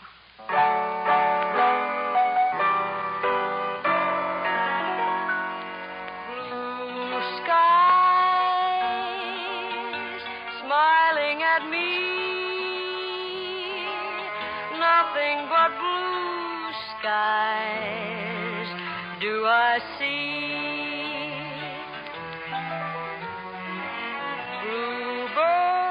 Bluebirds singing a song. Nothing but bluebirds all day long. Never saw the sun shining so bright. I never saw things going so right. Noticing the days hurrying by. When you're in love, my, how they fly. Blue days, all of them gone. Nothing but blue skies from now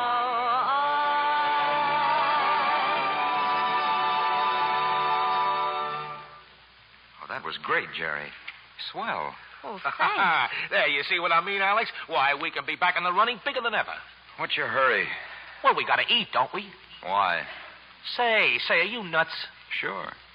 Do you mind, Jerry? Oh, no, I'm a little cracked myself. You see, Jerry understands.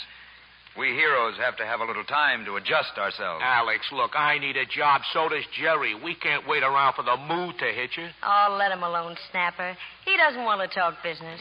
Business? What's that? Oh, the thing you do to take your mind off drinking. Jerry, you're a very understanding girl. I wish I was raring to go, but unfortunately I'm not. Oh, forget it. It's all the same to me. I'm just out of step, I guess. You'll catch up. Sure. But when? Like Snapper says, when the mood hits.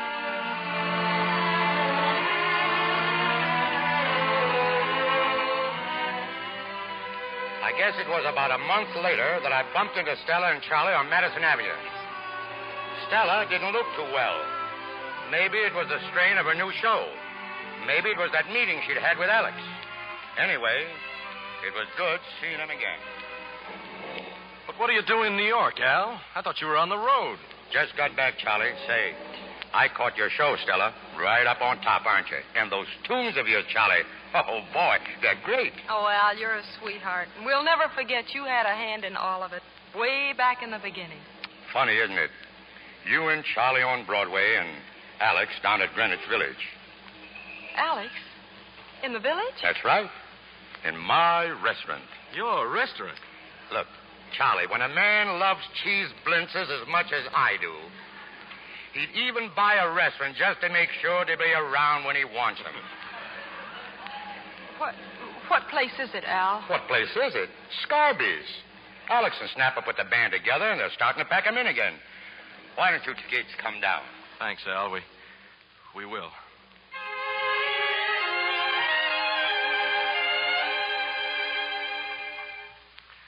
Good meeting Al tonight, wasn't it, Stella? Oh, yeah. Funny about Alex. I thought he'd gone back to Frisco. So did I. What do you say we drop in on him sometime? Just for old time's sake. Oh, those old times are over, Charlie. It never works trying to rake them up again. Sometimes it does. Oh, if you're not too tired, I've got a new number. Like to hear it? Of course, dear. Sure you're up to it. It's sort of on the sentimental side. Aren't you always? Come on now, let me hear it. I lost the sunshine and roses. I lost the heavens of blue. I lost the beautiful rainbow. I lost the morning dew. I lost the angel who gave me summer the whole winter through. I lost the gladness that turned into sadness when I lost you.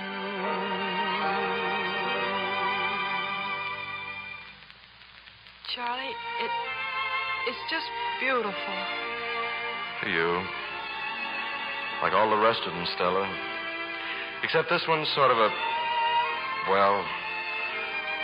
swan song. Charlie. I've been doing a lot of thinking lately, Stella. Making up a lot of speeches about life and marriage. Very profound stuff. But it all seems very silly now that we're... Charlie, what is it? Well, here goes. What do you say we call this marriage off? Charlie. Stella, you're still in love with Alex, aren't you?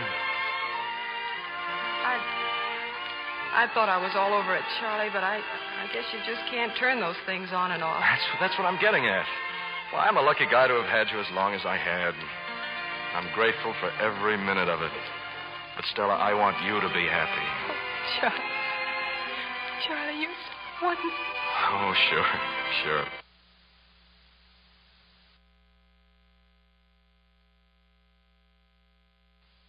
Well, I should have known it all along, Stella. Now, you go on and get the divorce, and then you and Alex can make a life for yourselves. A real life. Charlie, what can I say? Not a word. People talk too much anyhow.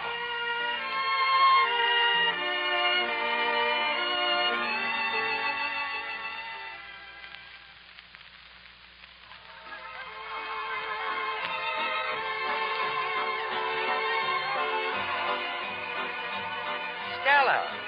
Well, welcome to Scarby's. Hello, Al. Did you come to see Alex? Yes, I did. He'll be through in a minute. Then we're having our own private party. Party? Sure, come on over here.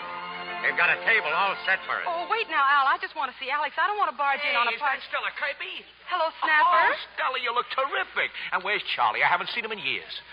He's out of town. Oh. Well, he's the only one of the old gang not here. Hey, Alex, look. Stella Kirby. Hello, Stella. Hello, Alex. Just in time for the celebration. Oh, this is Jerry Allen, Mrs. Dwyer. How do you do? How do you do? How's Charlie? Fine, thanks. I didn't mean to break in on you here. Oh, I'm glad you did. We're leaving tonight. That's right. We're on our way to Europe, Stella. Well, how do you like it? Europe? Yeah, they needed a band in a hurry, and we were lucky. Lucky nothing. They've got the best band in New York. I wish I had him in my show. And you ought to hear Jerry sing. I guess I've taken your place, Miss Kirby. Well, I tried to, anyway. Oh, Jerry's great. One of the best. Oh, say, Alec, there are a couple of friends of mine over there want to meet you. Come on, son. Give them a break, will you? Okay. Excuse me, Stella. Don't be long, Alex. I'm sorry I missed hearing you sing, Jerry. How long have you been with the band? Well, ever since it started again. Oh, then you must have met Alex soon after he came back from the war. Yes. He was still in sort of a daze from it. I stepped in, and, well, I tried to help him snap out of it. That was very fortunate for him. For me, too. You see, Alex and I are engaged. Oh. Oh, I'm very happy for you. Well, thanks. All right, boys. Let's go to work. Come on, Jerry. Already? Oh, Miss Kirby, would you sing a number? Why don't you? Well, if you don't mind, I'd rather not... Please. They'd love it, I know. Why not, Stella? A sort of goodbye gesture. Just for luck. I'll go make an announcement. Well, Stella? I guess I won't have a chance to say goodbye later. I'll say it now, Alex. Goodbye. Good luck to you over there. Good luck to you, Stella. Ladies and gentlemen, we've a wonderful surprise for you. There's a great celebrity with us tonight, and she's agreed to sing a number for us. May I present Miss Stella Kirby. Thank you, Jerry. Remember the night you said I love you.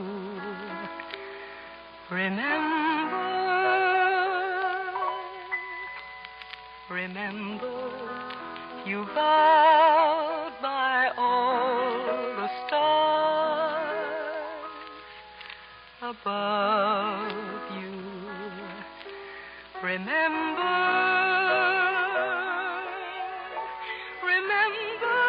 we found a lonely spot, and after I learned to care a lot, you promised that you'd forget me not, but you forgot to remember.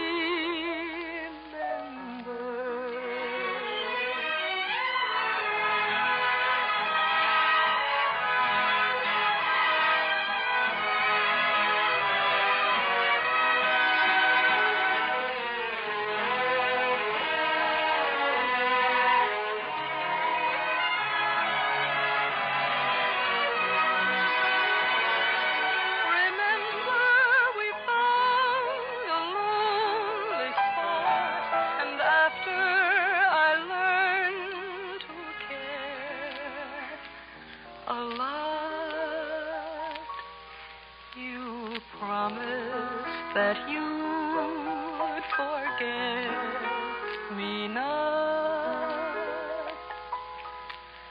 but you forgot to remember.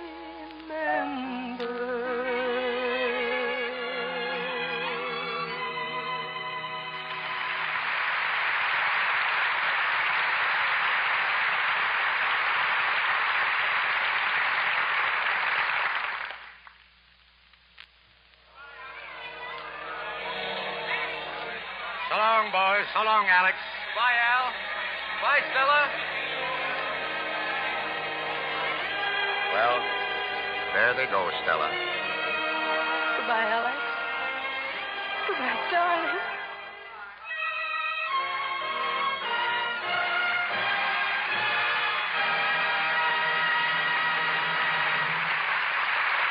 We pause now for station identification. This is CBS, the Columbia Broadcasting System.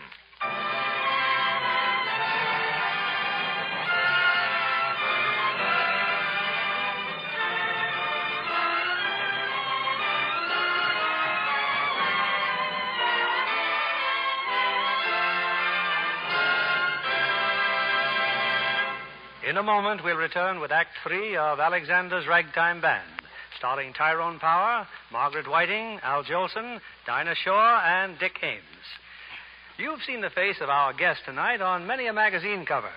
And now, 20th Century Fox has signed blonde, blue-eyed Marion Marshall to a long-term screen contract. What's your ambition, Marion? To become a really fine actress, Mr. Keeley. Well, you can pick up a good many tips on acting technique at 20th Century Fox. Oh, I have. I just haunted the set of the late George Apley when Ronald Colman and Peggy Cummins were making the picture. Peggy's a darling. She even invited me to her dressing room. Did you see her collection of Dresden figurines? Yes, I loved them. Do you have a hobby, Marion? My pet extravagance, Mr. Keeley, is pretty lingerie. Though, unfortunately, my budget won't call for much. Well, John Kennedy might have some advice for you there. How about it, John? Well, there's a very simple way, Miss Marshall, to add to your collection. You could buy yourself 3 times as many pretty undies without spending a cent more. Why, that sounds wonderful. How? By always using Lux. You see, it's been proved by actual tests that Lux Care keeps slips and nighties lovely 3 times as long as those washed the wrong way. Well, if undies stay lovely 3 times as long, obviously they don't have to be replaced nearly so often. So instead of spending money to replace drab, faded undies, you can buy more new ones. You can have 3 times as many. I see what you mean, Mr. Kennedy. You know, that reminds me of a pretty lingerie set Miss Cummings showed me. Shell pink satin with deeper applique. Every stitch handmade. That doesn't sound like that 1912 atmosphere of the late George Apley. Oh, she doesn't wear it in the picture. A fan sent it to her from Ireland. It's really beautiful. And she says it'll stay that way a long time because nothing but Lux ever touches her lingerie. Clever girl. She's thrifty, too, because with gentle Lux Care, lingerie stays lovely a long, long time. In fact, 3 times as long. That's a good idea for girls everywhere to remember. Thank you for coming tonight, Miss Marion Marshall, and good luck. Back now to your producer, William Keeley. Act 3 of Alexander's Ragtime Band, starring Dinah Shore as Stella, Al Jolson as himself, Margaret Whiting as Jerry, Dick Ames as Charlie, and Tyrone Power as Alexander.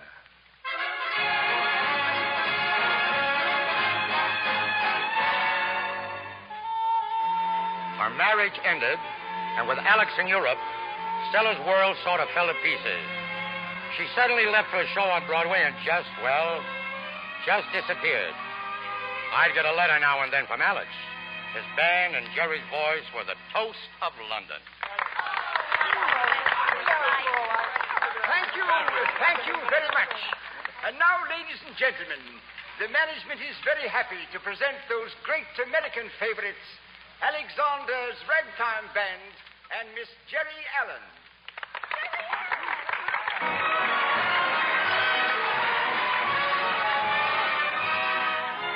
Heaven, I'm in heaven, and my heart beats so that I can hardly speak, and I seem to find the happiness I see when we're out together dancing cheek to cheek. Heaven, I'm in heaven, and the cares that hung around me through the week seem to vanish like a gambler's lucky streak when we're out together dancing cheek to cheek. Oh, I love to climb a mountain and to reach the highest peak, but it doesn't thrill me half as much as dancing cheek to cheek. Oh, I love to go out fishing in a river or a creek, but I don't enjoy it half as much as dancing cheek to cheek. Dance with me, about you, the charm about you will carry me through to heaven.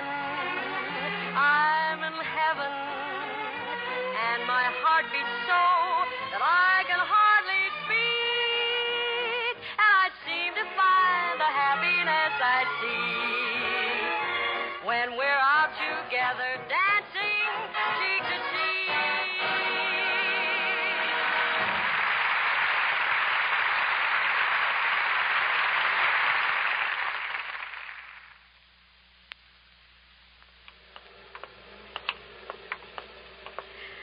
I don't mind walking, Alex. They say that London fog makes your cheeks rosy. I'm afraid it makes you wet, too. Oh, sorry, Jerry. We'll get a cab. Oh, come on. I was just kidding. I wanted to see if you still remembered how to talk. I guess I'm not very good company these days. What's on your mind, Alex? Oh, I was just thinking about... That's strange. So was I. You were what? Wondering about Stella Kirby. So you're a mind reader. Well, maybe when it comes to you and Stella. Well, it wasn't her I was thinking about so much as all the things that have happened. And she was just part of them? Yeah. Yeah, part of things that seemed so important at the time, and now I can talk about them and they don't matter at all. Just closed accounts. Then you know it's funny. Person falls in love head over heels. This is it, you say. There'll never be anyone else. There couldn't be. And then something happens and it's all over. You bounce right out of it like a rubber ball. So what are we waiting for? You and I. Don't you think it's time we got married? Oh, don't get on that subject again. Well, why not? A couple of months ago it was all set. Let's take the plunge now. Tonight, I hadn't finished what I was going to say, Alec. I wonder if I'll be able to get over you as easily as you've been able to get over Stella. To forget you as you've forgotten her. Jerry, Oh, you don't really want to marry me, Alex. It's that bachelor tax you're trying to avoid. Don't you think we'd get along? Well, of course we would. Then why not? Because you aren't in love with me. I used to think you were, but I was wrong. You mean an awful lot to me, Jerry. Thanks, but that's not enough to marry on. I'm not complaining, Alex, and I'm not asking for a thing. You just remember that. You think too straight for me, Jerry. But you're a swell person. I should have my head examined. Come on, this fog is leaking through my shoes. What have you been doing? Oh, so. What's all this about a concert at Carnegie Hall? It's not settled yet. But I have an idea that people might go for this popular music. Well, how's Stella? I don't know. What? I haven't heard from her, Alex. She disappeared right after the divorce. Divorce? You and Stella? Oh, I thought you two were leading a quiet life someplace, raising a family. Not Stella. Things got a little tough for me, and she walked out. Now, wait a minute. Stella wouldn't walk out on anybody. She did on me. Stella's the swellest girl I ever knew, Charlie. If she walked out on you, it's because she had a good reason. So you're still in love with her? Oh, what about it? That's all I wanted to know.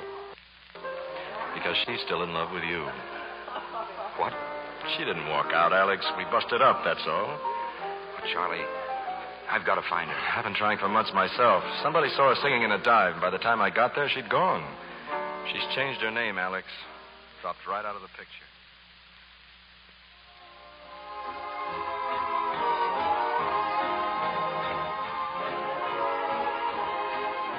Hello, Stella. Hello, Al. I saw you when you came in. What are you doing in a joint like this? That's what I want to ask you, Stella Kirby.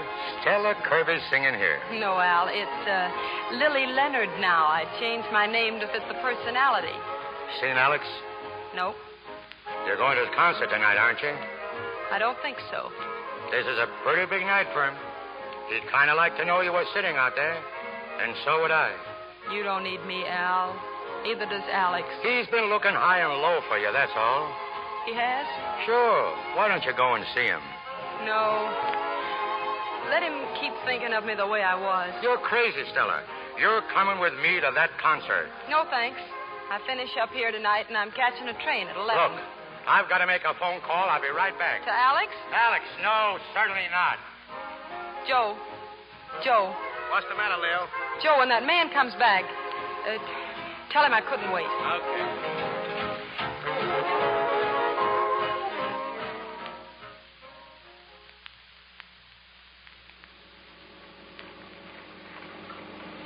Got plenty of gas in the camp, lady. Where do you want to go now? Well, I still got an hour to kill before my train leaves. Just drive around, huh? Okay. Like some music?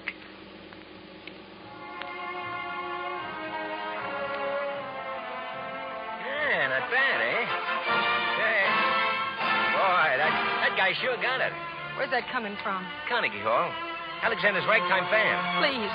Oh, smell it, lady. You want I should turn it on? No. Leave it on. Yeah, you know, we ought to stop so we can appreciate it. That's Carnegie Hall, lady, right there.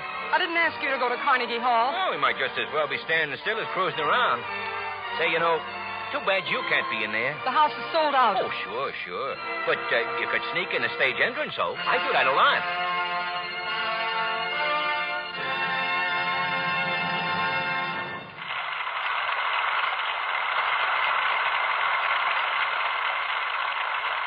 You can turn the radio off. I've heard all I want. How about Jolson's going to sing You Can't Miss Him? Oh, and then they're sure to play Alexander's Ragtime Band. I don't want to hear it. Turn it off. Well, why don't you want to hear it? Because I can't, that's all. Sure, Miss Kirby. How did you know my name? Oh, I heard you sing many a time. And you remembered me. Oh, sure, you were great. You know, you ought to be in there, Miss Kirby. Go on, why don't you? Go ahead. The most beloved performers of all time, my friend Al Jolson.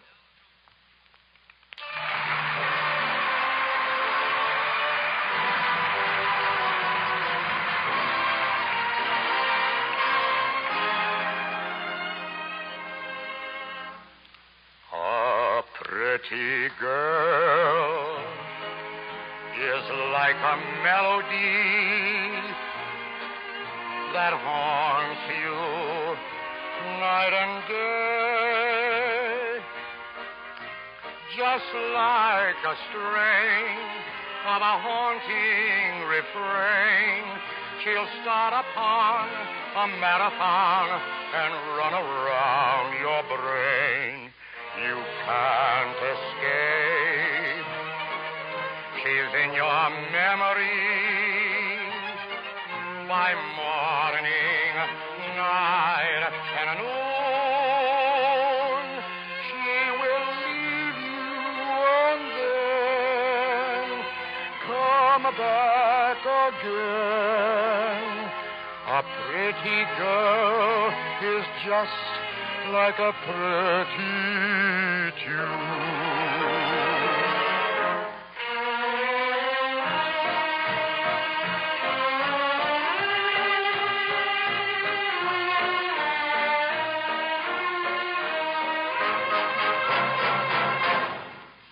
She will leave you and then come back again. A pretty girl is just like a pretty tune.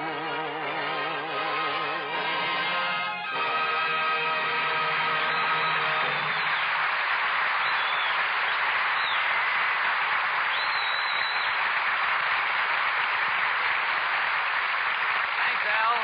Thanks.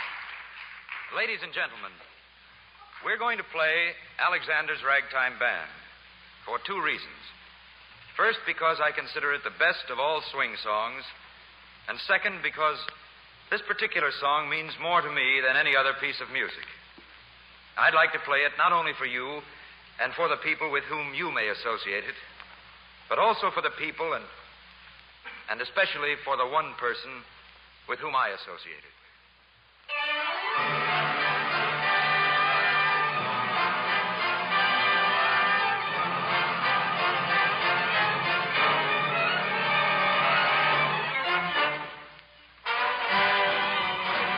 Sorry, miss. No one's allowed backstage. You'll have to...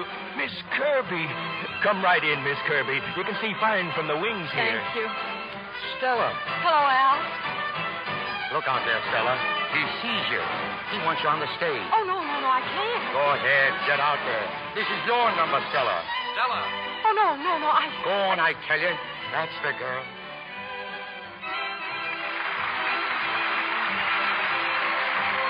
Come on, Stella. Sing. Oh, Alan. Sing, darling. Sing.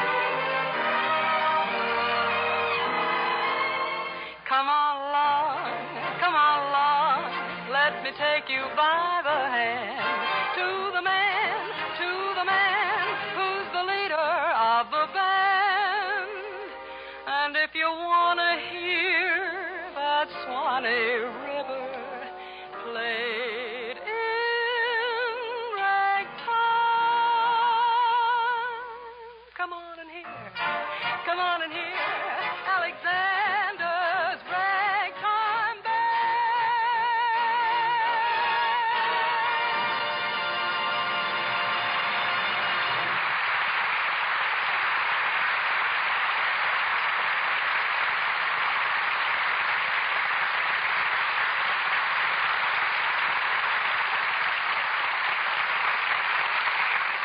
Our stars will be back for their curtain calls in a moment. I read an amazing thing the other day. Last year, American women spent over $22 million on nail polish and other manicure preparations. They say 75% of the women in this country use nail polish. Well, now it seems from that as if women cared a lot about the way their hands look. And yet, when you see how many women have dishpan hands, well, you wonder why they don't do something about it. They could get rid of those red, rough hands for just about 1 cent a day, simply by changing from strong soaps to Lux for dishes. Isn't that easy? Look at your own hands. Are you really proud of them? Suppose you were having your husband's boss to dinner or were invited to join a new bridge club. Would you be just a little embarrassed about your hands? No, you don't need any beauty treatments to get those hands of yours back in shape. Just change from those strong soaps you've been using to gentle Lux Flakes. Scores of women have proved by actual scientific tests that this is an idea which really works. You'll begin to notice a difference in just a few days, and before long, your hands will be as soft and smooth as they used to be. Another thing you'll like about Lux Flakes, they're so thrifty. Ounce for ounce, Lux washes up to twice as many dishes as any of 10 other leading soaps tested. Try it tomorrow. Here's Mr. Keeley at the microphone. There's a 5-star closing to our play tonight as we bring them back in person for a curtain call. Al Jolson, Tyrone Power, Dinah Shaw, Dick Hames, and Margaret Whiting.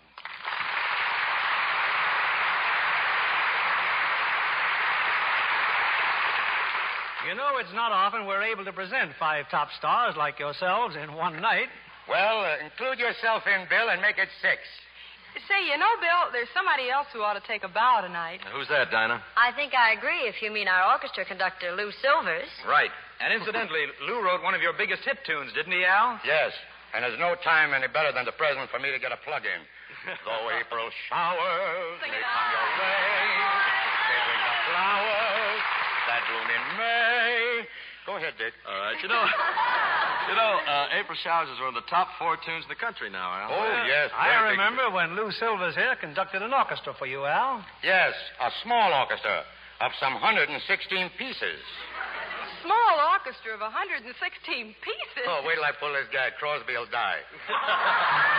You say that again, Dinah. Small orchestra of 116 pieces? Sure, when you put all the pieces together, all you had was 8 instruments.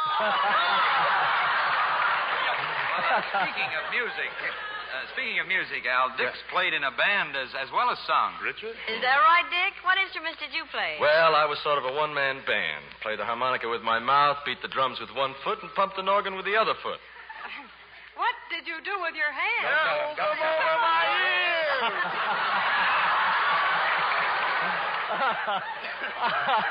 How about you, Tyrone? Have you ever done anything in the field of music? Well, I used to play the accordion, Bill. Where? Yeah, in a way that would bring tears to Xanax's eyes. You mean you were touched by your own playing? No, but the accordion used to pinch my stomach. Well, I want to know before we get too comical here, what's coming up on Lux next Monday night, Bill? Well, in keeping with National Laugh Week, we've arranged to bring our audience next Monday night Paramount's hilarious new screen hit, Monsieur Beaucaire. Monsieur Beaucaire. starring Joan Caulfield and Bob Hope.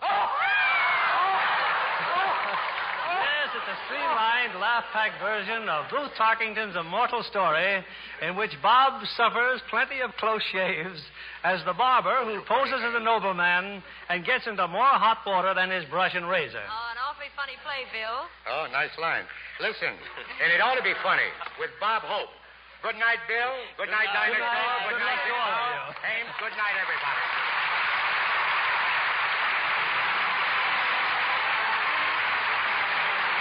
Libel Brothers Company, the makers of Lux Flakes, join me in inviting you to be with us again next Monday evening, when the Lux Radio Theater presents Bob Hope and Joan Caulfield in Monsieur Beaucaire. This is William Keeley saying good night to you from Hollywood.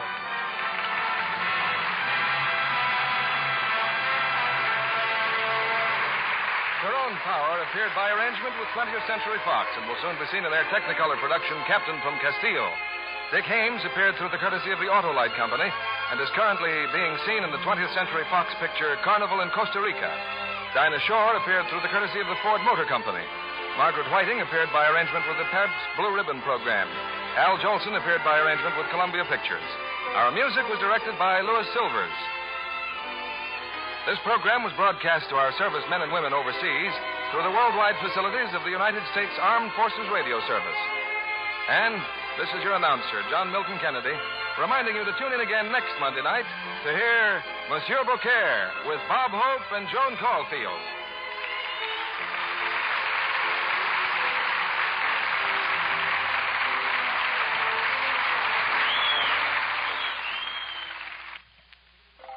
Spry. When you bake and fry. Spry. For your cake and pie. Spry. Get your shortening by. Rely on Spry. Want fried foods crisp, golden, better tasting? Try Spry, the pure vegetable shortening for delicious, better tasting fried foods. So digestible, too, the Spry way. Rely on Spry. S-P-R-Y. Be sure to listen in next Monday night to the Lux Radio Theater presentation of Monsieur Beaucaire with Bob Hope and Joan Caulfield. And why not tune in to Joan Davis every Monday night over most of these stations? This is CBS, the Columbia Broadcasting System.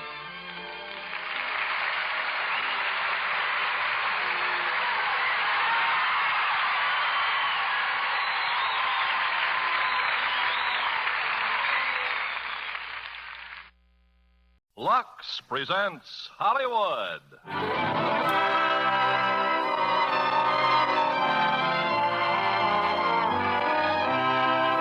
Libel Brothers Company, the makers of Lux Toilet Soap, bring you the Lux Radio Theater. Ladies and gentlemen, your producer, Mr. Irving Cummings.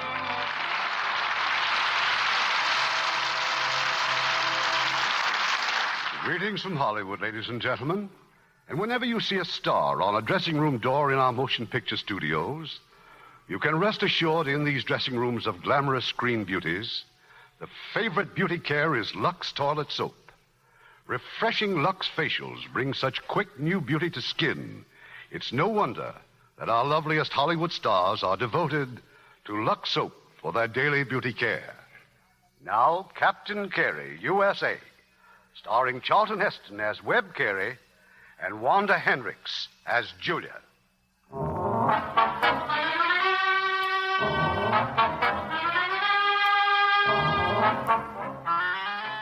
In northern Italy, there's an ancient landmark, a palace built on an island, surrounded by a beautiful lake. It's the Palazzo di Cresci, and over the centuries, it's been the scene of good and evil, of romance and despair. In 1944, when Nazi troops were in the village of Belmonte, the castle was occupied by an old countess and her granddaughter Julia. But beneath the castle, in a forgotten wine cellar, was the headquarters of two American officers, members of the OSS. They'd been operating out of there for months, organizing the Italian partisans. But one night, they were betrayed, and their work ended in a burst of German rifle fire.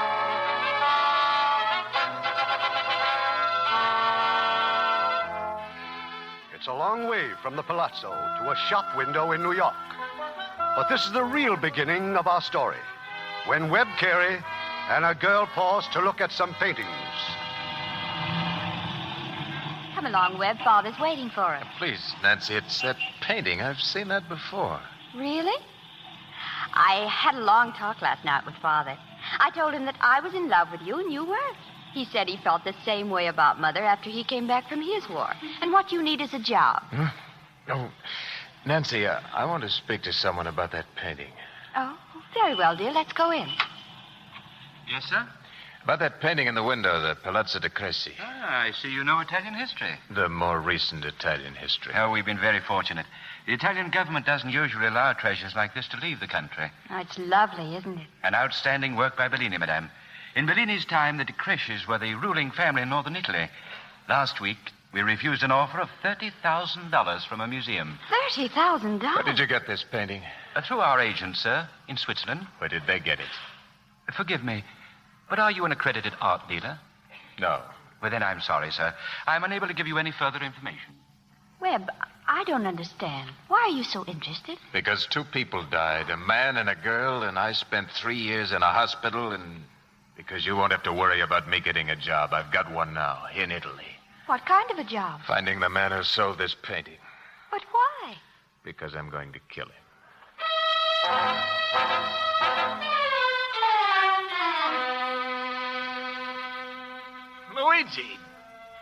Luigi, don't you remember me? I remember, Signor L'Americano. You have come back. You don't seem overjoyed to see me. You were once. Many things in our village have changed since the war, Signor. You have just arrived? Yes, the bus from Milano. It was the same back there in the plaza. Somebody recognized me, and all the people disappeared. I mind my business. I'm glad I found you here at the lake. I want you to row me over to the island, to the palazzo. Get in the boat. No questions? You're not even surprised to see me? It does not matter, Signor. Get in the boat.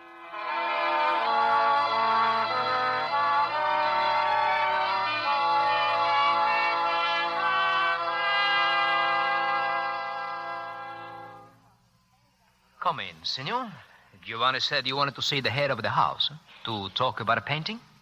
I'm sorry, the palazzo is not open to tourists. I'm not a tourist. My name's Webster Carey. I am Carlo de Cresci. You don't look like her.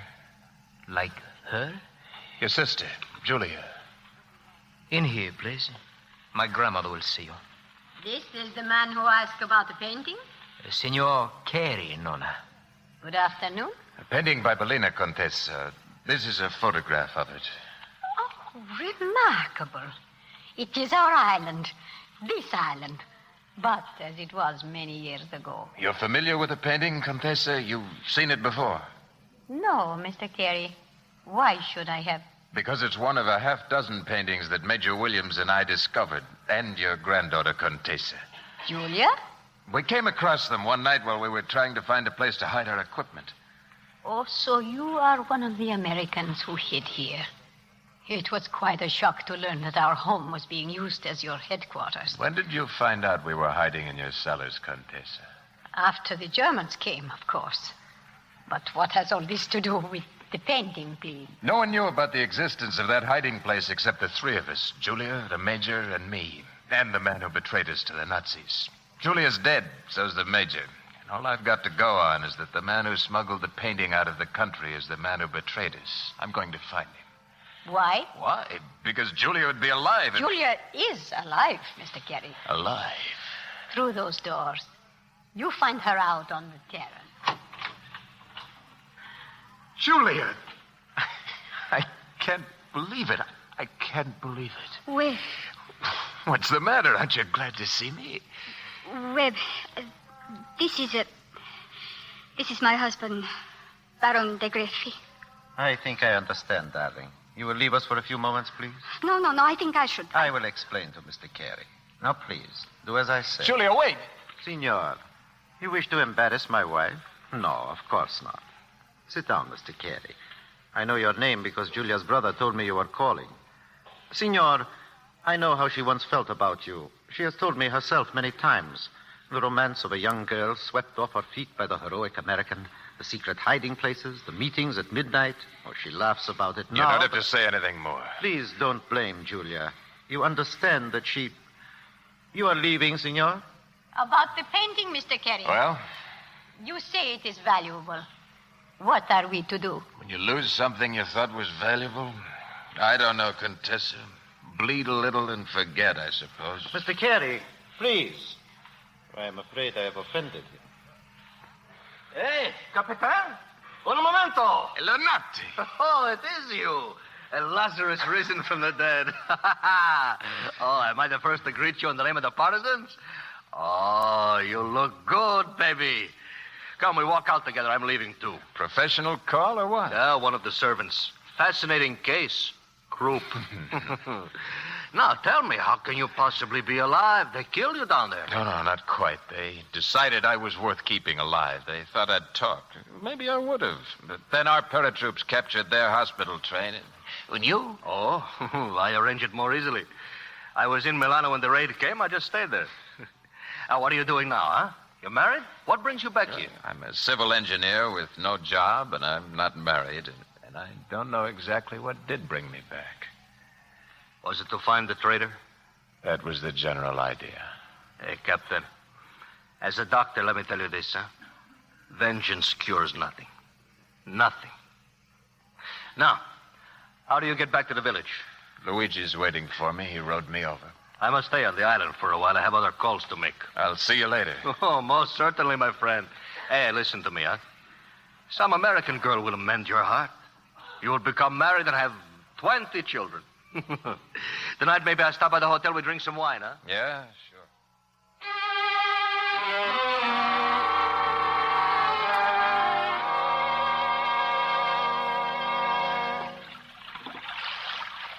You did not visit at the palazzo for long, senor. Hey, Luigi, tell me something. Village, why did the people go away when they saw me? You brought death once, senor. You might bring it again. Death? After the raid, the Germans searched the village. They take men, 27 men. They lined them up and killed them. They said, we helped you. Who betrayed us, Luigi? Everybody in the village knows his name. My son Mario. Mario? But Mario didn't know where we were. The people do not believe him. They drag him through the streets. They beat him to death. For 7 days, they left him hanging from a tree. Why did they think he was guilty? Because the night before the raid, Mario brought a message to one of the German officers. From whom? From the betrayer, senor. Who was it? Who gave him the message? They do not let my son talk. You must help me, senor. You must find who sent the message. Please, senor, help me. Help me. Only Mario knew. Now he's dead. You did not talk like this before. There's nothing I can do. Mario's dead, yes, but his wife and child. Serafina, who gave you food at the farm. And the boy, Pietro. Pietro is bigger now, senor. Pietro, the son of the traitor. Who gave Mario the message? This I don't know. But there is much I can tell you. It doesn't matter now, Luigi. Not to me. Take me back to the village.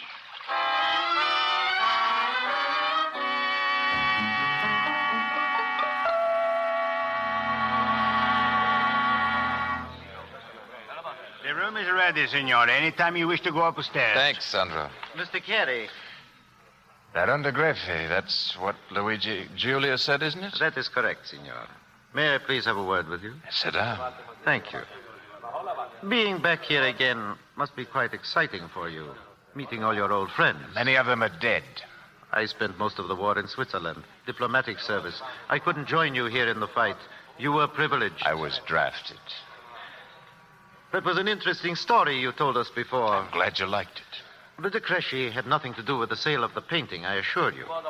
Julia told us about those forgotten rooms in the cellar, but when we returned after the war, they were empty. This is the first we've heard of the value of the paintings.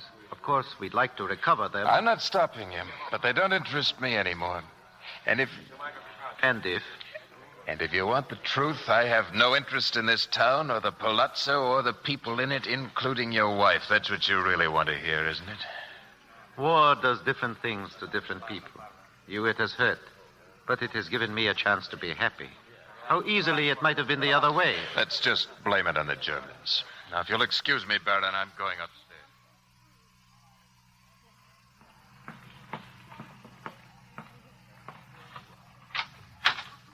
Webb.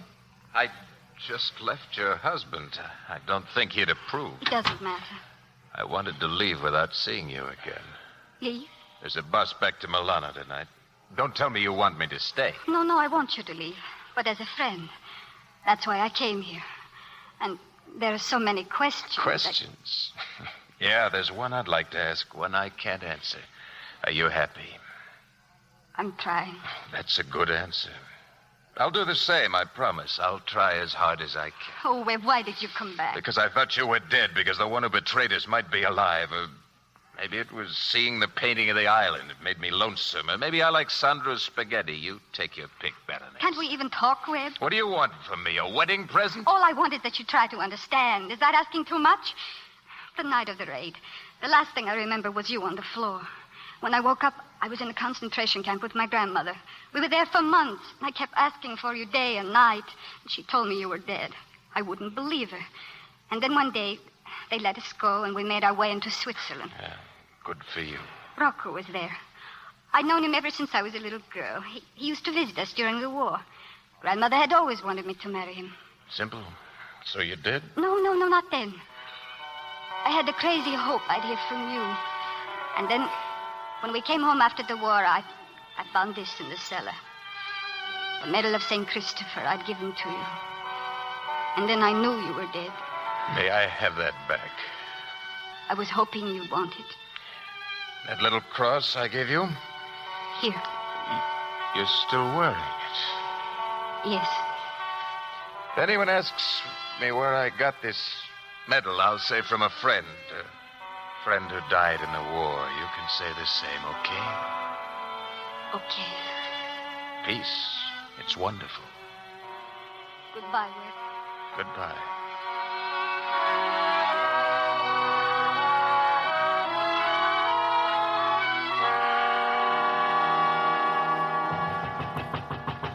Signore. Well? Quickly, signore. Come quickly. Well, you told me the bus wasn't... No, not the bus, signore. Luigi. Luigi's dead with a knife.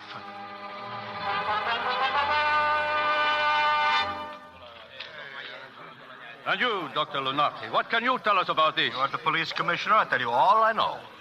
They called me to the hotel. When I called got you? there... Who called you? I did, signore. I did. That's right. I told Sandro to get Dr. Lunati as quickly as he could. Continue, Doctor. The poor fellow was dead when I got there. Apparently, he started up the stairs. Someone was waiting for him on the landing. I have the weapon here. OSS knife. So, from the war. That's right. We all had these knives, Commissioner. I used mine to prune the trees until I lost it. Well, nothing more I can do? Not for now, Doctor. Thank you. Sandro. Si. You saw Luigi come into your hotel. Well, I'm at the desk. He comes to me. He asks for the Americano. Who else saw him? Who else? Giovanni, Lucia. Who knows? Giovanni? From the Palazzo, signore. A servant. They come every day to the village for the mail. I'm checking my accounts, but I can't see everybody. Maybe the Barone was there also. Signore Barone? But I don't know for sure. Who else, Sandro? Well, the Baroness, she came in through the courtyard. She also wanted to talk to Signor Carey. She left before it happened. Signore, why did Luigi come to see you? Well, do you know? No, I don't know. Then until we find out, I must ask you to remain here in the village. Don't worry, Commissioner. Nothing could drive me away now.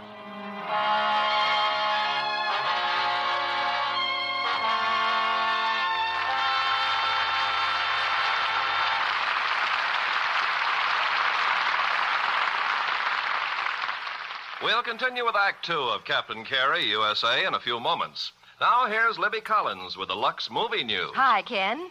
Tonight's picture is a thriller-diller, an adventure film with an exotic background. It's Tropic Zone, Paramount's Technicolor melodrama starring Ronald Reagan, Rhonda Fleming, and Estelita. Isn't Rhonda the owner of a banana plantation in this picture, Libby? Yes, but her plantation grows nothing but trouble. You see, she has an enemy plotting to steal her land, and he almost succeeds until Rhonda hires Ronald Reagan, a soldier of fortune, to investigate. And he rescues Rhonda from her troubles. Yes, but it almost costs Reagan his life. He's caught in a mysterious, raging fire. His fight proves worthwhile, though, because Tropic Zone ends with Ronald Reagan winning the heart of Luck's lovely Rhonda Fleming. Well, Libby, there's another of Rhonda's pictures that is big, big news. That's her photograph in this month's magazines, showing Rhonda wearing a gorgeous mink coat. And here's the news, ladies. You, yes, you can win a gorgeous mink coat just like you see on Rhonda in the photograph. Oh, you're talking about the wonderful Lux Soap contests with all those exciting prizes of luxurious mink coats, stoles, and scarves. Yes, Lux Toilet Soap is offering $150,000 in mink prizes in 4 weekly contests. All in all, there are 20 magnificent mink coats, 40 beautiful mink stoles, 300 luxurious mink scarves. And all such beautiful, silky mink, styled by famous Annis furs. It's easy to enter these contests. Just write 25 additional words or less to complete the statement, I like Lux Toilet Soap because. With each entry, enclose 2 wrappers from any size Lux soap. Mailed to Lux Contest, Box 3, New York 46, New York. Send in lots of entries every week for more chances to win your mink. But hurry, entries for this week's contest must be postmarked by Sunday midnight. See entry blanks at most grocers for detailed rules, but you can write your entry now, tonight, on plain white paper. Just complete the statement, I like Lux Toilet Soap because, in 25 additional words or less. Mail to Lux Contest, Box 3, New York 46, New York. Hurry, get Lux Toilet Soap. Enter this week's contest now. You may be the Lux lovely girl who wins a gorgeous mink coat. Now our producer, Mr. Cummings. Act 2 of Captain Carey, USA, starring Charlton Heston as Webb and Wanda Hendricks as Julia.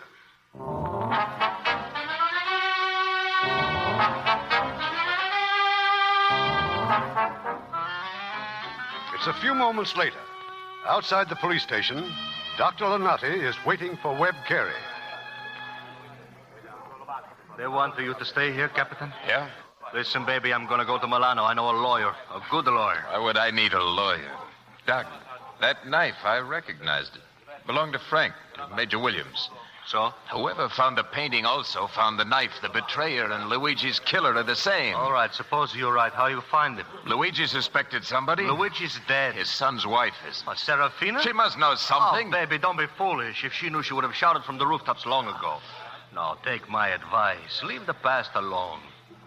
This afternoon, Luigi said there were 27 dead men demanding justice. When they killed his son, that made 28. Now it's 29. Be careful, sweetheart, lest it become 30, huh?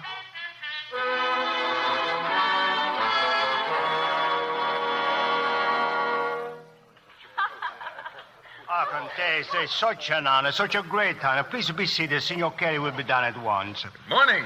Good morning, Mr. Carey. As Sandro just said, a great honor. Sandro has been kind enough to lend us use of his office. We will be alone. Si, Conte, si. Such an honor, such a pleasure. I have come, among other things, to apologize. No? I was told that last night, after you had been questioned by the police, some of the people of this village attacked you. Yes, after Dr. Lunati left. It didn't last long. You were insulted. You were stoned. In a sense, I am the head of the village, so I beg you to accept my apologies. They could not have realized what they were doing. Just a reminder to me that I'm not very popular around here. They believe you bring bad luck, but you won't be molested anymore. You mean because I'm leaving here? Partly that. Partly because But I'm not leaving. Not yet. Mr. Carey, Julia was very young when you fell in love with her. Young girls form romantic attachments very quickly. Now, she's grown up and happily married. I'm sure of it. Baron de Greffy has a most distinguished political career before him. The marriage binds 2 houses of strength and merit. This is the proper arrangement of things, a sort of mathematical equation. I realize that isn't so, perhaps, in America. No, ours is a little more chemical. A girl picks her own husband. By experiment, Mr. Carey, I wish you good luck and a pleasant trip home.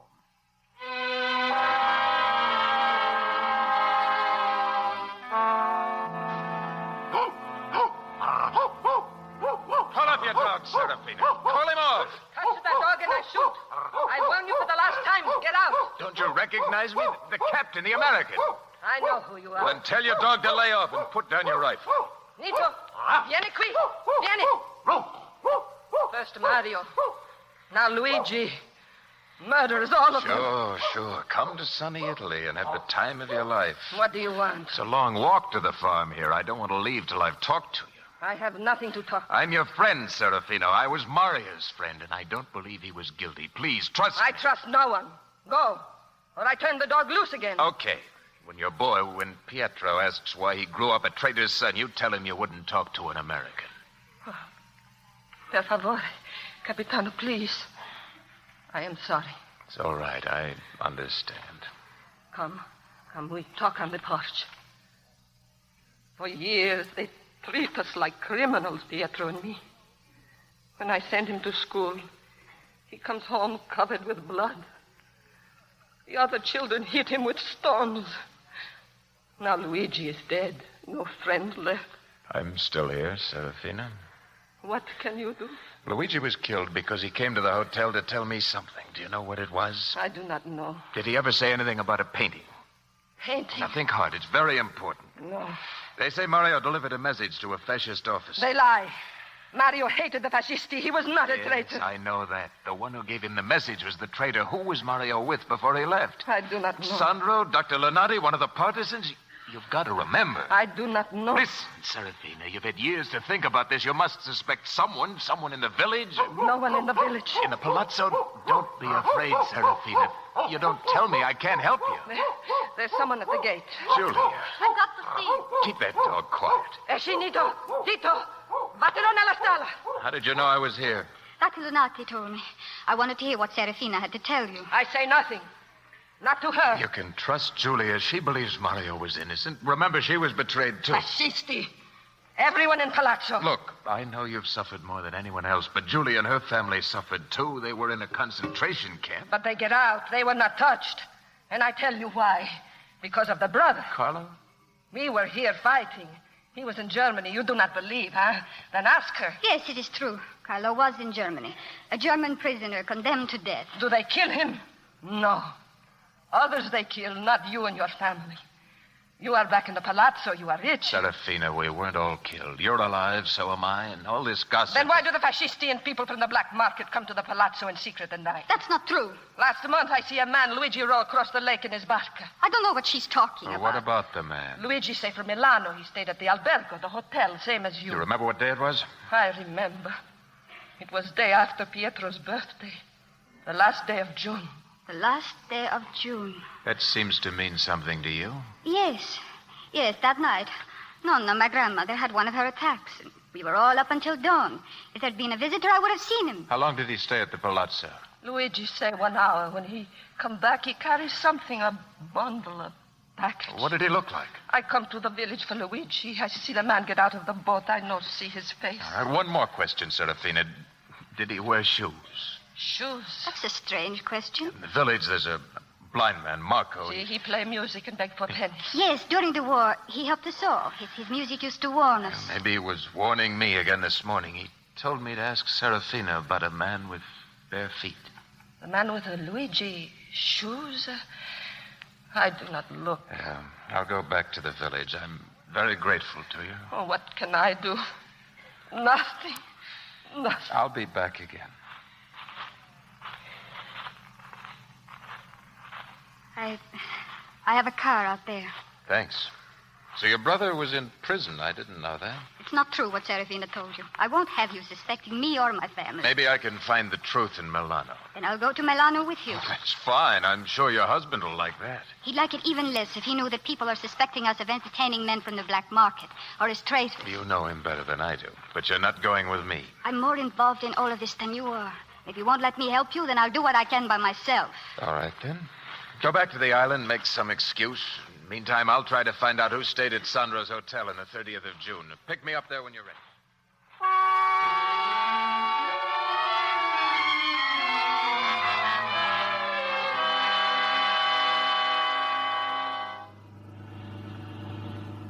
Well, are you ready to tell me? Tell you what? Well, something must have happened. When I went to the hotel to pick you up, Sandro was very upset. He said I'd find you back at Serafina's again. I took you out of your way. I'm sorry. What happened? There was a detective at the hotel. It seems his job was to make sure I didn't leave without him, so I left through the window. That was very foolish of you. Made a purchase from Sandro, too. His guest list of June 30th. 8 or 10 names on it that look promising. Tourists, all from Milano. Well, have you already made up your mind about us? Is the verdict guilty? I haven't taken a ballot yet. Serafina has. Sure. Serafina doesn't make sense. She doesn't know you. Thank you. What are you smiling at? Oh, I was just thinking how much like old times this is. You'd better talk about the weather, Berenice, and get us to Milano.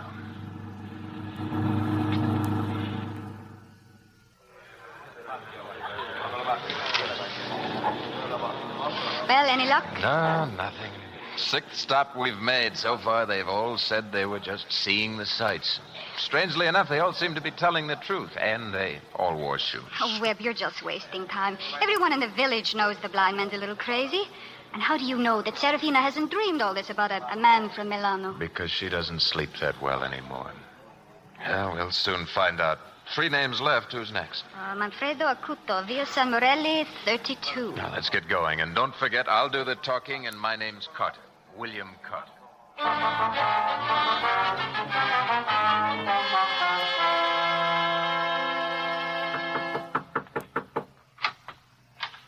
Si, is he there? Your son, William Carter. Parlate inglese? Si, signore. Acuta's acrobats played all over the world. What can I do for you? You have your gymnasium here? I should be delighted to show you, signora. Oh, he's thinking of booking your act, aren't you, dear? It's possible, yes. Excelente, excelente. Come with me, please. They are practicing now inside. The 4 Cellini brothers. Later, maybe. I want to talk to you privately. Oh, as you wish, signor. I have scrapbooks here on the table. Clippings from all over the newspapers. I'm more interested in paintings than in acrobats. Paintings? Some old masters I've bought. I can't seem to get permission to take them out of Italy. This is very interesting, signora, but why do you come to me? You manage the acrobats? Si, the finest in the world. And you travel from one country to another.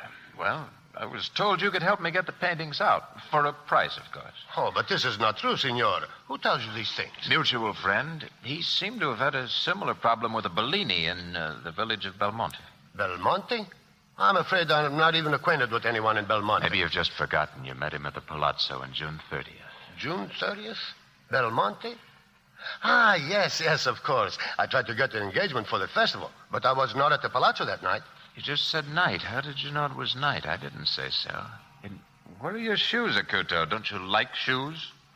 Shoes? Oh, perdoname, signor. It is a habit from the years when I, too, performed. For strong feet, signor, you wear the shoes as little as possible. Yeah, sure.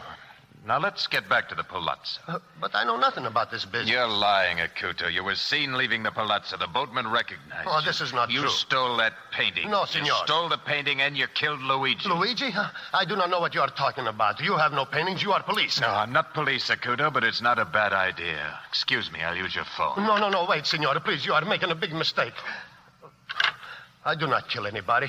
I'm not a murderer. I smuggled the paintings, yes, but I did not steal it. You can't prove that you didn't. Prove? But I can, senor. I prove in my office in the safe. What about the safe? I will get you a copy. I made out a receipt. I have the copy. Made out with the Cresci? The Cresci? Oh, no, senora. You wait. I bring it to you. No tricks, Acuto. I've got a gun. Tricks? Oh, I just don't want any trouble. I open the safe and I bring you the... I knew I should have dealt you out. I was crazy to let you come along. Webb, why did he stop talking? Ask him. Signor Acuto. You in there? I warned you I didn't want any... Acuto. Oh, Webb, a knife. He's not dead. I'm afraid he is. Look, an open window. Whoever did it came and left for the window. He's gone. What are those papers in his hand? Oh, nothing that even looks like a receipt. That's what the killer came for. Webb, the knife. Yes, I know. OSS. Signora! Acuto! Now, quickly, down the stairs. Che cosa succede? È un revolvere. Nene Mote. Nico, Matteo! Acchiuto il cesso! L'ho rubato l'assassino, il cesso!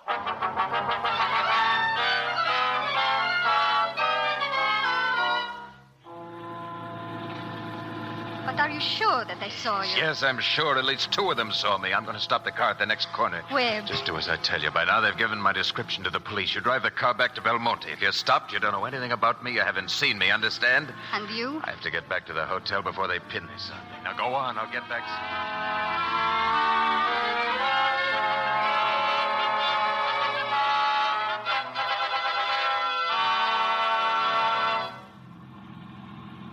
You have been very quiet, baby. You have deep thoughts, maybe? A few. I still don't understand it, Lunati. Of all the people in Milano, you should just happen to be driving by and just happen to see me. Told you I was going to Milano to find a lawyer. What were you doing in the city? Looking up some people. Any luck? A little. And when we get back, then what? I want to take a look at our old hiding place in the Palazzo cellar. For what, baby? A long time ago, I left some OSS knives there. They're gone now, along with the paintings. So they tell me. But if the rest of the paintings are still there, then someone's lying right down the line. Someone is lying. But who? You guess, Lunati. I'll wait and see.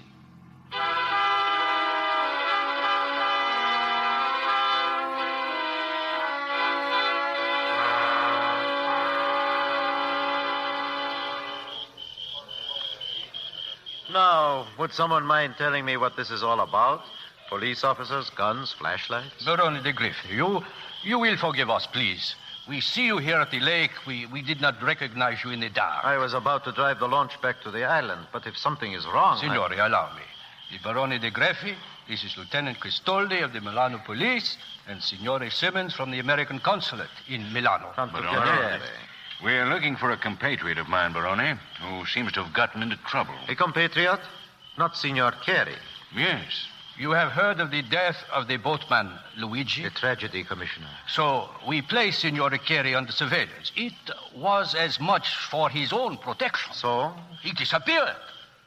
Lieutenant Cristoldi can tell you the rest. This afternoon, Signore, in Milano, a man named Acuto is murdered. A man named Cellini telephoned the police. He claimed that Signor Acuto had 2 strangers in his office, a man and a woman. The man is an American of the same description as Webster Carey. I still say that doesn't mean a thing, Lieutenant. If Webster Carey was planning anything as monstrous as this, it's highly unlikely he would have called on me first. He called on you? Yes, at the consulate a few days ago. He wanted some information regarding the export of paintings. Forgive me, Signore, but I still don't understand why you think that he We have would... 2 excellent reasons for wanting him, Barone. 1, because he has disappeared. And 2, because shortly after the murder of Signor Acuto, I received a telephone call. He would not give his name, but he said the man who killed Acuto is Webster Carey. Your mysterious informant easily could be the murderer himself, trying to throw you off the track. You can be sure, Signore. There will be no arrest without definite proof and evidence. Signor Carey was of great help to our people during the war. We do not question that, Barone. Therefore, I am most reluctant to say what I am now compelled to say. You've seen him? Where? Where is he? Surely not the Palazzo. No. I passed him on the road outside the village perhaps 20 minutes ago. The road toward the border. I tried to call to him, but he was in too much of a hurry. Oh, he was driving a Lancia. Telephone. Where is the nearest telephone? Quickly, I will show you. How far to the Swiss border? 60 kilometers. We still have a chance. You can come out of the launch, Signor. They are gone. Thanks for the help. I've been running ever since I saw the police in front of the hotel. Well, you're safe for the moment. The roads are full of Lancias, all going fast. Italians like to speed. Why did you lie to them? You should be a great success in politics, Barone. Let us understand each other, Mr. Carey. Personally, I have no objection to your going to prison. But I cannot afford to have my wife involved in a murder. Where do you get your information? An unimpeachable source, Signor. From Julia herself. We all talked things over when she returned this afternoon. And we decided that you should get out of Italy as fast as you can. I am here to see that you do. No dissenting voice in a family circle? None. Not that I'm ungrateful, Barone, but I don't like being pushed around by you or your family, the police, or anybody else. And I don't like people who let innocent men take the blame for the crimes they've committed. So thanks again for your help, but I'm going to stick around and bother people. I'm going to bother people till I find the man who turned us in. And having found him, Then would you leave? Then I'll set a speed record. You know a lot of answers, Baroni. Maybe you can help me. I don't know who killed Luigi. I certainly would not know who killed this man, Acuto. But I do know who told the Germans that night in 1944. And I also know, Signor, that Julia is the last person in the world you would harm. Julia? Julia betrayed us? Oh, no, that one I can't accept. It is true. Then she'll have to tell me so herself. She will, Signor. Get back in the launch. You can ask Julia yourself.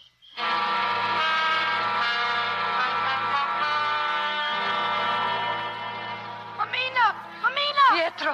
Oh, I could beat you. Why you come home so late? I hear them talking, Mamina. At the lake, I hear them. The Baron and the American. The one who was here. Talking? The Baron told him, Mamina, the name of the traitor. The Baronessa. Julia betrayed to the Germans. Pietro, if you lie. As I'm the son of my father, Mario, I swear it. Julia, the Baron said so. Come. We go to the village. The police? To the partisans. Those who are left. Then we cross the lake and kill the traitor.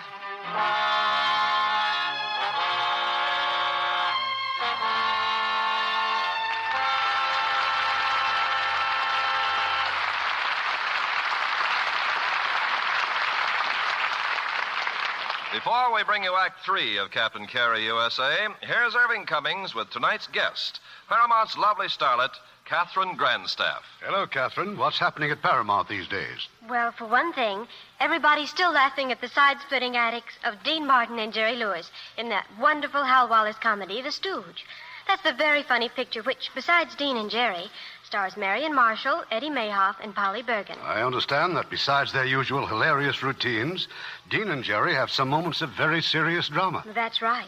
It's a great story of the happiness and heartbreaks of show business. Of course, Dean sings several hit songs in his customary smooth manner. And not to be outdone, Jerry, too, sings several songs in his not-so-smooth manner. Well, besides music and laughs, I know the Stooge has plenty of glamour with two such lovely stars as Marion Marshall and Polly Bergen. They're both devoted Lux girls. Well, I'm a Lux girl, too, Mr. Cummings. I love the way Lux soap facials leave my skin feeling so soft. Yes, Catherine, Hollywood's most glamorous stars agree on this. Daily Lux Soap Care works wonders for the complexion. It's the gentle toning action in Lux Care that gives skin new softness, freshness. So try it, girls. Lux Care works so quickly, you'll have lovelier skin with just one cake of Lux. Now, that's a guarantee for any normal skin from Lever Brothers Company. And Lux facials are so easy, Mr. Carpenter. You just cream in the rich lather, rinse warm, splash cold.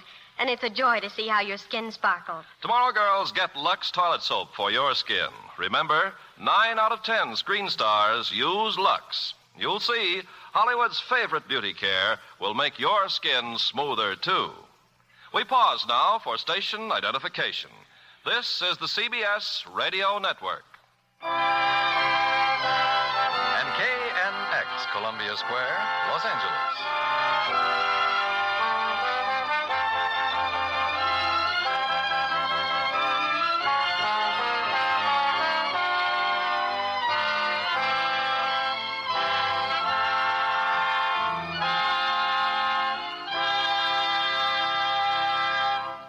The curtain rises on Act 3 of Captain Carey, USA, starring Charlton Heston as Webb and Wanda Hendricks as Julia.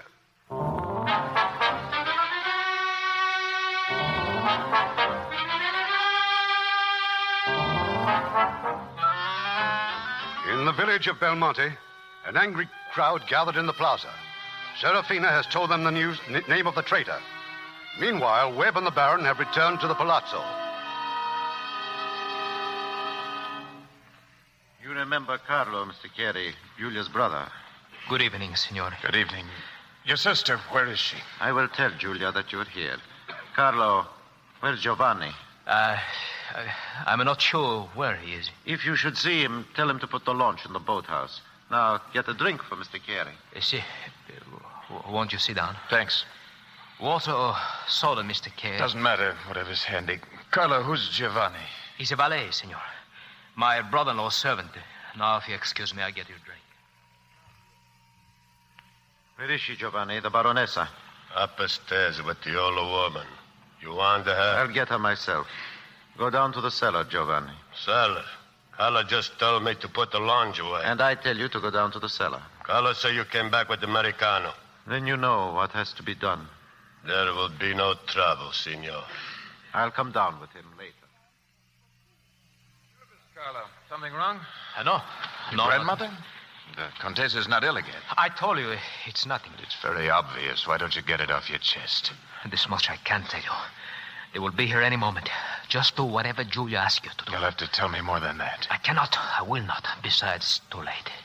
Good evening, Mr. Carey. Contessa? We will talk in here, Julia. Good evening. We can forget the amenities, Julia. Mr. Carey is very anxious to get to the point. Julia, your husband wants me to believe that you're the one who told the Germans, the one who betrayed us. Webb, It's a very simple answer he wants, Julia. You say yes, or you say no. Yes. I don't believe it. You must, because it's true. Why would you betray him? The police may be here any minute. Tell him. A few nights before the raid, I told you I had to go to Milano. Do you remember? You told me you were going to get medicine for the Contessa. Yes, but I lied. Carlo was still a German prisoner. I'd heard that he was going to be executed. I went to Milano to plead for Carlo's life. The Nazis agreed to let him go if I would tell him where the OSS were hiding you and Major Williams. She had no choice, Mr. Carey. None whatsoever. Keep out of it. Go on, Julia. Go on. What more do you have to know, Mr. Carey? There is nothing else. Do what you think is right, but go away. I beg of you, go away. If you'll allow me, Mr. Carey, there is one more particular. Julia sent a letter to a prominent fascist asking him to arrange a meeting with the German commandant. Mario delivered it. Now will you go? Yes. Now I'll go. You have a gun, Mr. Carey? I did have, but I threw it away. You were very wise. I'll have enough explaining to do without accounting for a gun. It's too late. The window, look. There are a dozen boats on the lake. The police already. Or perhaps you are ready to talk to them. No, not yet. Then I'll take you through the cellar. This way, senor. I know the way. Oh, no. No. Do not cry.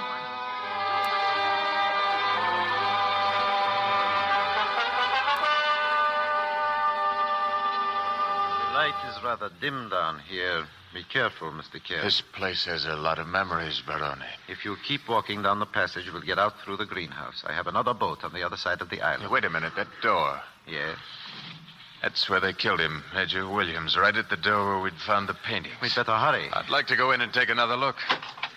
I wouldn't waste any time, Mr. Carey. It'll only be a minute. Delay may be fatal. This is where I spent 6 months of my life. I'd like to refresh my memory. Is there a candle in here? I believe so. Come in, Barone. I thought you said this room was empty. The other paintings, they're still here. And the supplies we'd stored. We were going to give this equipment to the partisans. If you're through reminiscing, senor. Yes, I'm through, and I know now why Julia was lying. She lied to protect you. No, Mr. Carey. Julia was trying to get you to leave to save your life. She knows that if you found your betrayer, I would be left with no alternative.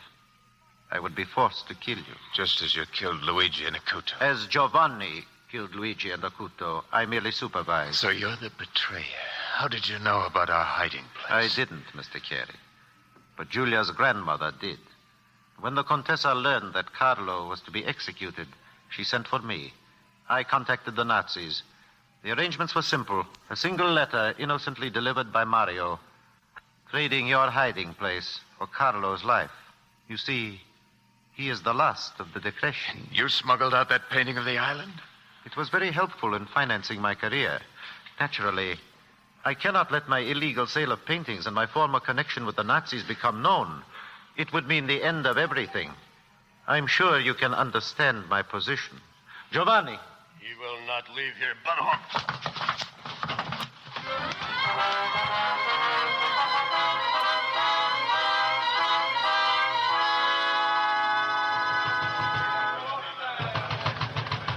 Countess, I tell you, it's not the police, it's the people of the village. What do they wish, Tato Lunati? I think I know. They've come for me. Julia, no. In the name of all the saints, hurry. Don't stand here. Go out through the cellar. Go through the cellar. Go with the doctor. Go, Julia. Hurry, they're breaking the door, Don. I'll stay here with Nonna. Stop!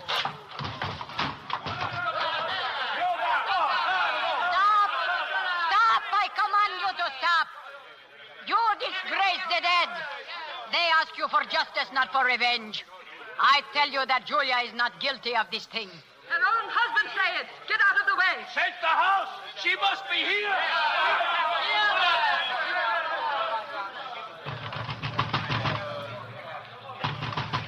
Capitan! Capitan, if you're in the cellar, open the door. Capitan, it's Julia. They want Julia. Webb! Webb!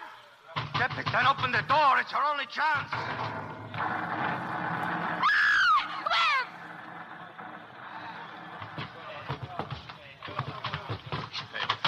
Forgot something. Baron and Giovanni. Grenades, Julia. The hand grenades. They were still there where we'd left them. Webb, stop them. They want to kill me. Stay where you are. She must hang. She must hang. Your betrayer is dead. Pietro heard the Barone. He said she was guilty. The Barone lied to me to protect himself. He had Luigi murdered and the man in Milano. He confessed. Then we will find the Barone. Where is he? You'll find them down there in the passage. De Greffi and Giovanni. Here, look, he's there. I had no choice, Julia. Giovanni was waiting for me. He'd sent him down here to kill me. Webb. Signore. Signore Capitano. I've told you the truth, Serafina. Mario's memory is cleared, Signore. Pietro will never be called traitor's son again. Pietro's father was a patriot. Tell them to go home. The dead can sleep in peace now. Oh, grazie. Grazie. Oh, finalmente. Caro mio figlio. Grazie. Grazie. Julia, come upstairs. Lenati? Si, Capitan. Get word to the police. Tell them I'm here. They'll be here soon enough, baby. I saw the lights of their boats on the lake. Webb, I was told everything this afternoon when I came back from Milano. My husband, Mr. Carey, there is something I want to say. Doesn't matter now, Contessa. The Barone told me about you. This time, he did not lie. Your punishment is living with yourself. It won't be for long, Signor. Dr. Lunati will confirm that. What did you tell me, Doctor? 1 month? 2, perhaps? Carlo, come. I have no right to ask for anything, Webb. Not even forgiveness. What will you do now? I'm not sure. First, I've got to square myself with the police. That may take a while. Then I'm going home. I want you to take this, Julia. The Medal of St. Christopher. But I'll come back when you send it to me. Don't make it too long.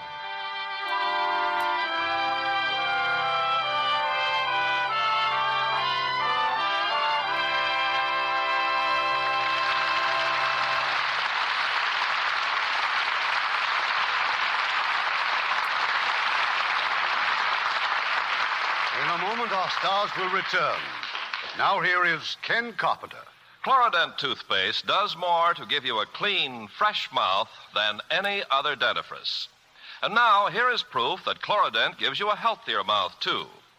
In the interest of child health, Chlorodent was tested under the supervision of dentists at Father Flanagan's famous Boys Town.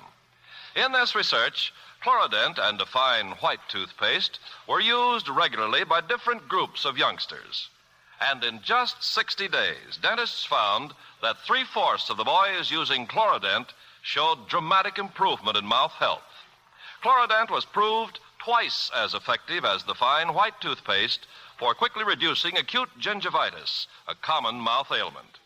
And that's another reason why Lieber Brothers Company unconditionally guarantees that Chlorodent does more for you than any other toothpaste, white, ammoniated, or chlorophyll, to give you a clean, fresh, healthy mouth. Make sure you get the toothpaste used in this Boys Town research, Chlorodent. Here's Mr. Cummings with our stars. And for 2 excellent performances, we'd like them to step forward for a curtain call. Charlton Heston and Wanda Hendricks.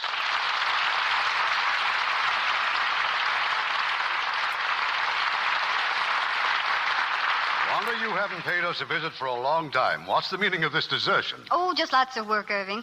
I've been making pictures in Europe, doing TV in New York, and just lately I've been brushing up on radio, one of my favorite acting mediums. You're just like Charlton, who also likes to keep his hand in all phases of acting. Well, I know Charlton is partial to television because that's where producer Hal Wallace discovered him. Yes, the play I was doing more or less took the place of a screen test for me. Hal is responsible for bringing some splendid talent to the screen. For his latest production, Come Back, Little Sheba, he chose Shirley Booth, right from the stage play. Well, of course, Shirley'd already won 7 awards for her stage portrayal, and now she's won 3 more for performance in the film. Well, that certainly will set a high standard for other actresses, won't it, Wanda? Yes, indeed. I shall immediately join the circus as an acrobat. What for? You need the exercise or something? Well, that's how Burt Lancaster started. And they're also talking about his getting an Academy Award nomination for Come Back, Little Sheba. Well, Wanda, you'd win a nomination anywhere as one of our prettiest Lux girls, and that's something. Lux is a wonderful complexion care. I'm absolutely devoted to it. Irving, I hear you're keeping the next week's play a secret. Yes, it's a secret until Wednesday. Because next week's play is a very special event. It was selected by the moviegoers of America in a nationwide poll for Photoplay magazine to determine the winner of its famous gold medal award for the most popular picture of 1952. And the name of that picture and its stars will be announced in the new issue of Photoplay, which comes out Wednesday, February 4th. Until then, I can only say, this is the play you've all been asking and waiting for. We certainly won't miss it, Irving. Good night. Good night. Good night, and don't stay away too long. Ken, listen to this little rhyme I've written. Smart girls double their stocking wear by using safe, gentle Lux Flakes care. Now, there's a rhyme that's worth remembering. Yes, always remember to use safe Lux Flakes care. It's stocking-saving magic. For when you start washing your stockings gently in those silky, pure Lux Flakes, you can actually cut your stocking runs in half. And it's just like getting an extra pair of stockings with every pair you buy. So take Libby's advice and never take chances by washing your stockings harshly in strong wash day products, when it's so easy to make one pair of stockings wear like 2 with gentle Lux Flakes care. You know, 95% of stocking manufacturers recommend safe Lux Flakes. And Lux Flakes are guaranteed the finest, safest care there is by Lever Brothers Company. So remember, you can double your stocking wear with safe Lux Flakes care. Try it, won't you? The Lever Brothers Company, the makers of Lux Toilet Soap, invite you to be with us again next Monday evening when the Lux Radio Theater presents, with an all-star cast, the picture voted as the most popular of 1952. This is Irving Cummings saying good night to you from Hollywood.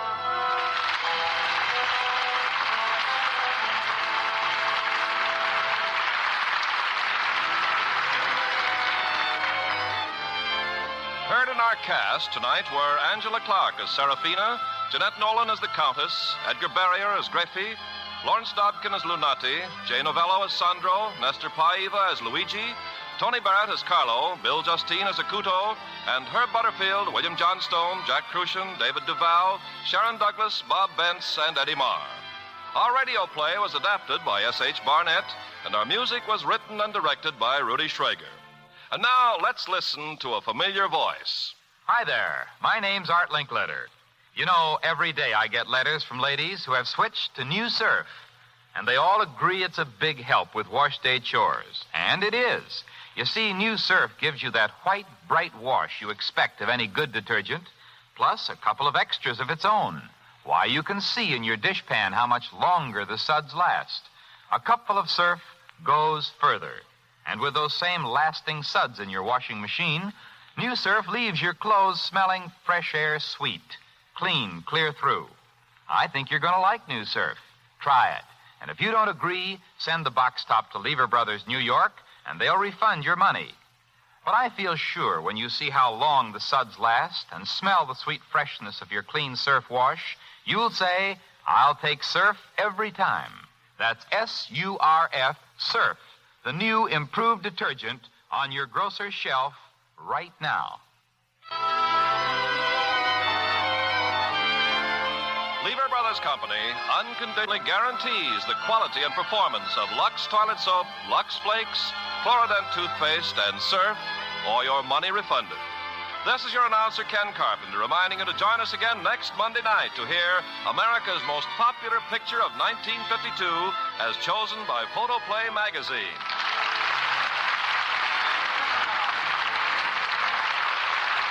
This is the CBS Radio Network. And KNX Radio Los Angeles. It's light. It's golden clear. It's a truly fine pale beer. Burgermeister, Burgermeister, it's so light and golden clear. Burgermeister, Burgermeister, it's a truly fine pale beer. San Francisco Brewing Corporation, San Francisco. Listen for Lowell Thomas this evening at 8 on KNX. Lux presents Hollywood.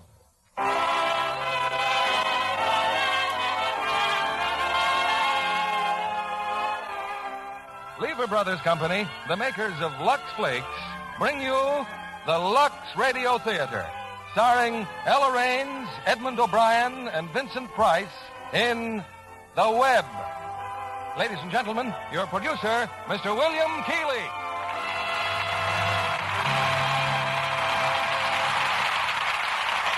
Greetings from Hollywood, ladies and gentlemen. Of all forms of entertainment designed to hold an audience in rapt attention, none has ever surpassed the murder mystery in excitement, drama, and suspense. And tonight, we bring you one of the more thrilling mysteries to reach the screen this season, Universal International's current hit, The Web, with three of its original fine stars, Ella Raines, Edmond O'Brien, and Vincent Price. And with enchanting Ella Raines in the cast, you'll gather that tonight's play, in addition to its other spine-tingling ingredients, has more than a suspicion of romance. And speaking of romance, during the filming of The Web, Ella Raines herself became a bride and settled down to happy married life. Between pictures, that is. She assures me that when it comes to household management, a good supply of Lux Flakes is a wonderful help in washing fine fabrics and keeping tableware and silver sparkling clean. Well, I'm sure that many other young brides in our audience have discovered the same thing and thank their lucky stars for Lux Flakes on the pantry shelf. Here's Act One of The Web, starring Ella Raines as Noel, Edmond O'Brien as Bob Regan, and Vincent Price as Andrew Colby.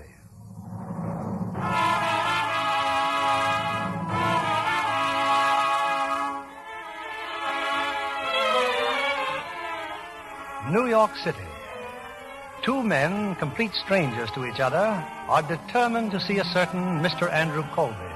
One of them, elderly, haggard, has just stepped off a train in Grand Central Station. Father. Oh, Father. Are you sure you're all right? I'm all right, Martha. You should have let me come up to meet you. To see me get out of prison? It's not a sight I'd want you to remember. You're free now, Father. That's all that matters. Where is Mr. Colby? He didn't come here? Did you expect him? Yes, of course I did. Father, please, don't upset yourself. Let's go home now. He should have been here. I must see him, Martha. I must see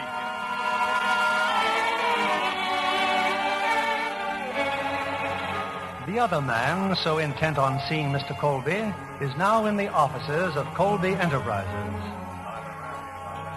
Is there something I can do for you? Any number of things, but unfortunately I'm here on business. I'd like to see Mr. Colby. What about? Well, he's been carrying on with my grandmother. I'd like to find out what his intentions are. I'm Mr. Colby's secretary. If you have any business with him, you have Don't bother. I can announce myself. Mr. Colby's busy. You can't go in there. Don't blame your secretary, Mr. Colby. She did her best. I trust this is something urgent. My name's Robert Regan. I'm an attorney representing Emilio Canepa. As a result of your negligent driving, his pushcart and load of bananas were damaged to the extent of $68.72. Oh, yes. I seem to recall. You've ignored my letters, Mr. Colby, so try ignoring this. This piece of paper is a summons. Well, I assure you, Mr. Regan, it wasn't my intention to defraud your client. I turned your letters over to my attorneys, Porter and Griswold. Porter and Griswold? They wouldn't take a bath unless it involved at least $100,000. I think you may have a point there. Anyway, I'll see that Mr. Canepa gets a check. And a letter congratulating him on his choice of attorneys. Ah, thank you. Do you always attend to these matters personally, Mr. Regan? I thought my client was getting pushed around, Mr. Colby. I didn't like that. Goodbye. Goodbye, Mr. Regan. Well, I guess you saw Mr. Colby all right. Sorry if I got you into a jam. Oh, anything for the cause of justice. My name's Regan. Robert Regan. I'll try to remember. Oh, you will excuse me, won't you? Mr. Colby's buzzing. Well, I'm in the phone book in case your push cart ever gets pushed. It very rarely does. Goodbye, Mr. Regan.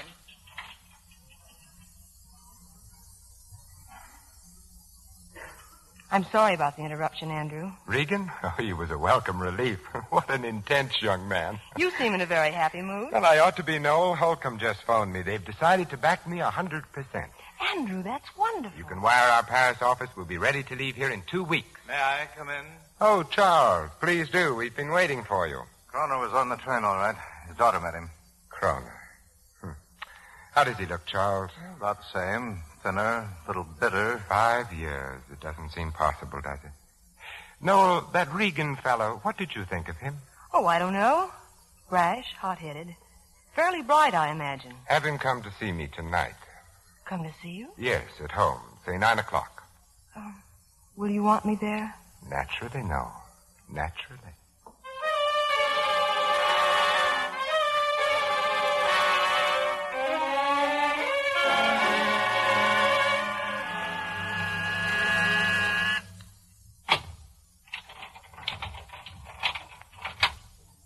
Come in, please, Mr. Regan. There's quite a display of hardware on your front door. Do you always... Good evening. Well, hello. You know, when I'm worth $40 million, I'm going to have a secretary who looks exactly like you. Oh, my tastes are fairly simple. $20 million would be quite enough. How's Emilio Canepa? Expecting a check. What's the idea of this interview? Ask Mr. Colby. Oh, I thought you were his personal secretary. He keeps a few secrets from me. I couldn't. Say, what kind of a guy is he, anyway? Handsome, generous, warm-hearted, brilliant. Come in, Mr. Regan. Ah, it's a very attractive secretary you have there, Mr. Colby. Yes, I'm still young enough to notice that myself. Uh-huh. You're wondering why I wanted to see you? Yes, I am. Well, I was very much impressed with you this morning, Mr. Regan. I liked your loyalty to your client. Loyalty is a very rare quality to find these days. Well, you can buy it at any dog store in town. Unfortunately, that's about the only place. How would you like to work for me? Ooh, sounds fine. At considerably more money than I believe you're earning now. Sounds even better. But what have I got to do that Porter and Griswold can't do? Well, briefly, it's this. Up until 5 years ago, I had a business associate, a man named Leopold Kroner. He became financially entangled and stole nearly $1 million worth of bonds belonging to our firm. He had counterfeit duplicates made of them, and then, using his position as an executive of the firm, he sold those counterfeit bonds. Clever boy. Not so clever. He was sent to prison for 5 years. He's just been released, but I'm afraid the long confinement, well, it seems to have unbalanced him seriously. How do you mean? And he seems to hold me responsible. He phoned me today, and he threatened my life. You better call the cops. If necessary, I will. But I'm negotiating rather a large loan, and if certain prospective backers were to hear that my life had been threatened... I see. On the other hand, if I were to engage a bright young man to be constantly at my side... Nobody would think a thing about it. Exactly. That is, nobody except me, and I'd think about it a lot, and I wouldn't like it. Why not? Because I'm a lawyer, not a bodyguard. It wouldn't be for long, Mr. Regan. I'll be leaving for Europe in 2 weeks. In 2 weeks, you'll make $5,000. I've heard of that kind of money. But then what do you say? If you think I'm going to turn it down, you're crazy. But then you act a little crazy anyway. I'd feel better if you took this. Be careful, it's loaded. Well, it's as serious as all that? Yes, I'm afraid it is. Can you get a permit to carry a gun? Oh, I can try. I have a friend in the police department, Lieutenant D'Amico, homicide. Well, when do I start? After you've seen your friend. I could see him tomorrow. What about tomorrow night? Very well, tomorrow night. You'll come directly here, and Charles will have a room ready for you. Charles? Charles Murdoch, the gentleman who met you at the door. Oh, sure. Tomorrow night, then, Mr. Colby. You've got yourself a bodyguard at $5,000 per body.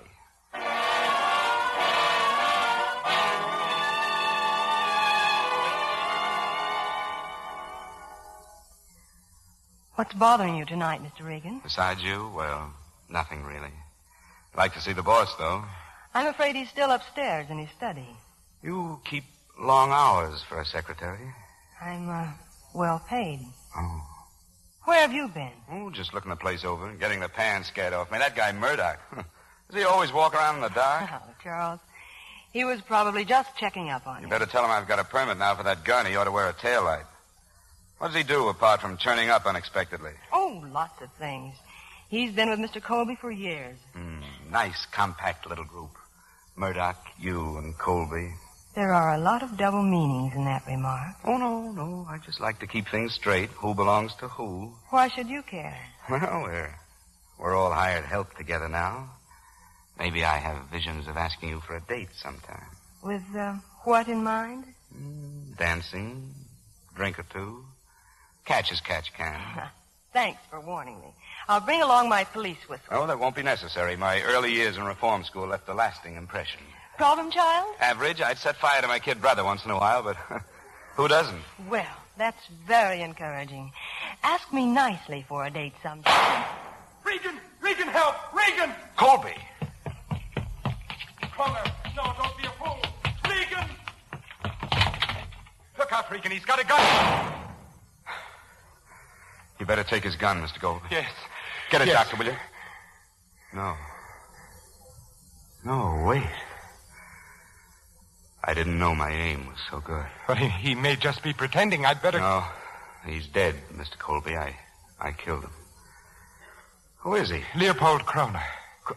How did he get in here? I don't know. I'll call the police.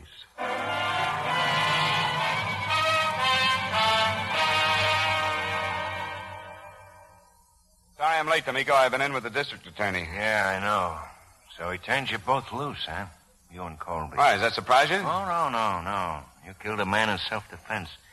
Did he give you back your gun? Yeah, as a matter of fact, yes. I fixed it for you yesterday to get a permit for that gun, didn't I? I want to have my head examined. That would have looked great in there without a permit. I don't like what happened last night. Well, neither do I. Colby's in his study on the second floor of his house. He's going over some business papers. He looks up and sees Leopold Kroner. How did Kroner get in there? I don't know. I told you that. So did Colby. Kroner has a gun in his hand. He says he's going to kill Colby and then kill himself. He says Colby has ruined his life. Well? Nothing. I just like to hear myself talk. Colby throws the papers in Kroner's face and makes a grab for the gun. Kroner fires one shot that goes into the floor. Colby starts yelling for you. He's still struggling with Kroner when you walk in. Yes, I signed a statement to that effect, didn't I? Sure you did. You said Kroner turned on you with a gun, but he was off balance, you guessed. And you were able to shoot first. Any news yet from Kroner's daughter? Well, you'd know that before I would. Maybe I would. Colby said he wants to make some sort of provision for him. What's bothering you, D'Amico? You are. A guy takes a shot at your boss while you're downstairs romancing a dame. You're a great bodyguard, you are. Why didn't he come to us if he'd been threatened? He didn't want the publicity. All right, Regan. What was the payoff? Look, are you going to hold me? No. But I've been looking over the Kroner record from 5 years ago. Guy counterfeits some bonds, sells them for $1 million, and then pleads guilty. But nobody ever finds the $1 million. He stashed it away someplace. Great, then what's he so sore about? A man with $1 million isn't sore at anybody. What's that got to do with me? Everything's got to do with you. You killed him. In self-defense, he had a gun in his hand. He'd already fired once. Anybody can shove a gun into a dead man's hand. Kroner's fingerprints weren't the only ones on that gun. Colby picked it up after Kroner was dead. We told you that. Kroner gets out of prison one day and gets bumped off the next. And all the time there's $1 million in cash lying around loose someplace. It couldn't be that you got a line on that money, could it? Now, lay off, D'Amico. You know me better than that. I only know one thing. This case is a long ways from settled as far as I'm concerned. Remember that, Regan. D'Amico, you really think there's something phony? You heard me.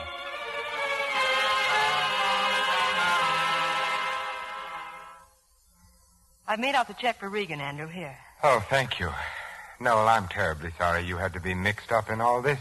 Maybe you'd like to go on to Paris ahead of me. No, I'll wait. But I hope it'll be soon. I'm beginning to... We're in here, Mr. Regan. Oh, come in, Bob. I haven't had much of a chance to really thank you for last night. Oh, forget it. I'd like to show my appreciation. Well, would a check for $20 million be asking too much? Yes. But here's the amount we agreed upon. Well, another day, another $5,000. I'd take it if I were you. I intend to. Thanks. Bob, if you'd like to stay on with me, No, I'm afraid I just couldn't stand the strain. I can't get used to the idea of killing people. What's the matter, Bob? Did that police lieutenant say something? Nothing important. What's the matter with her? There's nothing the matter with me. Oh, I think Noel's a little depressed. That Kroner didn't get me first? Is that nice? You know, you and I were talking about a date. Let's make it for dinner tonight, huh? No, thanks. Oh, come on. We're both in the dumps. We really shouldn't inflict our company on anyone but each other. Why don't you, Noel? Call me later on. I'll let you know then. Okay, I will. Oh, Mr. Colby, here. My gun. I'm checking it in, Coach. It was a great fight, and I'm glad I won. Bob, I really... Meanwhile, you still owe my client, Emilio Canepa, $68.72. Noel, I'm glad he suggested dinner tonight. Are you? Why? I just think you might enjoy it. Maybe I will, if I go. Well, you could cheer him up. Seriously, Noel, he denied it, of course, but that lieutenant must have said something to disturb him so deeply. And you'd like to know what it was? I didn't say that. A few minutes ago, you were sorry because I was mixed up in all this. Noel, what's come over you? It isn't like you to suggest that I go out with someone else. Regan has done us a great service. It seems to me the least we could do for him. Of course. I'll dig up some light, bright table talk in my most alluring dress. Anything else? No. Nothing else, no.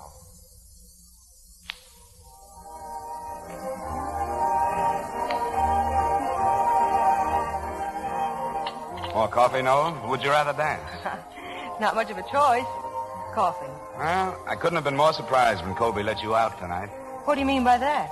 I mean, if I were in charge of you, I'd be a little more careful about how I passed you around. If there's any passing around to be done, I do it myself. I saw the look you threw him this morning before he gave you the nod. I merely wanted to know if he had anything for me to do tonight. Uh-huh. That's what I mean. You see, I don't kid myself that the president of Colby Enterprises isn't a little competition. This is America. You, too, can be competition. How do you stand with Colby? Why? What does that matter? Well, maybe I've already made a few plans. Well, if you have, they certainly don't include him. So why worry? I'm just naturally a worrier. How long have you worked for him? A little over 6 years. You must know him pretty well. I recognize him when I see him. Well, no more questions? What's the use? Tonight I sit making awkward passes at a beautiful girl. Last night I killed a man. Tomorrow... You're not to blame for what happened. I'm to blame for getting in a spot like that. Who am I to be carrying a gun, playing around with people's lives? There was nothing else you could have done. Oh, I could have shot Kroner in the shoulder, couldn't I, or in the leg? I could have kept my head and not have killed him. Is that what Lieutenant D'Amico said? Huh? What does that mean? Nothing. Only you seemed so disturbed when you got back to the house. And after I tell you what D'Amico said, do you have to leave right away, or can you stick around a while and report to Mr. Colby later? Let's go home. Quit kidding. Colby asked you to find out what happened down there. Did he?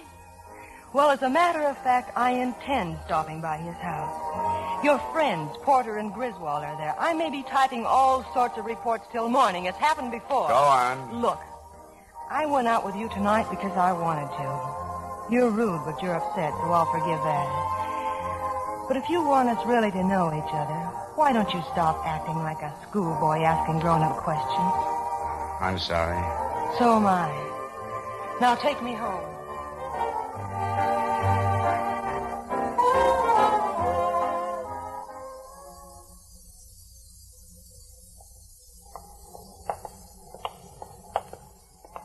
I'd ask you to come in, Bob, but Mr. Colby's probably still busy with the lawyers.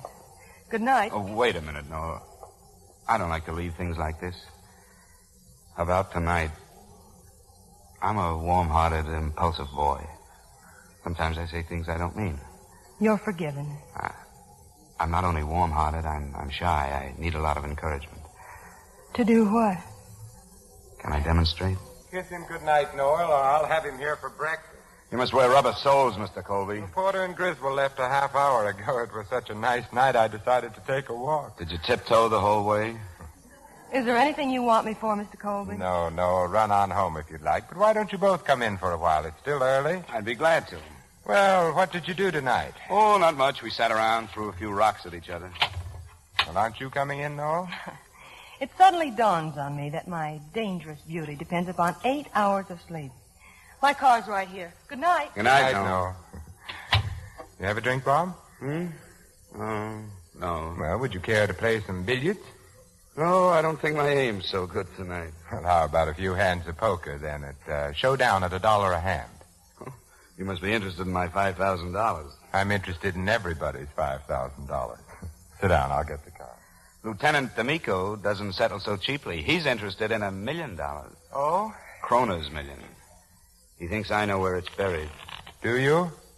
Until last night, I had to save up to weigh myself. What else does the lieutenant think? I don't know. I can guess. He thinks a wealthy industrialist has somebody he's anxious to get rid of. He hires a not-too-bright, eager young man as a bodyguard.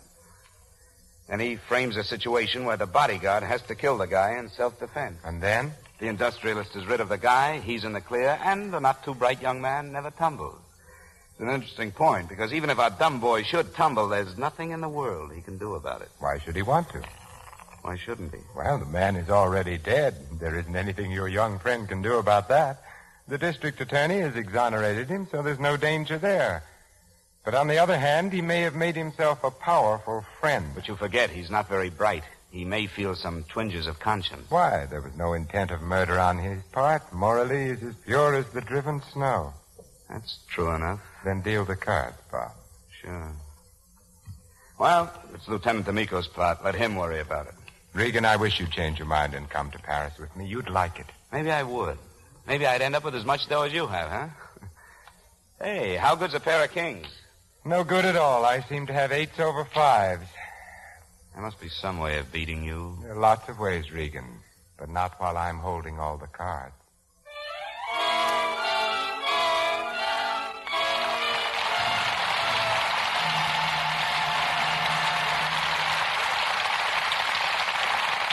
In just a moment, our stars return in Act 2 of The Web. Libby, what are you grinning about? Remembering one of the funniest pictures I've seen recently. And what is that? Universal International's forthcoming Western. I was fortunate enough to be on the set when they were filming it. A Western that's funny. Well, that's something new, isn't it, Libby? Yes, definitely new and hilarious. It's called The Wistful Widow of Wagon Gap. And in it, Abbott and Costello do a comedy version of the old six-shooter Western. Marjorie Main is the wistful widow with 7 children. And she makes a strong play for Costello. But she has a beautiful daughter, played by Audrey Young, who foils all her attempts at romance. Didn't Audrey Young start her career as a Broadway dancer? Mm-hmm. But she also shows a definite gift for comedy in The Wistful Widow of Wagon Gap. She dropped in on the set while I was watching Marjorie Main do a very muddy barnyard scene. And then, well, Audrey proved that she's a mighty smart girl. I can believe that. Especially when I tell you she's a Lux girl from way back. You see, we were both walking through the barnyard to chat with Marjorie Main between takes when our nylons got spattered all over with muddy water. Oh, they looked terrible. But Audrey said, "Oh, goodness, Libby, I don't mind that. A dip in Lux will fix them in no time." Well, of course, I cheered those sentiments. And she told me how she used to save her dancing stockings with Lux. She really raved, John, about the way Lux cut down the runs even in strenuous dancing routines. and she's so right, as you know, Libby. Our famous strain tests showed that stockings washed with Lux Flakes last twice as long. Not only nylons, but every type of stockings. Silk, rayon, cotton. Yes. I wonder why any girl would risk strong soap or rub her stockings with a cake of soap. Oh, there's another thing about Lux Flakes, too. Oh, I've forgotten something, Libby? Well, it's especially important these days. It's the way Lux saves the color of your stockings. And now, with the exciting new deep tones that you see in the stores, that's vital. Thanks, Libby. So, to keep stockings lovely, to make them last longer, it's smart to Lux them after each wearing. Here's William Keeley at the microphone. Act 2 of The Web, starring Ella Raines as Noel, Edmond O'Brien as Bob Regan, and Vincent Price as Andrew Colby.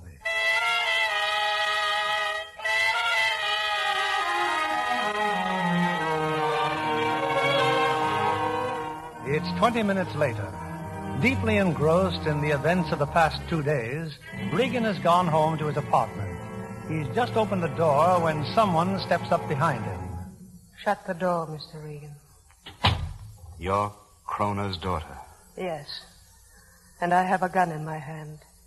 How much hate does it take to kill a man, Mr. Regan? I didn't hate your father. I didn't even know him. And yet you murdered him. I had to shoot. You've got to believe that. Why? Why should I believe a hired gunman? You murdered my father because you were paid to do it. To you, he was just a new car you could buy when he stopped breathing. Your father wasn't himself. He tried to kill Colby. I never dreamed I could hate enough to want to kill. But I've reason enough to kill you now 10 times, and I'll do it. Oh. I'm sorry. I didn't mean to hurt you, Miss Kroner, but I had to get that gun from you. All right. You've got it. Why don't you kill me, too? You've got to listen to me. I was hired to protect Mr. Colby. Protect him from what? My father wouldn't have hurt anyone. Miss Kroner, when a man is out of his mind... He wasn't out of his mind. And he didn't threaten Colby. And he never owned a gun. How do you know? I knew my father. He was the kindest man who ever lived. But he did break into Colby's house. He didn't break in. He was invited. Huh? Invited? He was asked to be there at 10 o'clock. I was there when he phoned. As if you didn't know. You're sure of this? Do you have any proof? If I had any proof, do you think I'd be here now? Or that you would? No, Mr. Regan. If I could prove what I know, you and Colby would be where you belong. In prison.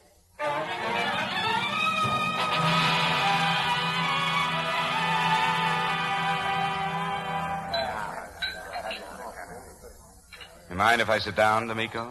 Or do you want to eat alone? What do you want, Regan? I just called police headquarters. They said I'd probably find you here.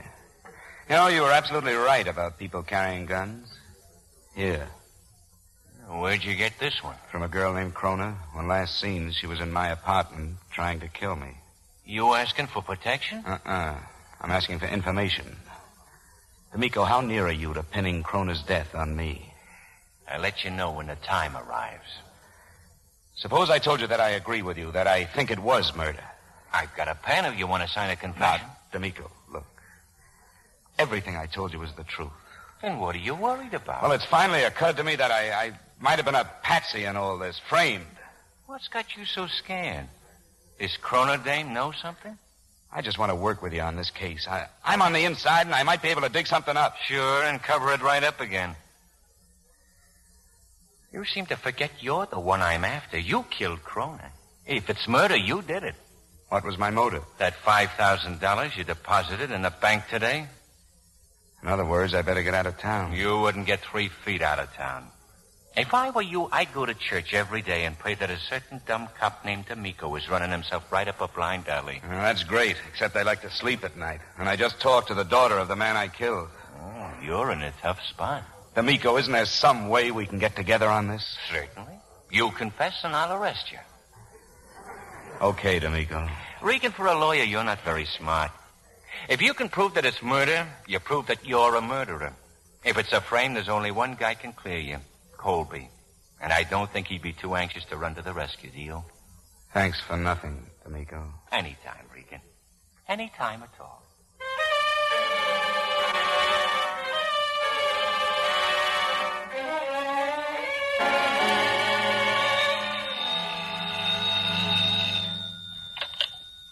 Hello. Oh, good morning, Bob. I don't know how I could. I'll be busy all day. You what? Oh, uh-huh. Well, this afternoon, then? 3 o'clock. No, you better not. I'll meet you downstairs in front of the building. I'll be there, 3 o'clock.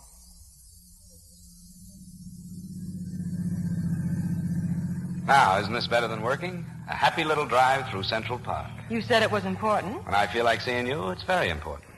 Why are you stopping here? Oh, this is the best little parking spot in town.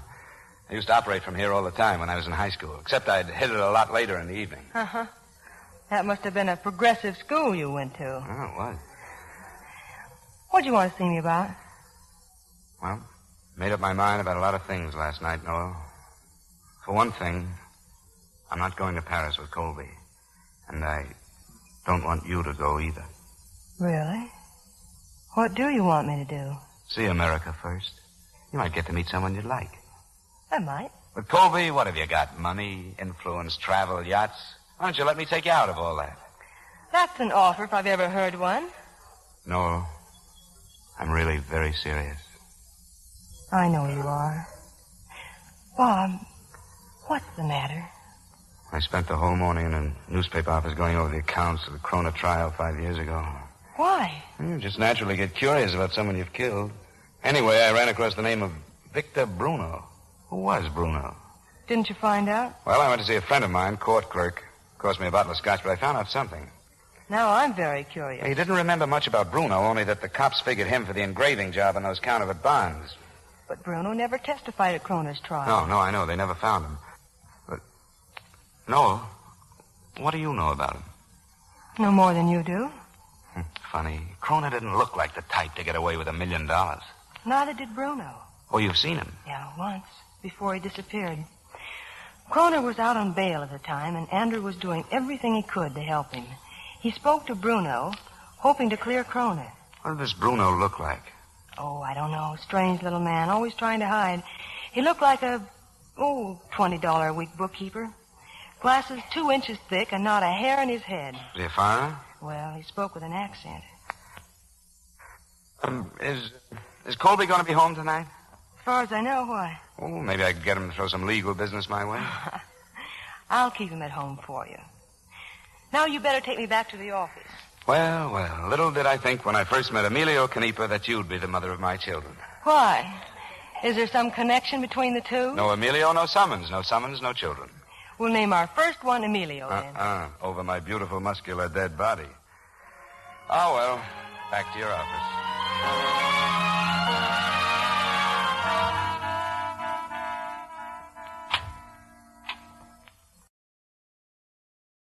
Hello, Murdoch. Good evening, Mr. Regan. Much killing going on around the place tonight? Mr. Colby is expecting you in the library. Ask a dull question, you get a dull answer. Oh, hello, Bob.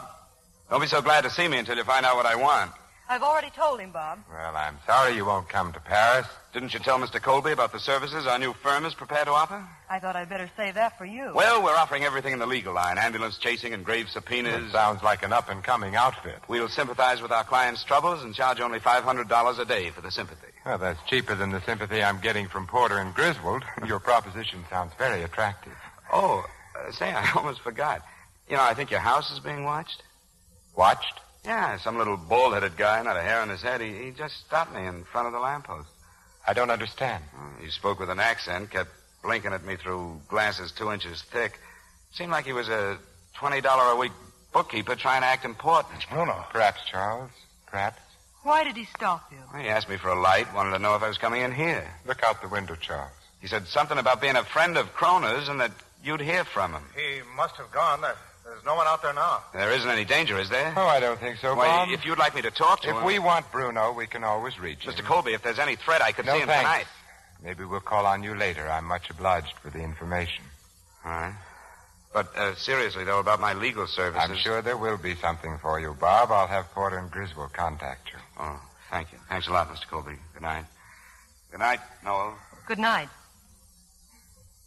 Bruno. I wonder what's brought him back. Kroner's death, of course. Was in all the newspapers. Bruno never impressed me as being the sort of fellow who'd make threats. He was such a meek little man. Did you ever meet him, Noel? Probably. Oh, yes, of course you did. Sometimes I forget how long you've been with me, Noel. How long we've been together. Andrew, if you don't What mind... was it you once said about Bruno? That he reminded you of a $20 a week bookkeeper, wasn't it? Do you have anything else for me to do this evening? I don't think so. Well, then I'll say good night. Good night, Noel.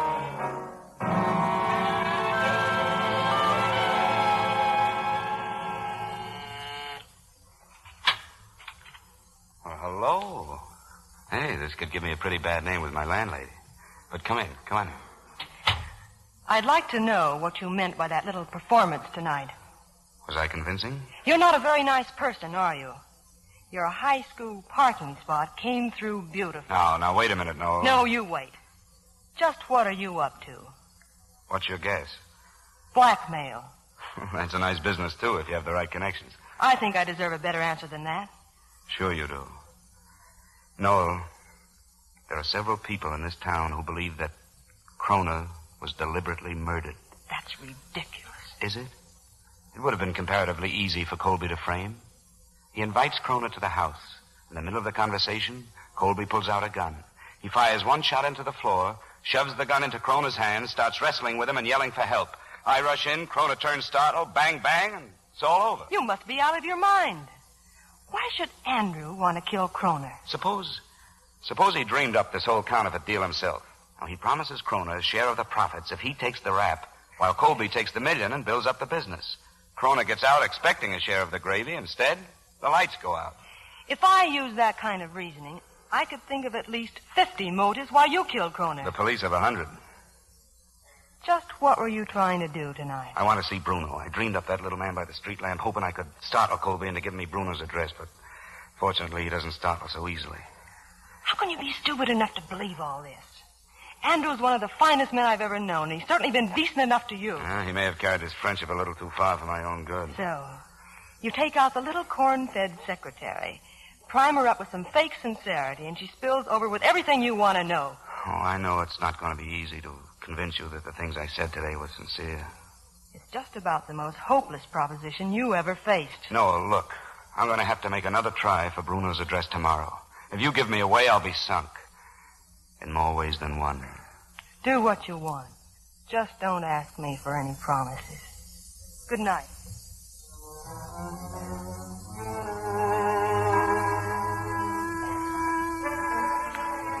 Well, Charles, where did she go? Straight to Regan's apartment. Yes, I was afraid she had. Why don't you forget about the girl and start thinking about Bruno? She's not easy to forget, Charles. I think a great deal of Noel.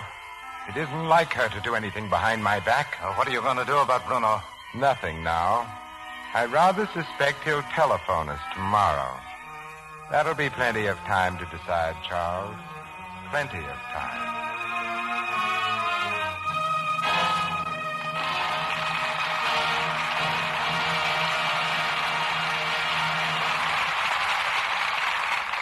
We pause now for station identification.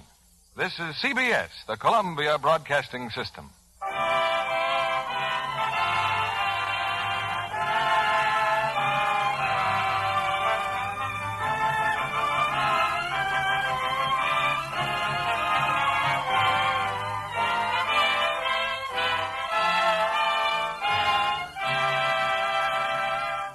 We'll return to Act 3 of The Web in just a moment. One of Paramount's loveliest finds of the year is charming red-haired Nanette Parks, who came from St. Paul to Hollywood by way of the Pasadena Playhouse. Do you find your new life exciting, Nanette? Oh, tremendously, Mr. Keeley. You know, my very first visit to a set was during the filming of Cecil B. DeMille's new picture, Unconquered. An exciting spectacle indeed. The siege of Fort Pitt by the Indians with flaming arrows and authentic fireballs is really sensational. Modern Pittsburgh, on the site of old Fort Pitt, will have a chance to relive its history when the picture has its world premiere there October 3rd.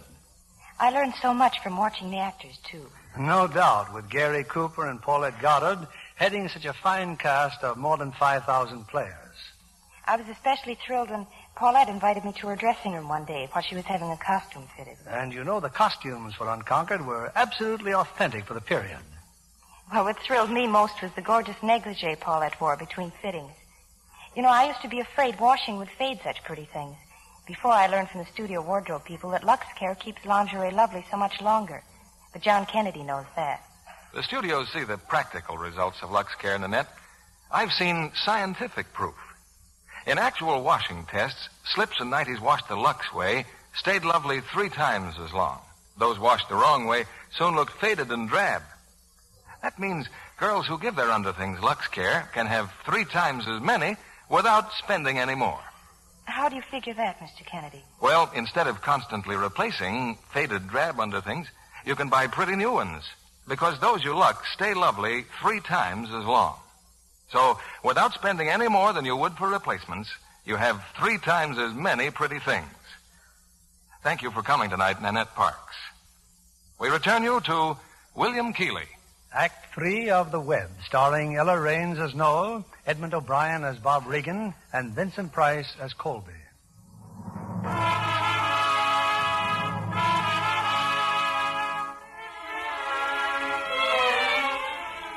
It's been several days since Robert Regan has seen Emilio Canepa, he of the demolished pushcart, but now, shortly after breakfast, the much-involved young lawyer has good reason to call on his client. There's nothing to it, Canepa. Just phone Colby and tell him exactly what I've told you to say. But you sure this ain't illegal? Look, haven't I always been your friend? Sure. Emilio, didn't I graduate from law school? Sure. Didn't I get you $68.72 for your pushcard? Not yet. Well, don't be so greedy. If it hadn't been for your pushcard, we wouldn't be doing this in the first place. Well, okay, I call up. Atta boy, that's better.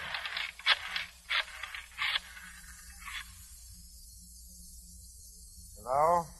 Hello? Oh, yes, this is Mr. Colby. This is Victor Bruno, Colby. Oh, yes, Bruno. I heard you were in town. And what if the police hear I'm in town? All right, Bruno. How much this time? For $10,000, the police don't find out. $10,000. That's a lot of money. I got a lot I could say. Stop by my home tonight. No. I don't make the same mistake Kroner made. You send the money to me. Where? You know the place. You remember the address? Yes. You sure you remember? Yes, of course.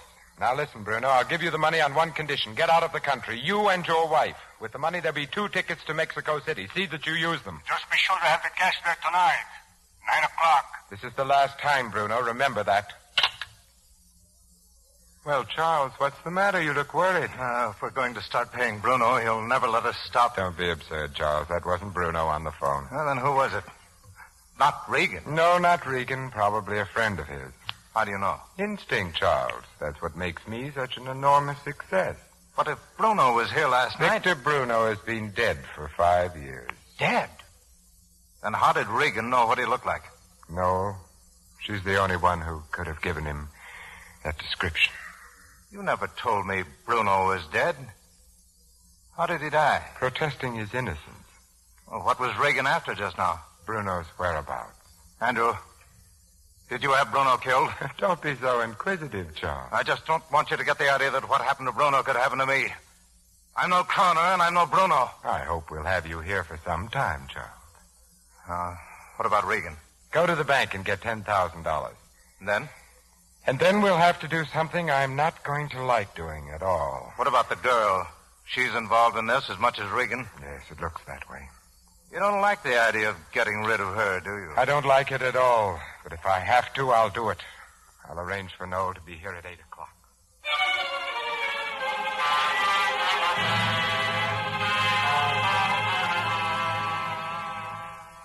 I'm sorry I'm late, Andrew. I had dinner downtown. I found your message when I got home. Noel, there's something I wish you'd do for me this evening. In the safe there is a large manila envelope with $10,000. Will you get it for me, please? Of course. And then I'd like you to go to the Pennsylvania station and get 2 tickets for Mexico City. When you've bought the tickets, phone me. I'll tell you then where to deliver the money. Oh, never mind. You can leave the safe open, Noel. Is this the envelope? Yes. It's for Victor Bruno. You know, it's strange, Noel. Right now, I'm on the verge of getting everything I ever wanted to have. And yet I find there's only one person I can really trust. Andrew, please. I wonder if you know how much I appreciate it. Andrew, that telephone call from Bruno... What about it, Noel? Nothing. It's not important. I'll see you later.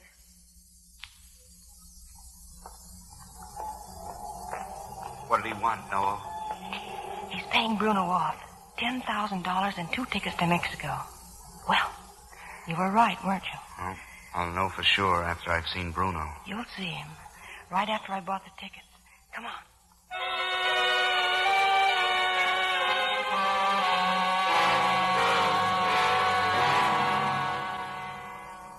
Well, she's on her way, Charles.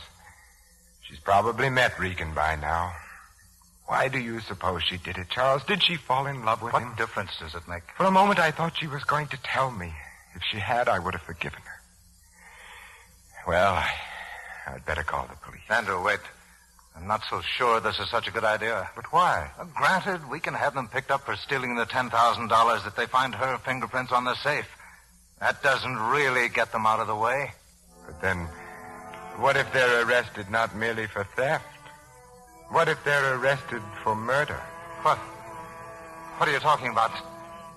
Whose murder? Your murder, Charles.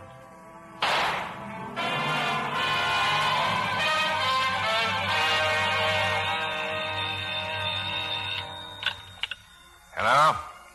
Yes, this is Lieutenant D'Amico. Mr. Colby. What's that? Where? You sure? Penn Station, huh? Okay. Just sit tight, Mr. Colby.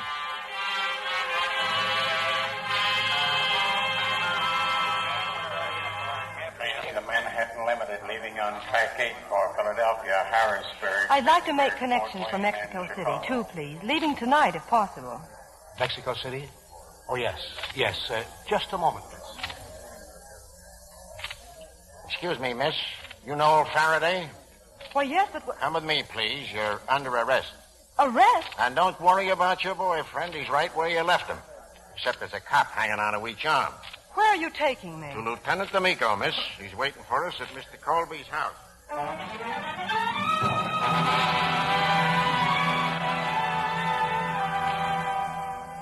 We got him all right, Lieutenant. Regan and the girl. Keep him there in the hall. Okay, Doc. Take the body in the library. Bob, look. On the stretcher.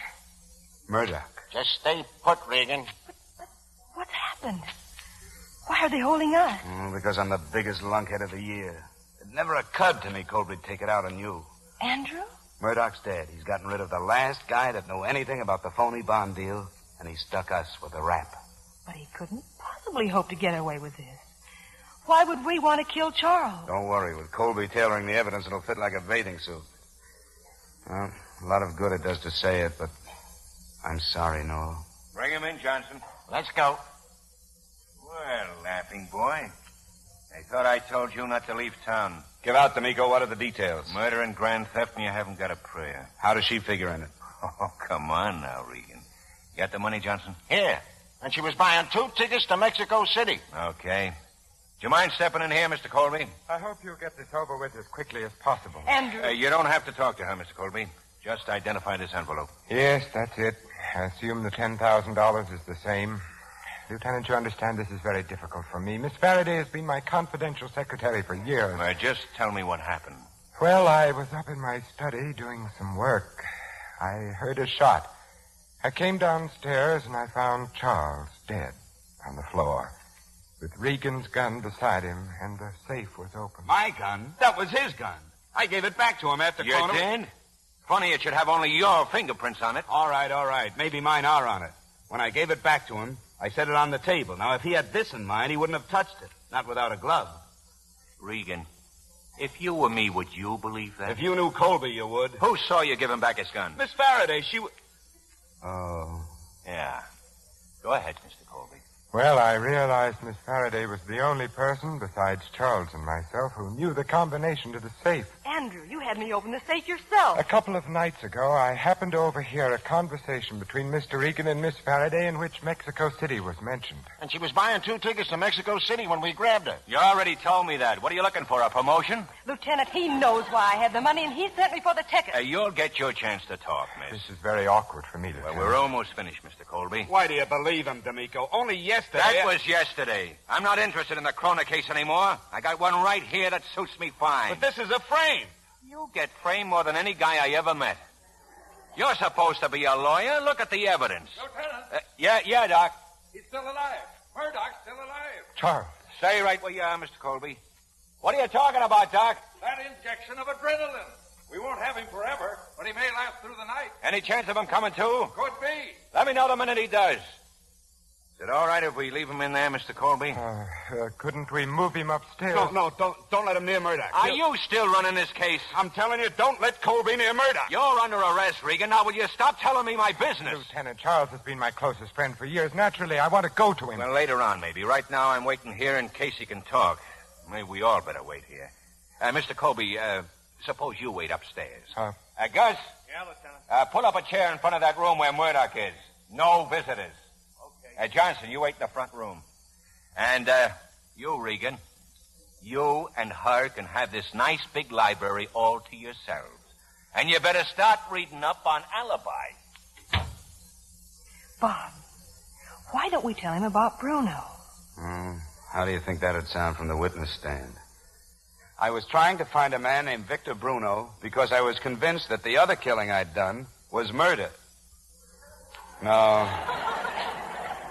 Colby figured on that one.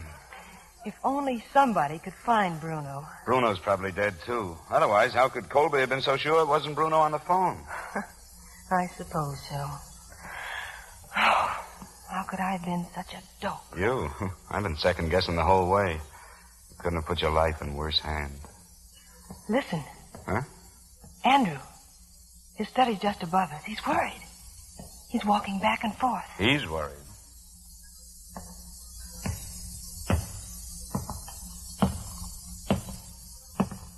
Come here, Regan.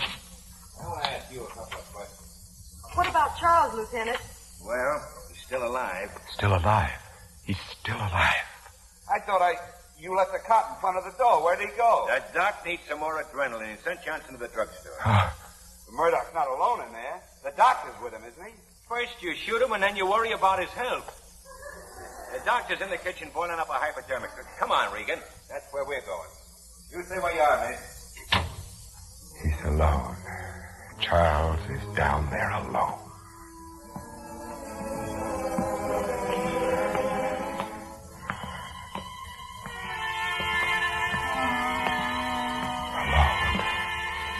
Alone.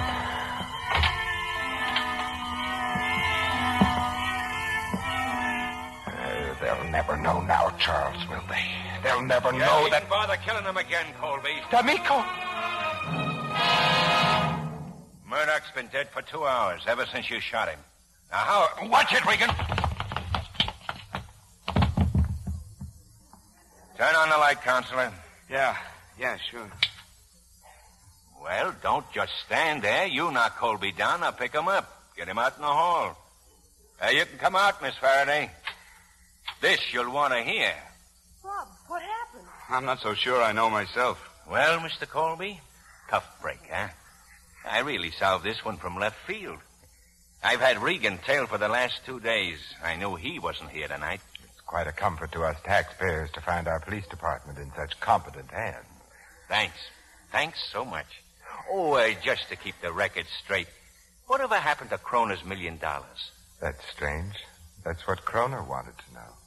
Yeah, very funny.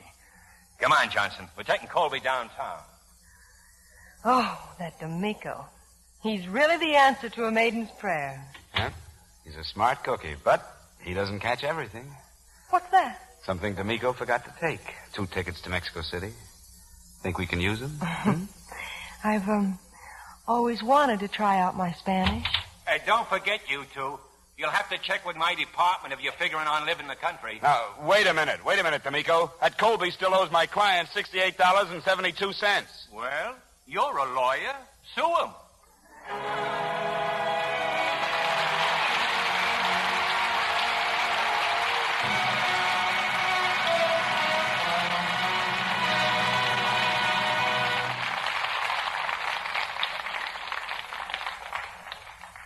Our stars will return for their curtain calls in a moment.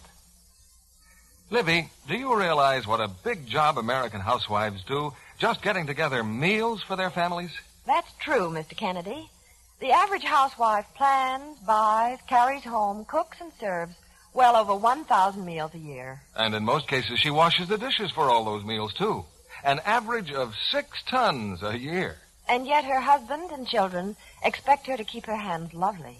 Well, smart housewives have found out how to do that, in spite of dishwashing, Libby. Of course, with Lux Flakes.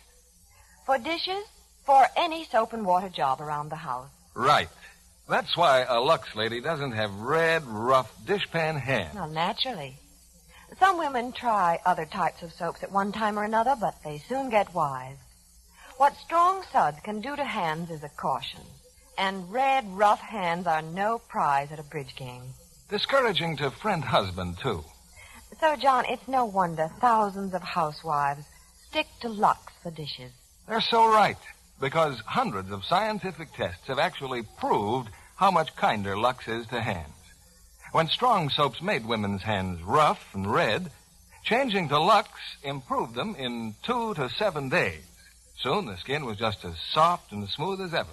And Lux is so thrifty, too. Lux flakes make such rich suds, they actually go further, much further. They don't die away like some suds. So, ladies, why not try Lux for your dishes?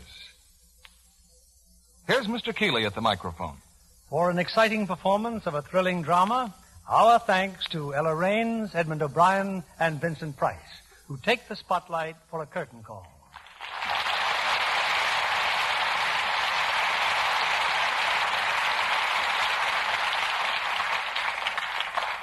Ella, now that you and Edmond have solved the mystery of the moment, I wonder if, in an altogether different vein, you'd help our audience solve the burning question of the season. I'll do my best. What is it, Bill? As one of Hollywood's most photographed and best-dressed stars, where do you stand in the current fashion battle between long and short skirts? Well, I see that Ella takes a stand in short skirts for tonight's appearance. Well, that's because I happen to be wearing a suit. Now, does that fellow look at my suit? Still just below the ankle. But for women's suits, I feel the shorter length is smarter. For dresses, I prefer the current longer length. How do you feel about the question, Ed? Oh, I feel that women shouldn't be a slave to fashion, but ought to follow what looks attractive. You agree, Vince? Sure, I follow anything that looks attractive. Personally, when it comes to shorter skirts, I believe the eyes have it. You mean the masculine eyes, of course. How about you, Vince? Are you a member of that, little below the knee club? Well, it depends how little is below the knee. Uh-huh. De gustibus non disputandum. Did I say something I shouldn't?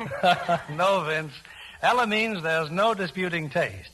But there's no question of divided taste in what we're offering on this stage next Monday night. I understand it's something very special, Bill. Yes, one of the screen's most brilliant feminine stars, whose rare appearances in radio are always an event.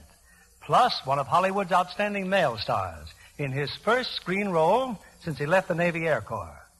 Katharine Hepburn and Robert Taylor. I guess you need say no more, Bill. No, indeed. Katharine and Bob appear in Metro-Goldwyn-Mayer's thrilling drama, Undercurrent, repeating their original screen roles of a man and woman whose love is overshadowed by a haunting figure from the past. Well, it ought to be standing room only Monday night. Congratulations and good night. Good night to all of you, and thanks.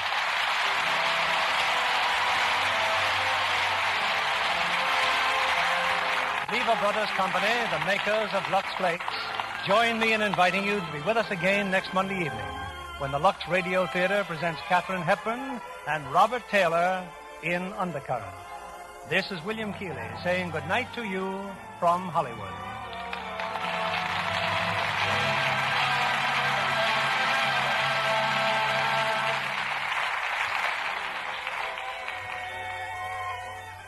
Again, a word of appreciation to the housewives of America for the swell job you're doing saving and turning in used fats and oils.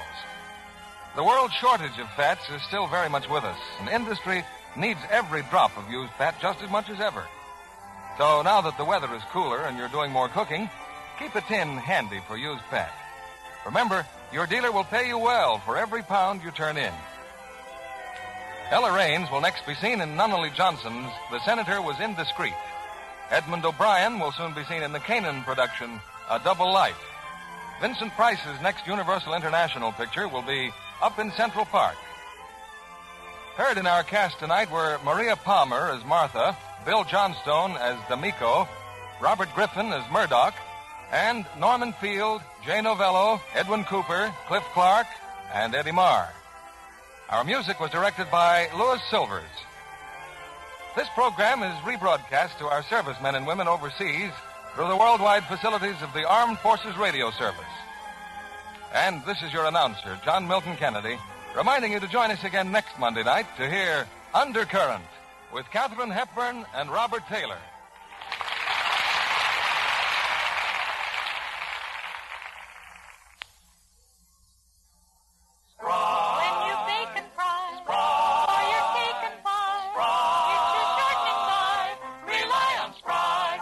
Yes, it's Spry. For pastry so tender, flaky, nut-sweet, any pie filling tastes more delicious. You'll say pastry is extra delicate, better tasting with Spry.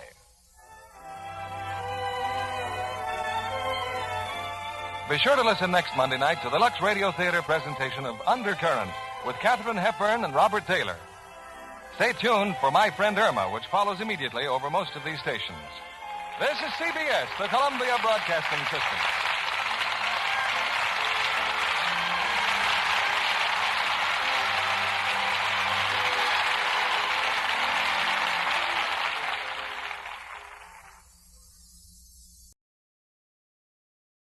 Lux presents Hollywood.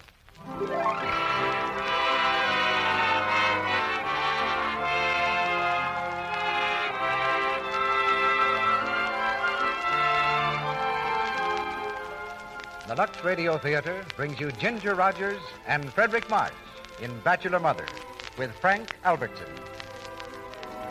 Ladies and gentlemen, your producer, Mr. Cecil B. DeMille.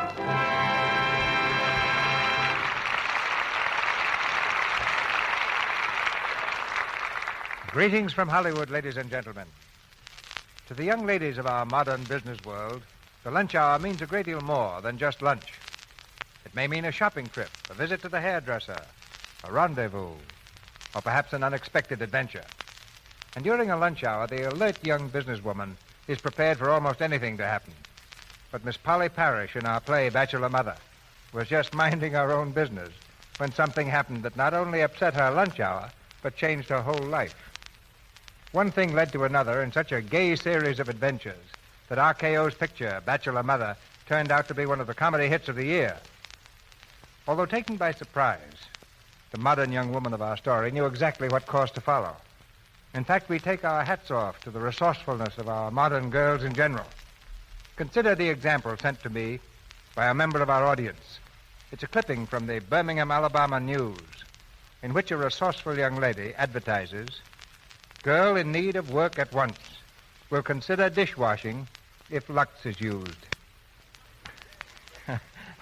I'll make a bet she got a job with a wise employer. When Lux Flakes is in the dishpan, both Judy O'Grady and the Colonel's lady are sisters in the care of their skin. For the role of the modern young Miss Polly Parrish in Bachelor Mother, our choice was the modern young Miss Ginger Rogers, who played the part with typical ginger and wit on the screen. She comes to us from the set of the new RKO picture, Primrose Path. As David Merlin, the son of Polly's employer, we planned to have Joel McCrae. But Joel was taken ill during the week, and I'm glad to report that he's improving rapidly, and that Frederick March returned to Hollywood just in time to play this role. We've been trying to get Freddie back to our microphone for a long time, but a stage engagement in New York held him there. This week, he begins a new MGM picture, Susan and God, and tonight you'll hear him as David Merlin. I suggest now that you move up to the edge of your chair as we raise the curtain on Act One of this gay and exciting comedy, Bachelor Mother, starring Ginger Rogers as Polly Parrish and Frederick March as David Merlin, with Frank Albertson of the screencast as Frank Miller.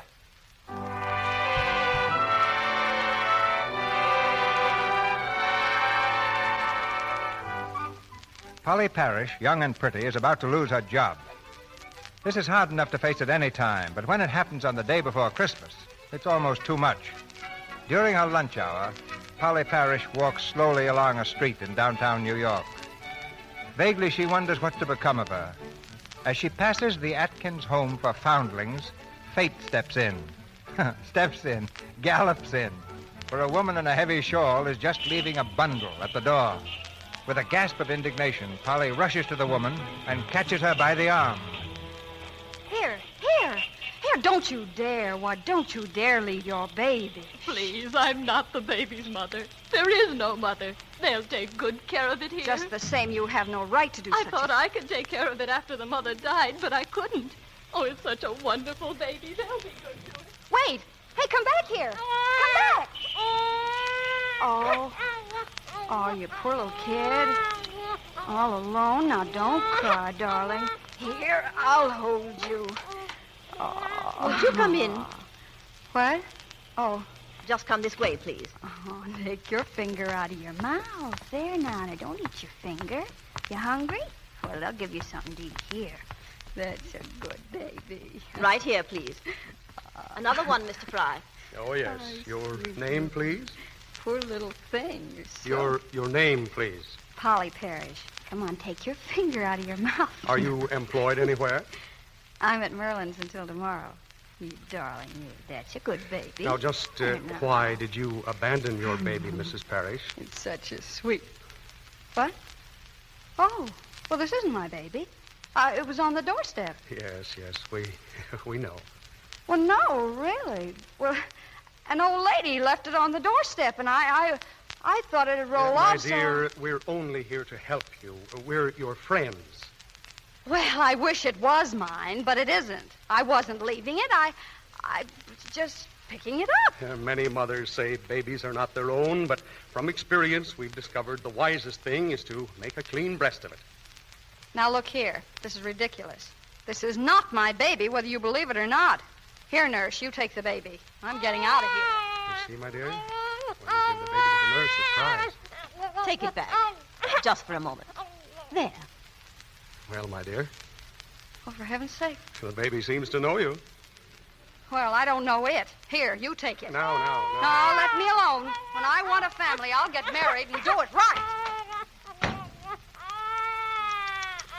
Oh, it's pathetic, isn't it? Well, anyway, we know she works at the Merlin department store. Mr. Merlin and his son have always been very charitable. I'll go right over there after lunch.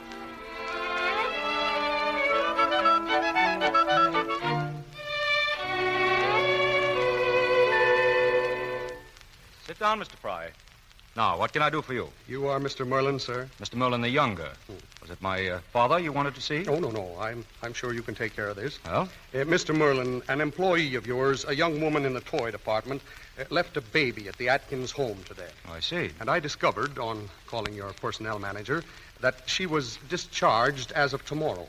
She was probably only hired for the holiday rush. Exactly. But I believe the loss of her position is the reason she has abandoned her baby son. Mr. Merlin, give her back her job. Well, this is really very unfortunate. What's her name? Parrish, Polly Parrish.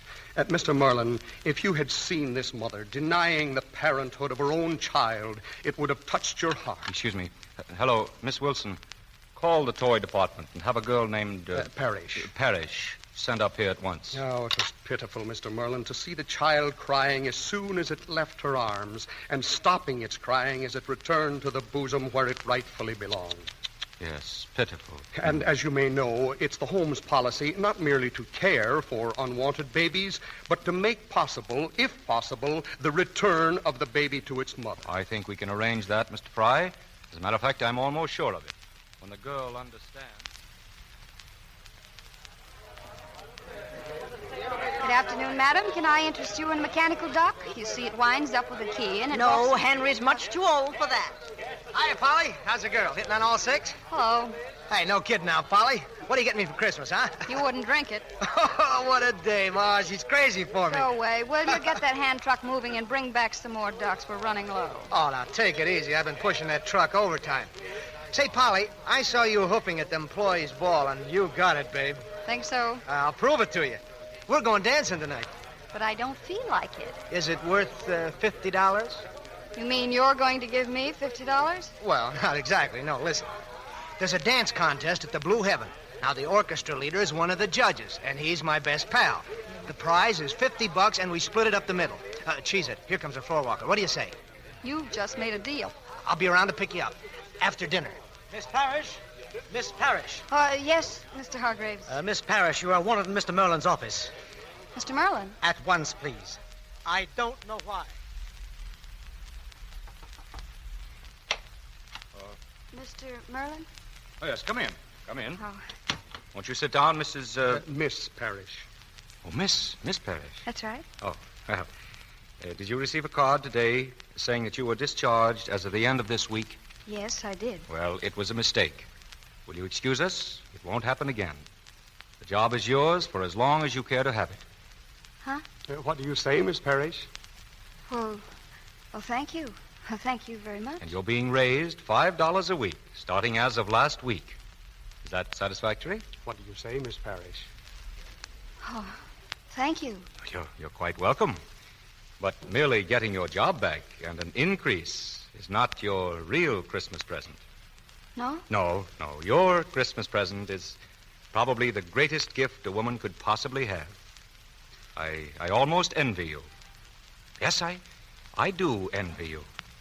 Really? Oh, you fortunate girl to have an employer like Mr. Merlin. Yes, but I don't... When you go home tonight, you'll get your Christmas present. Tonight, Mr. Fry? Tonight. Fine. You may go back to your department now, Miss Parrish. Oh, thank you. Thank you very much. And I want to wish you and yours a very, very Merry Christmas.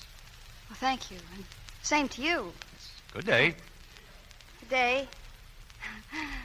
Good day. A nice-looking girl like that. Yes, it's a funny world. I can just see the look on that girl's face tonight. Yes, so can I.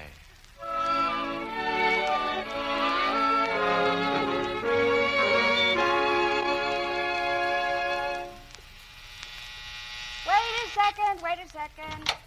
I told you 7 o'clock. Merry Christmas, Miss Parrish. Well, what do you want here? I brought your baby. What? Here you are, my dear. Your Christmas present from John B. Merlin and Son. Christmas present? And what do you say, Miss Parrish? Well, I'll tell you what I say. You take that baby right out of here in this minute. What? Do you realize what you're saying? I certainly do. That's not my baby, and you can just take it back to the foundling home where it belongs. Do you understand that Mr. Merlin has given you your job back, that you can raise your child in security and comfort, and you are choosing instead to let it be raised as an orphan without a mother's love? This is not my baby. I am not its mother. No, for shame, acting like this. Take your baby and be happy. Good night, Miss Parrish. Wait, this baby will be back at the foundling home before you get there. I wouldn't try that if I were you, and there's no use leaving it elsewhere either, because it'll come back to us, and we have its footprints. Oh, well, the nerve. Oh, I'm sorry, kid. Oh, well, gee, this is nothing personal. Gee, I'd love to have you around, but I couldn't do right by you. Well, come on now. Now, you don't want your teeth to grow in there crooked, do you? No. Come on, take your fingers out, please. Yeah. Oh, who is it? Hi, Paul. This is Frank, the well-dressed man from the toy department. Oh, 1 minute. Well, just a minute. Now, look, kid, I'm going to hide you behind the sofa. Now, you just stay there and don't you make a sound, do you hear? All right. Just a minute. Hiya, sugar. Oh, hello. Well, what a layout. Look, Frank, I'm sorry. I won't be able to go with you tonight. I think I'm going to have a headache. Oh, now, wait a second, baby. You can't do that to the chief. Stand up the old maestro? Why, everything's all set. My brother let me have his car. It's champing at the curb right this minute. Yeah, well, I'm really awfully sorry, but something's come up. Oh, now, you just listen to the old doctor, honey. Everything's fixed. The orchestra leader's a pal of mine. I just spoke to him on the phone, as a matter of fact, and... Hey, that's funny. I thought I heard a baby crying. Oh, well, go on, Frank. Well, so I talked to him, and it's in the bag.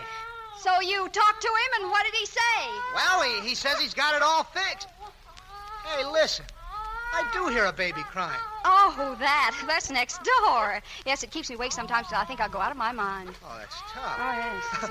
You know, it sounds like it's right over here behind the... Holy mackerel! Look, it's a baby, a live baby. Well, what of it? Well, what did it do? Crawl through the wall? Don't be silly. Is it yours? No, it's not mine. Well, where did it come from? I got it for Christmas. Oh. Huh? This Christmas or last Christmas? Now, listen, I don't know what you're thinking, but you're all wrong. Oh, sure. And if you'll wait until I get my hat and coat on, we'll go stepping. Oh, well, now, look, if you've got a headache or if you think you might have one, well, just don't bother. Don't worry, it's all cured, and I've got another little situation to cure when we're on our way. Come on, baby. Hey, wait a minute. You're taking that along with us? Certainly. I've got a little errand to do. We're just going to drop it off someplace. Come on. Oh, listen, this is worse than a blind date. I didn't figure... Pull up over there, Frank. Hey, you certainly picked a nice place anyway. Come to the door with me, will you, Frank? Okay. Is this where the baby lives? From now on, it does. Pretty fancy, all right. Ring the bell, will you? Okay. Goodbye, baby. You certainly are cute. Gee, isn't this a cute baby? Yeah. Well, why don't they answer the door? Good evening. Oh, good evening. Is Mr. Merlin in? The son. I'd like to see him. Merlin? Hey, shut up. Would you tell me in reference to what? Well, it's a personal matter. He'll know what it's about when he sees me. Well, madam, he's not in just now. Couldn't you write him a letter? Well, I can't take care of this baby. After all, it's his responsibility, and he's got influence, and he got me into this fix. He can just get me out. I'm very sorry, madam. Good evening. Oh, no, you don't. Take this baby. Look here, madam. Just put your hand under its back. That's right. But wait a minute, madam. You can't do I this. just did. Come on, let's get going, Frank. Yeah, let's.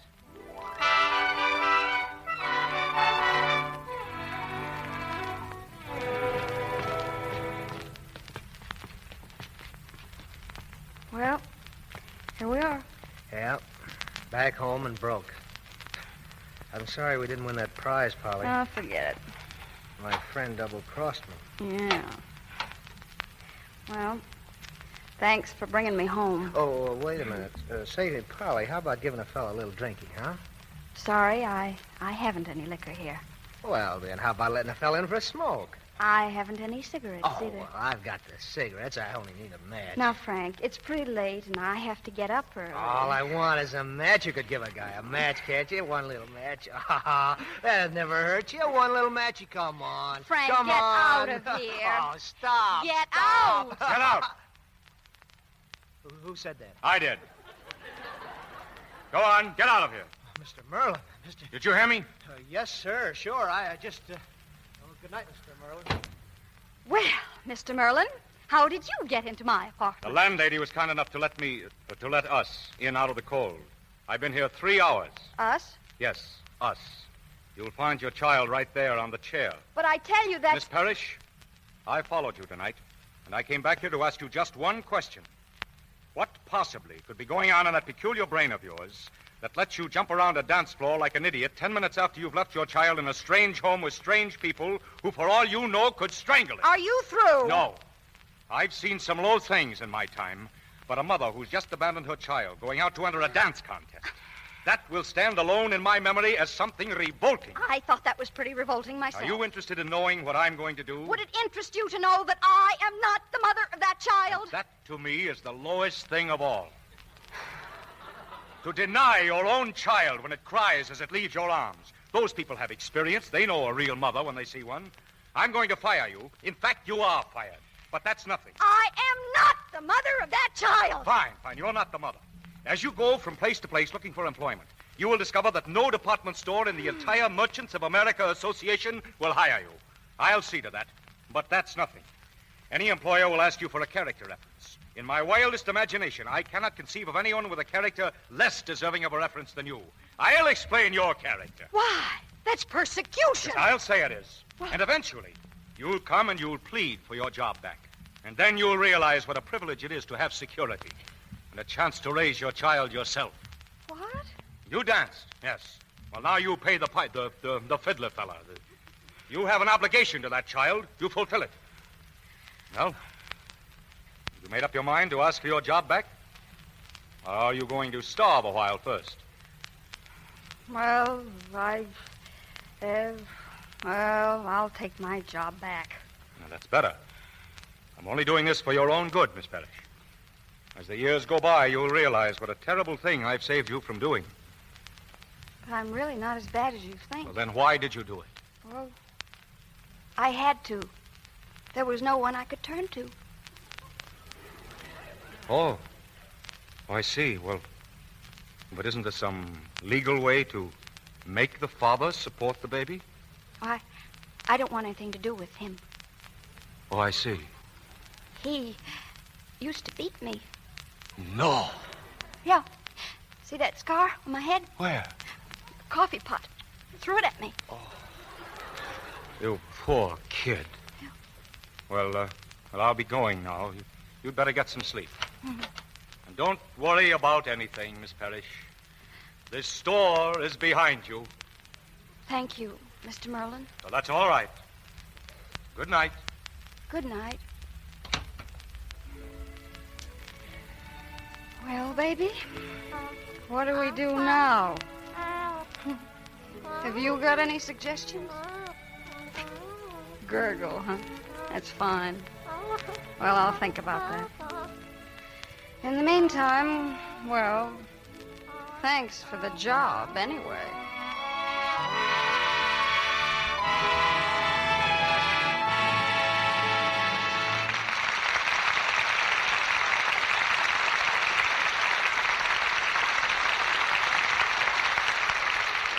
Mr. DeMille brings us Ginger Rogers, Frederick March, and Frank Albertson in Act Two of Bachelor Mother in just a moment. Suppose someone asked you to illustrate speed. How would you do it? One way is with music. A fast, lively tune like this on the xylophone.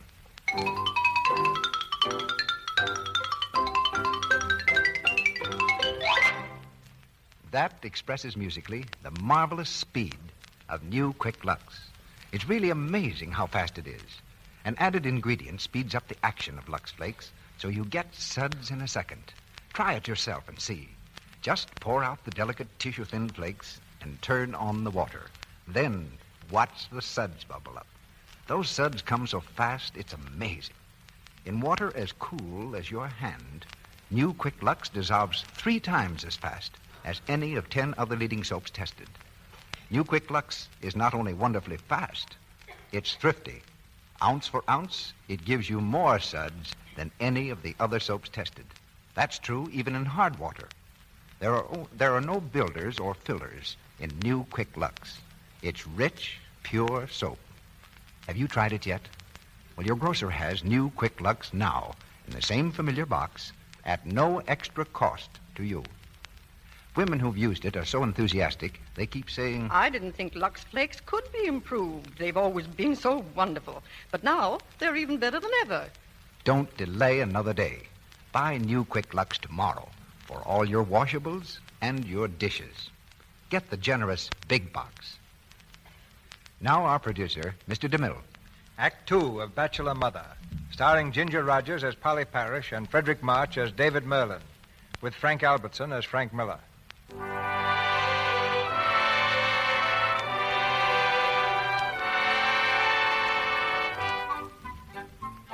2 days have passed, and with them, of course, 2 nights. Silent, restful nights, interrupted only by the constant screeching of Polly's adopted baby. Back at her job in the toy department, Polly is still winding up ducks. But her heart isn't really in her work. Her eyes are half closed from lack of sleep, and she moves slowly as in a dream.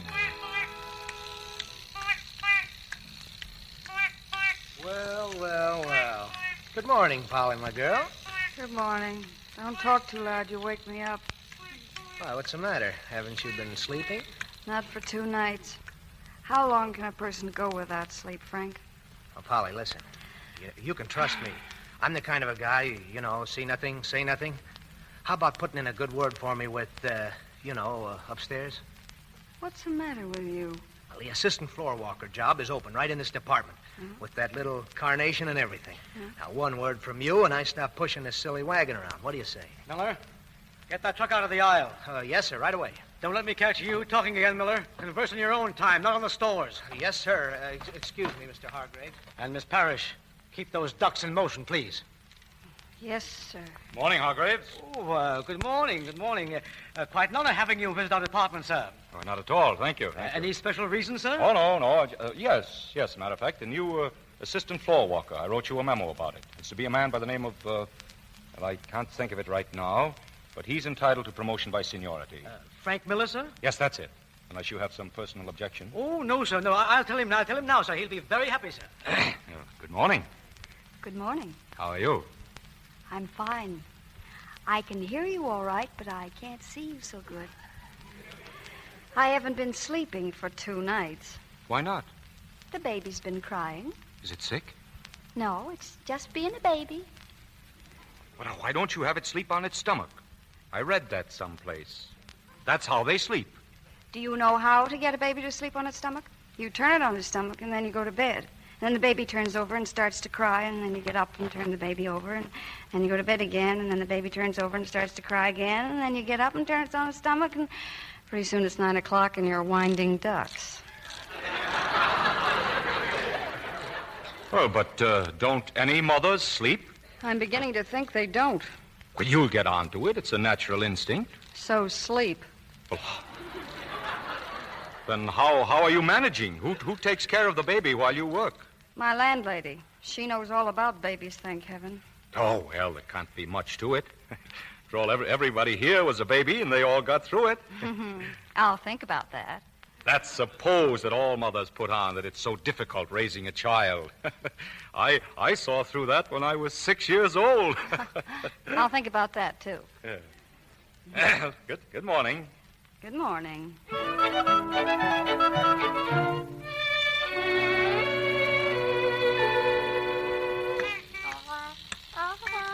Come on now, baby.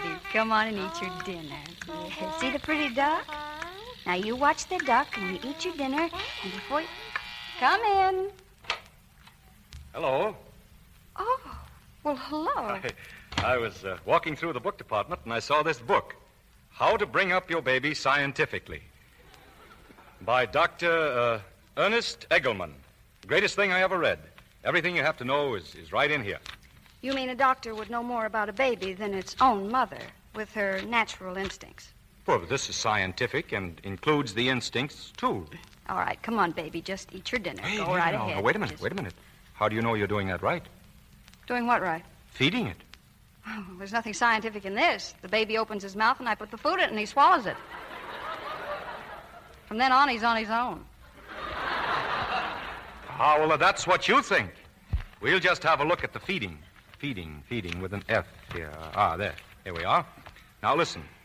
After the food is prepared, the mother will, A, get a spoon. Wonderful. How he ever thought of that.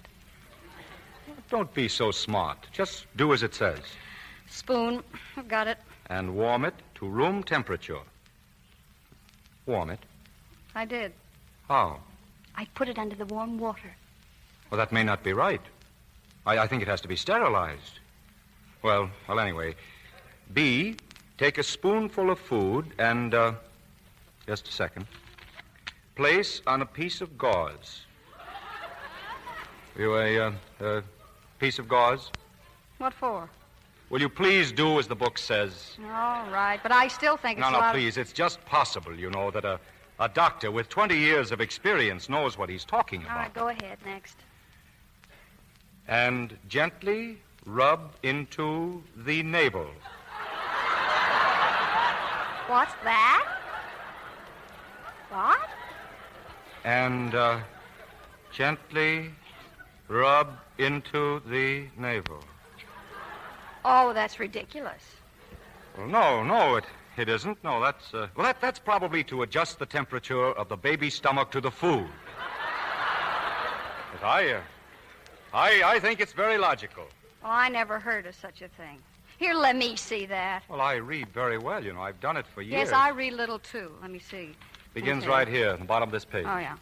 Take a spoonful of food and place on a piece of gauze and gently rub into the navel. You read very well.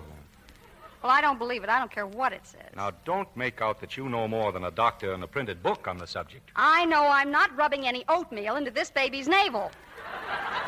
Who is this Dr. Eaglefoot, anyway? This book is ridiculous. Oh, look. What's the matter? The pages were stuck together. Well, what do you think of that?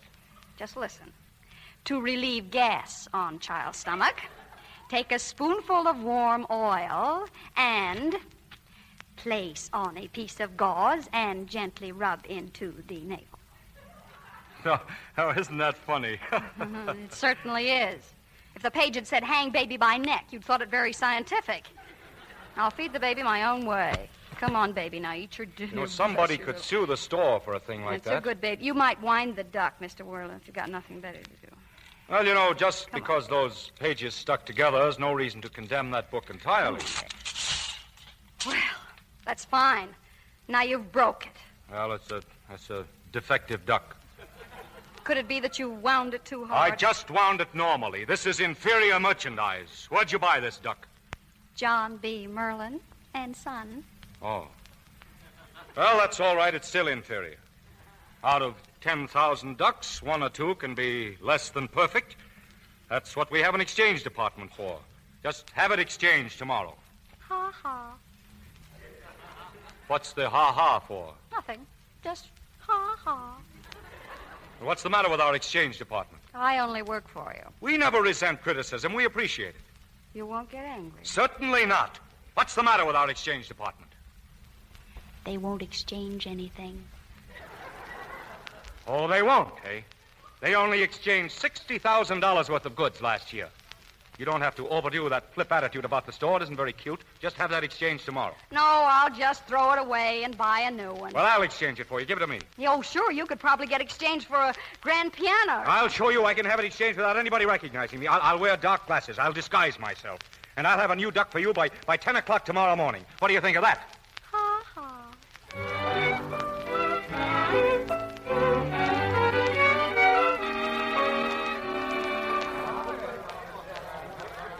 Come on, girls. No leaning against the counters. Here, pick up that paper. Straighten those boxes. Okay, take it easy, Frank. Mr. Miller to you. I'm the assistant floor walker now. Yes, Mr. Miller. Well, that's better. There's going to be a few changes around here. Come on. No gossiping there. Break it up. Oh, Miss Parrish. Hello. How do I look? I'd never recognized you. Oh, they won't know me. Would you mind escorting me to the exchange department? Right over here. Just speak to the gentleman behind the counter. He'll take care of you. I'll have this duck exchanged in exactly 1 minute, and courteously. Here we are. Go ahead. I have a duck here. I'd like to, Just a minute, please. Oh, of course. Well, what do you want, please? Well, I have a duck here I'd like to have exchanged. Certainly, sire. What's your complaint? It's broken. Oh, I can see that. How did it happen to break? What difference does it make? I have to know where to place the responsibility. Oh, well, just place the responsibility on the duck and give me a new one. May I see the sales slip? Oh, just a minute. Have you got the sales slip? I threw it away. You should have kept it. I threw it away. You should have kept it. How did I know the duck was going to break? Well, how did I know the duck was going to break? It's clearly printed on the slip that it's to be kept for 30 days. You can't expect me to keep a sales slip for everything I buy. Can't expect me to keep a slip for everything I buy. My house would be full of them. My house would be full of them. I'm sorry, sir. I don't make the rules for the store. They're made by the executive office. I don't care anything about the executive office. I want another duck. Well, you're not going to get it by shouting. That's what you think. I'm exchanging it for a new duck, and you straighten it out any way you like. Give me that duck. I'll show him.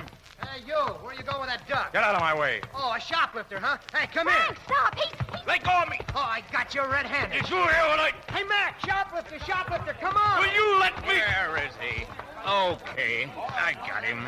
Trying to get away with a duck. Let me go. I'm David Merlin. Mr. Merlin? Oh, excuse me, Mr. Merlin. Merlin, oh. Come here, you. I didn't know it was you, Mr. Merlin.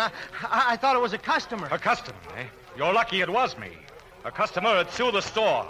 How long have you had this job? Well, you know, since yesterday. What did you do before that? I was a stock clerk. Well, I've got a little secret to tell you. You're still a stock clerk. Get a new assistant, Hargraves. Oh, Mr. Miller, you've disgraced the toy department.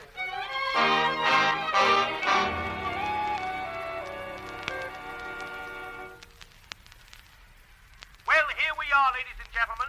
We're broadcasting from the heart of Times Square, surrounded by thousands of persons waiting to usher in the new year just 3 short hours away. Listen to that crowd.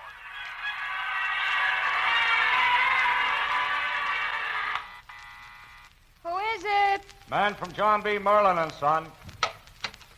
Oh, well, it's you. Here you are, madam. Your duck. I exchanged it. No trouble at all. Oh, well, come in. I certainly didn't expect to see you tonight. Well, I didn't expect to come here. I was taking my shower, and it suddenly occurred to me you must be having kind of a shabby New Year's. You get dressed. We're going to a swell party.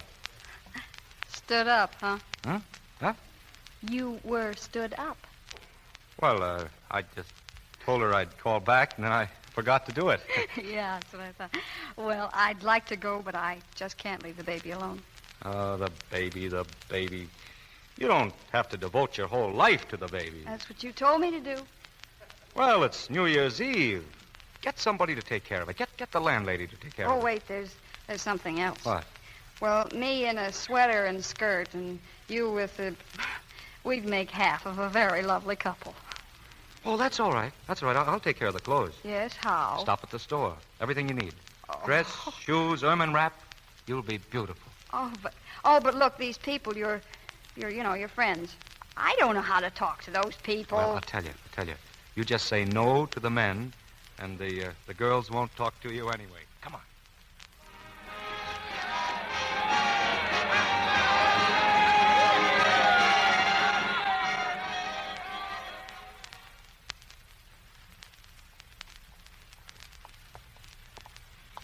This is where I live. Yes, I know. Well, it's been a grand night. See, I've had a wonderful time. So have I. I can't ever remember a better one. Thank you, sir. Well, good night. Good night. Oh, say. Yes? I was just thinking, don't people usually, on New Year's, don't people usually exchange greetings? You know. Yes, usually. That's what I thought. Yeah. I mean, there were a lot of them back at that party. Remember, they were kissing each other. Sort of kind of silly, isn't it? Is it? No. Happy New Year. Happy New Year. Well? Good night. Oh, you better take this coat back. I don't want to keep it over Sunday. Well, nothing can happen to it. You wear it and bring it into the store when you come in. All right. Thanks. Say, look, it's just 12 o'clock. 12 o'clock? Mm-hmm. In Chicago. See, they exchange greetings there, too, you know. Happy New Year in Chicago, Polly. The same to you. You, wouldn't want to stay up and welcome in the New Year in Los Angeles. Oh, well, it's pretty late. Good night. You know what we ought to do tomorrow? Why don't we take a long drive in the country? Oh, that would be wonderful. Oh, but don't you think it'd be a little too cold for the baby? Oh, yeah. Yeah, the baby. Yeah, that's what I thought. Well, if you want to see us, we'll be in the park all day tomorrow. Well, I don't know if I can make it, but I'll try. Well, thanks again for a very wonderful evening. Good night.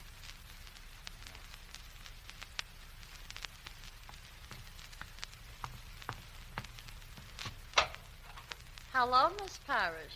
Oh, Mrs. Wise, thank you so much for minding the baby. Oh, it's nothing. Look so cute he is. Why, he's awake. You waited up for me, didn't you, baby? You wanted to see if I'd come home early, didn't you? He's such a good baby. He didn't cry even once. My Jerome, he's just now 31, used to cry all the time. Well, thank you again, Mrs. Weiss. I didn't think I'd be out this late, though. And it's nothing. What else have I got to do? Happy New Year. Happy New Year to you. Oh, is that so? Listen, baby. I think he likes me. Or maybe it's just that I'm hoping. But, baby, I don't think he likes you. Well, now, don't frown. Nobody's gonna come between us. No, sir. No, because you're my fella. Good night, darling. And Happy New Year.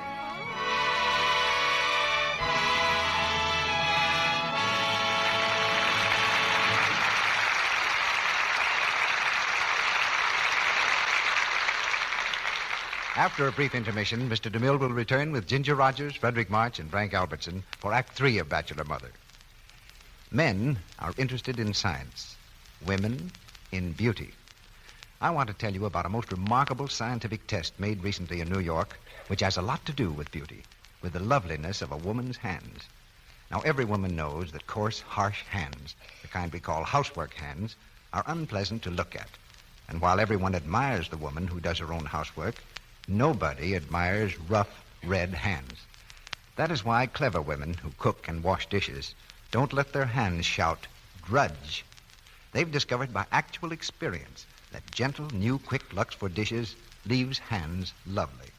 Now comes scientific proof of the wonderful mildness and gentleness of new, quick Lux, a series of tests conducted by scientists in a laboratory. To this laboratory came hundreds of women, and each made a one-hand test. She put one hand in Lux suds and the other hand in suds from another soap. She dipped her hands in and out of the suds for 20 minutes, 3 times a day, in some cases for as many as 27 days.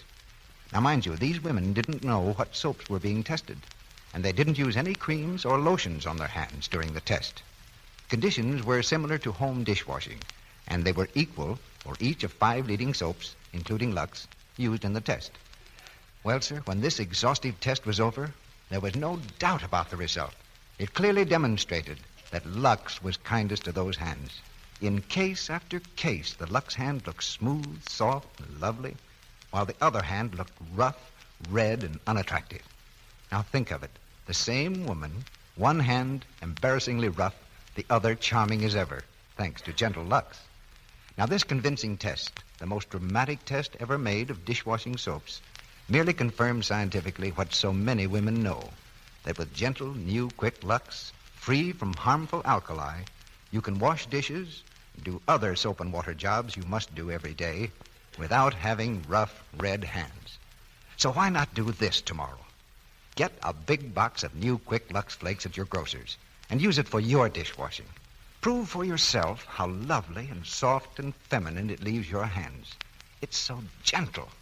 And it's speedy, too, and truly thrifty. Yet it costs you no more. We pause for station identification. This is the Columbia Broadcasting System.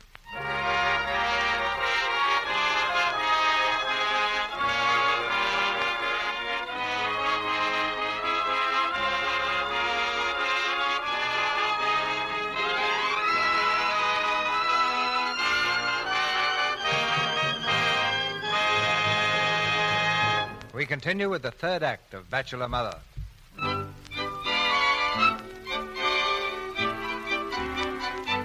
The meetings in the park have become a Sunday ritual with Polly and David, and, of course, the foundling child. But now a new character enters our story, the personification of dignity and breeding, a frock-coated, silk-hatted gentleman, known to the Merlin employees as Old J.B., and to David Merlin as Dad. On a certain Sunday morning, Frank Miller, brooding over the loss of his job, has slipped a note into old J.B.'s car. On his way home from church, J.B. reads it. Dear Mr. J.B. Merlin, this is to let you know that you are a grandfather. If you don't believe me, just ask your son and a certain girl whose name I won't mention because I am not a rat. They go to the park every Sunday and wheel the baby. How do you like that, you stuffed shirt, a friend? Good Lord, a grandfather. Jones. Yes, Mr. Merlin? We're not going home yet. Drive through the park.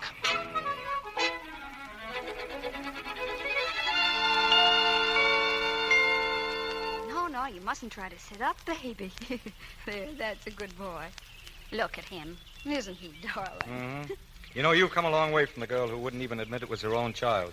You think it's quite a baby now, don't you? Well, you get used to it. You get used to anything if it's around long enough. But this is an unusual baby. Really it is. Oh, I don't know. I guess it's heredity. Oh, yes? Why, what's the matter with me? Oh, nothing. What about the other 50%? Oh, him. Well, if there's anything in heredity, the baby ought to be able to play a wonderful piano. That's quite a quality, yes. He might also get to be the world's best coffee pot thrower. Now, that was unnecessary. After all, you don't know the circumstances. Maybe I was to blame. Never mind. Let's not discuss it. It's none of my business, and I haven't any interest in it anyway. Good morning, David. What, Dad?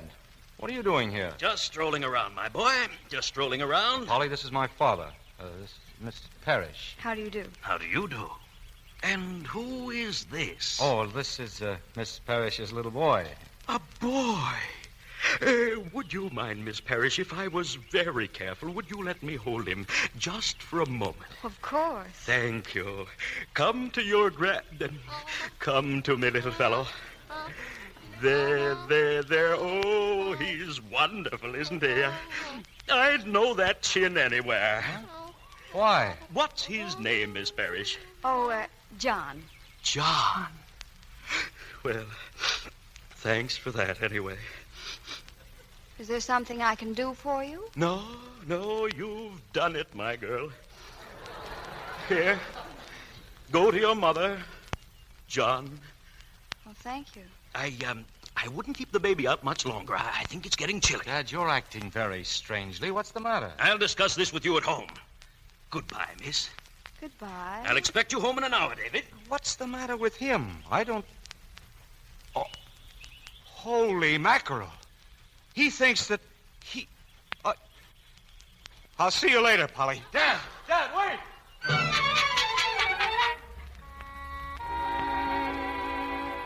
Now listen, Dad. I want to tell you... Quiet! I'll do the talking. 20 years I've been waiting. What do you think for?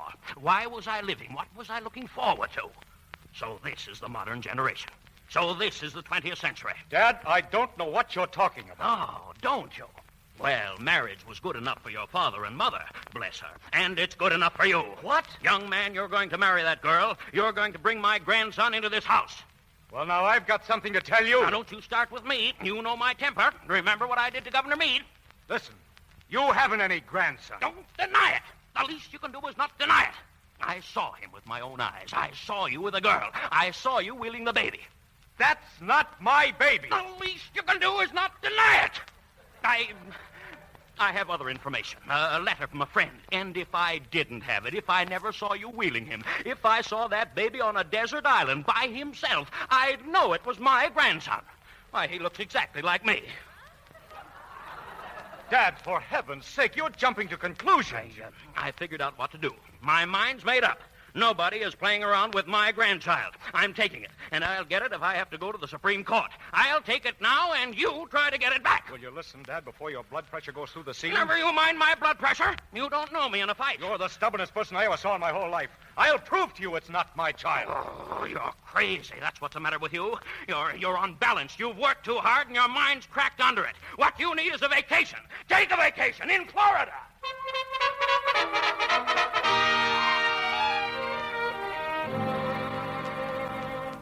I'd like to see him try it. He can't take that baby away from me. You don't know him, Polly. He's sending for lawyers and investigators. Well, he can't do it. The baby belongs to me. Well, we've got to stop him. All right. But if you could dig up the piano player, it'd be a big help.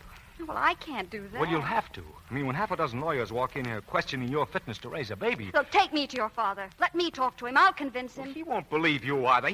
He's gone off his head. He even wanted me to marry you. Oh.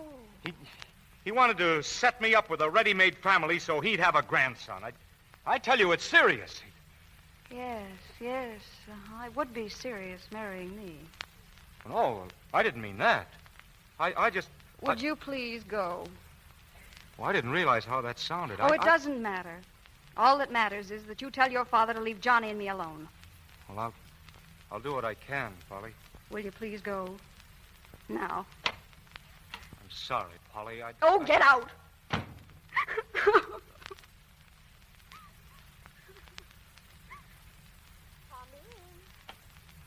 Well, hello, Miss Parrish. Hello, Mrs. Weiss. Come in. You know my son, Jerome. Oh, sure. Hello. Hello. Mrs. Weiss, would you help me pack? I'm going away. Away? Where? Well, I don't know, someplace. They're trying to take the baby away from me. Who is? That there fella just went out? No, his father. He's the papa of the baby. No, but his father thinks he is. Well, that's ridiculous. Now, I don't pretend to be an attorney, but I know your rights, and I say he can't do it. Well, he'll send people to ask questions, and that's just as bad.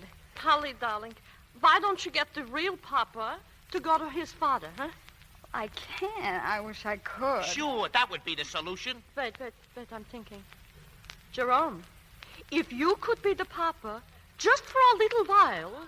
Huh? What? That's it. Mama! Jerome, This is your chance to do a good deed. But, Mama!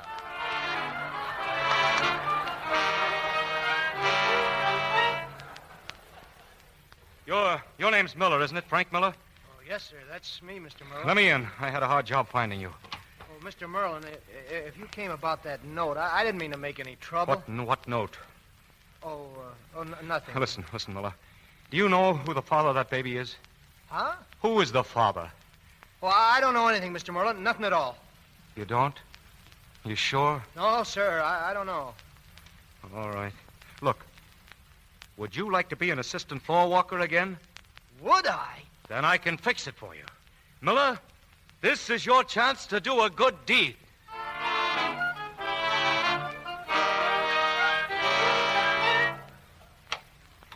Beg pardon, Mr. Merlin. Well, what is it? There are two people to see you, sir. A Mr. and Mrs. Jerome Weiss. Weiss? Never heard of them. Tell them to write a letter. It's about a baby, sir. A baby? Well, send them in. Yes, sir. This way, please. Thank you. Thanks. Won't you sit down? Thank you. Mr. and Mrs. Weiss, eh? I thought you were Miss Parrish. Well, that's the name I use in the store. Jerome and I have been married for 2 years. Yeah, that's right. That's 2 years. Your son just called, and, well, there seems to be a misunderstanding about our baby. Your baby, Mr. Weiss? Uh-huh. Hey, So, yeah. so there's no need you're sending anybody to investigate the baby. It's only a waste of time. His baby. It's as though there'd been a death in the family. I can't believe it. All right, Miller. Right in here. Sure. David, what is this? Well, Dad, maybe this will convince you. This man I brought with me is Frank Miller, the father of that baby. Oh. Really? Oh, that's right, Mr. Merlin. I'm the father. You see, my wife's a very nervous woman, and your son just came over to our flat and said you had the wrong impression about my son. Well, my son is my son and nobody else's. Why, I never heard of such a thing. And I'd appreciate it if you wouldn't send any investigators around to make trouble for us. Just a moment. David, do you know who this other man is? No, who? This is the father she brought around, Mr. Jerome Weiss. So you finally showed up, did you?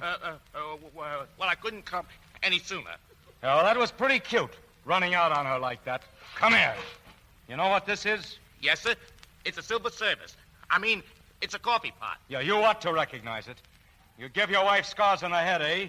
Well, here's one for you. Oh! How do you like that, piano player? You keep your hands off of him. Don't you it's touch all right. him. You go ahead and stick up for him. Stop. You might as well cut all this out. It doesn't convince me. And I'm not through with you, Mr. Miller. I'm going to prosecute you for something. Mr. Merlin, your son made me do this. I'll tell you the truth, and I know what I'm talking about. Your son is the father. Dad, this is the truth. Now listen, that man Weiss is the father. I'm not the father. I don't care who the father is. I'm the grandfather. Now, wait. I'll straighten this whole thing out. Now, listen, Polly. Polly. Where is she? She's gone. Gone. She'll take the baby. Catch her. Stop that girl. Oh, Lord. Sorry I gummed you up, Mr. Merlin, but a guy's got to think quick. He does, eh? Sure, got to use the old bean. Well, you use it now. Ooh!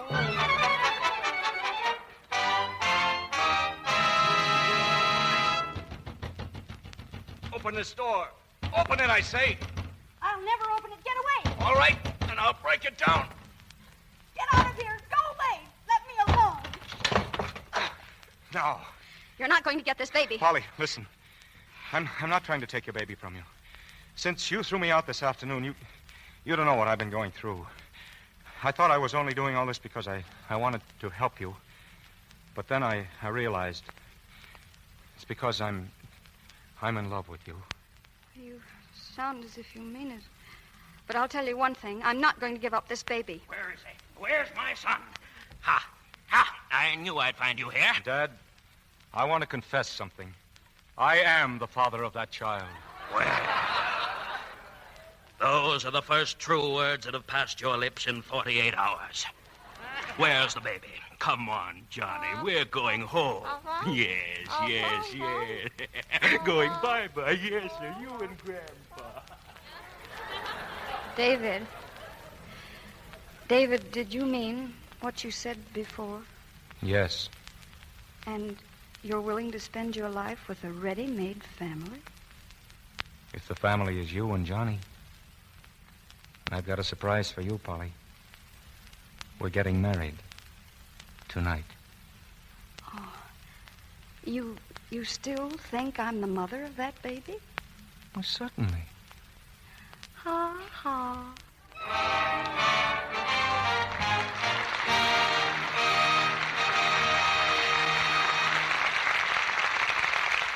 In just a moment, our stars return for their curtain calls. But first, a word to women who want their hands to stay lovely-looking in spite of dishwashing. Remember the one-hand tests? They've proved how kind these gentle flakes are to your hands. Yes, and it's just as gentle to your nice things, too. Oh, that reminds me, Sally. Will you read what Mrs. Mayton Britton of New York wrote? I'd be glad to. She says, New Quick Lux leaves my sweaters as soft as a kitten. They look perfectly lovely. I've been using Lux Flakes for years for my sweaters, silks, and other nice things.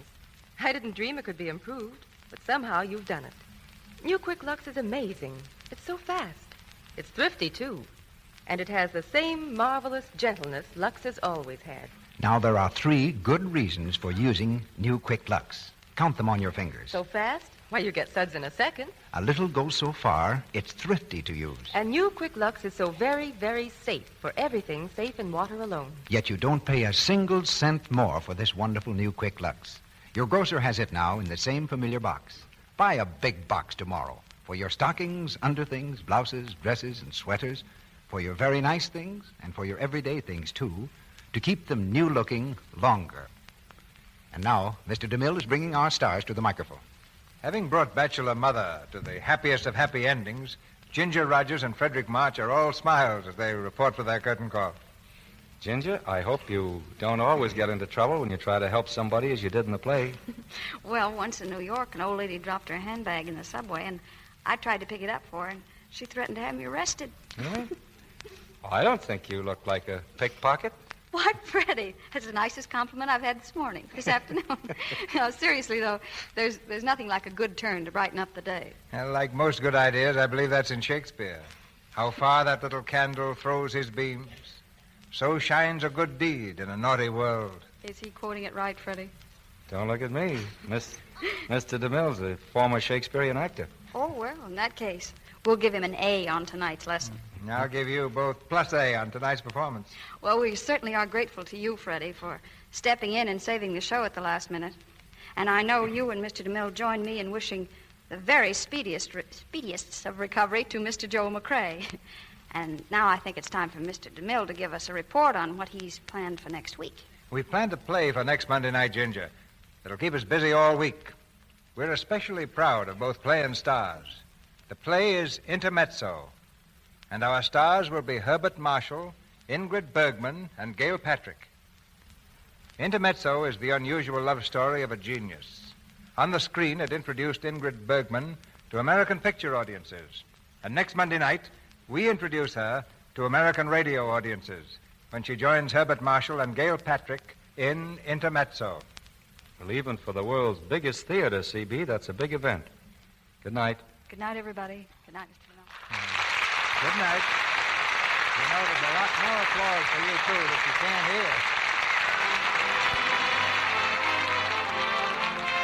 Our sponsors, the makers of Lux Flakes, join me in inviting you to be with us again next Monday night when the Lux Radio Theater presents Herbert Marshall, Ingrid Bergman, Gail Patrick in Intermezzo.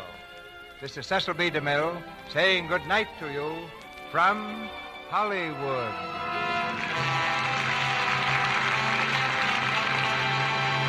Heard in tonight's play were Lou Merrill as J.B. Murden, Dee Benaderet as Mrs. Weiss, Emery Parnell as investigator, Edward Marr as Jerome, Martha Wentworth as matron, Ralph Sedan as Hargraves, Thomas Mills as butler, Kenneth Lawton as clerk, Walter White as detective, and Celeste Rush, Audrey Reynolds, and Frank Martin. Ginger Rogers' forthcoming picture is RKO Gregory LaCava production, Primrose Path. Frank Albertson is now working in the MGM picture, Hooray, I'm Alive. Our music was directed by Louis Silvers.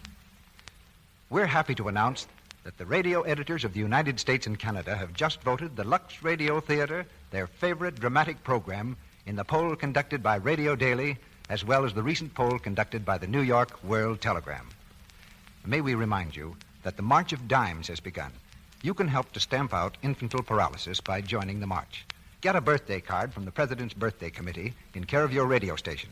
And if you can't, mail the President your dimes anyway to help fight this terrible disease. Your dimes and those of your neighbors will help crippled children to walk again. Your announcer has been Melville Ruick. This is the Columbia Broadcasting System.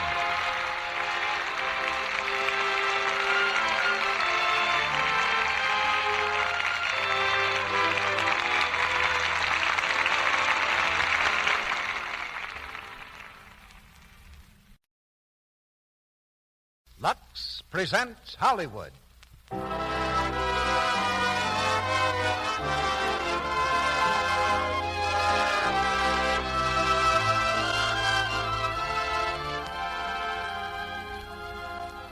The Lux Radio Theater brings you Ronald Colman in Libel with Otto Kruger and Francis Robinson. Ladies and gentlemen, your producer, Mr. Cecil B. DeMille.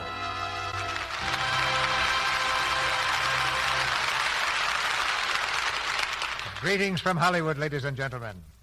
There are probably quite a few parents in the audience with daughters who are slightly moonstruck over certain motion picture stars, and I'll offer them my sympathy right now. You see, I'm the grandfather of a certain young lady, knee-high to a grasshopper, who's very much that way about Ronald Colman.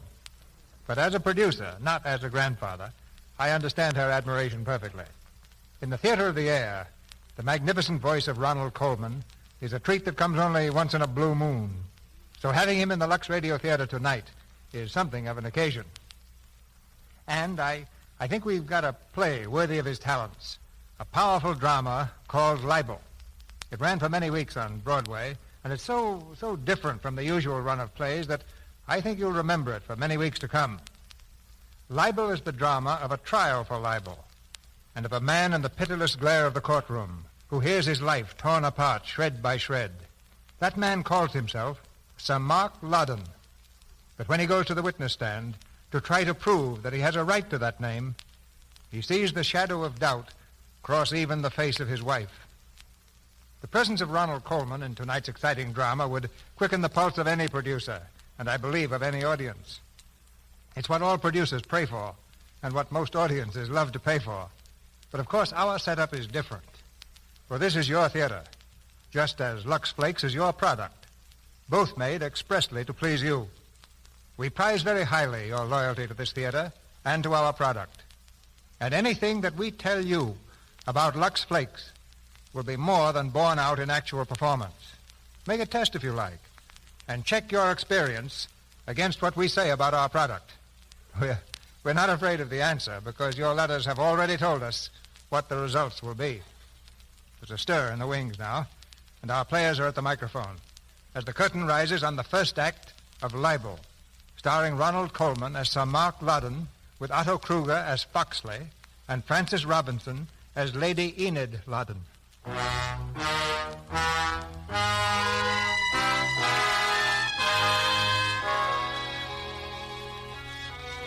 It's 1934, just 16 years after the armistice of the First World War. In the pleasant English countryside stands the home and estate of Sir Mark Loudon, Member of Parliament. A wide drive bordered by trees leads to the front gate. There, hidden in the foliage, a man in rough clothes peers intently at the house. At last he enters the gate and moves slowly toward the door. He rings the bell, and as he waits, he seems to smile inwardly. Good morning. Morning. I'd like to see the master, if you don't mind. I'm sorry, sir, but I don't believe Sir Mark was expecting anyone. Sir Mark, is it? Well, you go tell Sir Mark that Pat Buckingham is here. He'll see me. We served together in the army, Sir Mark and I. Go on, tell him. Very well, sir. You'll wait in the library. I'll speak to Sir Mark. This way, please.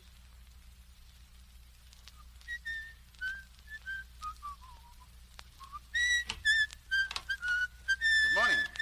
Well, hello. Did you wish to see me about something? No, sir. Don't tell me you don't remember me. I'd hardly believe that, sir. I'm very sorry. Your face is familiar, but... Just think a little, sir. The German prison camp at Obheim, 1918. Obheim? Of course. You were one of the men I escaped with. That's right. There was 3 of us. Sir Mark Loddon, Frank Welney, and Pat Buckingham. Pat Buckingham. Yes, I remember now. Sit down, Pat. It's good to see you. Thank you. You'll have to forgive me. My memory isn't what it used to be. How have you been, Pat? Pretty well. Has the world been treating you all right? Well, frankly, no. Though things are beginning to look up a bit.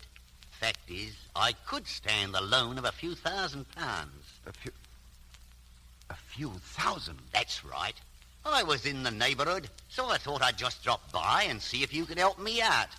You seem to be fairly well off. Well, yes, I am, but... So it won't be much of a loss to you, eh, Frank? Frank? Yes, Frank. Frank Welney. Oh, I'm afraid I don't understand this. Why do you call me Frank Welney? Because it used to be your name. What do you want to be called now? Lord Algie? Do you pretend you don't remember my name was Mark? Nah, none of your blarney, Frank. I don't want to be nasty after all this time. You looked enough like poor old Mark to be his twin. I always said that. I remember joking about it the night we escaped. I said if Sir Mark got killed, Frank Welney could always go back to England in his place. And as it turned out, Sir Mark was killed. And here you are, eh, Frank? Are you mad? I am Sir Mark Loddon. Are you now? And I say you're Frank Welney. I say you came home under his name, took his estate, and married the girl who waited for him. Get out of here. Get out. Now, Frank. For a few £1,000, say 4 or 5, I'd be glad to get out. But under the circumstances... Get out, I tell you. You're making a mistake, Frank. You see, there's a newspaper in London that might be very glad to know what really happened to Sir Mark. Did you hear what I said? They'd pay me big for the story, even if you won't, for keeping quiet about it. Get out of this house. All right, but it don't end here. Remember that, Frank Welney.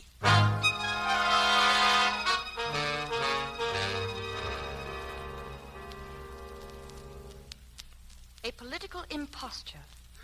The legislator recently returned to the House of Commons as Sir Mark Loddon, Baronet, is not a baronet, not even a lot.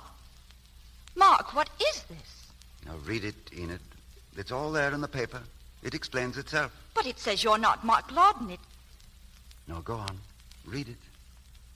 The man who is now posing as Sir Mark secured his position in Parliament by practicing on the voters the same deliberate fraud that he practiced on his wife.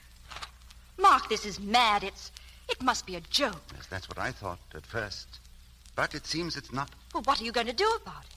I intend to sue the Gazette for malicious libel. Sue them? Well, what else can I do? I put the matter in the hands of Sir Wilfrid. He's going to represent me. You're going to court? You're going to let them drag your name through a filthy mess of lies that... Mark, you can't. Enid, listen. If I could ignore this story, believe me, I would. The last thing I want to do is to risk my career, to risk my life, our life together, on anything so stupid. But they won't let me ignore it, Enid. You speak of a risk. What risk can there be? There are hundreds of people right here in our own village who can swear that you are Mark Loddon. That's true, but... Well, then? Well, Sir Wilfrid has advised me to go through with the case, to clear my name. The Gazette is going to contend that I look like Sir Mark Loddon, that I came home after the war and took his name and his place here, but that I am really someone else. Mark, this is horrible. How can they say such a thing? Oh, they were probably glad to get the story. They've been against me politically ever since I took office. But they must realize what it will mean to them if you bring suit. You can ruin them. If we win, of course. If you win? What doubt is there? They've printed a malicious, horrible lie. As plaintiff, we'll have to prove it a lie. I think we can. Think? Mark, I don't understand you. Enid,